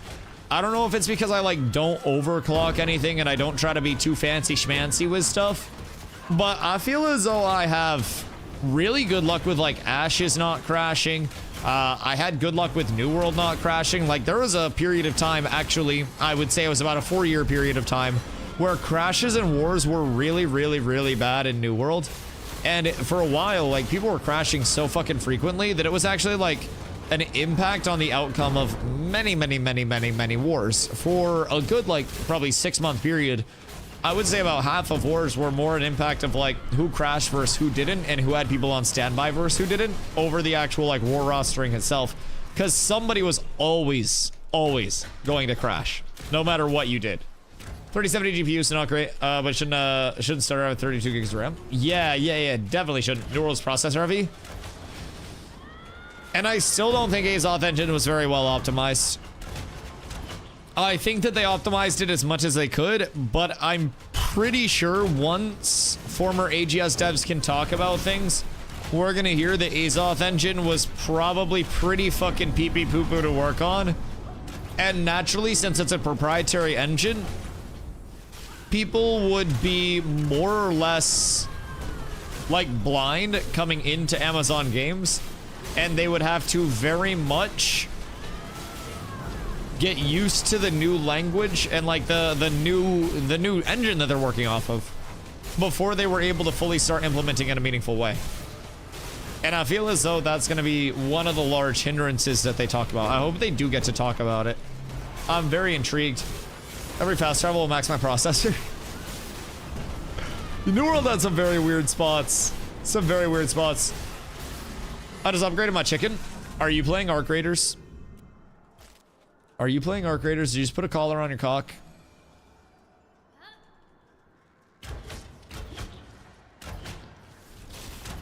Bad Dad put a collar on his cock, chap. Collar that cock. I had a feeling. I had a feeling. How's it been so far? You liking it? So I'm still trying to retrain myself. I'm actually wearing a shock collar, but I have it wrapped around my balls. Why do we have an applicable soundboard for that situation? Like that, to get out of the whole saying no. I don't know that I like that we have an applicable soundboard for that. Dope as fuck. It's very fun. I would very much, very much love a mode where you go into arenas with your group and it is a set number of lives before the end of a round, like total number of lives. So if you lose someone, you can regroup, stuff like that. So you have like stocks that you can play, right? And then it randomizes loot and randomizes classes with a set number of total points that it can allocate. So there's like a rarity scale that can't be surpassed. You can have one of X rarity weapon, the other of X, you know, and it just randomizes along there. And then you get arenas off of that. And it parodies each side. Imagine a BR mode in MMO where you have like 100 people and you gotta be last alive. Ash just kind of did that for a combat test. Ash just had Apocalypse, which was one of their like very original combat tests, which was quite literally like a battle royale. Military city election. Nah, military city election is going to be a little bit different based on what we've heard as the most recent. So as of this point in time, and again, it could always change. It could have changed 1,000 times over by now. But the latest that we have, the latest, most recent, is that the military election is going to be battleground states that open up in the settlement during the election process for like an hour apiece, which I think the time is going to be subject to change. Of course, an hour seems short, but basically while that battleground state is active throughout the election process, you will get points for player kills and for holding down objectives within the settlement. So think of it kind of like, oh, thank you, love. Think of it as kind of like a domination-y type mode. And you'll get points for holding that area down, as well as player kills. So there could very well be a way where somebody like rats it out. Oop, no, that's bad jewelry. And then like, you know, makes the mayoral like seat because of that. I think that that'll be way less likely, but I think that's a little bit better than the last person standing.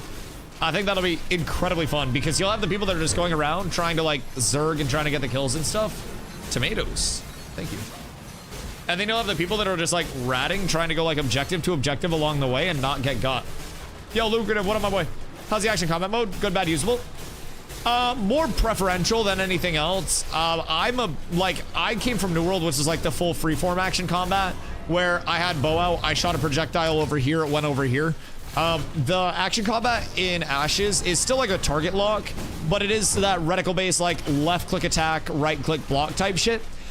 You do still have that, you know, that target lock, that target acquisition, but there are people that play on both. I think it is more than usable, and you can switch seamlessly. Like, I'm playing on the action combat right now, and it's not that much different. The thing about it is I personally feel as though I have more control over my targeting, like more precision in the targeting when I'm on tab target. But I played New World, which is full action combat. I played a lot of WoW, which was obviously like a tab target system. So I was familiar with both, and I think that Ashes like blends both of them pretty well, especially with some of the elements like dodge rolling and shit like that. I definitely feel as though Ashes blends them incredibly well.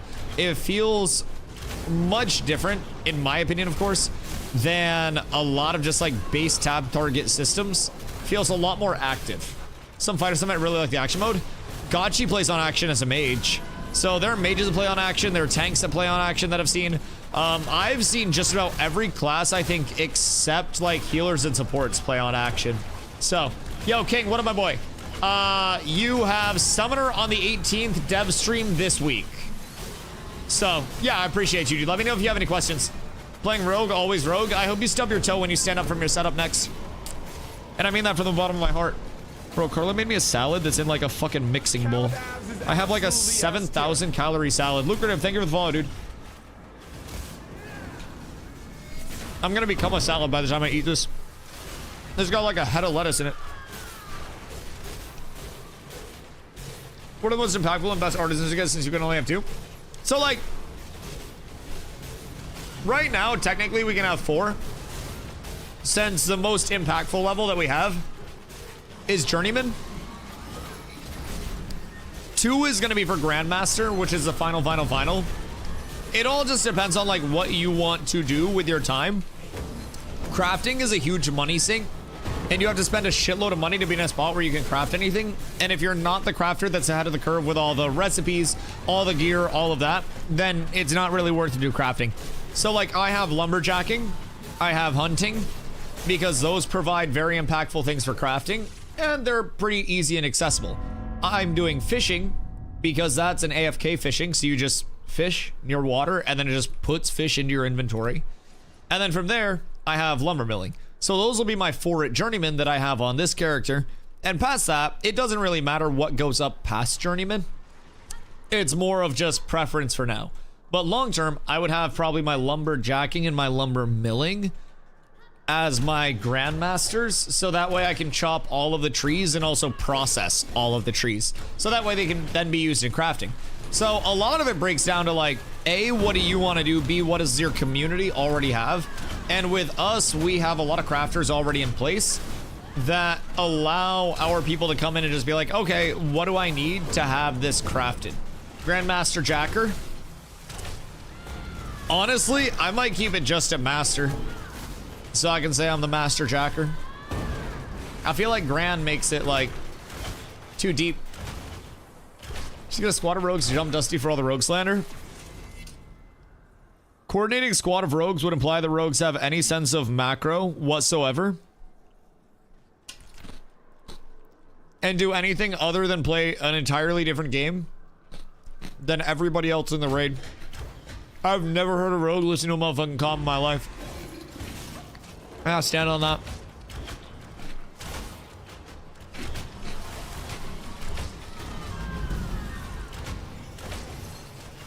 Well, if you don't mind. Oh, dude, ask anything you need. I stream matches all the time. I game over from New World. I'm a fucking yapper. I am legitimately here every single day. I've streamed over 850 days in a row, so you can ask anything you need, man. It helps me get through the day. Keeps me sane. Are the melee attacks free for like New World in combat mode? Do you still have to be target locked even though there's melee cleave? So the melee attacks are like freeform like New World, where you don't have to be target locked, so I can swing whether I'm in tab target or I am in action combat. So with tab target and action combat, there are also auto attack settings that you can throw in. So different weapons have different weapon combos, they're called. So you'll notice on my longbow, I will dump all my courage. On my longbow, it's a 4-hit combo. So I'll go 1, 2, and then I'll go 3 and 4, and you can see my class resource, my courage, generate up on those last 2 hits. So with that combo, on the last 2 hits, you're able to put out like different status effects on your targets, different buffs on yourself and your group. So you have kind of like the weapon combo chain like New World, but our weapon tree, instead of giving abilities like New World, augments your weapon combo itself with different buffs, debuffs. Some are individual, some are group, some are slows, some are bleeds, some are anti-heals. So pretty cool system there. But with melees, you do have the option to just like shing melee cleave in front of you. You don't have to target lock on anything like that. I can have nothing targeted and I can still be melee cleaving. The thing with melee here versus New World is you don't have that weightiness, you don't have that pull to it like in New World. I called it the grav of like, you know, I swing at you, I Warhammer track to you, and it pulls me a little bit to you. You don't have that over here. So it is just like I shing in place and I'm not sliding across the map, which I loved being able to make people absolutely shit their pants with my Warhammer. But it also, in my opinion, makes sense to not slide halfway across the fucking playable area of the world as soon as I try to melee somebody. So pretty cool combat system in my opinion. And you have the you have the choice with every class. So you'll always have a melee and a ranged weapon equipped at all times on every class, no matter what you're playing. And you can just switch in combat, like, throughout. So if I want to go to my bow for single target and I need to manage range on something or something gets away from me, I can switch to the bow. I can wait for a combo to go out. And then once everything's in melee range, I can switch back over to my sword. And once I'm on the sword, I'm good to start cleaving again. So it's all just like situational, which is really cool. In PvP, a lot of people like longbow as a range weapon of choice because longbows give the longest range in the game. So obviously the safest like opportunity for you to do damage without taking a shitload of damage, just straight up. So that's nice. Yeah, I appreciate you, dude. I appreciate you. Happy to like I played 7,000 plus hours in New World. So pretty much all of my analogies at this point are like New World-esque or the other games that I've played over the course of my life. But a lot of my immediate transition is like New World to here because I'll be real, at their cores, what New World was originally supposed to be with like the living, breathing, evolving world is here in the systems of Ashes, but Ashes takes them so much deeper. So essentially what you're looking at is 85 player ownable towns in the grand scheme of the world once that's fully in, but we already have a massive map. For perspective, we have these 5 playable areas: the Anvils, the desert, the Junedark, the Riverlands, and wait, the desert, and the tropics. Jesus Christ. The desert down here, the tropics over here. Worst desert in history with all that water. And the New World map is about the size of the Riverlands in the middle here. So we have a fucking huge playable world. Absolutely massive. Does anyone run 2 melee or 2 range? Nah, you're locked to 1 melee and 1 range, but like you can use them as much as you want. But you're locked to 1 of each just for the accessibility. Map is so much larger. Oh yeah, it's fucking huge now. And we're also, keep in mind, all of this like ocean area is playable Force Flag Lawless PvP area on the November 18th update. We're not only getting like Summoner and the Harbinger system and sport fishing, but we're also getting an update to the boats. So we'll have interactable ladders on the boats, which is the start of potentially some cool discoverability in the playable area as well. Because if interactable ladders are on boats, interactable ladders can exist elsewhere. So that could be really cool for some playability in the long term. Really unique aspects there. Smaller type of boat as well, I believe, is slated for November 18th. So I'm sure we'll get previews of all this in the dev stream this Friday, hopefully. Fingers crossed. But yeah, November 18th is going to be fucking huge. We'll get multiple world bosses based on what they told us previously. And that's going to be massive. See these are come, bro. The naval system is supposed to be like an actual core gameplay loop and a part of everything Ashes. All right, we all looted and good. Oh god. Wanted to make sure people weren't dead. What's the new hires? Can't seem to find anything outside of the new hiring post a couple of days ago. So they haven't confirmed anything new hires, but the careers page only has 1 job listed for the first time that I have ever seen it. So nothing has been like leaked or confirmed or anything like that. But speculation would lead us to the possible conclusion that everything that was a previous job listing has either been filled or the necessity for that role is no longer there. And it correlates with, keep in mind, Intrepid's in San Diego. It correlates with an Irvine and a San Diego in-house development studio being let go. So you have a lot of local talent that is familiar with MMOs, with a familiarity of trying to go, you know, very ambitious with a lot of the similar social systems. A lot of crossover in similarity, if we're being real, between New World and Ashes. It's just New World is like Ashes light with all of the social systems. I don't think the transition would be that crazy.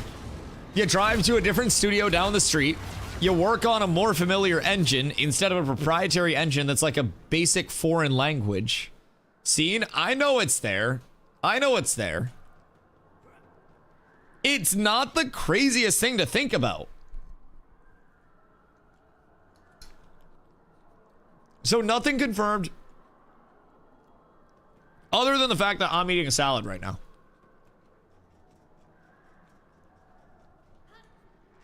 But I would like to get ahead of the curve and say, hey, that's mine. The fuck? I'd like to get ahead of the curve and place my chips on Intrepid hiring substantially. possibly picking up some familiar faces from New World and wanting to put that into the dev stream this upcoming Friday. It's confirmed your guild needs rogues, though. I hate you. No, we need clerics, bards, mages, and rangers. I mean, like, we'll take everything, but we need those 4 as a huge primary.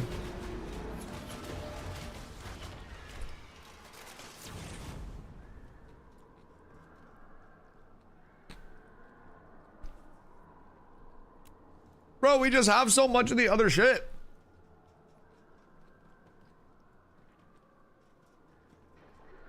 Dusty's a rogue hater? Like, yes. But also, we don't need any more. Like, even if I didn't hate rogues, I would probably not recruit more actively right now in case people are just like dead set, man, I really want to play rogue. I'd rather have active rogues than inactive bards. But I'd also rather have active just about anything other than a fighter than have an active rogue. Like, rogue and fighter are the 2 things that we need the least right now. And then it's tanks. And then the things that we actually need, everything else. Summoners, I mean, that's gonna naturally come. There are gonna be a lot of fucking summoner players, but I'm in enemy territory with this rogue. It's not that I hate rogue. It's just that, like, in mass scale, which is what a lot of Ashes is on, like, the guild versus guild side, especially since it's all open world, right? Like, a full rogue dive group or something, or like flank squad, can go crazy on picking targets off and then like getting back out. If they're really synced up and working well together, that can be a really cool thing. But the thing with rogue is they're at their weakest when other people can respond to them as they're jumping their initial target. Like with rogue and single target, or and like small scale 1v1 single target shit, I hate playing against rogues because they isolate a target, they lock down the target, and they do damage to the target in a way where they have too many lockdowns of different classes that are not giving diminishing returns to each other. They have a huge amount of total CC time, great damage, and even if you're not CC'd, they have 2 CC breaks, and their evasion is so fucking disgusting that you typically can't lock them down enough to do damage to them as a tank in the first place. Rogues are assholes, but rogues become way less of an asshole the second there are multiple people. So if you're jumping me and I have somebody that can, you know, respond. Oh. Huh. People probably will pay a good amount for that, if I had to guess. That's probably worth a good amount. So, with Rogue, it just, you go on a mass scale, and it's like the reward of Rogue and the reward of Fighter just aren't worth it comparatively to the risk. Because what's the best case scenario with a Rogue? You isolate a single target and kill them. Okay, well, why don't I just have all of my Rangers octuple snipe a target instead of sending a bunch of Rogues in and risking their lives to go on a target? Rogue's cool. It's just better to have 8 Rangers. Okay, you have a Fighter. Fighter's doing a shitload of AoE damage if it can get in and sustain. Why don't I just have Rangers Scattershot? Why don't I just have Mages fucking Shatter combo into Priz? Like, there's an element of like, why don't I just have this happen instead? Even for the ideal of other classes, where it's like your role is to do AoE damage. All right, well, I can do the AoE damage of your class while having less risk if I have it on this class instead. And very fortunately, very frequently, those classes break down typically to Ranger, Mage, Cleric, Bard. And then you need some tanks for the front line and the grapples and the walls and the banners, but you don't even need too many of those bad boys. Rogue will be really good for ship combat. Probably. I hope that ship combat also evolves into more than like I jump on your ship and then kill you, and we don't actually interact with the ships. One thing I've thought about is potentially like a player-to-player damage debuff while on the deck of a ship. So that way, if you're hitting people, like, it's basically the deck of the ship just adds damage dampening player to player.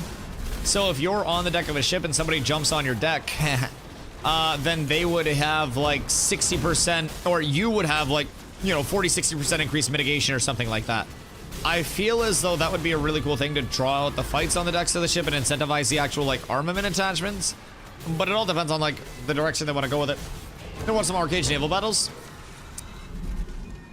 Do they actually have incentivization to use like the pew-pews and the attachments? Or is it just a bunch of people like jumping on?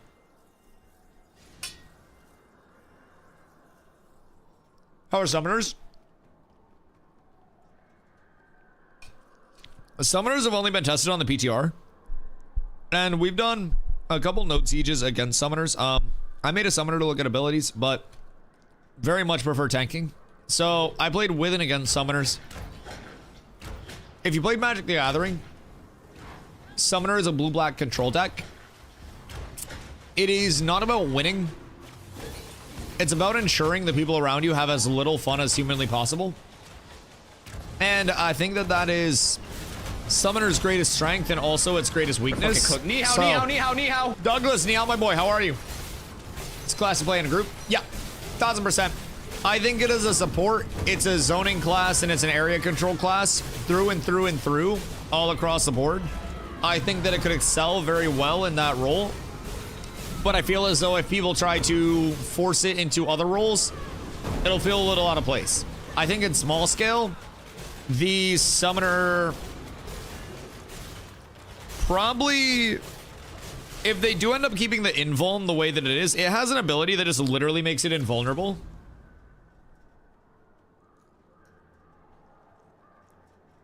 So like that's really strong. It has an ability that swaps its position with its summon. Has an ability where it can cast a bolt, like a chaos bolt, and then activate it to teleport the summon to the person that gets hit by that bolt. I feel as though personally Summoner has a lot of really good sustain and a lot of good life play, but I also feel as though not everybody's going to be comfortable precasting a bolt on somebody far away, popping your invuln, popping out of your invuln early, to then activate your bolt, to send your summon in, to then switch places with your summon to get somebody off your back, to then turn and silence the person that's chasing you. It's gonna be a lot. Really mechanical, sorry I spit. Really mechanical Summoner players are going to be really, really, really nasty and incredibly hard to actually catch. But I also feel as though most Summoner players will probably be like less than nasty, if that makes sense. Dog sitting. Ayo, wait, where are you dog sitting at? Dog sitting's fucking dope. I have so many pigeons that I feed on a daily now, dude. I basically pigeon sit on a morning basis. It's a wonderful start to the day. How's work? You staying busy as shit? I think Summoner Pet's good for engage, so it dies instead of tank first. Yeah, so I have a combo that I've talked about a lot where I think Summoner will excel in group play. And I call it the VVS combo. And it stands for Vines, Void, Stomp. So basically, what you have is Ranger Vines going out synonymously with Void. Void is the Summoner AoE spell that silences everybody on the first tick of it. It does not reapply silence to a target more than once, so it's on the first instance of damage taken, a silence goes out, and then that's that. So to hold people in that and get the most out of your silence, I feel as though it is very, very, very imperative to stack Vines on top of that. You get a silence, you get a root, you're good to go. Now, with Stomp, that comes into effect with your tank pet. You bolt your tank pet in on the target that's in the middle of the clump, and then you instantly stomp on top of the people that are in that clump. When you stomp, if the target is already rooted, then it trips them. If the target doesn't have anything on them, it snares them. If the target's snared, then they get rooted. If the target's rooted, then they get tripped. So root silence goes out, stomp goes out, and then out of nowhere, tank pet comes in, AoE, trip. Sorry, vines goes out, and then void goes out. Tank pet goes in, AoE trip from the stomp, and then you have your actual follow-up. All at the same time.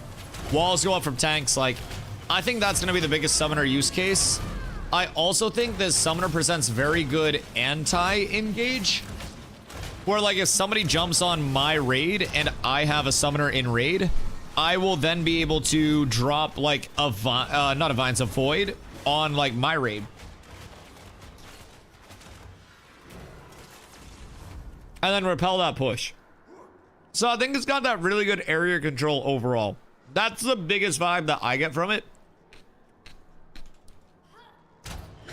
Some people feel as though it would be good in a nuking sense as well, but I don't see that as much. I personally just see a lot of area control. What helmet are you using? I use Blood Runner. My goal is 5 pieces of Blood Runner. Right now I have helm, boots, and legs. So I'm saving up my craftables, including my emblems, to try to craft the 2 remaining pieces that I need. Then from there, I'll go into a 3-piece Tauren Scout, and then I'll have the Blood Runner 5-piece for medium fortitude, and then I'll have Tauren Scout 3-piece. It was dropped, so we got the leg drops after the drop rate nerfs, and then I traded for the boots, and then I traded and paid for the helm. So all 3 of these were drops. Crafting's not available for it quite yet, but will be soon-ish TM. So I'm really lucky to have a 3-piece. I don't know how many people on the server have 3-piece blood, but a lot of people are also abusing Akadira. Not abusing, they didn't say it was a bug, so I can't say abusing anymore, but a lot of people are using Akadira.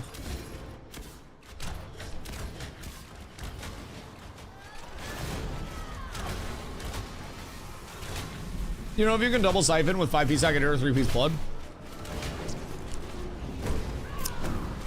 I'm not sure if it's changed since I originally tested it, like back when it was on PTR.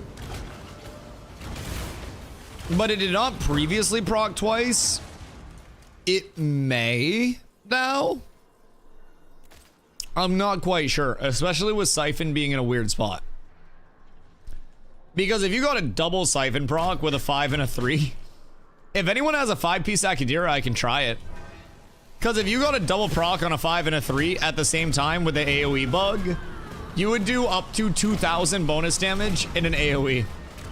Chat, who has a 5-piece Akadira that I can try to test with? Ski season coming around, hopefully they start making snow. Yeah, we got no snow up in this bitch, huh? I feel like we're getting less snow all the time, bro. Didn't work for me in PTR. You tried to test on PTR, and that was recent build. Yeah, it didn't work for me when I tested way back, but I haven't tested in a while. And shit can always be weird, like patch to patch.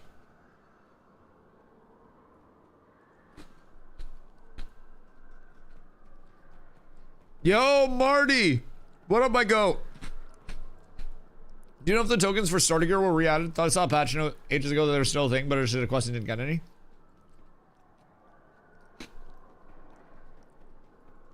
None of the starter tokens now. So essentially what they did with a lot of the quests that are meant to give rewards at this point, they've added like a decision with them where you're able to select a reward, and they brought in multiple choices with it for like direct gear rewards. So a little bit more streamlined with it, less convoluted with the token vendor and all of that stuff. Would highly recommend if you're starting new, hitting Lionhold, hitting Samia's Hope, doing all of the quests in those starting areas, and then go to Second Sword Outpost and do all the quests over there to get squared away. You should find yourself with a few solid pieces of gear off of that, especially as you're going through Lionhold, make sure on your way out to talk to Darlotta and get safe, fast, and sure. Darlotta is, as you're going out, on like the left side of this path here. But yeah, the surplus tokens are no longer in. When were those cooked?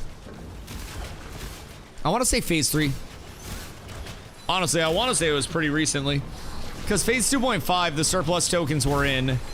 Phase 2.5 was also when they added a 30% buff to quest XP.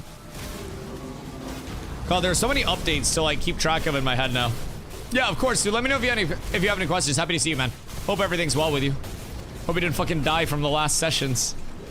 Chat, for those that don't know, Mr. Marty has like the little treadmill that goes in every direction. I think it's like an Omni or whatever. And bro just full ashes in VR on a treadmill that he actually uses to like navigate the world and burns off like a human worth of calories per gaming session. I would throw up trying to run across this fucking map. If I'm being completely real, I respect that shit immensely. It's tough out there. Most recent one? Okay, cool. Cool. I'll take your word for it then. Although, if anybody wants to get scammed to 5 pieces of Akadira gear, let me know. I will happily take your Akadira gear and then wear it until I get the rest of my crafts. That'd be cool of you. Oh shit. I want salad. But a tomato keeps saying no.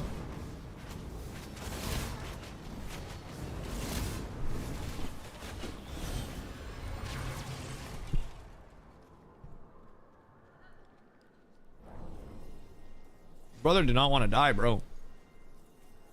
He just kept jumping off my fucking fork. Is a game like ESO?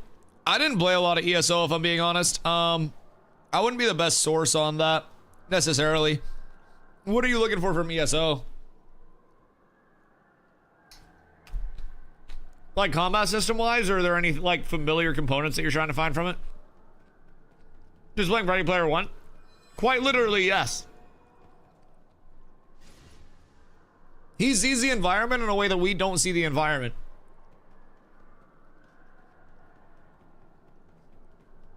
I'm talking about you when I was farming? Yeah, Marty's back. He's recovered from the last fucking cardio session. And he's ready to take on questing again this phase. It's a bold strategy. And we'll see how it pays off for him. Brother's gonna start doing marathons soon after Ashes. He is genuinely going to set a land speed record.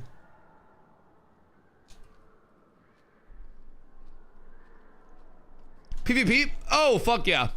A lot of PvP. Sorry, I don't know why I'm not pulling. I'm just eating salad. My bad, I got lost in the sauce there. It's a really good salad.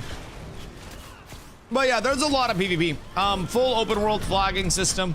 You have guild versus guild wars, town versus town wars, sieges, which are a little bit more complex of a mode, but a lot of just smacking the shit out of other players.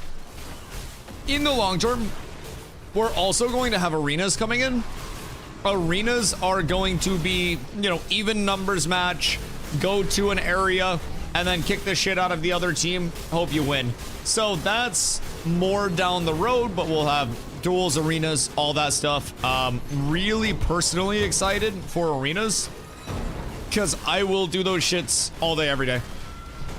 How's the Bard doing PvP? Ungodly good. Bard is, in my opinion, the best PvP class in the entirety of the game. Bard has 3 primary builds. It can either be like a mana sustain build, it can be like a pseudo healing build, or it can be an additive damage build for the rest of your group. Bard has a few really strong abilities. I would say Nimble Dance being one of the best abilities in the entirety of Ashes of Creation for group-based PvP.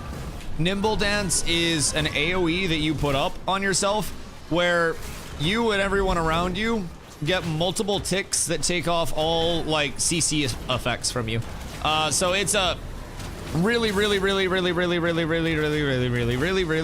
good ability.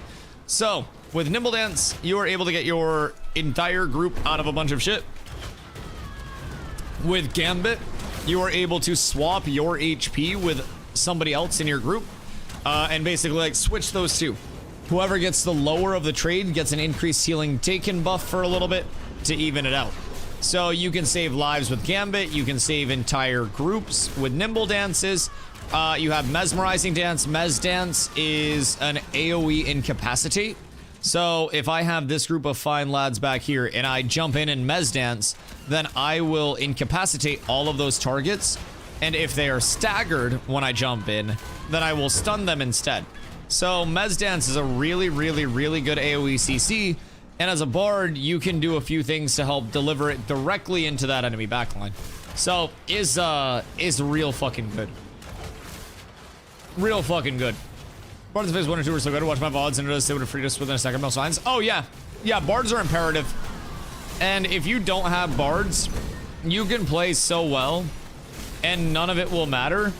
Because every CC that you throw out that hits a lot of people will be instantly negated. And then any CC that the enemy throws out, even if it's less value and less of a good CC, will just go through in its entirety and you will die in that CC. Bards are make or break for raid versus raid PvP.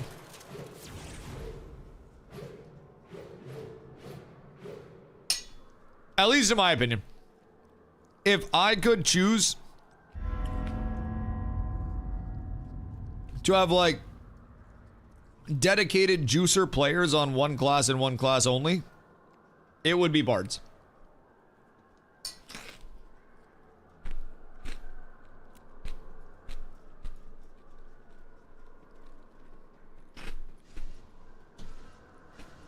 Will summoners have some bard-like abilities?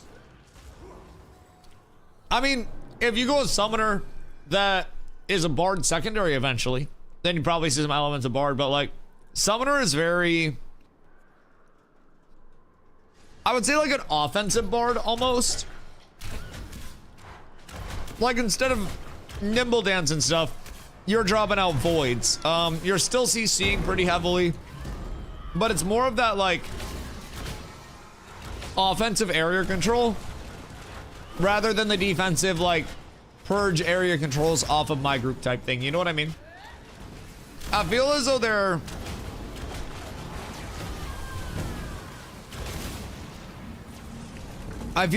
both like the epitome of support.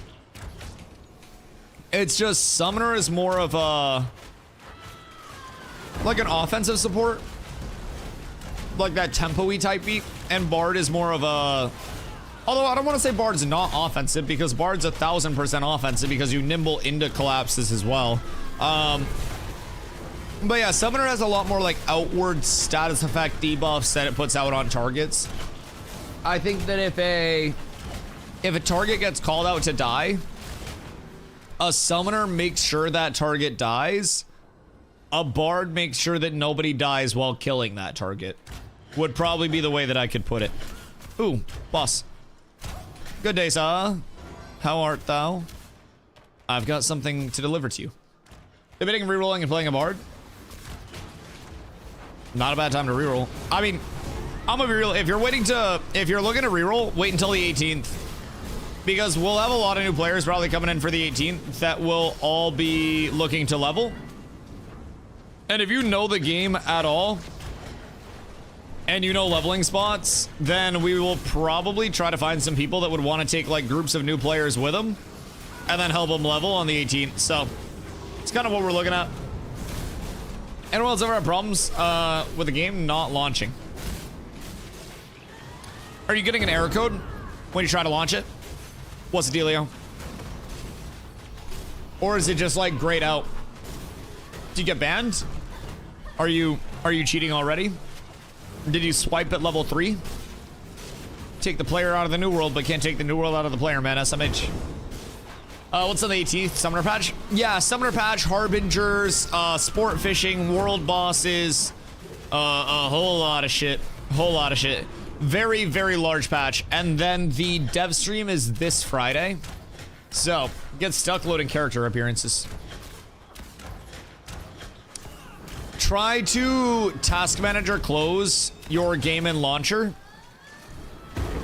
and then relaunch and see if that helps. Had to reinstall the other day.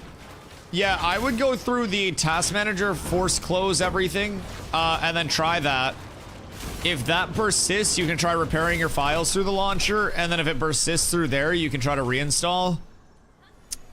I haven't personally had that before. This is why I never bought Golden New World.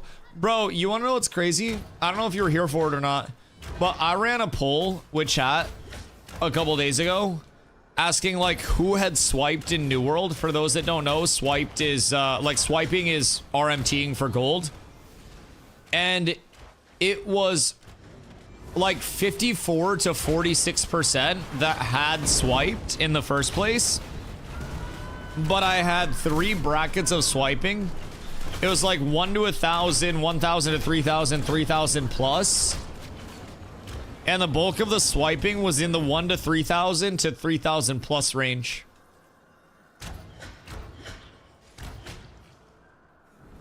Bro, it went deep. It went deep. Can you repeat that story again? Like, how much of stream have you missed? Do you want me to start at top? Hold on, I got you. I got you.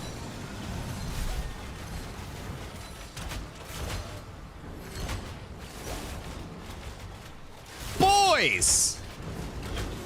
Shulk, what up, dude? Hope you're having a good day. What you getting up to? I got a story for you. The story of the stream. The story of the stream is that Intrepid only has 1 job listing. It's a blessed fucking day. It is ungodly good to be in Ashes right now. I have psoriasis in my ear canal. Gross. The fuck? Why'd you put that in there? Does that mean it's all like itchy?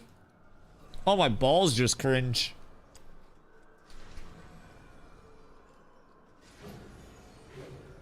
That's Jesus, not me. Yeah, how's that happen? Do you get like an infected Q-tip? Are you sharing Q-tips with the homeless people again? Bro, I swear to God. I will put a Q-tip balls deep in my ear. Like, sometimes I have hit, I'm pretty sure, my eardrum because it sounds like somebody's tapping a microphone. But I can still hear, so we're good. It's autoimmune, it happens randomly. That's tragic. That's tragic. How long does it usually last for? That's bad? It's probably not good. But like, you gotta dust off stuff. And I feel as though... Eating poo? No salad today. So I mean, kinda poo. Kinda poo. But mostly salad. But yeah, poop, I know it's bad, but like, if you don't dust off appliances and stuff, then they're gonna get all dusty. And if something gets all dusty, then that's not good. Should not use a Q-tip like that. It'll impact earwax onto your eardrum over time. I'll impact earwax onto your eardrum over time if you talk to me like that. Fucking disrespectful cat. But like, what are we supposed to use Q-tips for if not cleaning our ears? If not ear cleaner, why ear cleaner shape, Fupo? Take me through that. Why does it fit perfectly and also feel so good? Cleaning the banger, exactly. 1,000 fucking %. That's a good use case. Cleaning the downstem, but also cleaning ears. Like, you can get a lot of value out of it. Urethra training, ew. Oh God. Fuck, maybe you deserve the ear thing. Jesus Christ. God damn. What? What? Yo, Darman, thank you for the follow, dude. I appreciate you. Welcome in. Like, sure, Q-tips have a few use cases, but if you aren't supposed to pick your nose, why are fingers nostril size?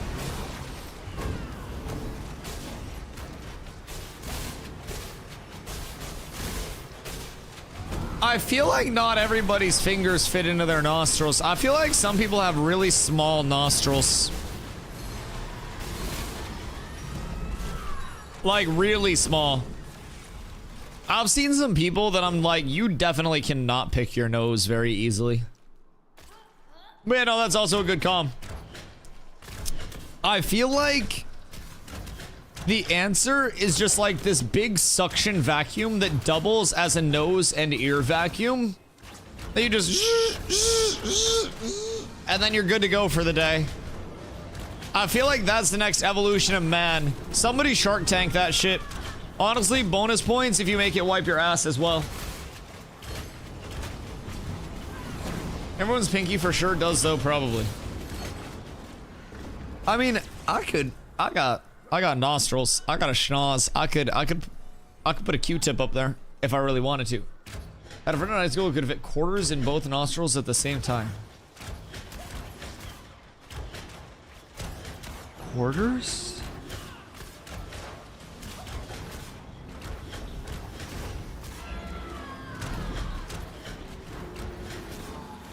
Quarters? Quarters? Did he have like gauges in his ears as well? Like, was it just somebody that like fucking beat the shit out of their holes? Because I would assume that is somebody that absolutely abused every hole on their body. Just huge ass nose. That's crazy. That's crazy. Rhinophobia is the fear of nostrils. What? In what world is rhinophobia the fear of nostrils and not the fear of fucking rhinos? What is the fear of rhinoceroses? Wait. Exclamation AI. What is the fear of rhinoceroses called? I fucking butchered that spelling. I don't want to. It's called a hippocampaphobia? I'm also, I know I typed it like a rhinoceros. Yes, I'm aware.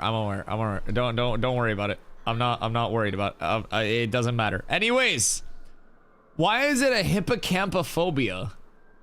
And what, like a rhinoplasty?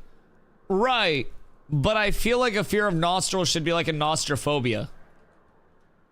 Cherophobia is a fear of horns. Well, what's a hornophobia then?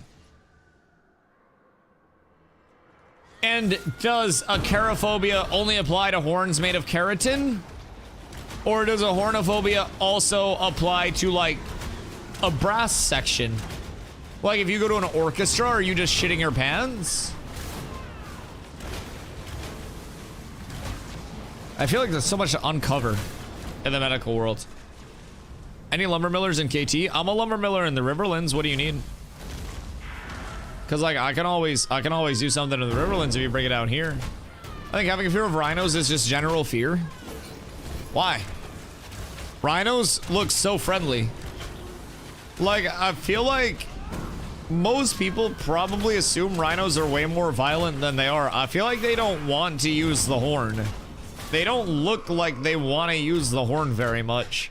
And I feel like hippos are more dangerous than rhinos. Wait, so what's a fear of hippos if a fear of rhinos is hippocampaphobia? Exclamation AI, what is a fear of hippos called? A fear of hippos is called hippophobia. Cool, finally something makes sense. Finally something fucking makes sense in this goddamn world. Fear of hippos is hippophobia. As it should be. That checks out. First fucking phobia to actually like correlate with something in this goddamn world. Fucking rhinophobia is not for rhinos. Dumb. I hate the English language. There's so many exceptions. Like, how is anybody supposed to learn this language in a meaningful way? Like, what happens if you're new to the English language and you're with a tour guide and they're like, all right, today we're going to go see the rhinos. But you're like, oh man, I have a rhinophobia. And then out of nowhere, the tour guide just starts having everyone cover their nose to accommodate you. Phobophobia is the fear of fear. How does one fear fear?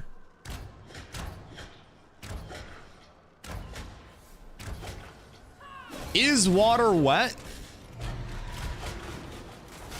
Are mirrors a portal into an alternative dimension? Find out next week on Dragon Ball Z. Amathophobia is a fear of dust. An amathophobic really hate to see me coming. Yo, like low-key, what level is that fear?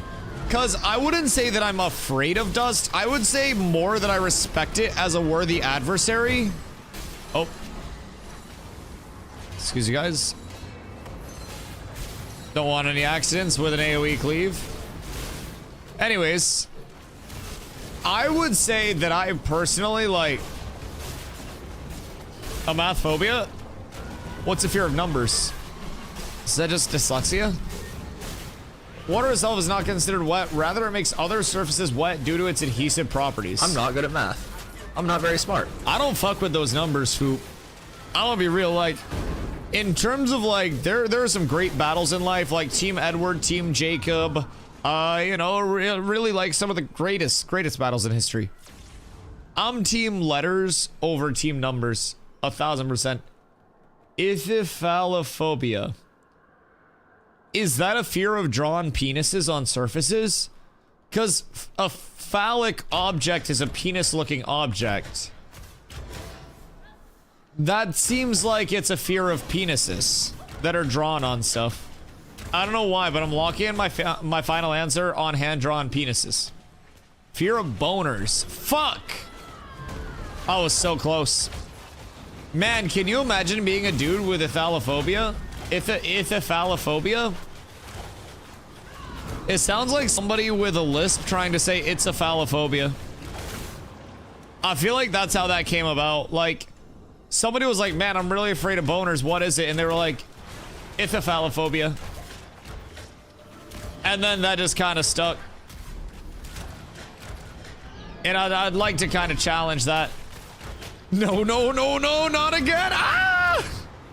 Just in public start screaming. Like, do you try to run from it? Like, what? What do you do at that point? Like, what would be the quickest way to dispatch a boner that's scaring you? I guess then becomes the question, and that depends on the situation. Severely different answers at home, at church, or at the grocery store. 20th time launching worked. Constant dripping hollows a stone. Join us, young Padawan. Run as fast as you can. Directly into a wall. Pelvis first into a fucking wall and just obliterate it once and for all. The demons can't hurt you if you kill the demons. Scissors do not only beat paper. Oh no. Jesus fucking Christ. That, my friend. I'm gonna go for some salad. Holy shit. Yeah, I mean, you right. You right.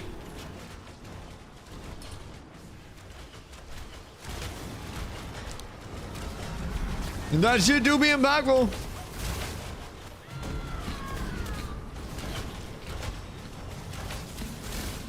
Would somebody be like more noticing? Like, if I had a fear of boners, instead of walking around and looking at people's faces, would I just walk around and stare at everybody's dick to make sure they're not packing one? It's like looking at somebody's hip to see if they have a gun on them. Like, am I just making direct eye to dick contact? And I'm like walking along and I'm like, whoa, whoa, whoa, no, no, no, no, sir, please, sir, why? I feel like that's a life changer. You see somebody coming, you're just like stop in your fucking tracks. And you're like, oh shit. You become less scared of it as it deflates?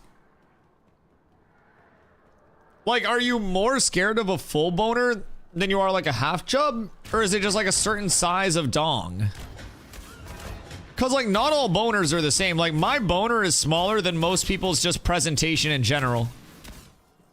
And I feel like being afraid of my boner is a substantially different thing than being afraid of, like, Mandingo. Chat, anybody afraid of boners? I'd like to ask you a couple of questions. Like, everybody always says interview Steven, interview Steven. Why don't I just, like, interview somebody that's afraid of boners instead? Everybody knows that Ashes of Creation is gonna have fucking arenas and stuff. Like, we can get those answers whenever. We can do that at the end of a dev stream. You know what we can't do at the end of a dev stream? Ask somebody what they do when they see a boner in the wild. There's nothing but negative numbers can be real. Both sides of the integer must exist, Fupo. Perfectly balanced as all things should be. And like, for averages to exist, there needs to be the low end and the high end. And I'm gonna be real. I'm 6'5". I'm good at sports, pretty good at video games. I know basic math in terms of addition 1 to 5. So I got a lot of good things going for me. The only trade-off is just like tiny dick.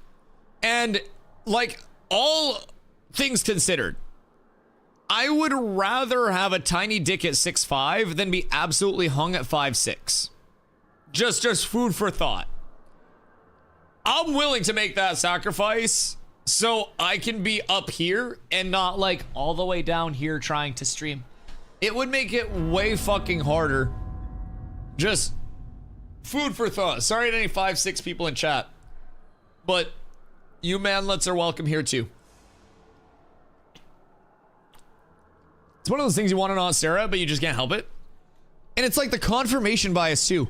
Cause like, when I walk by the grocery store, I literally notice almost 0 people with boners. But if I was looking for every boner, then I'm gonna see way more boners than before. It's like if you're looking for a red vehicle, you're going to see more red vehicles if you're actively looking for them than before, and you'll say, damn, everybody getting red vehicles now? You'll just be walking around and you're like, man, is everybody just getting bricked the fuck up now? Gonna try the sales tactic again?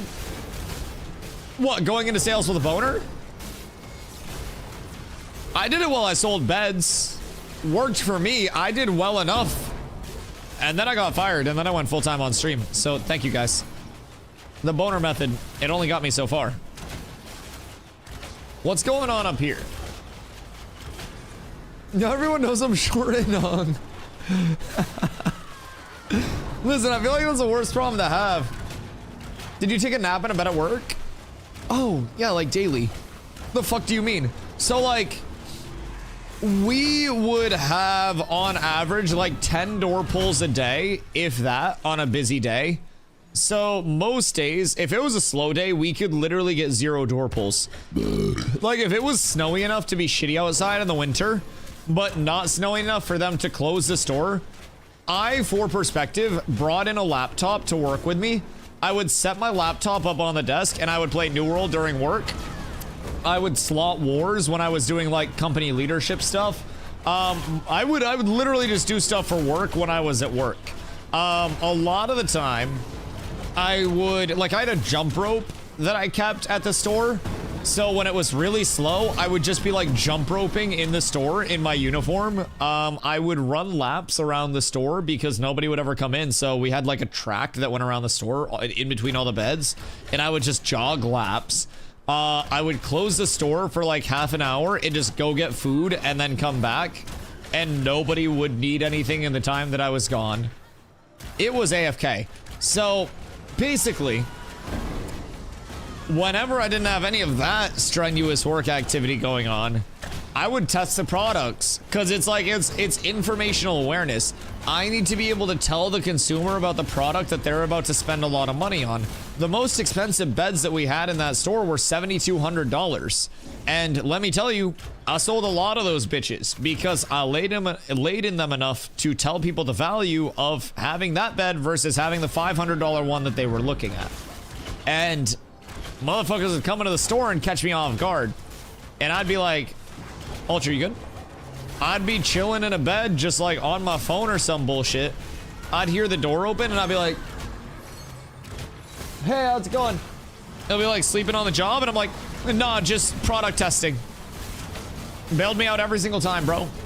And like they couldn't say anything about it. Like it was actual product testing. I was making sure everything was up to par. I was doing comparisons.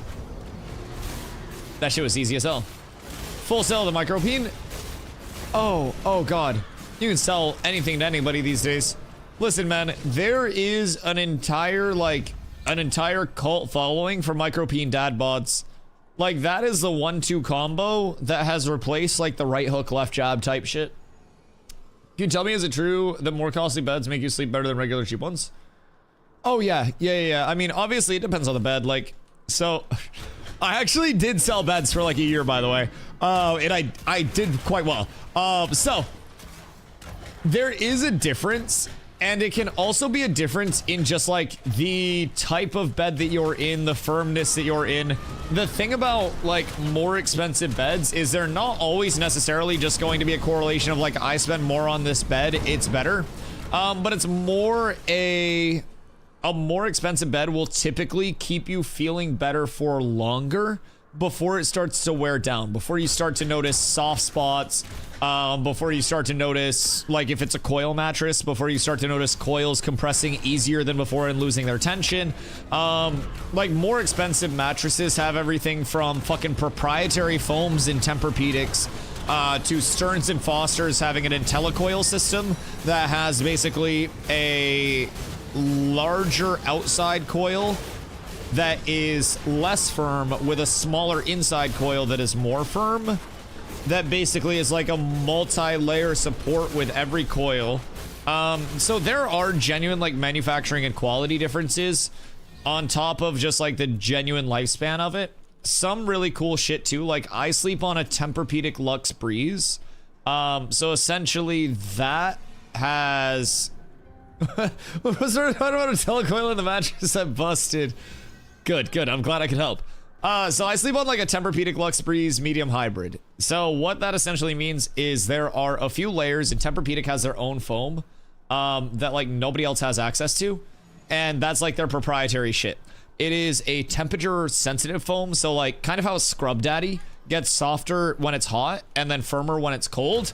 Picture that, but as like a really soft foam top for a mattress that starts out like, I live in Maine, so when I first get into my mattress, it's like really hard and like really firm, and then my body melts into the mattress and it kind of like forms up around you. And then with a hybrid, you have foam up top and then coils in the bottom, so you compress the coils and then you still get a little bit of bounce to them. So with the Luxe Breeze, that's a bunch of different foam compositions that are meant to draw heat away from your body down to the further layers of foam in the mattress and then vent it out of the mattress to keep that top layer temperature regulated. So once you get to the point of like acclimation in the mattress, it kind of like forms to your body, but the coils stop you from feeling like you're just sunk into sand, essentially. It's pretty fucking cool technology. Do you drive a Tesla? No, I drive a Honda Civic. I can't afford a Tesla. I would drive a Tesla if somebody like paid for one for me. But no, I drive a paid off Honda Civic. I don't like spending very much money. The only reason why I sleep in a fucking $7,200 bed with an expensive base underneath it is because we got a substantial discount twice a year for what was called Mattress Madness, for Mattress Firm employees. So I essentially got a $12,000 bed setup for like 1,800 bucks. So I did well.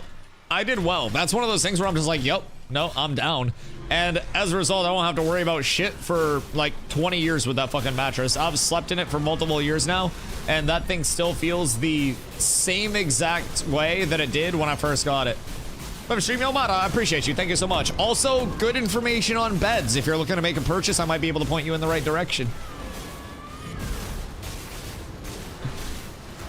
$350 a month with 3K down for 72 months. They get by the Konos for 7 years, but if it lasts, it's worth. What's that? For financing? Oh, for a Tesla. For a Tesla. I mean, I did on my Civic, because I got my Civic new. I just paid it off this year. My Civic was 60 months, 0.9% interest. Sorry, 0.9% interest.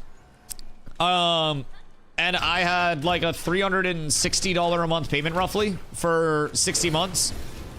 Super cushy. So like, it's not the worst. Like that was with 4K down as well.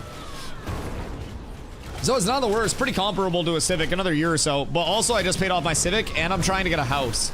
So unless somebody wants to front up like, I don't know, a solid like 20K for a house down payment, like I'll make y'all a deal. Someone hits exclamation donate for a smooth 20K right now. I'll buy a house before the end of this year with your 20K as the down payment. Well, in addition to what I'm saving for the down payment, because that'll be enough to push me over and get financing super easy. And then from there, I'll buy a Tesla next year with your second 20K donation after tax season. What about pillows? That also depends. So with mattresses, like versus pillows and stuff, it's all person to person, very subjective. So like people are built different. Some people are built like troglodytes. Some people are built like sticks. Some people are built like those wacky inflatable arm men. So the thing with mattresses is you have like your full memory foam mattresses, your hybrids, and then you have like your traditional like coil mattresses. And then from there, like that can impact how your sleep is, whether you're a back sleeper, side sleeper, stomach sleeper, which you shouldn't sleep on your stomach. I do. But that'll be a matter of like the firmness that you're looking for. That'll be a matter of the technology that you're going for. Something like a Beauty Rest Black Series is really good for back sleepers specifically because it has a more firm coil in the center third of the mattress than it does in like the head and the feet to support stabilizing your back while you sleep and keeping that elevated so you don't blow out your back. So there are different mattresses that are like catered to certain sleep styles. Then you have different firmnesses as well for like different body weights, different body types. If you have somebody that's like really, really tall and skinny like me, you're not going to want to put, you know, I weigh 190 pounds. Even if I was 230, 240 at 6'5", you're not going to want to put me on a super firm mattress because my body weight is going to be so distributed that it won't be as possible, you know, for me to sink in. So if you have somebody that's built like a fucking bowling ball, then they're probably going to want something firm so they have more coil per square inch density to like keep them up. So with pillows, it's the same thing. If you have really broad shoulders, you'll want something that is like a high profile pillow. If you are general build or like a back sleeper, medium to a low profile for most people that are like back sleepers. But if you're a side sleeper and you have like really broad shoulders, like one of those Italian mafia built motherfuckers, you'll want a very high profile pillow. The thing with pillows that most people fuck up on is they test a pillow starting like here on the back half of their head. But when you're testing pillows and like sleeping with a pillow, especially on your back, you want to have it start at the base of your neck and then essentially support your entire head, with the bulk of the pillow not being on the back of your head, but the roll of your neck where your neck goes into your head before it actually starts like the back hair of your hairline on the back of your neck. So a lot of people just fucking sleep wrong. Have you tried the pillow cube? I don't like that one. I tried it at one point. I sleep with 4 different pillows on my bed. I have 2 Tempur-Pedic pillows and then I have 2 purple pillows. And I think purple also fucks. Like if I didn't get a Tempur-Pedic mattress, then I was between a Stearns & Foster Reserve or a purple hybrid. Those are really good. But I like purple's tech a lot. They have like a kind of like a gel grid type shit. So if you have a car that's good for the next 5 hours, would not buy one. It will be cheaper to buy next 5 years. I hope my car is good for 5 hours. I have a purple, they suck ass. Why do you not like your purple, and what purple do you have? You probably have the peasant purple. So like the thing with purple is their original mattress that is just like the gel flex grid, they call it, or like their gel flex matrix or whatever. Their original one is ass. If you don't have a purple hybrid, then your purple's going to suck. That's what I would tell people. The hybrid was more expensive, but like with just the gel grid, it feels very shaky, very unstable, very weird. Purple hybrids go crazy though, I will say. And then purple pillows, like I have a Tempur-Pedic. What Tempur-Pedic pillow do I have? I forget which 2 Tempur-Pedic like model pillows I have, but I have 2 different Tempur-Pedic model pillows. And then I have 2 different purple ones. I have the original purple pillow that was like the rectangle one. And then I also have the Purple Harmony, which is like a traditional pillow shape that has a thinner purple grid on the outside of it. The Purple Harmony is my favorite pillow that I have.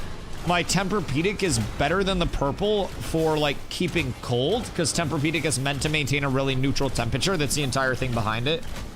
Purple is really good for just like a responsiveness thing. So if it's a colder night in the room and I'm not worried about like sleeping hot or anything, I really like the purple because it's super comfy. The Tempur-Pedic I can kind of like settle into when I'm hot and it keeps me nice and cold. So that's cool. Chilling here, mom grinding, getting a whole education on mattresses. I love it, bro. We go on the deepest fucking side tangents here. It ain't just about ashes here. 7% APR from Tesla, 120,000 mile warranty pre-approved. Or pre-owned. Where's Hoofsy? Hoofsy! Where the fuck is Hoofs? But yeah, Hondas are great. Like, I had a Civic before this Civic that was like my college car. Sold it at 240,000 miles. It was still running great, went 0 to 60 and everything. Sold that, rolled the down payment. Like, rolled that into my down payment, I should say. And then from there, just paid off the new Civic.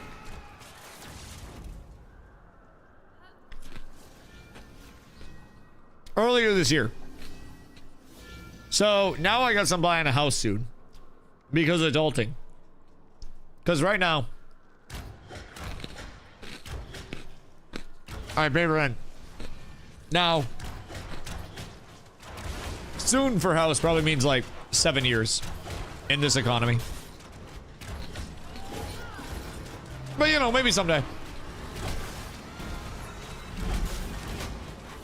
Fear of purple is porphyrophobia? Why?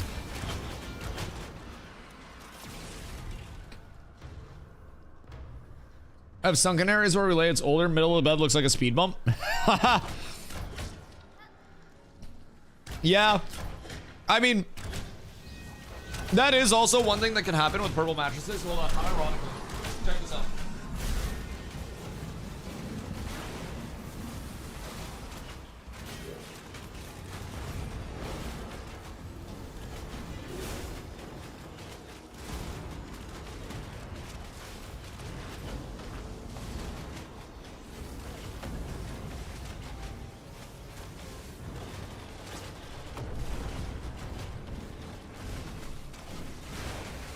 All right. So this is a miniature purple mattress. This is what you sleep on. So if you don't have the hybrid, over time, this grid gets like pressured down by you sleeping here. So the thing with purple is the entire grid is meant to collapse if you have like a pressure point like this. And then if you have like a longer point of pressure, the grid kind of like captures the air pockets and then stabilizes. So over time, if you put weight here, put weight here, put weight here, put weight here, put weight here, it's going to actually like condense the grid and it becomes less stable over time, which is why you'll have a speed bump there. Yeah. That's the bad thing about not having coils.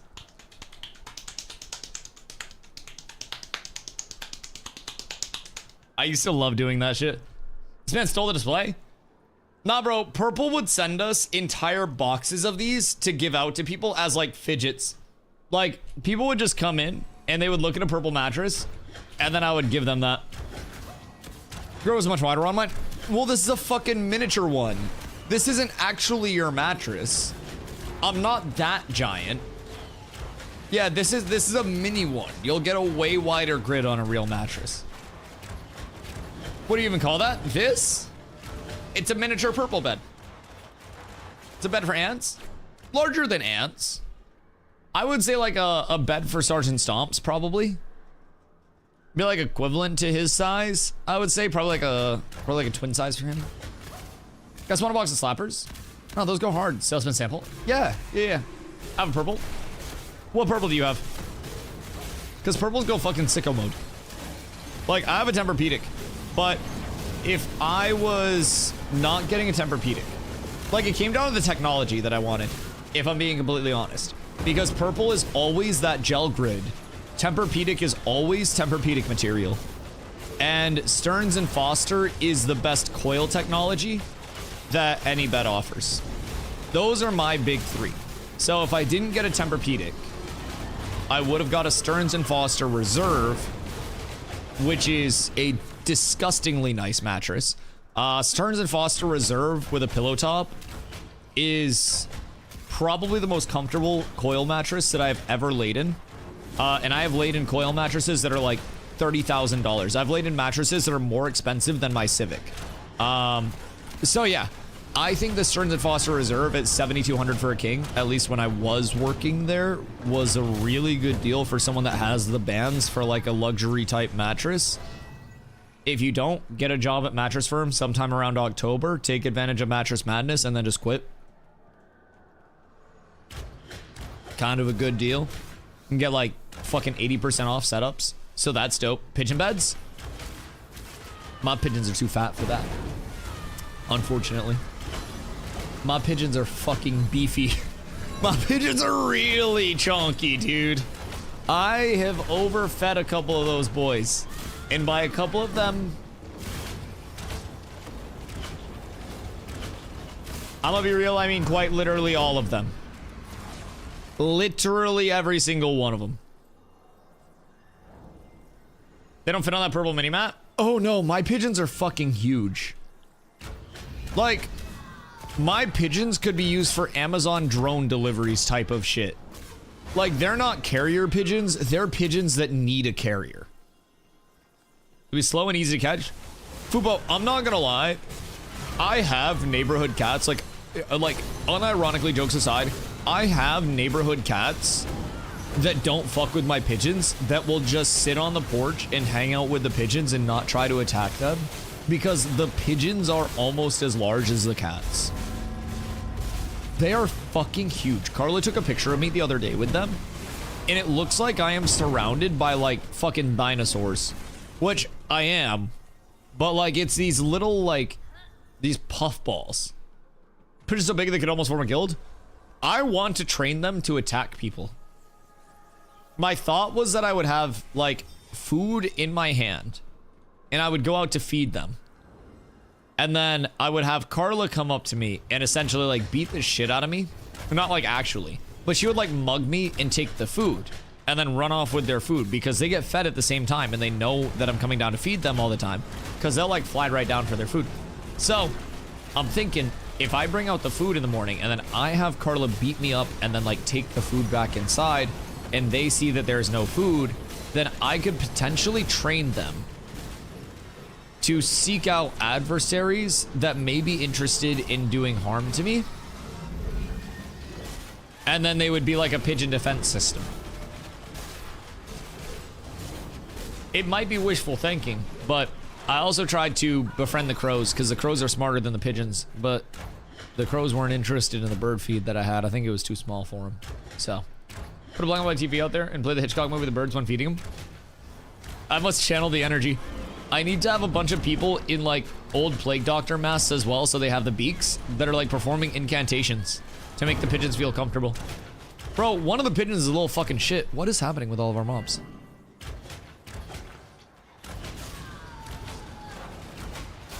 What the fuck? Why is everything tweaking? Is there a group up there trying to like taunt them or something? I'm confused. There must be a group up there or something. Huh. That's very strange. First victim would be dog. I mean, so that's the thing. I would either train them to like annihilate the ops, or I would train them to just beat the shit out of Carla every time that she walks by. That one might not be as ideal. So I'd have to be careful about the painting, the pigeon training processes. Strap lasers to their heads. I've thought about that, but also, what if I just put like, I don't know, knives on their wings? Because sometimes when they go to run, they'll like spread their wings out and run a little bit. And I feel like if I put knives on their wings and they did their like wing spread run, then they could really wreak some havoc. I feel like that would be almost impactful as the lasers. Because then they could do like flybys on people too and get the shing shing. Don't underestimate the pigeons. They'd be scared though. Well, isn't that fear the best driver of it? Because then they're just like flapping around like crazy. Got to build up their courage. One of them's an asshole. No, build up their courage. No, they're already courageous as fuck. One of them's gonna get boiled soon. Bro, every time when I go out in the morning, I go out to where they land, and I'm like, all right, who wants first food? And I hold out food in my hand. And for a while, there was an eloquent, educated pigeon that had 2 bands around his legs, signifying that he was a part of the American Pigeon Racing Union. Now, I think he has since returned home for the winter and went back to his spot, because he's not a part of the pack anymore. At least hasn't been for the last week or so.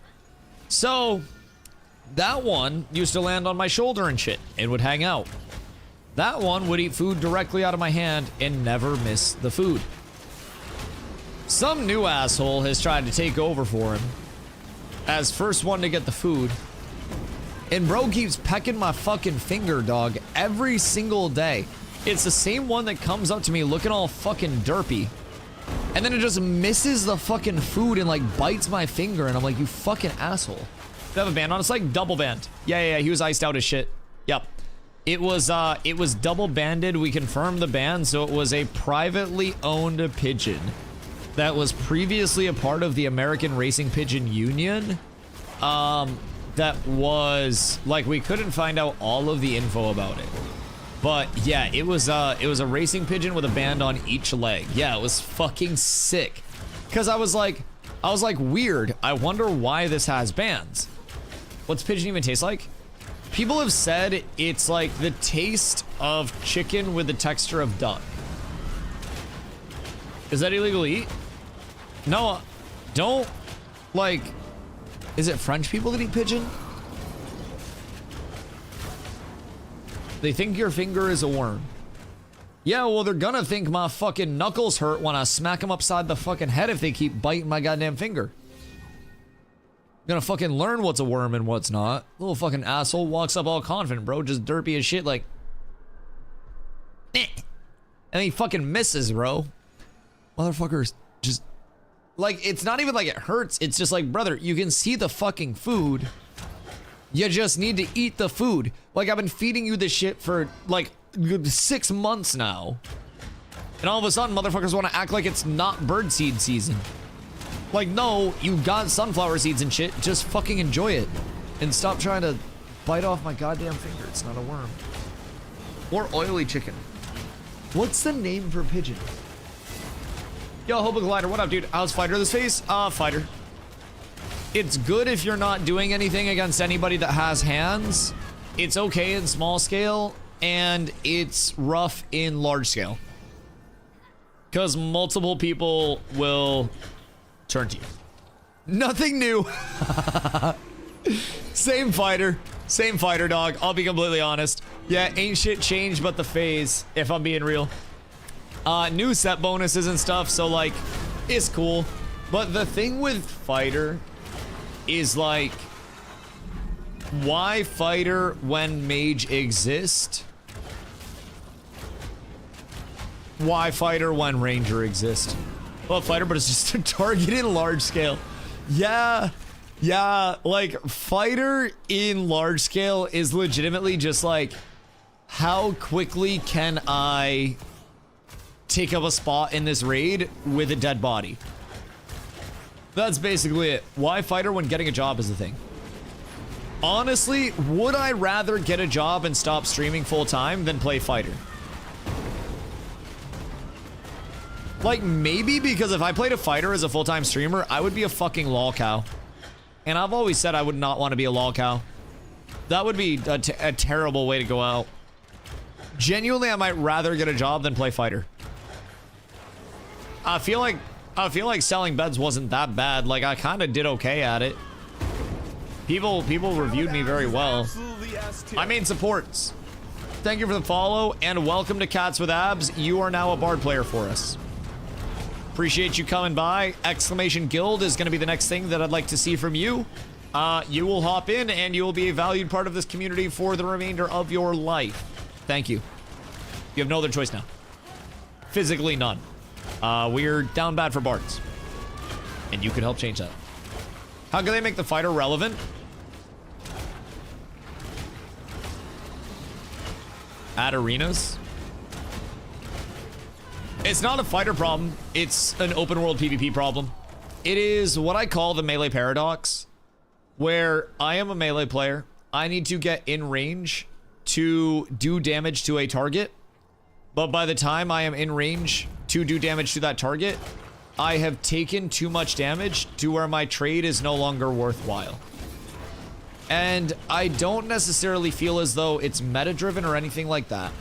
I feel as though in every game that is open world kill-based objectives, it is physically just a matter of, by the time you get in range to actually do enough damage to the range players that can kite you out, you've died. Or you've taken enough damage to where your emphasis is no longer getting your combo off, but it's surviving their combo. And I think the thing that solves that, if I'm being completely upfront, is objectives that are not just a matter of one person get omega tanky and everybody else just funnel around that person. Because with abilities existing like Protect and Aegis and shit like that, I can transfer 50% of the damage that somebody is taking directly to me.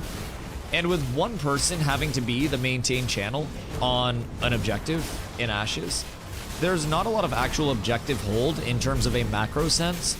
And it's much more of a, let's put this tank in the most absurd mitigation and max HP setup that we possibly could, and then just tell them to sit on this and channel.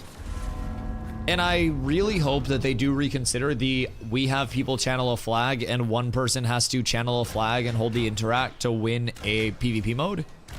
And I'm gonna be real, with New World dying, in them potentially maybe having some access to AGS devs, I would literally, I'm freeballing in some black sweats right now. I would make these things white if they announced that they were taking New World's point tick algorithm and adding that to sieges, adding that in place of all of their like flag channels right now. I think it's just a superior objective to play around that promotes multiple people being melee instead of one person being oppressively tanky and also not being able to play the game for 5 minutes as the most impactful thing that they can do. Like right now, the best thing that a tank can do in sieges is simply have more HP than everybody else and sit on a flag AFK hoping your interact holds. That's about it. And I feel as though that's just a product of the game mode design that we're partaking in. And as long as there is no objective that many people have to hold space on, then there will always be a different element to it. So, like New World, melee sucks solo, but with a healer, they're OP as fuck. So could make lots more defense and health. Well, the thing with New World is you have an objective that you need to physically have people on top of to actually control, and you need to have people in, you know, a defined area. How about something like more Battlefield area point control? How does Battlefield do it? Is it like... Because essentially what I'm thinking with the New World algorithm that I like so much, with the point control, is with New World, it's very simple. There is a circle, and if I have more people on the point than you in the circle, then I generate tick if I'm attacking and you're defending. If we have more attackers on than defenders, then we generate tick. If the defenders have more people stepping point than we as the attackers do, then we cannot generate tick and we have to step on. So with New World, you had this beautiful dance between people trying to work their way into the middle of point and then push people out of the middle of point to force them off, almost like a sumo wrestle.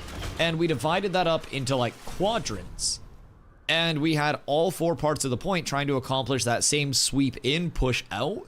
And then once we controlled space, we would then start ticking point, which would force the defense to respond with a collapse. And then if the defense missed their collapse, we could counter on the defense and take advantage of that. If the defense hit a collapse, then we would get fucked over and we would die and we'd lose our point. Likewise, if the offense wasn't actually like stepping and committing to the point, then there was no point tick that was actually going to be spun in the first place, so the defender didn't have any form of needing to step on.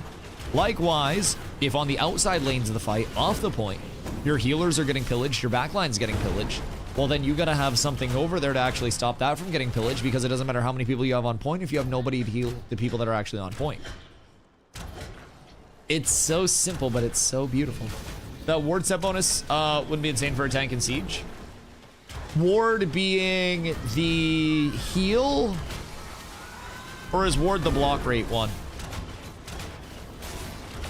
I want to say the ward is... No, rally is the self-heal. Is ward the block rate one? Rally is self-heal. My personal 1-2 punch that I would like as an ideal tank scenario for sieges would be bulwark and ward. Or bulwark in the block one. The mitigation one, I think is... That's bulwark. We know that for a fact. What the fuck is happening with that body? That's really weird. But there's another one that gives 35% increased block chance. So... It's a heal, but at 8 pieces you reflect 35% of the damage. Meh. Because, like, if I have a lot of people hitting me, and I take 12,000 damage across 10 people, that's 1,200 damage per person. Meh. Like, maybe. But, personally, I really like the block chance one. Actually, if it's 8 piece or nothing. I don't think so as much with like the defensive ones.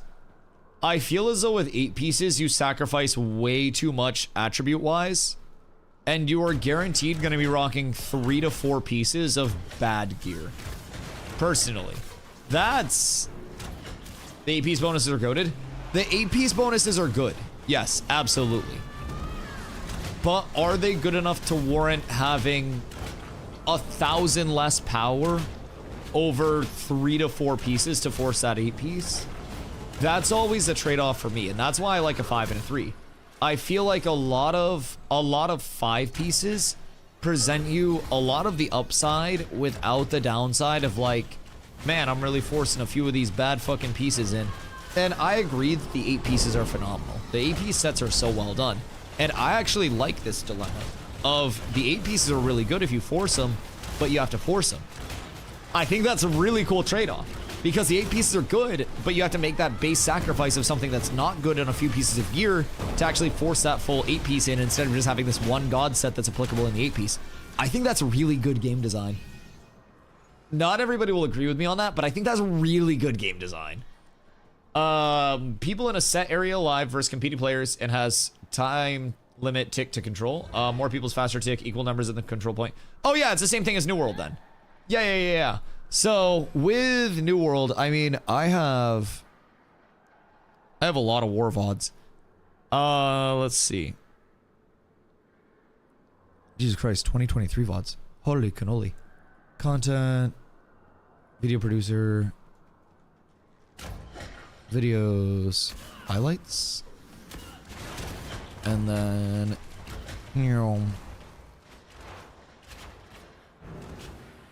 so with the point, like I'll show this real quick because New World's dead. With the point, what you'd be looking at is, see if I can find a good VOD or a good angle of it. Right here.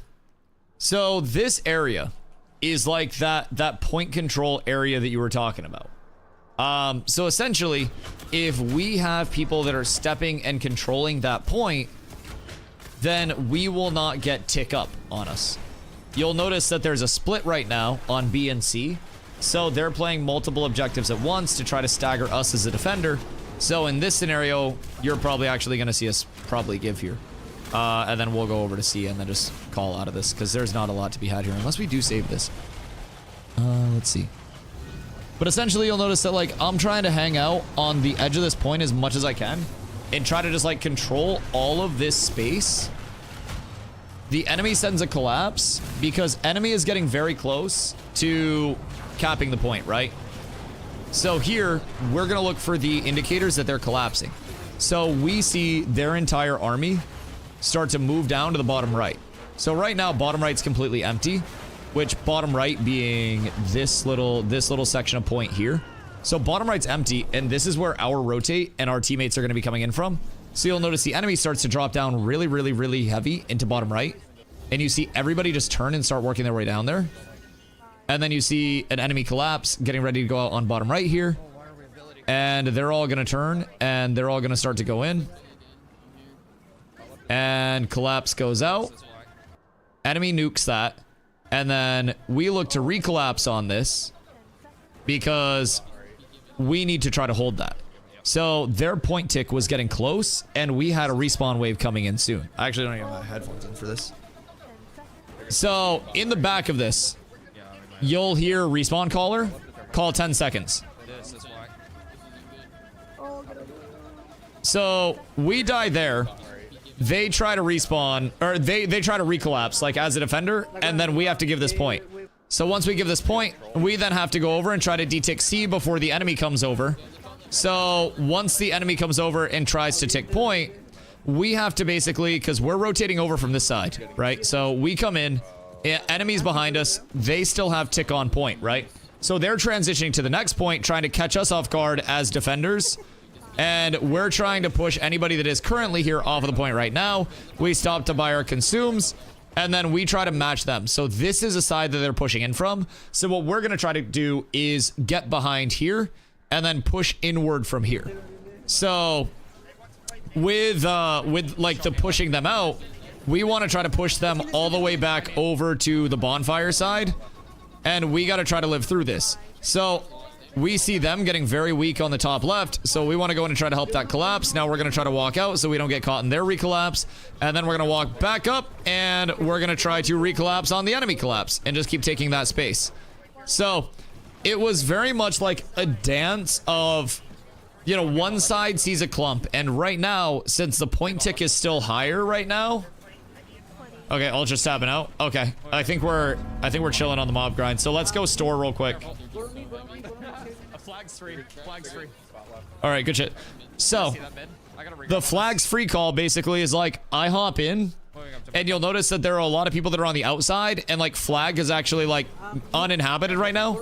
So right now I'm doing what's called inside out. So I go to the flag, and then I'm playing like back to the flag, trying to push people out. And then we're trying to get kills out here, and we're trying to force all of these people that are off. And every person that we force off means that they have fewer people on the point to actually contest us. And then every person that dies, obviously, they can't collapse at all. So Opals were just better for the whole game. I was Onyx in Warhammer. Onyx in Warhammer was better than Opal for Wars, because in Wars, you'll notice a lot of people, well, you would notice that a lot of people were...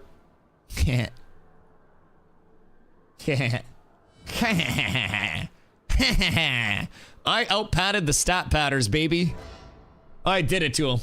But yeah, so like, the thing about Opal was that it was more % damage if targets were over a certain % HP. And in that VOD, you would notice like most people were over a certain % HP, especially with like the Warhammer harass that was going out. So the Opal would give more effective damage, and would put people in a spot where like my ult was starting faster and stuff like that. Just to show a New World video, I'm gonna cry. Oh my god, with my gameplay being so beautiful too. Bro, can you imagine if instead of leaning into like T-Pain's gameplay, they leaned into people like my gameplay that actually made the game look really good for marketing campaigns? That's one thing that I've always wondered. Why do game developers just shell out millions of dollars to content creators that will make their game look mid as fuck, instead of shelling out hundreds of thousands of dollars to some content creators who are large that will make their game look mid as fuck, but also pairing those content creators who are large and mid with content creators who are small but know the game in and out, that would then make the game look very well and be able to articulate the game in a meaningful way. That's one thing that I have always felt like is substantially missing from most video game marketing campaigns, that just doesn't resonate with the player base whatsoever. Fighters had a spell that reflected all AoE in the damage target toward him for like 1 second, about a 10-second CD. Big groups would be careful to burst a fighter all at once. I don't even think it needs to be that. Like, personally, I think something like a... I don't know, long term as well. I see this more in the realm of secondaries than I do just in like the base fighter as a whole. But something like a pain suppression for a tank, for a fighter tank secondary, of course, where you take X amount of the total damage that you're taking instead of all at once. Like, you take 50% immediately, and then 50% is held until the end of that ability, stored up, and then is done to you over the course of X seconds. Once that ability ends, there's a damage over time. Something like that for like a fighter tank combo, I could really see. And I also feel as though that's part of how the base archetypes are supposed to function. If every base archetype felt like it had everything, then it would be quite... Ow. Fuck you, Planendorf. then it would kind of be bad for the longevity of like secondaries bringing in meaningful stuff, especially with us only being level 25 right now. I feel like that would be quite bad for longevity as well. Yo, Aghanim, what up, my friend? Game needs to fix the character turn when you move to where your camera's pointing. Really needs an animation. What, do you mean like the snap? Like in terms of like being able to snap your character super fast?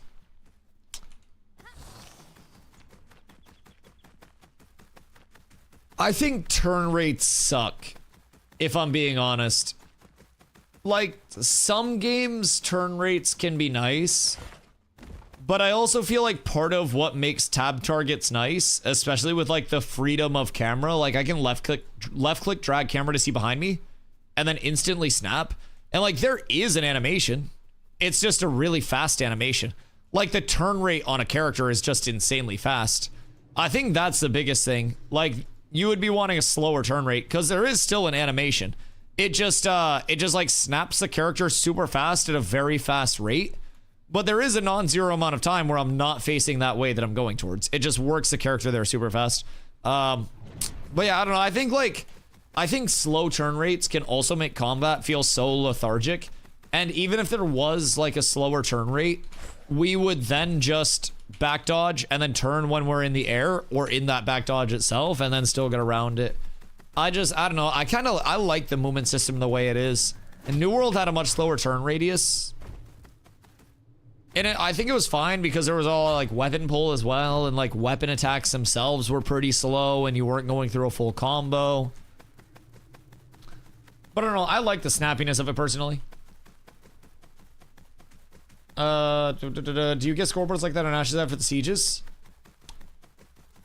Not nearly as in-depth. Sieges don't have a scoreboard associated with them at all.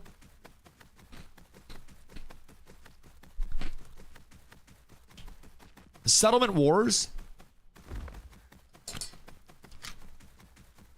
will tell you like how many kills you got, but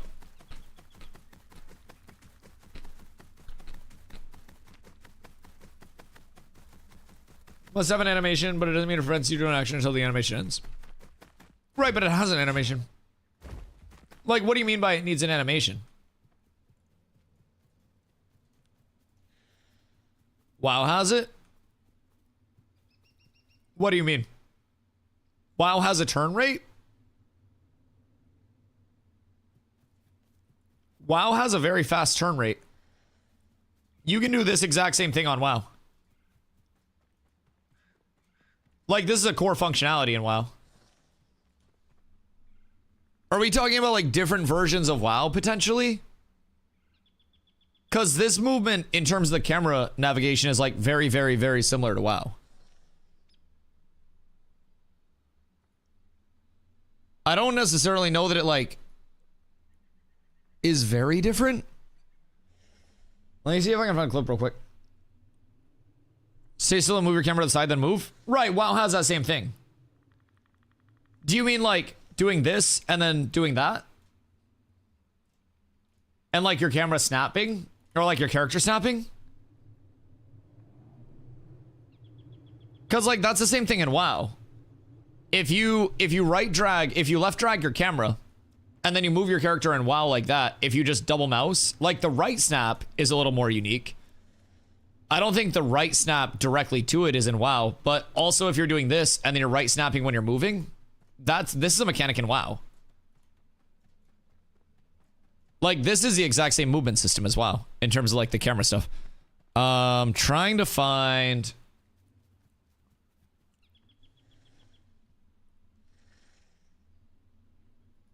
an example of it in WoW real quick. But yeah, it's like the exact same thing as WoW. It's so ugly. We're in 2025. What's ugly about it? Like, there's literally an animation. Your cape flows. Look. Like, your character turns. It just turns quickly. It's the same thing as going like this, except it's just Yeah, it's just turn rate. Personally, like, I don't necessarily see a problem with it. I don't think. Merry Christmas. Did she thaw? I hope she didn't thaw. I hope that she didn't thaw yet. Any info on Summoner? Summoner is November 18th. Yes. Yeah, like, hold on. I have a clip.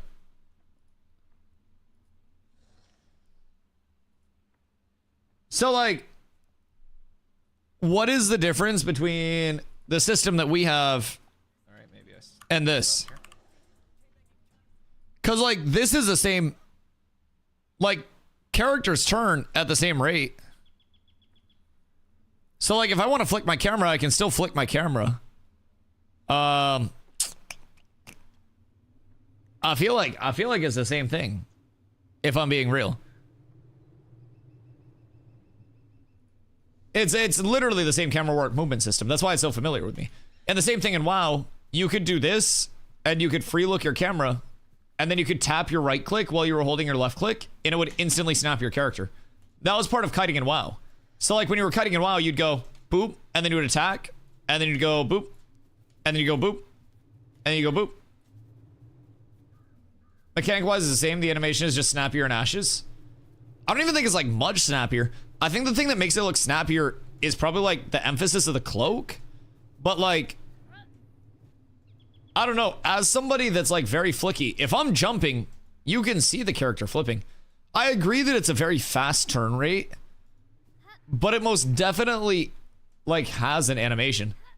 The cloak and the dense dwarfness. Yeah. Because, like, if I do this, this is the same thing as me going...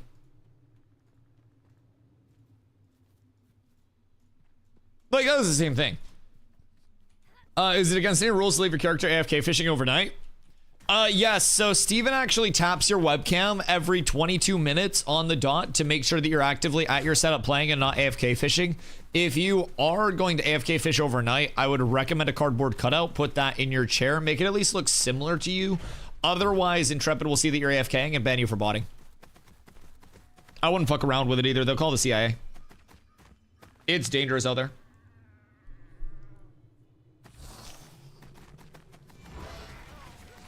How about a cardboard cutout of Steven himself? Tried it. And fall for it.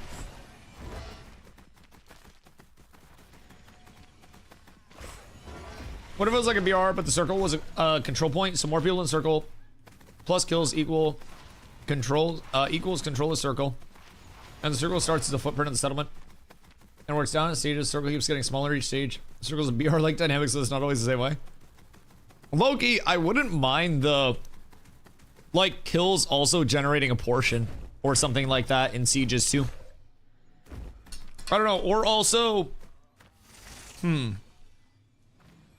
maybe like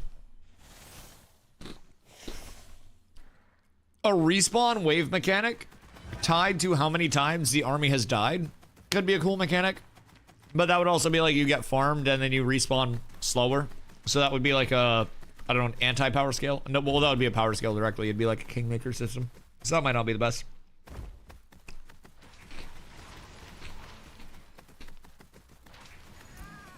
Wanna place bets on how long Siege will last? I'll do a Gamba for who we think will win. Because I think they have their roster set. They have a level 15 in that bitch. And a level 1. Maybe they don't have the roster set. Oh, but it really doesn't. Doesn't mean AOC doesn't need it. Game needs to be beautiful, and also the gameplay is just an animation for aesthetics.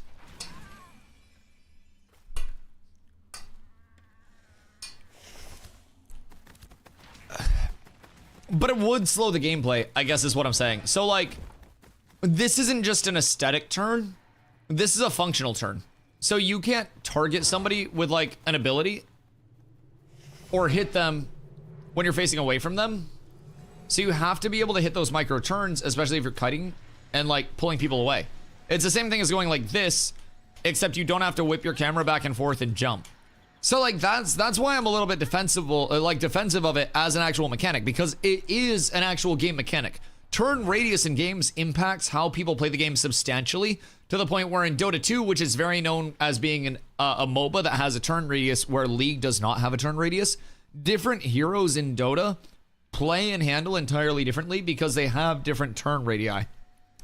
So something like that is a very big game feel mechanic, and something that impacts turn radius could mean charge no longer has the capability to go and get you out of stuff really easily, but charge is now, and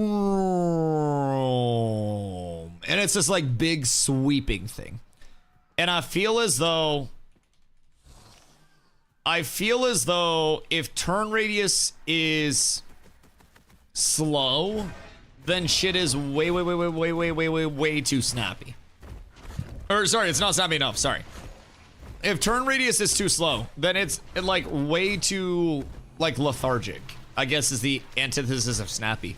It's way too like sweeping in terms of the movement. It's not as precise.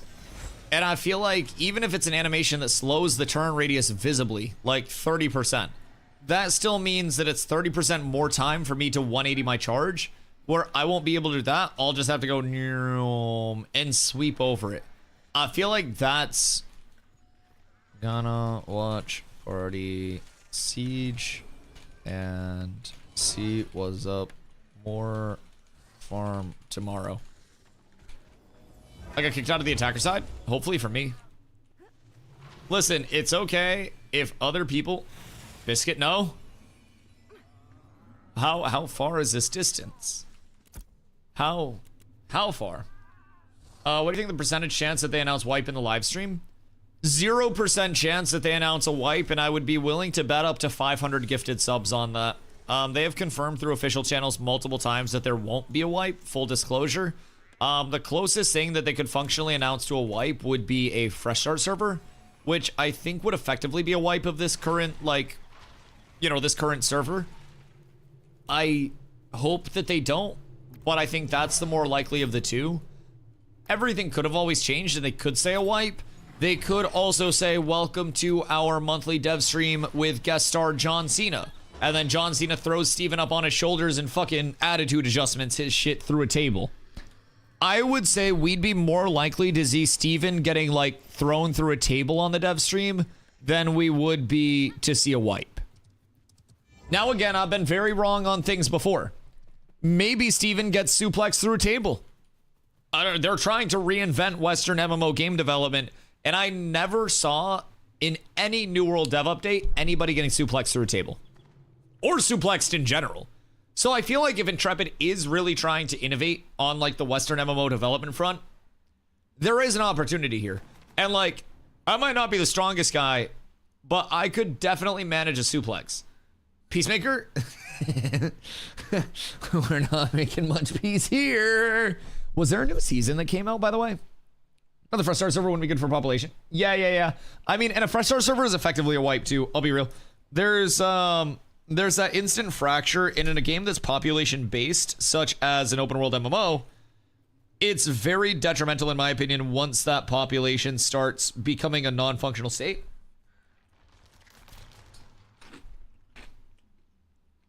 And I think this would die. Effectively the server. Biggest surprise would be something like Steven and Ashes made a deal and it's going to be on Steam now. Biggest surprise would be Steven slurring. I'll be real. I put in some thought to, like, what slurs he'd be most likely to break out. But yeah, I feel like him slurring would be up in, like, the largest surprises for me personally. I don't know if he said one before. I'd be willing to say probably. That'd be surprise worthy. That would also be surprise worthy. So what do we have on the docket so far? Intrepid sells Ashes with dynamic gridding to another studio as the announcement. We've got Intrepid Studios bought New World. We've got Intrepid hired the New World development team. We've got Steven gambled away all of the money in Vegas, and we can't hire the New World development team. We've got the potential of class ranks being added with the ability tree reworks. Steven expecting a baby. I'd like to throw that one in, like him personally, him and GM John. I don't know what the delivery time on that one would be, but Arena's dueling. Dueling is a possible. Arena's, I think, equally as likely as him getting suplexed through a table. So I'm going to put that in the probably not going to happen category. Like, I think him losing all the money gambling in Vegas more likely than Arena's or him getting suplexed through a table. Him getting suplexed through a table more likely than a wipe announcement. I personally think it's probably like we hired a bunch of former New World developers. We have this system that wasn't supposed to be in, but is in. Suplex through a table, fresh starts. Kind of where I'm at right now. What's coming up with the Harbinger update? Besides Seminar Class, is there a video of all of it? The last dev stream would be where they talk about most of it in depth. And they show a graphic on it as well. But it's the Harbingers, like the Corrupted Zones, Summoners, Sport Fishing, multiple world bosses, new boats, interactable ladders on boats. I said world bosses. A pass to some playable areas that we have along the way. There's a lot. Oh, and the Renkai. So, creator program going active and incoming massive streamer surge with keys. Maybe, but I also don't necessarily know that the content creator program would like bring in a bunch of streamers instantly to stream it. Like, I think people would be excited, but I think if somebody's streaming like something else right now, what's gonna make them come back just because they got accepted into the content creator program? Like, I'm in the Dune content creator program, like the Funcom content creator program. I've never played Dune and I just shit on the game constantly. They just accepted me into the content creator program because my metrics look good and I wanted a free copy of the game. I hope Intrepid does more for that, like for their CC program than that. But like, I don't know, a lot of content creator programs are kind of shallow. What are class ranks? So every class tree is in the process of being redone to include not just like I select or deselect this ability, but also I put ranks into these abilities, both active and passive abilities. So that's going to be incredibly fucking cool when that does come in. Because like I as a tank could go, oh man, I want more indom, I want more wall, I want more banner. Or I could be like, I want more pulve, I want more tremoring strikes, I want more slam, I want more ground pound. So many different things. Run 2 servers, leave the old server up and run fresh server 2. No one will play on the old server.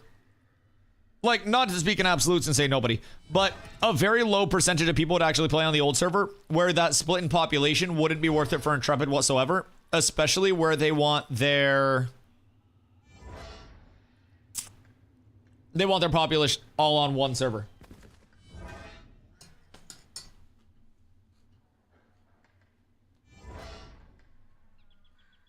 I think that's the biggest thing.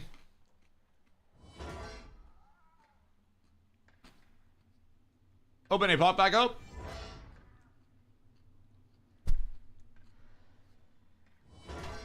You could. Controversial opinion. They sneak freeholds back in with the November update. Follow up for you, Red. Now you gotta tell me, what do you think freeholds would come back in with? Because now you've got me intrigued. I think that's a cool theory.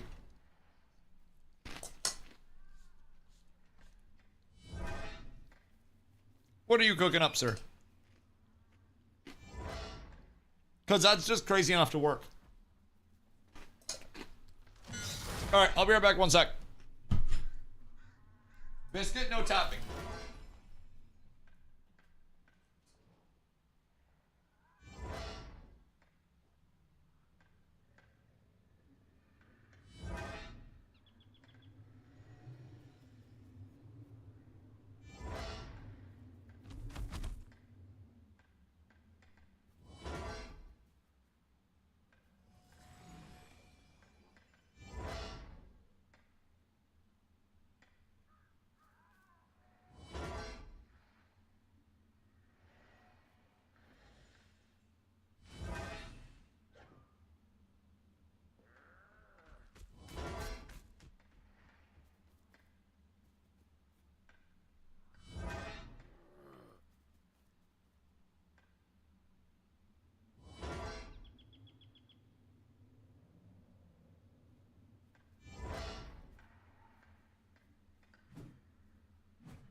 tried to touch my balls. Good day. No leaks the past month is crazy. I mean, it's probably because they have NDAs out the ass on everybody. If I had to guess dance, I need a slot. How am I supposed to dance without a slot? See, I can't dance because I'm not happy because I don't have a slot. It literally won't let me dance. The joy is gone. The joy is gone. It's gone from my heart. It's gone from my life. The rhythm is gone. I'm never gonna dance again. I miss Steven leaking info in Discord. He probably got yelled at. I don't know, man. I feel like I've been told if Steven's leaking, then it's not actually leaks. Wah, wah, wah, wah, wah. Wah, wah, wah, wah, wah, wah. I feel as though Steven leaking is just as impactful as anybody else leaking. I feel as though if I'm not allowed to leak stuff, why is Steven allowed to leak stuff? Main quest, how are you, my friend? Hope you're having a beautiful day. Did Intrepid Studios hire more people? Nothing has been confirmed yet. But the only job listing that is available on the Intrepid Studios career website is one associate software engineer position. And this is the first time that I have ever seen one singular position. They've got no rhythm, Phoenix. They've simply got none. Dusty needs mirrors, a brass pull, and a DJ. Some inspiration would be nice. Would be very nice.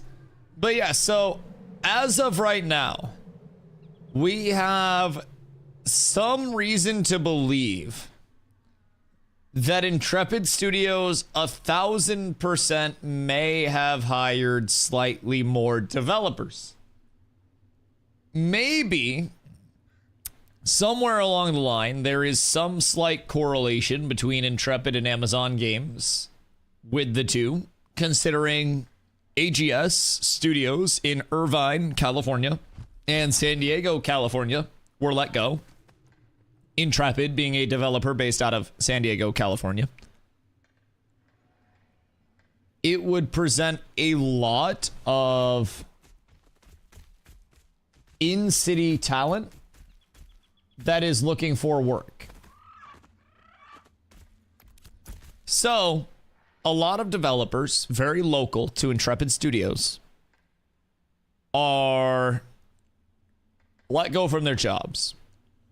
And then Intrepid Studios, thank you for salmon, fills a lot of missing positions, including some very core positions like a principal economy designer for an MMO very quickly.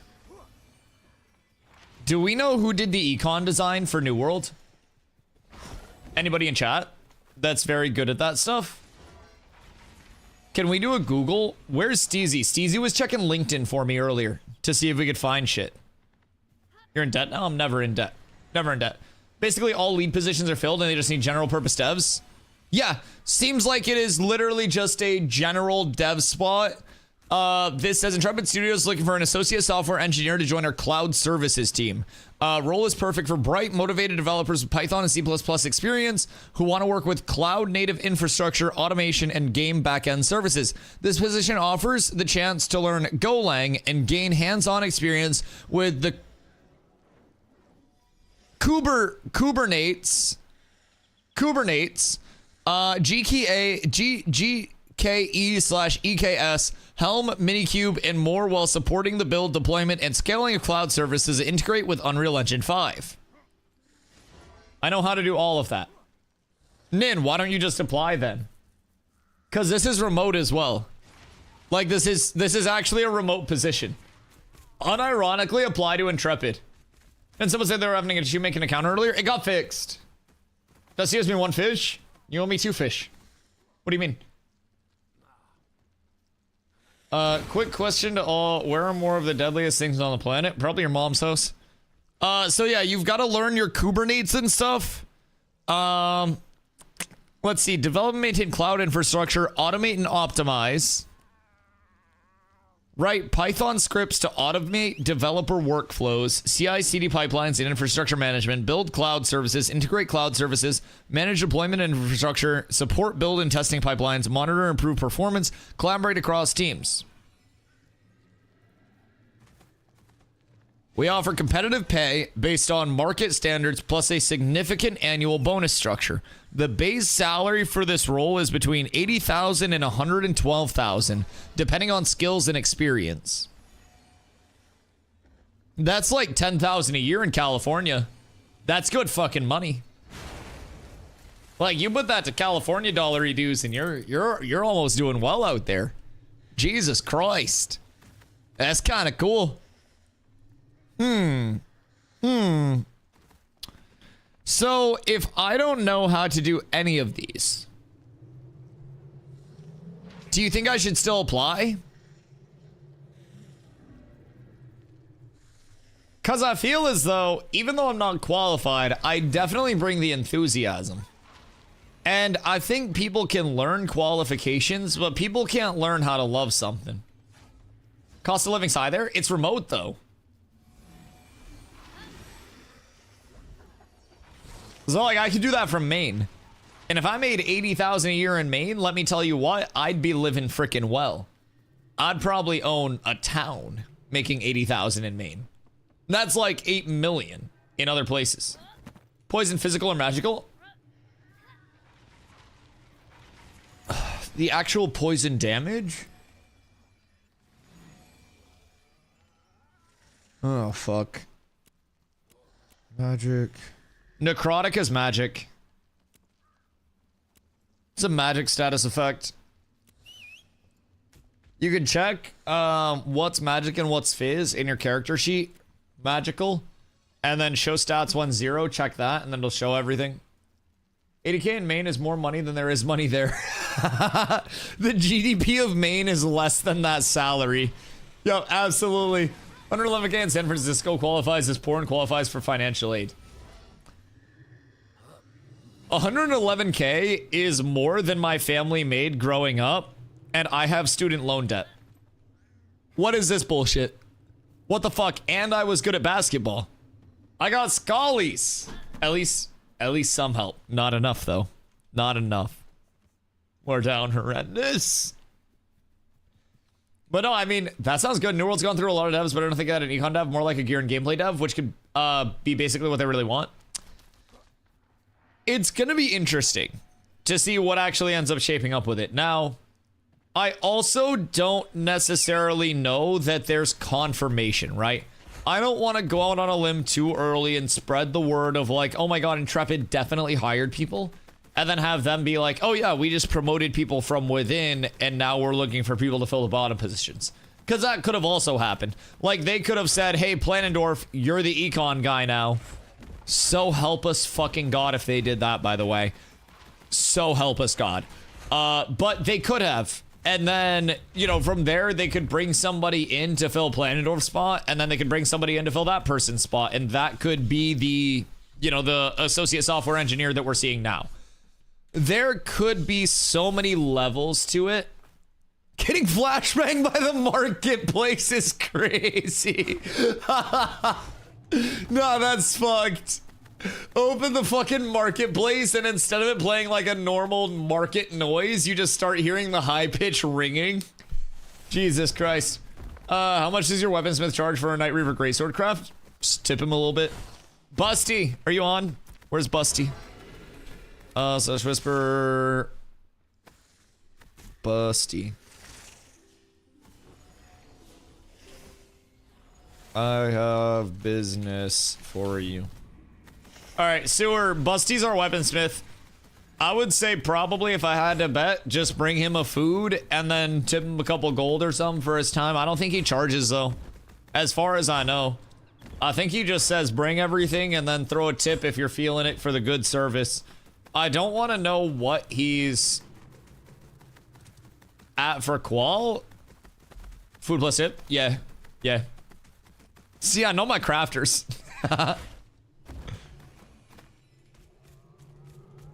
I know my guys. Leon, thank you for the hydrate, my friend. I choose Dr. Peppy.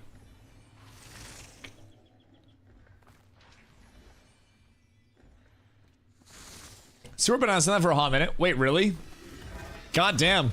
Yeah, no, I mean, the apps have been good. The apps have been good. I think we're at a stage where we have a lot of players that are coming in now inquiring about Ashes too. So there's a lot of good questions being asked, if I'm being real. Anytime where there are new players that are actively physically getting excited about Ashes, it's really cool to be able to see general, like, hype for the game. And I really like being able to answer questions for people, which is part of why I try to go, like, so OD into the answers, just to let people know, like, how much depth there really is to this shit. That's like one's but just been vibing getting the mass together. Massive. What else do you need? I'm actually excited to watch this siege. Chat, do we know who's going to be streaming the siege? Because I would like to steal a POV and then use it for my own content. Zop? Wait, Zop got in? What the fuck? What an absolute rat. Hold on. What side's he on? Who else got in from Cats? He has more pull? Zop has motion. Yes. Zop absolutely has motion. Streg? What the fuck? Wait, where's Streg?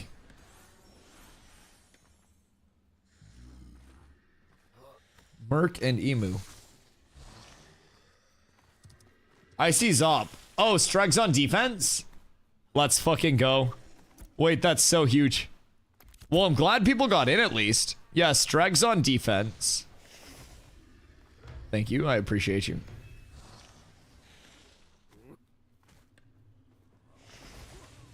Nice. Interesting. Interesting. We got a gamble for the siege? You just signed up for the siege? I signed up for attack, but I signed up late.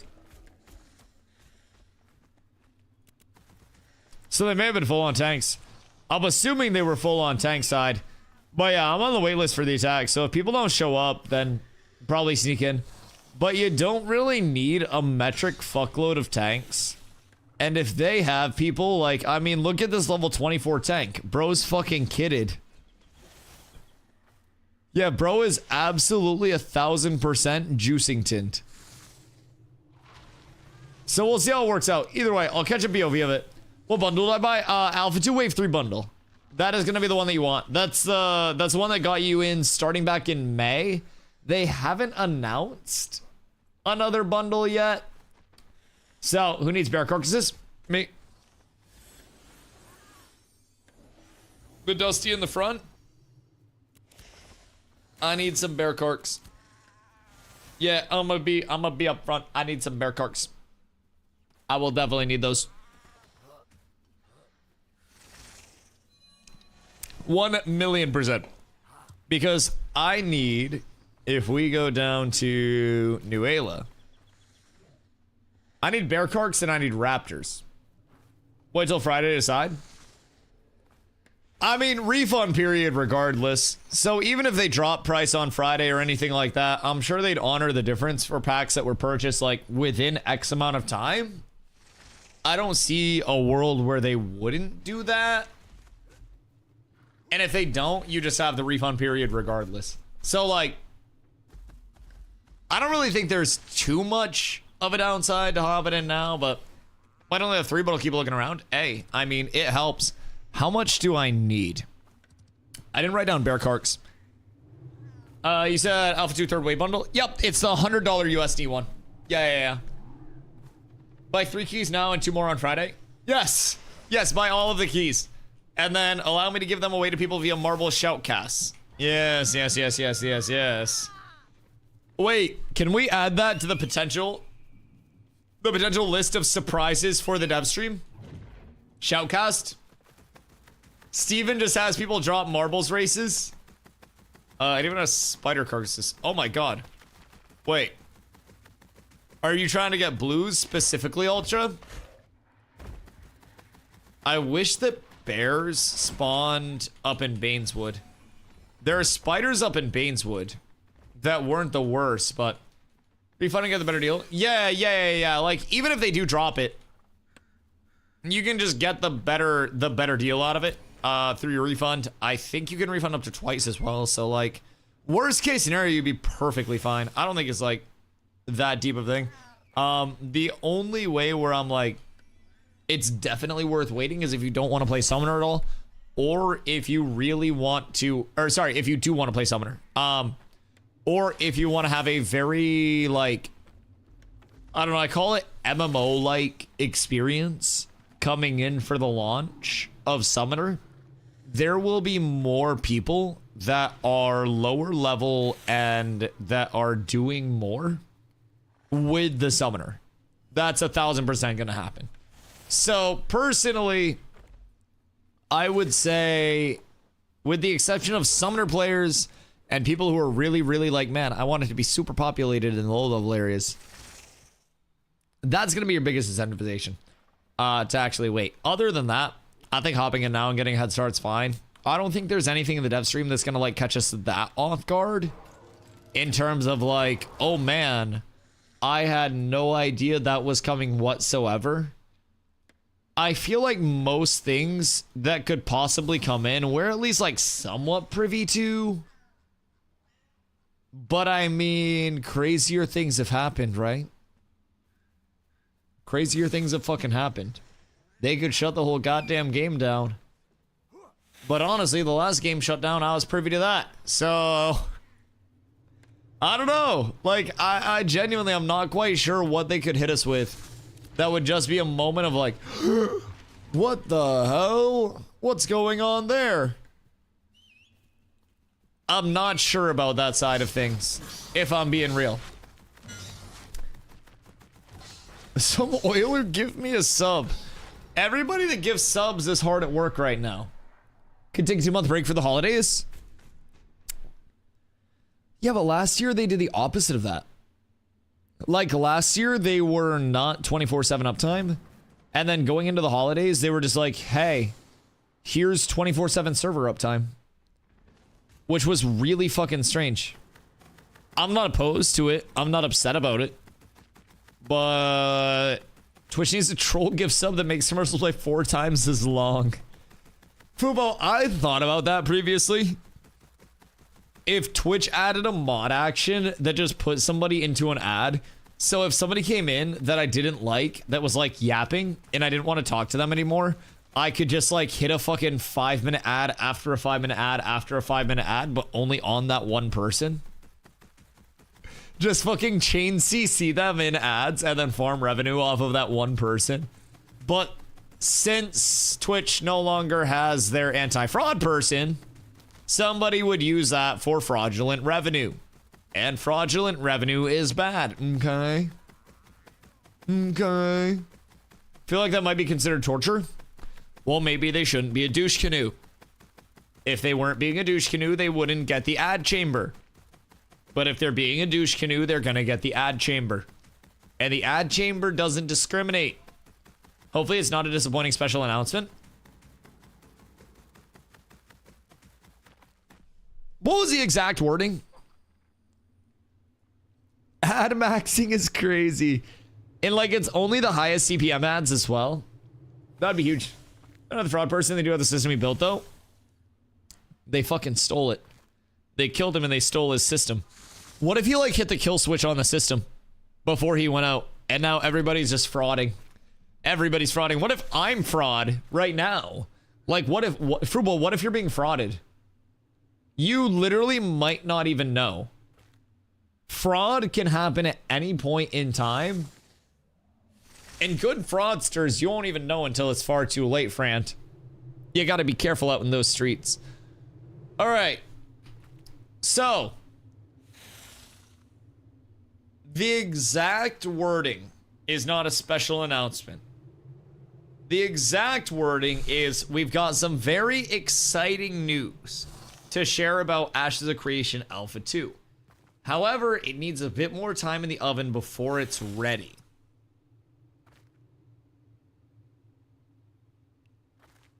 That's intriguing.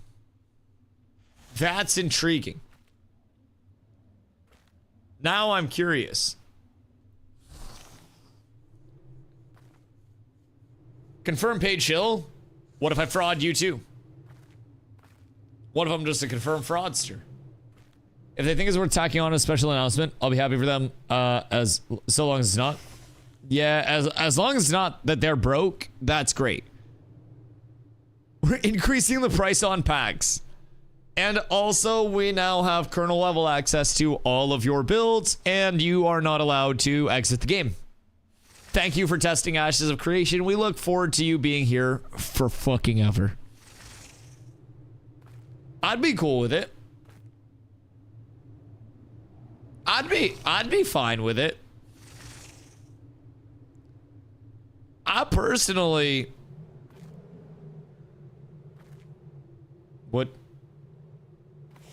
What y'all... What am I getting fucking my name thrown out there for? Y'all scaring me. I don't like direct confrontation, and it like makes it all red, dude. It like... It literally, it highlights the name in red anytime somebody says my name. It scares me. The entire message line is red. Kernel level access to PC as well as control of webcam and thermostat. Yo, I'm gonna be real. If you can figure out how to control my thermostat, I would love help with that. Cause this shit is confusing as fuck. I don't know how to like actually get it to function. I tried to get it to function. It was like off for 2 weeks previously. So, this kills you if you enter the zone during a siege? Yes, it does. For prerequisites for launcher, do I just need the anti-cheat? I don't remember all of what the choices are, but I would select everything. Do you have the smart home one? No, I rent an apartment, Fupo. I have landlord blue on the walls, and there are very poorly trimmed edges where white overrides onto blue. Because Mr. Bitter Galaxy isn't the greatest at painting, but he tried his best. I have like a fucking 1900s thermostat. Buy a house? Maybe if I wasn't a fucking broke bitch, I would. I don't know. I'm trying, man. I'm working on it. It's cause, wait, a sweatbox. Yo, I don't like being hot during streams. Like, I like cool air around me, but to be enveloped in like warmth. Renting the biggest scam? Yeah, I mean like,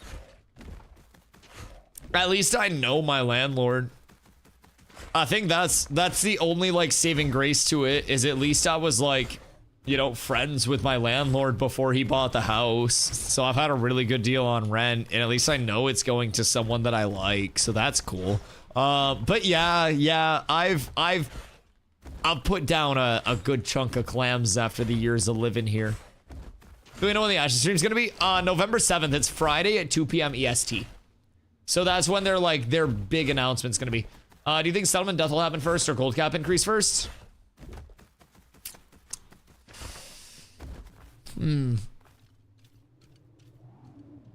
I think gold cap is actually not going to have to be increased in the long term of it. Not in the long term. It will eventually. But I think for right now, there will not be a gold cap increase push. Once, Jesus Christ, someone just skirted. Once everything regulates from like the crate dupes and all of that money actually works its way out of the economy, I feel as though 1,000 gold is going to be way more impactful than it was, you know, at the midst of crate duping and shit like that.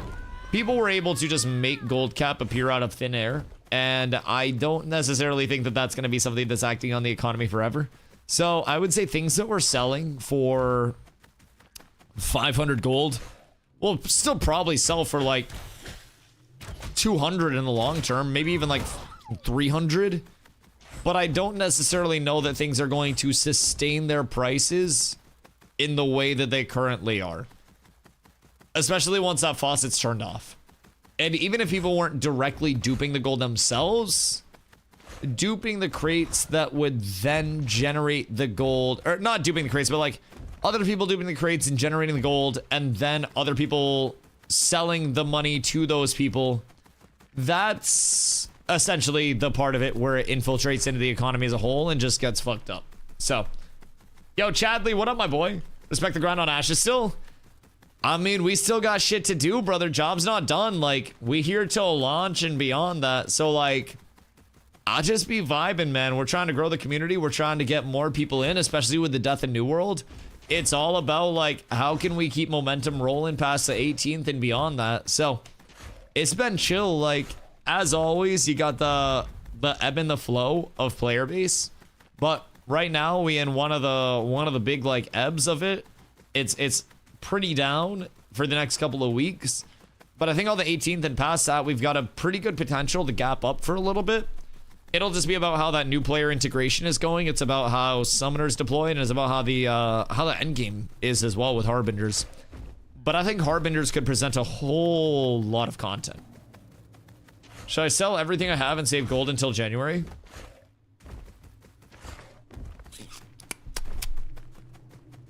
Unironically, not a bad long play. Like, really not a bad long play. They're dropping out the race for Harbinger? Yes, they are indeed. Didn't get a spot in the siege? No, that's okay. We'll watch party it. They have all their tanks. And there's like a level 24 tank. So they have all their tanks. We'll see how it ends up. So if we go down, and then we go tank.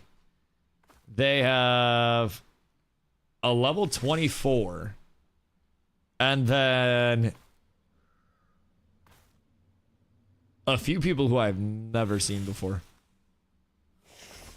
So I'm sure it'll go well. I still have my money on the attackers, if I'm being honest. Tank always gonna fight? Oh, yeah, absolutely. I still have my money on the attackers. Jesus, defender is very heavy on tank. What the fuck? I mean, I guess that's not that. It's a lot of tanks. Huh. Tanks, rogues, pretty light. Rangers, very light. Mages, pretty light. Fighters, way too heavy, because you have any. Clerics, heavy. Clerics and bards in a decent side. You're not doing a waitlist for either side? I'm literally on the waitlist for the attackers. Yeah. Yeah, I just didn't get in. That's all. I've been sitting on the waitlist for this the entire time. I think Nin and I both have, but I don't mind. If you can't afford your artisan piece, you get a strand. Oh, fucking really? Oh, fucking really? What are the exciting news that wipe servers and drop ashes on Steam is early access? Good fucking god, no. Has anything changed at all? Just in terms of like recent times, general bug fixes, dupe fixes, shit like that. Nothing too like outwardly crazy since you've been on break, other than just normal shit and building towards the 18th update. The 18th update is going to be a huge thing. Like recipe fixes and shit like that, just normal server progression. Overall, nothing too wild though. 0.17 is a huge bug fix pass. And then the summoner update and the harbinger update, obviously the fucking creme de la creme of updates that we're waiting on. That's the big thing. So was just doing it for Griffin leather. How much money are you making in like Griffin leather and stuff like that? Heard some gear bug was going on. Maybe like the leatherworking qual stuff, perchance. There have been a few weird things though. Like there is also a. Yeah. Appreciate you, Chuck. Oh yeah, the Akadira stuff. Oh yeah. Yep. So Akadira Valerion was craftable at journeyman tables and not exclusively grandmaster tables, as it was supposed to be. So as soon as the Carfin emblem patch came in and fixed the fact that Carfin emblems were no longer dropping, everybody started crafting that like crazy. And Intrepid came out at a certain point and said, hey, this isn't bugged. It's not going to be treated as a bug. Feel free to continue crafting your sets. For an item level 29 set, that was the only item level 29 armor set craftable.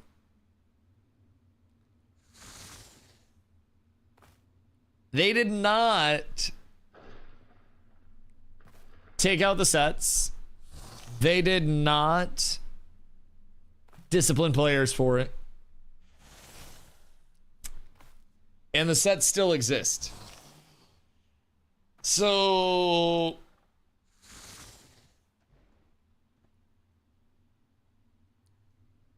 yeah, I don't know. I'll be real. It's kind of cooked there. I think that's slightly on Forge, but... how long till the siege? Starts in 12 minutes. At least the spin-up does. It's also cheaper than the other level 29 sets. Yeah, it's really easy to craft comparatively. I think that could also be because it's heavy, but yeah, it's pretty easy to craft. Part of the other, like, 29 sets is because they're medium and shit, but... yeah, Akadir Valerion is really easy to craft, really easy to push rarity up on. It's solid. So, it was treated as not a bug.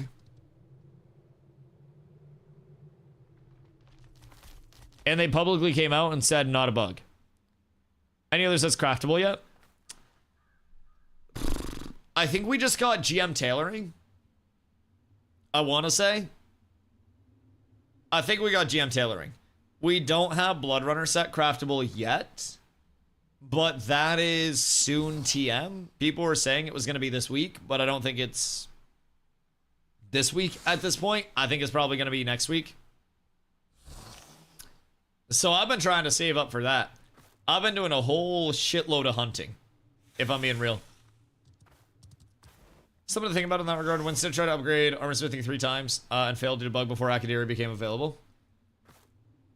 Right, but I don't think that a bug in terms of upgrading the armor set, or sorry, upgrading the table means that they should throw in one singular level 29 craftable set into the entire game. Like, I understand that that was bugged. I'm fully aware of the situation. But an level 29 set being craftable before all others is not intended in any way. And I feel as though the biggest thing to remember with it is it was present at the journeyman table since the start of the server. So it was not a bug that was brought up in response to that table being bugged. It was something that was present since the first journeyman table went down. And it has been present the entire time, but it was not...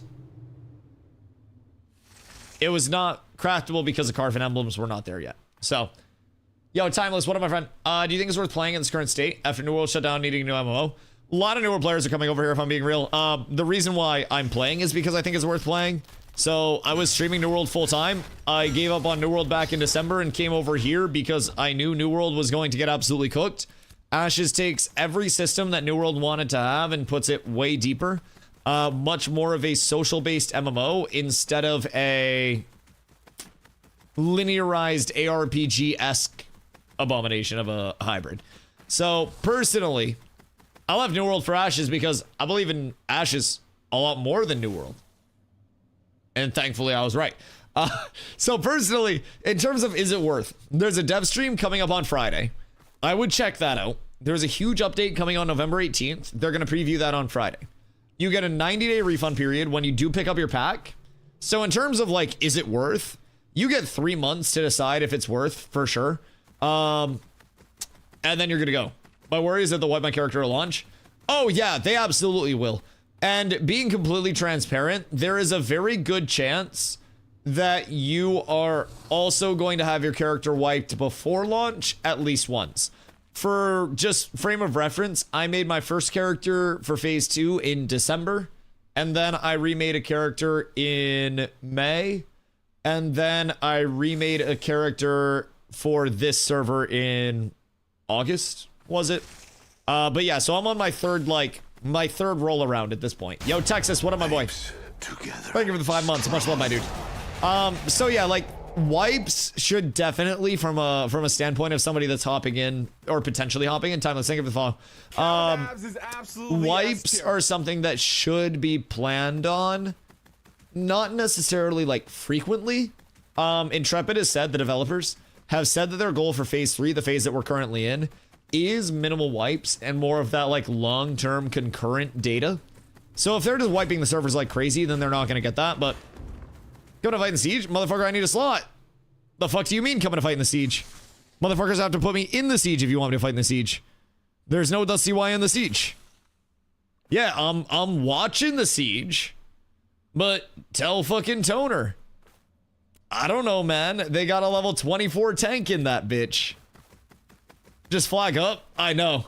How's your gear looking? Not too shabby. Not too shabby. I've got a Lego Glory Bound. So then we've got the Epic Night Reaver. You know that shit. Lego Epic 3-piece. And then I have 3-piece Blood Runner. And then I did not abuse Akadira. So I've been prepping my entire new A-list storage is Grems and Ravens and skins and shit. Specifically so I can try to craft my my Blood Runner and my Torrent Scout when 29 comes out. So who knows, man? I've got the plan, but will it actually be executed with the 13 gold that I've got remaining right now? Probably not. So 282 with a scroll, 291 with food. But item level 29 weapons are out, so I'm behind the curve there. People with double Lego eye level 29 weapons are like 350 plus power. That's where the slapping comes in. But I'm doing okay for right now. I'm pretty content with the Lego 26s because Lego 26 is equivalent to Epic 29. So not too shabby. I'm in a good spot. They should make a fresh start server for new players to jump into. See, I disagree because in any MMO that is not New World, you have a concurrency to your servers, and every MMO is intended to have a form of catch-up mechanic for new players to integrate into the economy. Likewise, there is not an infinite ceiling, so even if players have been on the server for 4,000 hours, they will hit the ceiling. And they will eventually slow down their prog, allowing other people to catch up. So Ashes has yet to see an integration process of new players in mass mid-phase. There hasn't really been that huge push. Rogue gave them a little bit, but most people at that point had stocked up gear, and it was mostly other people that had already played that wanted to level a Rogue on the side. So to have a true period of time where they can actually integrate new players into the economy, get people caught up through those mechanics and test those mechanics and test their econ in the long term. I feel as though that's a huge opportunity that will also be something that is incredibly necessary for the longevity of servers on the launch of the game too. And without that, oh my god, my voice is starting to go. Jesus Christ. Without that, I feel as though it will be incredibly hard for players to integrate themselves into Ashes long-term post-launch. And then it will become reliant on fresh start this, wipe that. And I think that's just, I think that's a problem overall. Too much stressing. I need throat coat. I'm gonna drink some tonight. I'm gonna drink some throat coat tonight. I'm gonna have some chicken, and I'm gonna have some mashed potatoes, and I'm gonna have some gravy. I'll coat your throat. I'm gonna send you to horny jail with Henry. I'm gonna put you in a cell with him. You don't want to know what he's gonna do to you. Yo, Gil, what am I go? Then you still be on? Yes, sirski. So, tonight there is a siege of Miroleth. I must have pissed off the wrong people because there's a level 24 tank slotted over me on the offense side. My bad to all the fucking down under lads. Either way, we're gonna catch Zop's POV of the siege. I think he's gonna be streaming it. I believe somebody else is streaming it as well. So we'll do a little watch party for it. I wish there was another tank that I could make fun of. Personally. Does the world feel as active as New World? Feel like New World did a great job at making the world feel alive? New World, especially recent New World, is, in my opinion, a fraction of like what the world is in Ashes. partly because New World is very heavily instanced and Ashes is all in the open world. Now, Ashes will have light instancing in the long term, but it's still predominantly open world. So that's nice. Really phased out, your guild's not currently at war. Yeah, no, we just got used to that shit. Guys, actually 25, not sure why it says 24. I'll still cook him. I need to see every tank's POV that is slotted on that side. I need to see streams from every single one of them. And if I don't, Cat with abs is absolutely S then there's a problem. I need all of these streams up immediately. And without them, it's cooked. It's cooked. I'll remember that when the Aussies want slots in our sieges. Nah, I'm actually chilling with it. I don't mind. We'll have one next week, and I did one last weekend, or whenever the fuck it was. We're absolutely chilling. I'm glad other people are also getting content. It's because of their guilds? Who cares? I don't fucking care about their guilds. The fuck do you mean? What competitive gaming taught me is fuck your affiliation, slot the best players. And if you want to win, that's how you succeed. You don't win making friends. You win demoralizing people. That's the thought. That's the thought. If I see an all call come out at any point, and there's not a tank in the front line, I'm gonna screech so hard I'll lose the rest of my voice. New World mentality? Okay, hold on. New World mentality is if you can't win through affiliations. Yo, Eraj, thank you for the 5 months, my goat. Thank you. Much love. So, the New World mentality is attempt to win through affiliations, lose, ask your affiliations to loan their accounts to better players on the premise that you gear their accounts for them in full BIS gear, swipe to gear the accounts of your affiliations, and then bring in the players like me to play on the accounts of the affiliations and win the wars that you can't win previously. That's the New World mentality. Personally, you didn't even need to fucking slot the best players because you could just account share. Bro, I swear to God, like 30% of my wars the last 2 months that I played were on different accounts. Just streaming that shit. Accounts never got banned. They never got dealt with. Did INTREPID push live stream? Yes, to this Friday. So, we do have some potentially large news, no Lizzo. I don't want to leak their pregnancy announcement. Dusty told INTREPID to push it. You're goddamn right I did. And they said, yes, sir, your contentness, sir. So, for the first time since I've been a playtester and following Ashes as a whole, they only have one job listing on the website.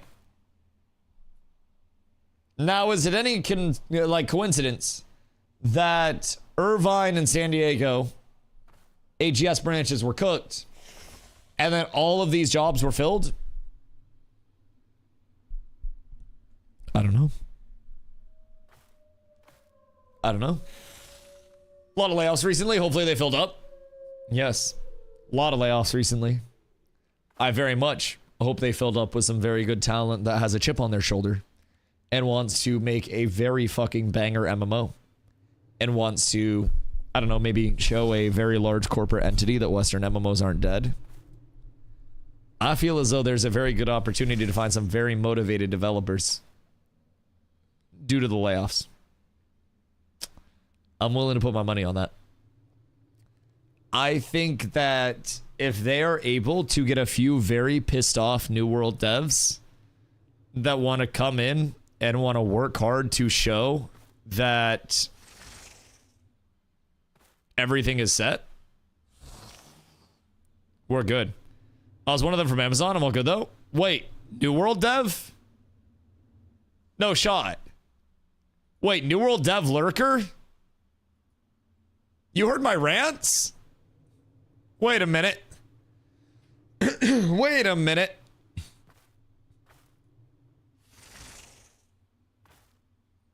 Wait. Not New World Dev. Wait a minute. Wait a minute. I worked on Ring and Blink cameras. Do you see me when I go outside?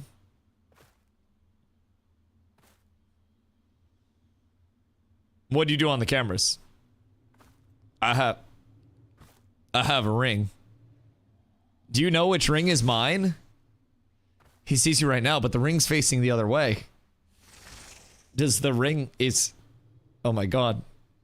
If you change the letters around in Sony A7 slightly, it spells ring. Jesus fucking Christ. Oh no. Oh no. Is it really? No, it's facing that way. And also that way and that way. I'm not telling you which way to break into my house from. The fuck do you mean? Based on the direction the sun comes in the windows at the time of day, you could probably tell which direction my house faces, and then you could tell which cardinal direction to attack my house from. And I don't want to give too much information. But, you know, the sun sets on one of the ways. I worked on firmware, specialized in battery power, and sub-gig radios. Alright, I don't think you can see us, chat. We're good. We're good.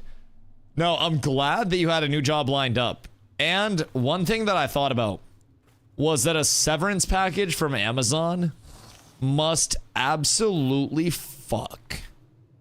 Like, not that getting laid off from a job is ever good.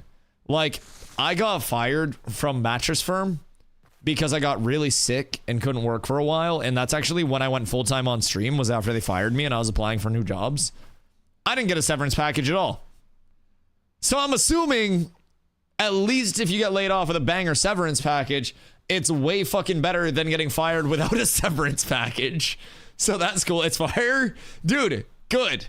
Good. I hope that every single person that was laid off got such a fucking bagging tin that they didn't have to actually stress that much. 15 weeks pay plus 3-month notification period plus 6-month cash for healthcare plus remaining PTO payout. Wow. Are you unionized? Well, were you unionized? Or was that just what they offered? Wait. So, 15 weeks pay. 3-month notification period. Jesus fucking Christ. So, like, if you had another job lined up in the first place, do you hit like a heel tap coming out the door? Like everybody else is crying and in shambles and you're like fucking dancing and shit? Because that's kind of how I felt when they announced it. Because like I felt really bad for all the people that got laid off. And then I felt really good that I was right that New World was going to get canceled. And so I was like, I was playing Squabble Up and crip walking through my kitchen and shit that morning. So I also have 6 weeks until my next job starts. So everyone's still there, wishes they got let go. That's fucked. Kill me, please. No, that's insane. Everyone's still there, wishes they got let go. Well, good for you. I'm glad you got fucking canned from your job, buddy. What a pirate software thing to say. Dude, that's so sick though. Like, I'm glad that out of a very bad scenario of a lot of like layoffs and shit, that people are at least compensated. Like, hopefully everyone on the dev side and like everybody that was involved as a whole under the Amazon blanket also got similar packages. Cause like, that at least sounds like something where you're like, oh man, well, at least I'm loaded now.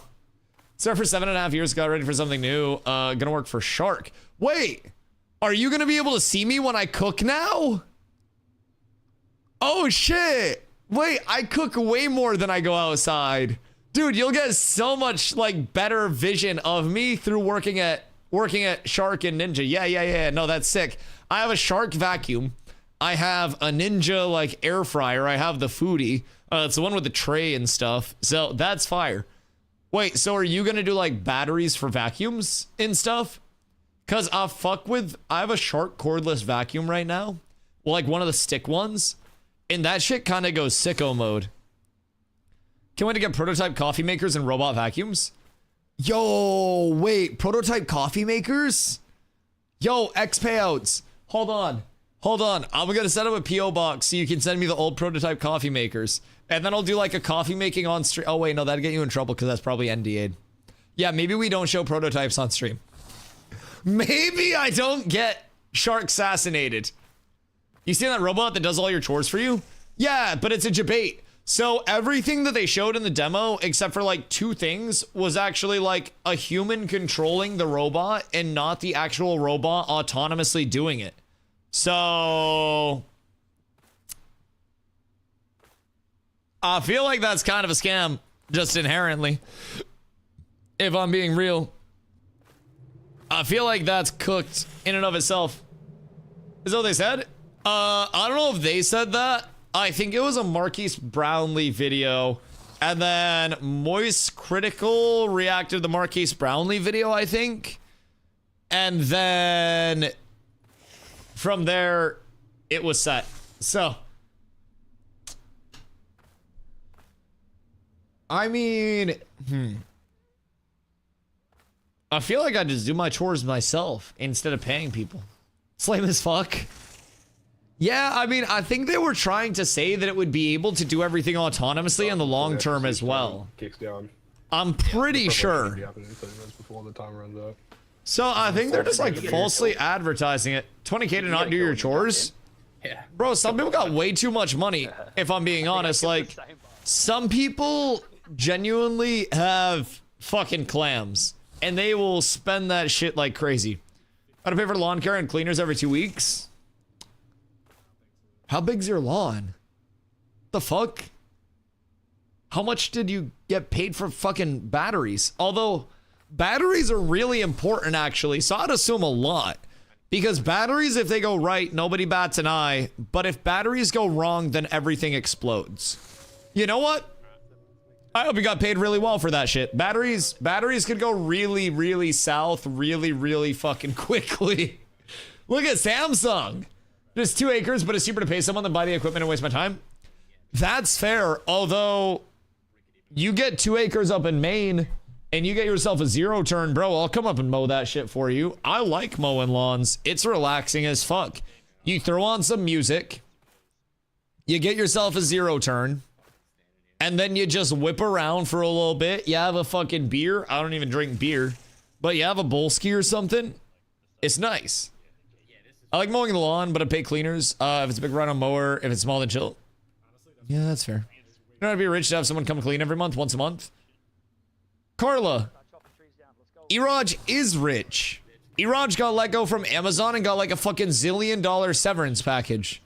Yes. Eraj slaps people with stacks of $100 bills on his 6-week vacation before his next awesome job at Shark Ninja. So now Eraj is going to be able to see us through our cooking utensils instead of our doorbell. It's a lot more common than you think. Not for poor people. Like, I am the cleaner. I'm the one that should be getting paid to clean someone's house. My cleaners cost $160 to clean my house. Ugh! Bi-weekly? Oh, we can all kneel around the campfire, dude. That's $80 a week. That's disgusting. Bro, that's 12 that's like $10+ a day. 160 once a month is not bad at all. No, he has it every 2 weeks. 40 for a deep clean? I got you 40 for a deep clean. Like, how many hours am I getting?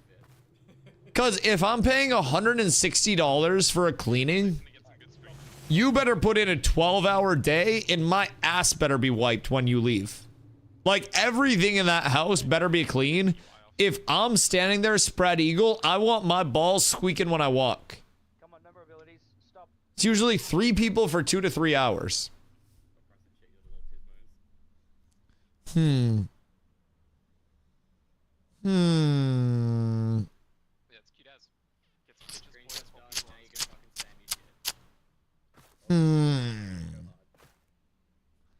Is that enough for me to believe in that? I still don't think so. If I'm being real. I don't know, man. I feel like at that point I'd just rather clean. Cause like cleaning can be kind of relaxing. If I'm being honest. Like I like throwing on some music and cleaning over the course of a day. It's not cleaning, Dusty. Well, what is it? I got 3 kids, so cleaning stuff to keep up with. Why do you have to pay somebody if you have 3 kids? The beatings will continue if the house continues to be dirty.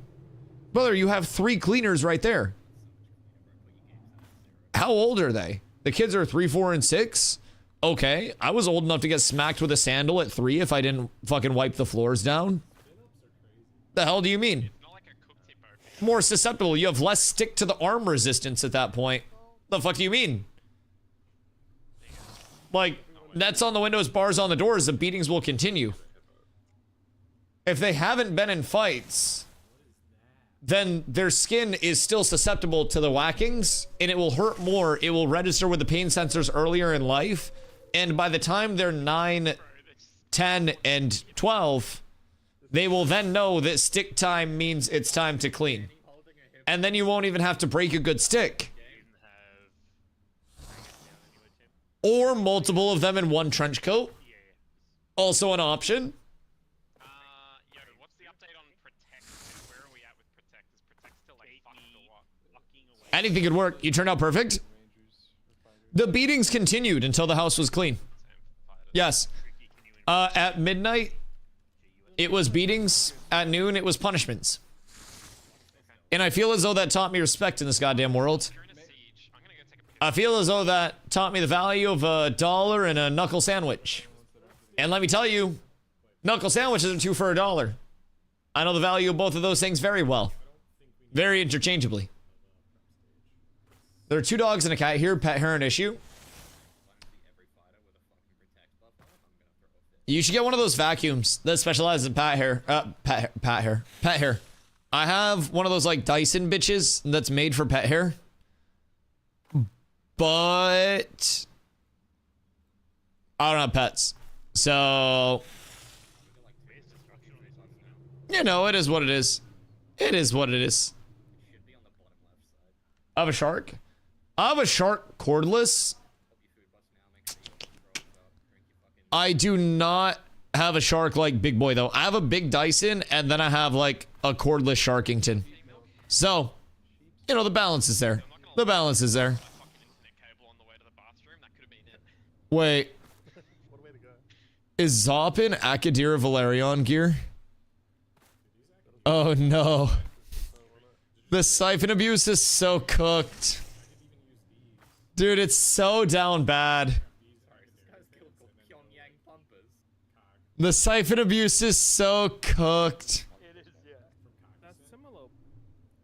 Is that something that he did on his own, or did they give him that 3-piece? Because I feel like they gave him that 3-piece. At least his power's looking nice. Oh no, dude.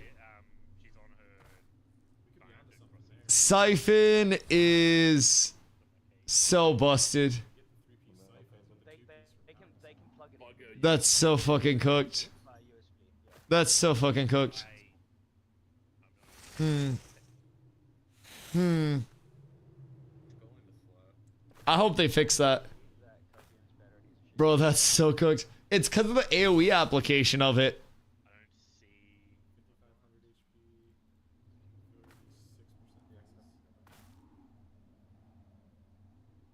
I hope they fix that. I really hope they fix that. I want to get the Ninja Slushy machine. The Slushy seems dope. The Slushy seems very dope. You get more damage with lighter armor, you go like New World. Nah, armor is just about your mitigation scaling.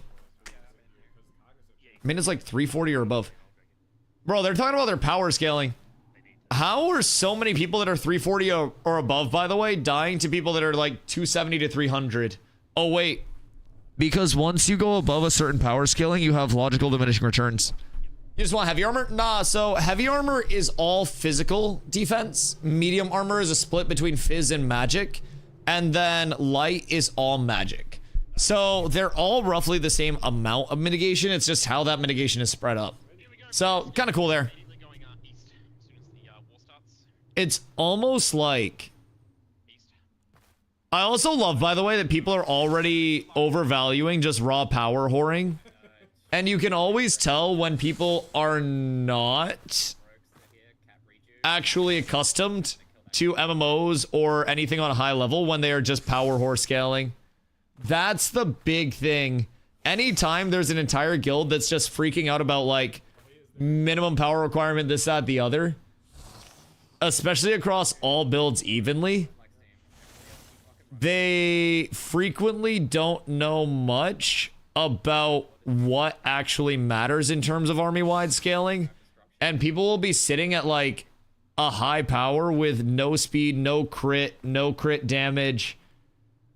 And then they also just won't press abilities in any meaningful way. And they will just insta-die. It's always an intriguing thing. If they played in BDO, that was basically the meta. Just power whore and then hope an ability goes out and kills someone somewhere. Yeah, I'm hoping that's not how simplified people go with it. Because if you have 20 more power, but you're down substantially in crit damage and crit chance, then you're doing less damage. And then if you have no attack speed, you're down horrendous. Like, power scaler is a big debate, especially once you go past a certain level. It's interesting, though. It's interesting. Also weird to think that with all of this gear, they're still dying to guilds that are under 300 power.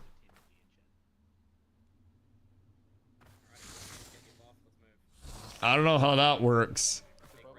It's almost like power's not everything. Almost. Stats related skill. Well, power is also not the only offensive stat that matters. And if people are just juicing raw power everything all the time, then it's not going to matter in the first place. Like, you're going to get hit harder by somebody that has 10% more crit chance, additional crit damage, and less power because they do more effective damage than you do, especially in a clump. There are many different levels to it. Crit chance and damage plus mit. But everyone will tell you, not everyone, some people will try to tell you that it's all like raw power number. And I think that is that's the very simple way to look at it. But I think that in higher skill scenarios, it's much more than just we go raw power. Because there is a huge diminishing return to power scaling over the course of it all. Where even if you're not hitting like the DR ceiling, so to say, you are still hitting a point of like lack of effectiveness in your power scaling because you're already hitting hard. Now you need to scale the crit chance to capitalize on that hit hard and the crit damage and not lose out on too much of that effectively to make the other thing work. I have 37% crit chance and it feels nice. Wait till you learn that a lot of people will push up to 50%. Yeah. You can legitimately get 50% off of that. This is gonna be a quick one, I think. Yeah. Yeah, this is gonna be a quick one. That's not looking good. They need tanks in, bro. Nobody's on the front line. Why is Zop the front line for these guys, and how is it actually working? Nobody's even moving in. Everybody's so slow. They could have done that fight like... They could have taken that fight like 30 seconds sooner. Okay. Alright. Well, this is GG. This is an instant loss. That's about it. That's all there is to know. Alright. That's it. Giving up choke. They S-keyed choke. They literally walked entirely away from choke And that was without the attack even pushing in. Zop was the first person on the attack to actually walk in. Nobody else on the attack walked in. And Zop and one other person standing there just caused them to walk away. That's rough. That's rough. A mage was frontline and didn't get hit. Not once. Not one grapple. Not one wall. Not one anything. I have no idea what I just witnessed. But that was not... That was not a very convincing frontline hold there on the defensive side. That was very, very, very, very walk forward. All right, let's see how this is going to look here. On Zop's side, he's probably going to kill somebody with this ball lightning, chain lightning combo. If I'm being real, like. Jesus fucking Christ. There's no shot. Siege is kind of lackluster. So it's not over yet. The flag's at 25%. But like the defense is regrouping right now. And I'm not quite certain that the defense is going to be able to walk in. It's over. Yeah. Yeah, it might be over. It might be over. Bro, the defense just walked backwards. They were underwater a while. What, the defense was? Yeah, the defense respawn bugs have been weird, but like that first fight I think was enough to tell that it was over. Honestly, like I don't mean to be mean, but as soon as that first fight happened and Zop frontline for the attack with none of the attack tanks even on the front line. Oh, it's already over? Oh, his stream's delayed? Oh, that's tragic. Wait, it's already over? Yeah, I mean, that makes sense. Yeah, they're not stopping that channel. Well.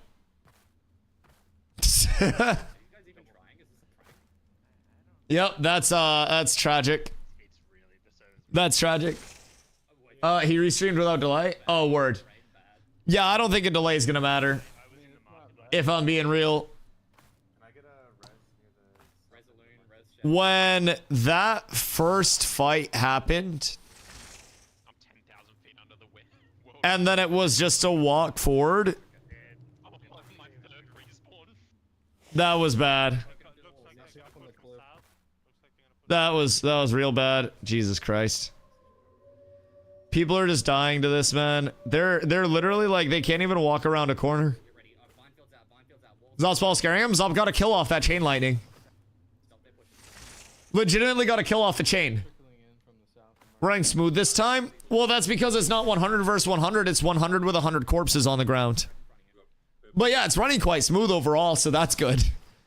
But there aren't many defenders actually making an appearance right now. Like that first push, man. Everyone's just about to die on this backside when this ball comes in. Oh no, Zop! Zop, no! Zop, live! Oh no. No. Zop! Alright, well, Zop's dead. Can we rewind this? Where's the rewind? What the fuck? Why can't I rewind? What the hell is this? Incoming, southwest. Why is there no rewind? Get ready to show up in 5, 4, 3, 2, 1. Oh my god, look at the... Nibbles out and go. Kill everything. The little accent's so cute. There's a kill. They sound so cute. Push into him. Where are their tanks? There's gonna be a lot of kills here. Like, respectfully, where are the tanks on the attack side? And why are there no tanks that are actually walking in? 2. Alright, back to market. The number of walk forward calls that happen where there is no actual walk forward makes me very sad. Makes me very, very, very sad. I feel bad for every caller that takes the time to say walk forward and has literally nobody walk in. Game still lagfest and real PvP, what's the point? Well, because it's not a game, we're testing the real PvP, so to say. It takes multiple instances of testing for them to get the information necessary to smooth it out before launch, so it doesn't end up like New World Wars were on launch. So, like, personally, I think it's great to have the things happen when there's not settlement death on the line. If I'm being honest, I think that's way better than the alternative of, like, testing with settlement death on the line. But I also think that... Where is it? Where is VODs? Don't want to know our launch scenario? No, we don't. But also, just like, for perspective, just being completely upfront, the second that this push happened, I knew it was over. So, watch when this gate goes down. Like, lag or not. Gate gets ready to go down, and the entire defense is away from the gate already, not casting anything forward, not casting anything through gates, through walls, no ball lightnings out, no anything out, right? Notice the precasts on the, like, on the offensive. And then when the gate goes down, there's not even like a huge offensive push.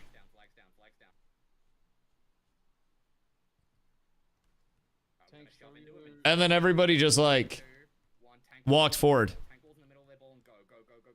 Super toxic comms? Brother, it's not toxic comms to diagnose what's going on with pushes. This is called reviewing it. So, you're telling me that this fight is anything other than one side walking down the other? Oh, not me. Oh, okay. I was like, I'm not trying to be toxic at all. I'm just trying to review stuff, personally. That's, yeah, I was gonna say, I was like, I'm not trying to be toxic at all. I'm sorry if I am, but I'm just trying to review this. Like, the second that this fight happened, I was like, yeah, this is bad. War comms are usually heated. I mean, yeah, I don't really know what happened during the war or anything. I wasn't watching that side. I simply watch gameplay. And, like, the second that a gate goes down and you have people this far away, the siege's over already? Oh, yeah. Oh, yeah. Like, there's no banner out. There are no nimbles. There are no divine flares. There are no chains. There's one wall. 3 mages are frontlining. Zop, Cheeks, and one other. One tank walls in the middle of their ball. Tank walls in the middle of their ball and go. Everyone go. Actually, just gas them. Everyone send it. Like, lag aside, These guys are fucking horrid, bro. I think that this is probably a pretty one-sided event. Straight to market to the south. I don't know. I don't know if it's just like a full gearing diff. We did our best. You did indeed. I don't know if it's a full gearing diff, but I also think, like, Right here, look to your right here. Kill everything in this little pedestal. Slam everything. Kill all these fucking fools. I feel like it's also just a little aggression diff. It was like clubbing a baby seal that was held down. Oh no. Oh no. Was this supposed to be close? I mean, we don't really know the matchups. So the siege that we did against the EBC side, we were on defense against EBC who was attacking. And our siege went the entirety of the siege and had like a really good ending, even with like some defense-sided bugs. So we expected it to be pretty close. I don't think the defenders had comms.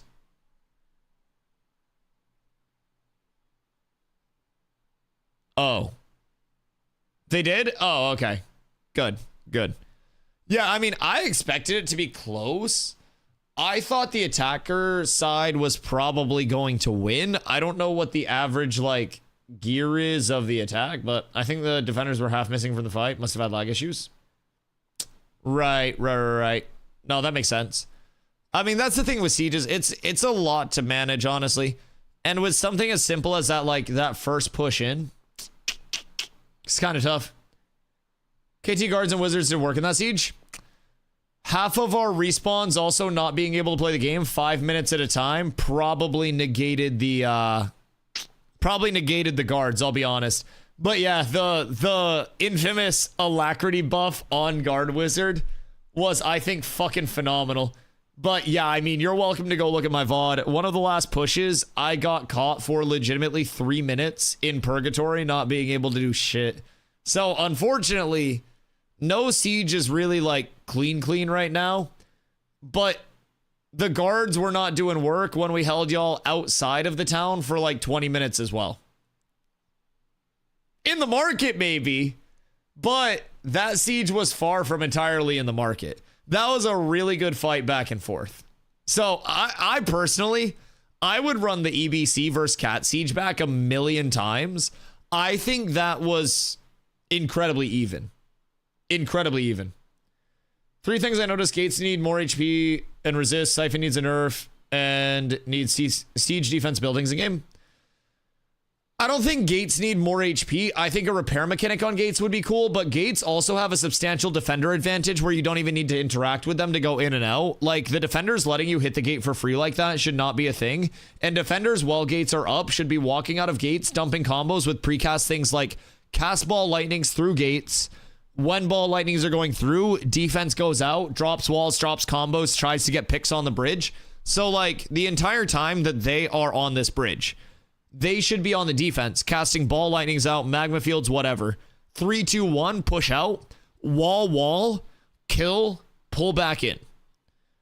3, 2, 1, wall, kill, wall back in. And you don't even need to interact on the defense side with that. That's a huge thing that they didn't do at all. That can be a big difference maker. Gates also are going to be more impactful in like walls and shit, as it's not a T3 and as it's a T4 probably. So, well, not probably, but will be. And then T5 will be even more impactful. So that will be huge. But yeah, some of the bugs have been rough. Like, even in our siege, we had a lot of like the purgatory respawn stuff that fucked up. There was a lot. Even if we're not running under the node. I mean, there is still plenty of people here that were like responding to the fight. Walk up, aim it towards their ball through the wall, and just fucking throw it. Like, was everybody here getting a weird bug? No, I just absolutely shoot him. Because like people were still doing stuff here. Push right after we go in. Go in now. Go in now. Push right. But nobody was actually like up at the gate. Flags down. Like, I know that bugs are there. Believe me, I did a siege defense literally like last week. I know bugs exist. Everyone go. Actually, just gas them. Actually, just everyone send it. They're fucking stupid. They have no idea what's going on. Go. It's so laggy. Fucking horrid, bro. Just fucking gas them. It's so laggy. Not even that laggy, but like, I don't know, it's doing anything. Half my defender people were getting one-shotted. So like, how was the gear on the defense side, would you say?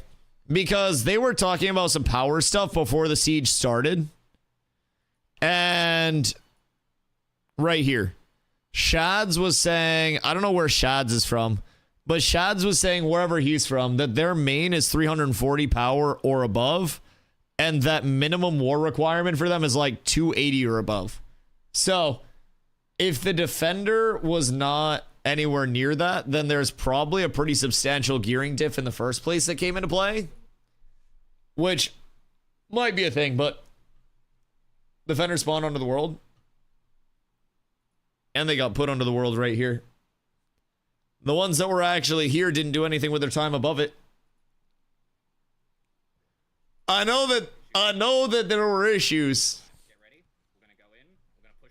But I've never seen this much space in between a defensive clump and a gate in my life. That's literally like that's a full bridge. I know that things happened, but like, that's a lot of space. It's a lot of space. In terms of Siphon is actually fucking broken right now. And I don't mean that it's like strong.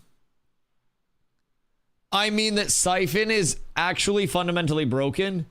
And in instances of AoE damage that ticks all at once, Siphon duplicates the damage proc to everything that's hit by that Siphon proc. Or by that damage tick. So if I have Intimora up, and that Intimora hits 20 people, and I get a Siphon proc on that, Siphon hits 20 people.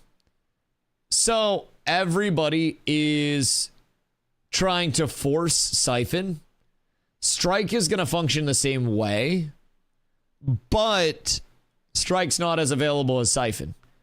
So everybody's trying to force Siphon right now, just so they have that element of I jump in, I can lotto RNG every single AoE instance of damage that I did,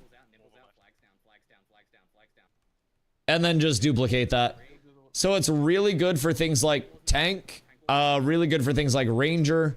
Mage can benefit from it a good bit. But yes, Siphon is legitimately broken and should be disabled as a perk until it's fixed. It can hit an unlimited number of targets with one proc, if you just know what to wait for.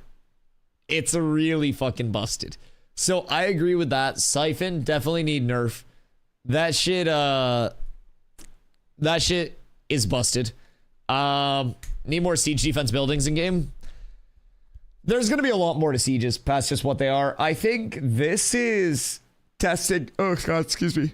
I think this is testing like the basic like networking infrastructure and everything like that on top of just like the functionality of does siege mode work type shit. That's kind of where I'm at with it in terms of just like my thoughts on things. I'm not too surprised to see, you know, a very baseline state of affairs with it, but you know, it is what it is. I think it'll just continue to get better. Still damage, maybe it's fun to see thousands of numbers pumped out in seconds, I guess. The only fun siege I've had so far was the last one we had in KT. It's like not at all fun for me. What's not fun with the siege for you, Ebo? Excuse me. Feels very lopsided, usually one way or the other. Yeah, I mean, I feel like that's going to be a thing with trying to shove this many people into one area. That definitely does make sense, but it doesn't matter how good I heal usually. See, that's one thing that I definitely agree with. I think diminishing returns need to be way the fuck higher than they are right now. I feel like with no diminishing returns functioning whatsoever is a little tough. Don't want to be that guy, but there should be a minimum power requirement for joining sieges. I don't think that does anything, if I'm completely honest. So if you take a very lopsided army discrepancy and you put your gear on an army that doesn't know what they're doing, then you're still going to win across 100 people playing together versus 100 people not playing together. It's not a gear issue. It's just a fact that there is such a discrepancy of like 100 people with more gear and more experience and more familiarity, like all functioning together, that's going to put in a big discrepancy. Like that, I personally think is multiple things. I think A, time to kill is too fast. I think B, diminishing returns on gearing should be a thing. Not on gearing, but on power should be a thing again. I feel as though power scaling is getting way too fucking high at this point in time. I think there are a few things. Here should be the objective criteria. Can't assess skills for 10x different guilds joining aside. That's on you, though. I think that you should be expected to, if you are putting together a defense or an offense, to parse out who is worth slotting and who isn't based on not just gear, but also who is good, who is not. Because even if somebody has 330 power, but they're dog shit at the game and they just econ like crazy, or it's a really bad player that got funneled gear by their guild specifically for the siege, that's going to be way less impactful than someone 280 that actually knows the game. I think that's going to be a big part of it. Gear is very impactful, but it's also not everything in Ashes. If fights like that are going to determine if a settlement gets leveled or not, talking about sub 230 power. Yeah, but I also feel like part of that is because the high end and the low end of level 20 gear is way too far apart right now. I agree to a certain extent where like 230 power versus 360 power is unplayable. But I also feel as though that is part of an issue with power scaling right now and vertical progression, where the top end is way too fucking high and the bottom, like the intro level, is way lower than it probably should be. I feel as though if diminishing returns had people that are currently like 360 to 400 at something more like 320, I think that probably serves a lot more purpose in terms of meaningful scaling. But I feel like that's something that Intrepid has to figure it out. Once you can level past 25, they need a stat squish. See, I think the thing with stats too, though, is that a lot of it is power scaling versus mitigation. Also, Lock, bonjour, my boy. I think a lot of it is power scaling versus mitigation. Like, what is the offensive versus defensive push-pull? And I think right now, offensives outweigh defensives quite substantially. I think that the ratio is way too quick. People are critting 50% of the time. People are critting 50% of the time pre-buffs, by the way. Yes. Yo, pull out. What up, my friend? It's like Ball X Pit. What am I, dude? How long does playtest last? Forever. So basically, it is a concurrent playtest. So servers are up as close to 24/7 as possible. Other than that, we'll eventually have, you know, some downtimes for updates and stuff like that. That's normal. But it's up as close to 24/7 as humanly possible, accessible every day, as close to 24 hours a day. So exclamation ashes if you haven't made your account, but we'll probably be in development for another 2 to 3 years yet, if I had to guess. Is there a best race for each class or whatever race you want? No race class combos. So there are no racials in right now. The background doesn't have any impact on your character at this point. May a little bit later on. But as of right now, there's nothing that actually like ties into a race class combo or anything like that. People also gear their weapons before defense in this meta too. I imagine most people have the highest defense stats relative to the amount of epic legendary weapons being held. See, that's another thing. How many people, the second there is a minimum power rating that is in, would, instead of going with something for sieges along the lines of double glory bound, which could give them upwards of 750 plus HP, why wouldn't they then just juice the most raw power that they can with like a Night Reaver Greatsword and something else?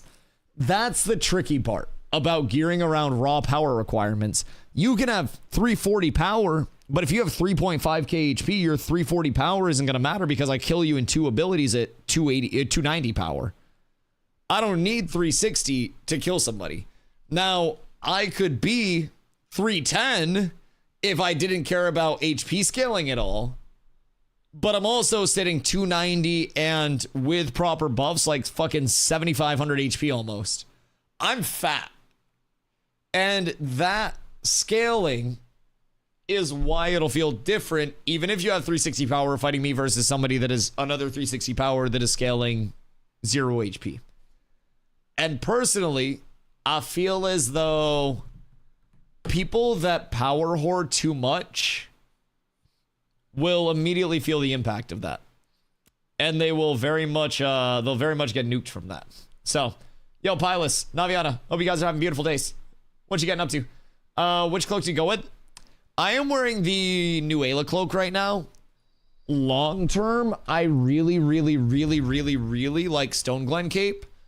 Stone Glen Cape is absolutely fucking disgusting for everything a tank could want, and it's craftable.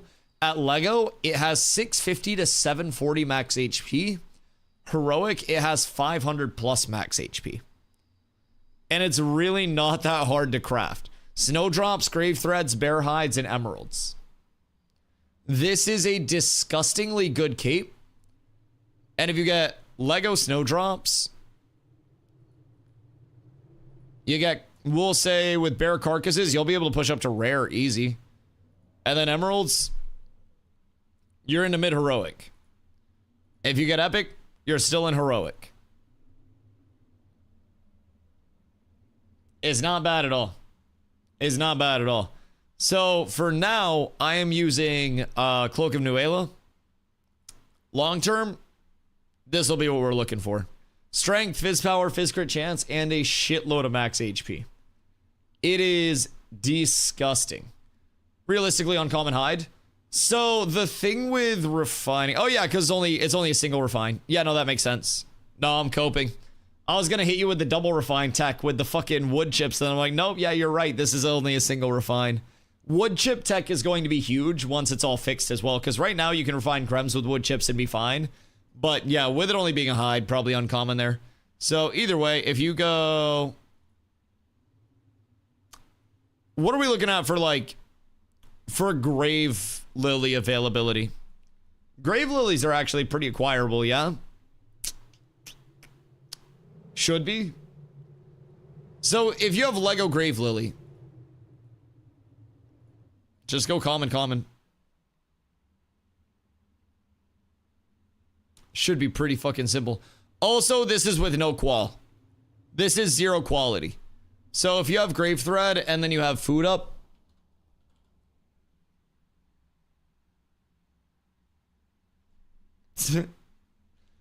yeah. Easiest 500 max HP cloak of your life. Lego snowdrops. And that's about it. That's really easy. Don't know where to even get the stupid lily at. Never seen lily in the wild. I bet Pac has some. GM Taylor up though? I think GM tailoring is up. I want to say GM tailoring got put up recently, if I remember correctly. But even if it wasn't, this would be the long term. Like right now, like I said, I use a new Ayla cloak. New Ayla cloak is 360 max HP and then fizz power, fizz crit defense. So still good, like in the interim. I'm also sitting where I'm at. Like I could push up a little more with one more Lego Steel Bloom piece. I could push up with eye level 29 weapons if I wanted to. I could make a Lego Night Reaver instead of my epic. I could make a Lego Glory Bound two-handed mace instead of my Night Reaver as well for some more HP scaling. I could pretty much go any route. I'm also setting myself up really well for eye level 29 scaling because I have 3 pieces of Blood Runner already. So I'm going to be able to get my Blood Runner and my Tauren Scout up incredibly quickly. So pretty sure you can get Heroic out of Epic Grave Thread and Epic Emeralds, Rare Yardage, whatever hides. Yeah. Yep. There are many ways that you'll be able to push rarity up on that bad boy. 1000%. But Stone Glen Cape is really fucking good. And that's also going to need Stone Glen emblems, which we've been finding from Forge and stuff. So yeah, I would say Stone Glen Cape 1000% at the time, if I had the choice of it. I think Advanced Calculator does some weird stuff if you mess with the inputs of the inputs. It does indeed. Yeah, it scales up a few weird things. Oh my god, I'm EP. Jesus Christ. Such EP. Such EP. Alright, boys. I'm gonna get some food after watching that exhilarating siege. Why are you awake anyways? I don't know. I need to get some food and watch Survivor. After that exhilarating siege, I feel I've earned it. Boys, if you guys are new to the channel, make sure you drop the follow so you don't want to go live every single day. My name is Dusty. I do start stream around 2 p.m. EST daily. Today's 8:56 in a row. If it's your first day here, I hope you're here for many, many more long. Thank you for the hydrate. I am live 8+ hours every single day. It's all Ashes all the time, boys. Thank you for all the support. Thank you guys for hanging out for another banger stream yet again. I will catch y'all tomorrow. Tomorrow, fuck, what are we doing? I have literally no plan. Probably some PvP or some shit. So, some point this late in the stream, always on point. Always on point, brother. I wouldn't be streaming if I wasn't on point. Boys, I will catch y'all tomorrow. I love y'all. I appreciate y'all. Thank you for hanging out today and every single day. 2 p.m. EST tomorrow. Be here or don't. Thought you were loving a new character. Oh, I do have to throw that in at some point as well. Yeah. Do a little new player progression before the 18th. It's a good comp. Don't let me forget about that. Yeah, that might be a good thing to hit tomorrow as well. Boys, I'll catch you tomorrow. I love y'all. I appreciate y'all. Peace.